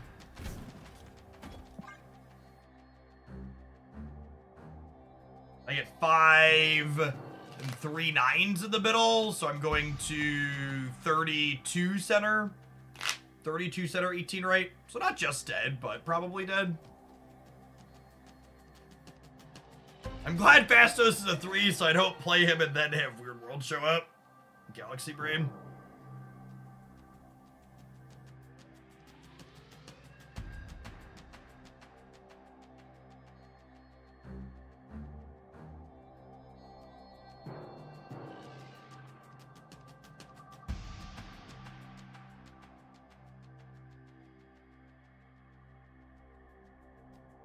The way Hitmonkey on Bar Sinister works, the first one counts my one other card, and then the copies...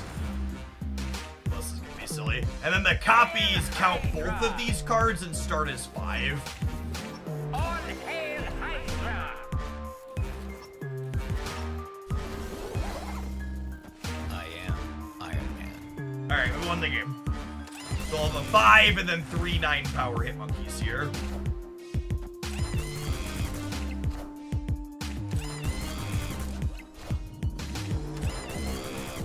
To be fair, Arnim Zola on the bar is a lot less exciting when there's not like a venom involved.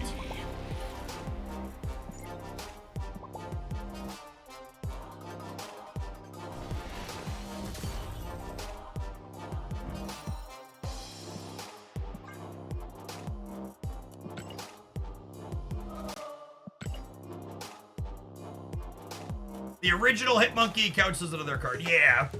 Yeah, the original Hitmonkey counts as another card when your copied Hitmonkeys come out. You cannot, generally speaking, substitute Hitmonkey inside of Hitmonkey decks. I guess Bishop if you squint, but it's a good bit worse for a variety of reasons.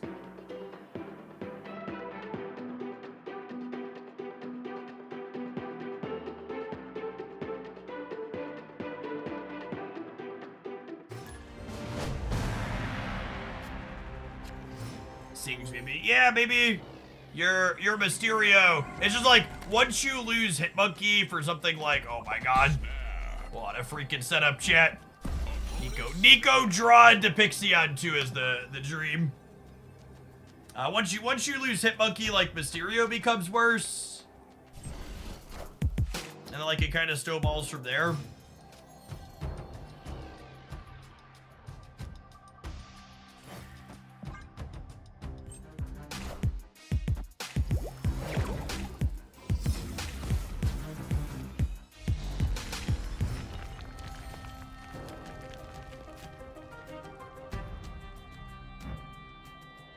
Rip the Pixie Fasto stream curve.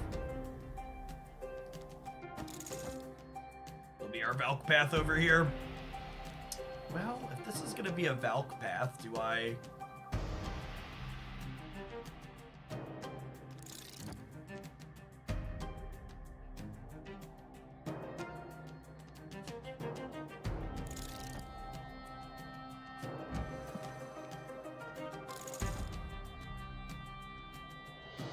just wait.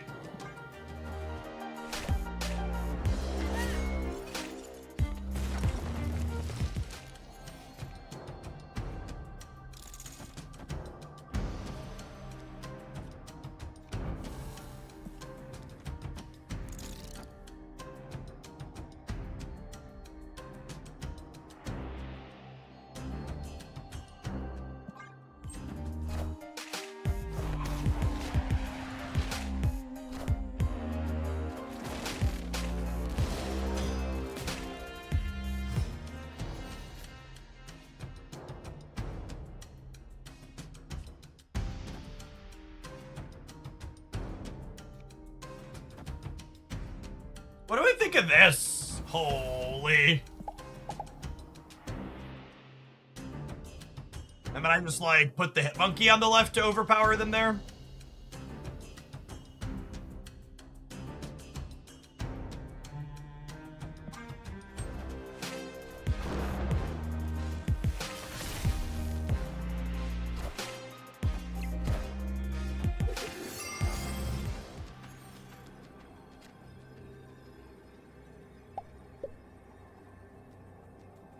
Three, 4, 5, 6. This is 14.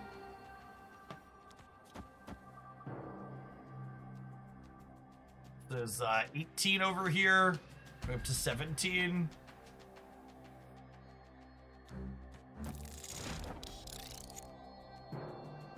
Adding 1, 5 in the middle up to 11.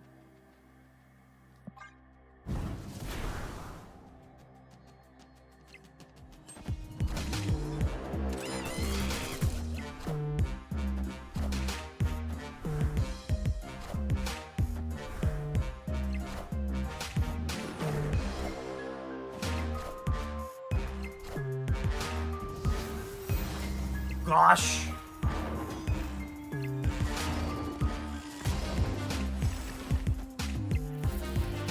Alright, cool.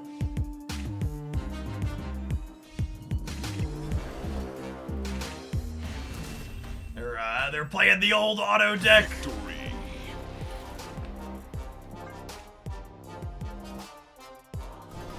Brief moment of panic, yep. It's like, oh no, how big's the last one?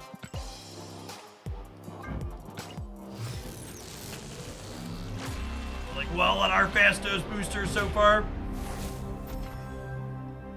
Was I misinformed, or were they going to try to avoid having OTAs and patches the same week? I believe this is the first time we've ever had a non-emergency patch and an OTA in the same week.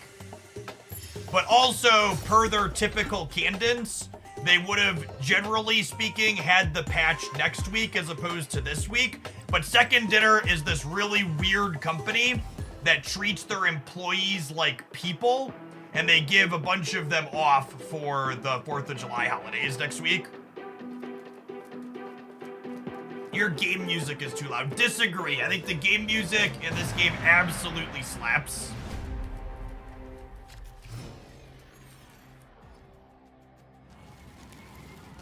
0 out of 10. Do not want to turn it down. In fact, I would make the argument most other content creators have their game music too quiet.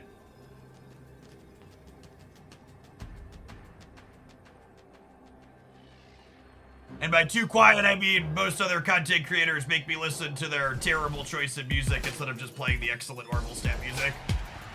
Please, for the love of God, stop stealing music, content creators, and subjecting me to it. I'm begging you.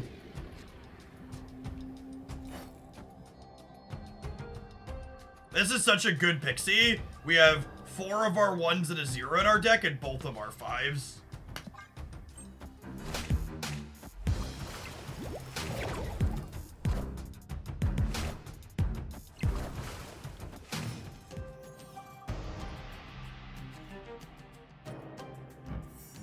That's a spicy meatball, chat. Alright, this is the first time we've gotten to curve Pixie into Fastos. Feels pretty good.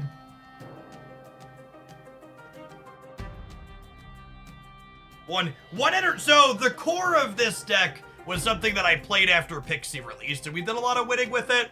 So I know the core is somewhat reasonable. 1 and 0 energy Valks and Iron Man are so strong.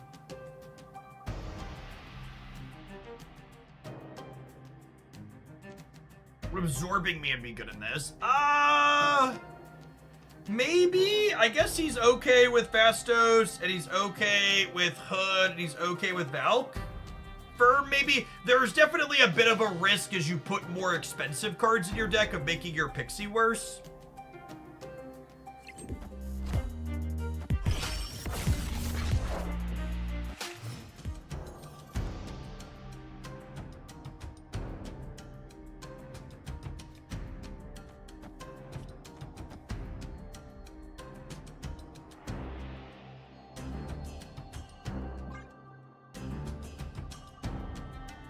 Found our Valk path, yep.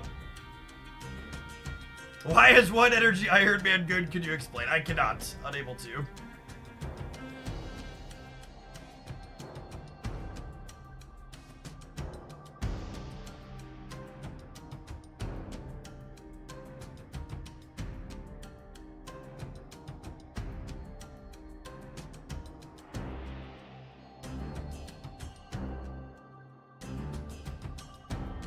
Honestly, you can make an argument that maybe I'm supposed to Mobius here and Circe him next turn. They already played the Mockingbird down, so there's a chance that Mobius isn't doing much from here.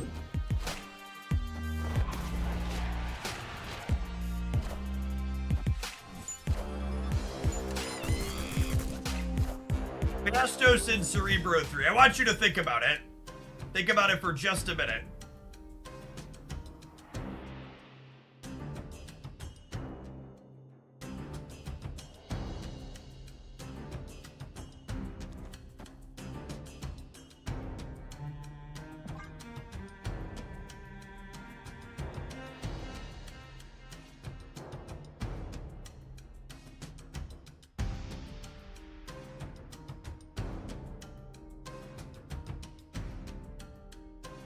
For those of you that are saying that that's a troll comment, I don't know. I've been subjected to reading a lot of Twitch chat. Either way. Oh look! Pixie set Ant-Man to 0 and then Fastos gave him -1 cost. That's just good deck building right there, chat. Good. I know that's the next level deck building that you're here for. The Pixie set Ant-Man to 0, and then Fastos gave him -1 cost. Next level. Just like we drew it up.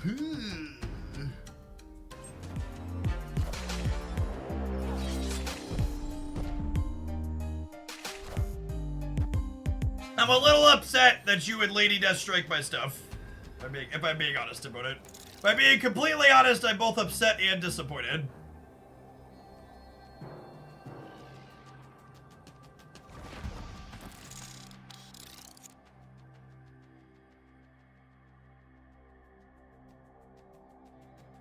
This probably wins the game, yeah? 1, 2, 3, 4, 5, 6. It's a 12 power monkey. We've elked the middle. Squirrels!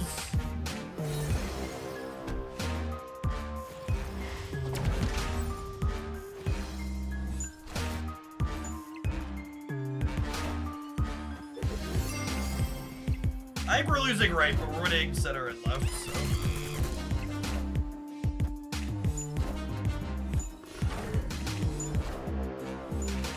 Got close on the right.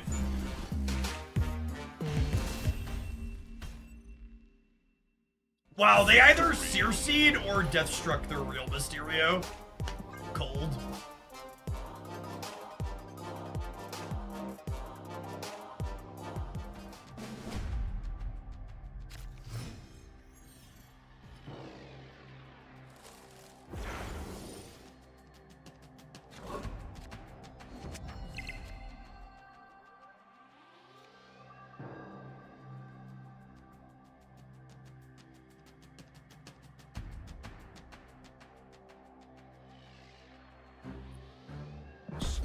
I'm gonna snap because my hand's great with the Bast. It's just a question of, do I want to Bast now or next turn? I think it's next turn. I'd draw Pixie and be sad, but I guess actually with both my 5s in my hand, I probably don't even play Pixie if I draw it.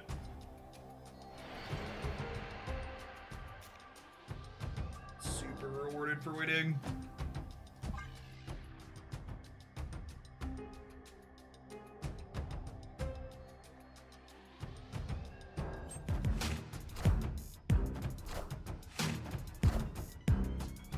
Mobius is really good this matchup.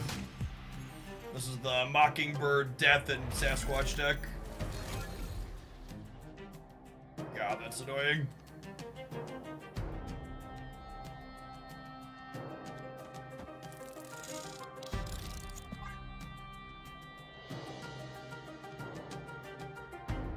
Above average best.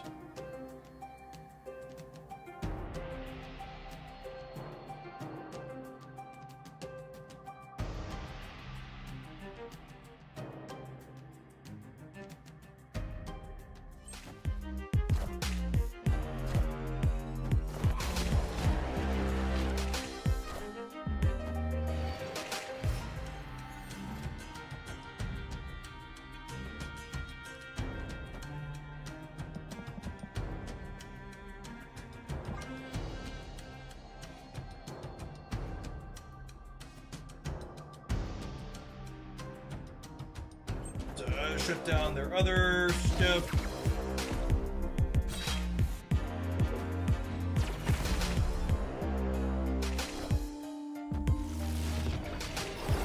Does Fastos always do +2 on a 0-cost card? Nope.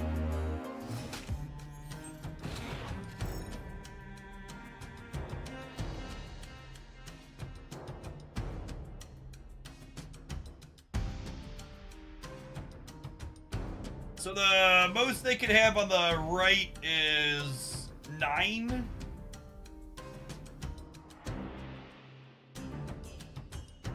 Kind of don't want to Iron Man this turn though because of what's it called, Lady Deathstrike? Victory. I agree, we're probably good there.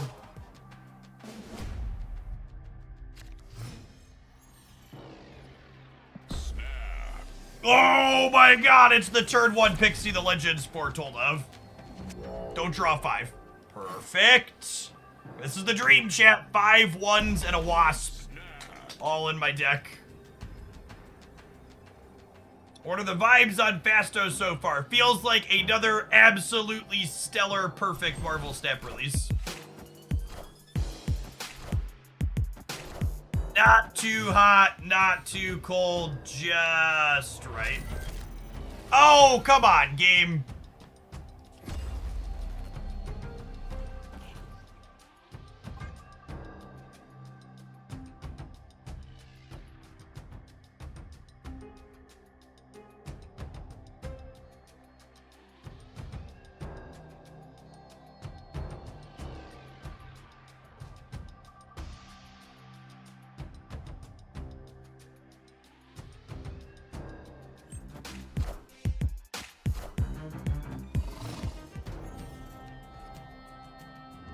So basically turn 2 Pixie, yeah, essentially.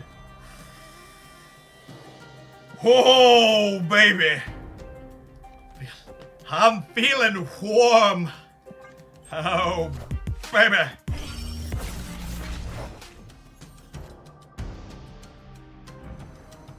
Pixie made it cost 1, Fastos made it free. Glorious, glorious.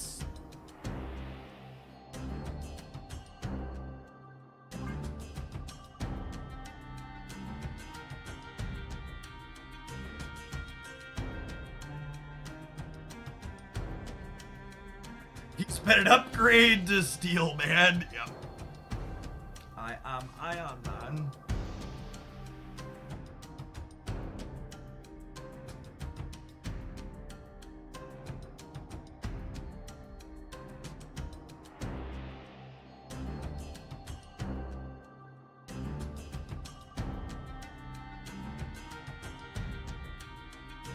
Come on, opponent!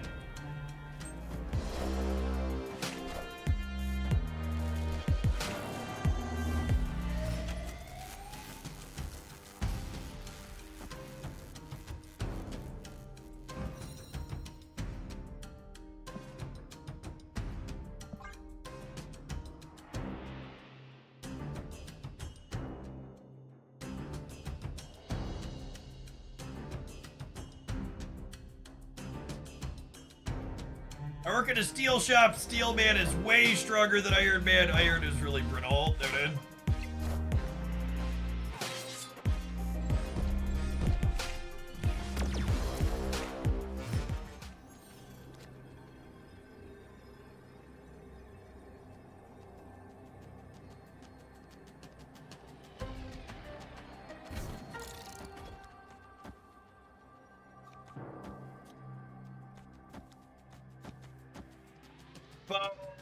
Five, 9, 11, 22. I'm playing 1, 2, 3, 4, 5, 6, 7, 8. This is a 16 power hit monkey.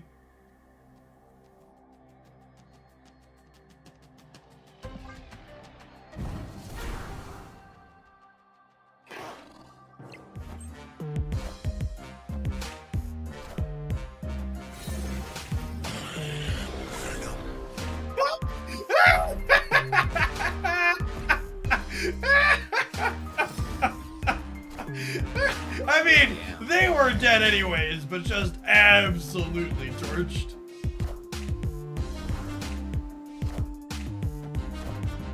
This was sick, by the way. We used absolutely every piece of energy and made a 16 power monkey on the last, 18 power monkey on the last turn. Like that, this is cool. I don't know about you, but I'm feeling 22, gamers. All right, let's roll some ads and we'll play some more of this when we get back. I'm definitely having fun Fastosing. Yeah. Feels like exactly what the hit monkey ordered, huh? We'll see you in 120 seconds, gamers. Don't go anywhere.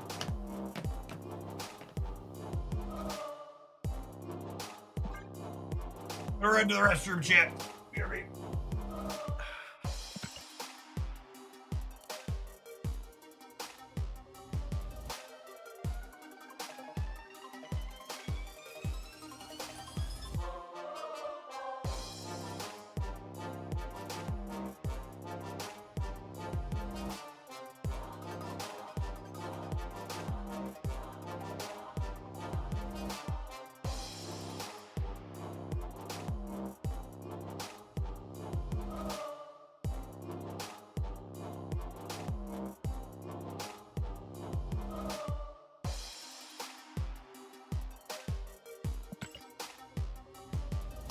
Turn 1 Pixie and Aeroshim. Well, Pixie doesn't shuffle the cost of your 12 extra Aeroshim cards. Probably not great. Yeah, my Jeff rating on Fastos has been going up the more I've played. The more I've played with him today. I was expecting him to be a playable card. He's been more fun than I was expecting. He's been a really, really good Hitmonkey enabler. And Hitmonkey is definitely one of my pet cards.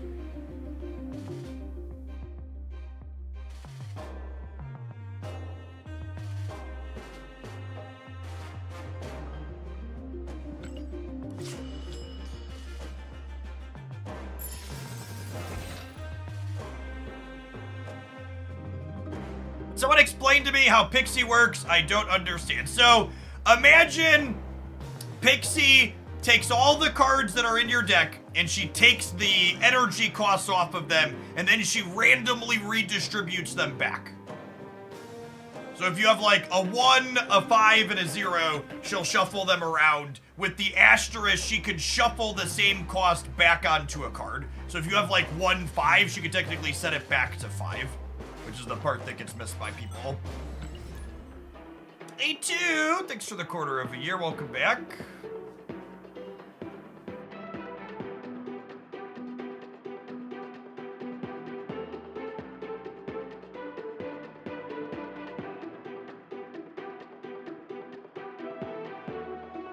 They all go into the hat, and then each card pulls a cost from the hat. Yep.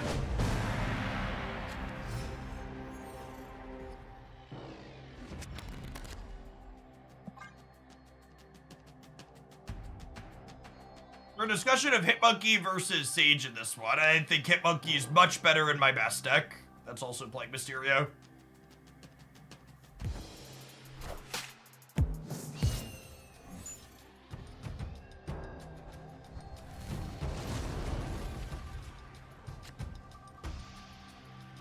Been regularly making double-digit Hitmonkeys.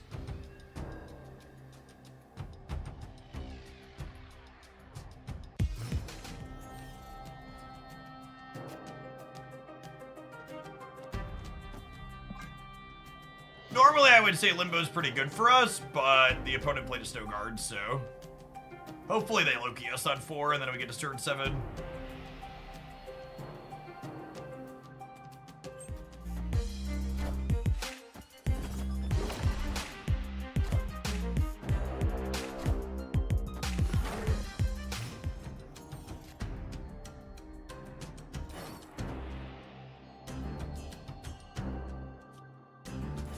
Set this up as a potential mouth path over here.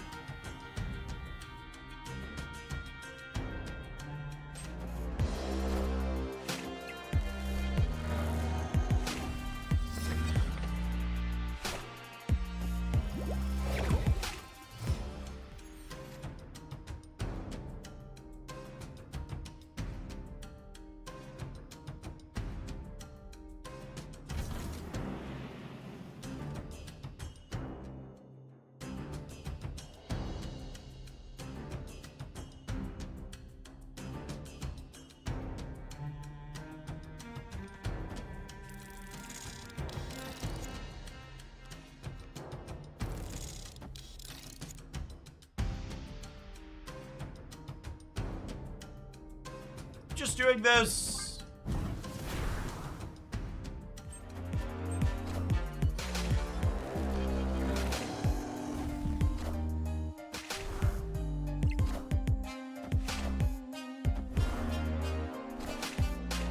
So for people that missed it, they had a Snow Guard they bounced back to their hand. So I'm playing this game in a way that probably looks a little bit inoptimal because I need to play around the idea that there might not be an extra turn at the end of the game.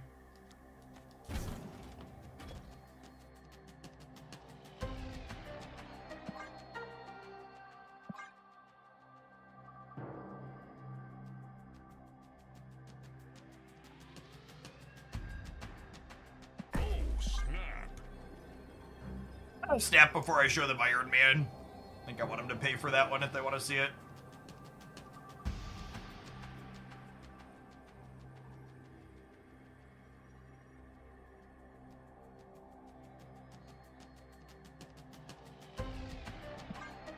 Could also be right to Fastos middle, honestly. Not that I like locking myself on 2 paths, though.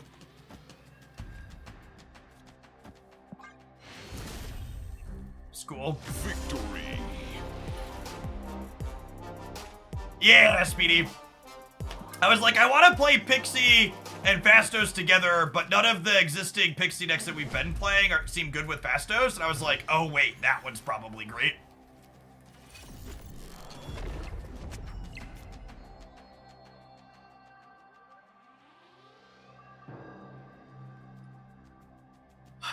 Tough call here, actually. I think it's best to get, it's -4 but +6, so it's like net 2. Is Annie still the best Pixie shell? I believe so in terms of current performing, but it's also worth noting, like, she's just not a card that sees a ton of play. She's what I would describe as an underexplored card.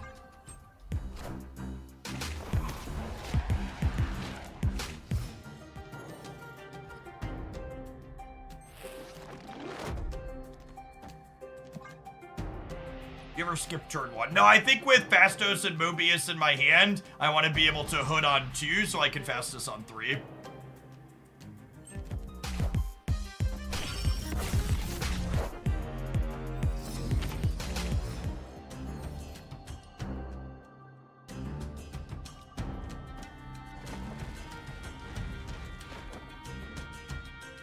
I think I'm doing this so I can Iron Man on 5.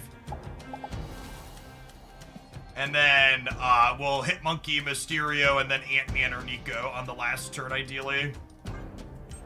I should sap them. Good spot. Snap. And the way Fastos works with the Mysterio is I'll have a 6 power and then 2 powers. Oh look, Fastos gave Wasp -1 cost. It.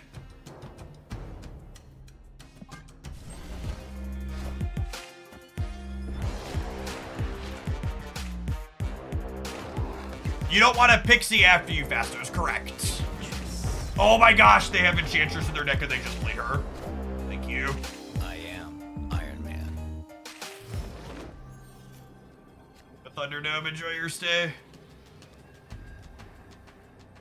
Opponent snapped. The fuck?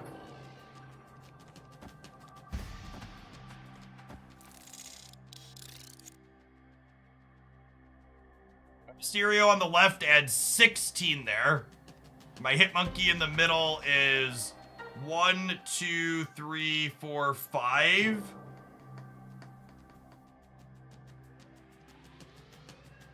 Do I need 16 here, or is 12 here enough? Oh, you think it's a red Guardian Snap? That's actually a good read.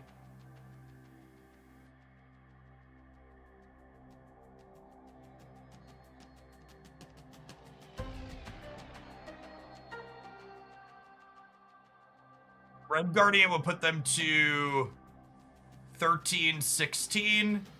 And I would be at 6 and 8. That's not enough. I think I'm staying because I want to stay, but I don't know what I want to do.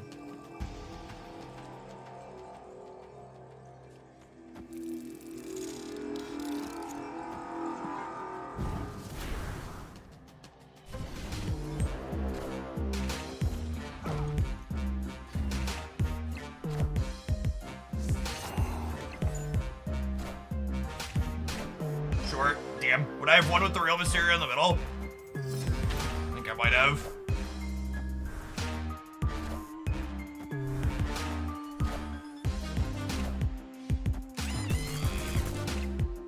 Fuck! I'd have won with the real Mysterio in the middle. Yeah, we'd have won the breaker.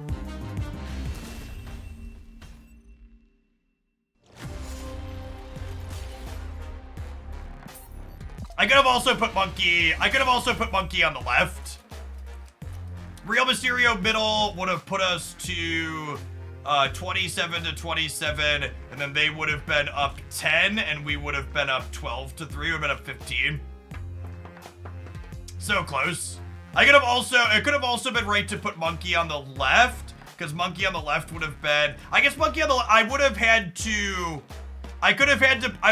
put Monkey on the left with the bonus from Sage. Would have been an option. Yeah, I think looking at all of my choices, where they end up playing these two is kind of a coin flip. Although, I guess if they Snow Guard plus Demon with Werewolf landing here, they only end up at 17, 19. They only end up at 16 here.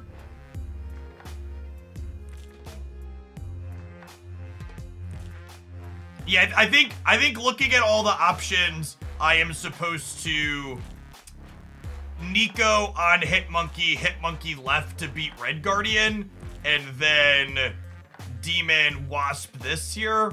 I don't know. That could be kind of results based too, though. There's a different world where they punt the left because they don't have Red Guardian, but the snap just screams it, right? And I think this is important because it gets into like how players like to build decks. I think on average, especially in Conquest, it's just everywhere. It's not even a Conquest thing. I think once you see one tech card like this, people who put tech cards like Enchantress inside of Bounce are likely to put more than one tech card in their deck. Because I don't think you're supposed to really play any tech cards in these decks, and once you like playing one, you're more likely to want to play more of them. It's kind of like, you're like, okay, we have an MO now. Their MO is they like playing tech cards in places they don't belong. They probably play lots of them. I think once we see Enchantress, things like Shang and Red Guardian become a lot more likely. With Red Guardian being the most likely when they snap us after the Enchantress flips against Iron Man.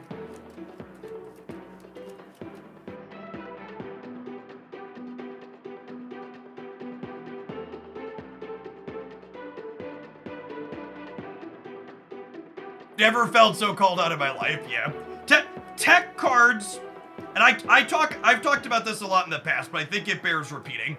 Tech cards like Enchantress and Shang-Chi have a mental bias in favor of playing them because they're cards that create such big swings when they work. You get big dopamine feels good moments from blowing people out with them, and the games where they rot in your hand and you lost the game because you had a card in your deck that doesn't belong there and it clunked up your draw, those games are forgettable. So you get strong positive reinforcement to the small number of games that you get blowouts with them, and the games where they messed you up and you lost because of them aren't really memorable and don't directly correlate to that clutter in your deck is why you lost.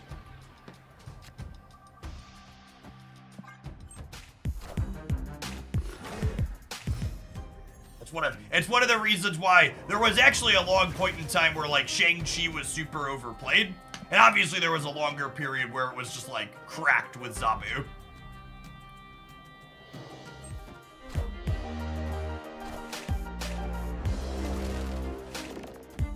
All the threes go center.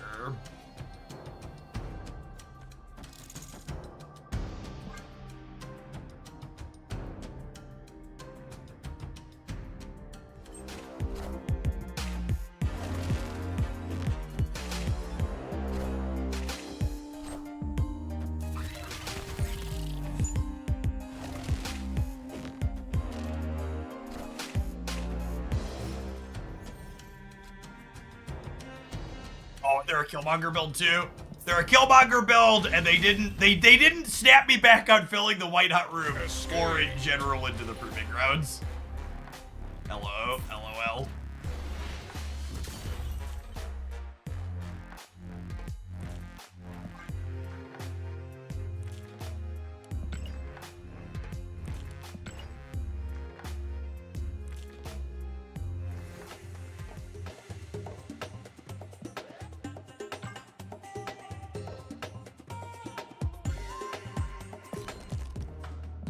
Auto Fastos was bad. The Hitmonkey Fastos decks felt pretty reasonable. This one felt a little bit more susceptible to disruption than the Beta Ray build Jane deck that we play, but it felt good in different ways. You had bigger output ranges with stuff like Iron Man. And Valk is such a tasty card to make cheaper. When this card gets really discounted by Pixie or even down by 1 with Fasto, she really creates some big swings. Are you playing this through Steam? Yeah, native Steam client first app. All right, gamers, I think I'm gonna go ahead and call it an afternoon. We've been live for over 8 hours. Remember, if you haven't finished up your Marvel Snap Pride drops yet, you have until midnight PST tonight. So that's it's 2 o'clock there. You got like 10 hours or so to get them. So if you're just starting now, you can still get the full 6 hours in. I'm gonna go ahead and raid you into another Marvel Snap stream here on Twitch now.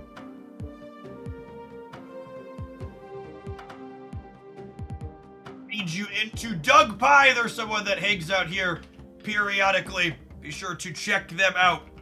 And I will catch you tomorrow, hopefully, for another good full day of Snap It. Enjoy the rest of your Tuesday wherever you're at, folks. Peace.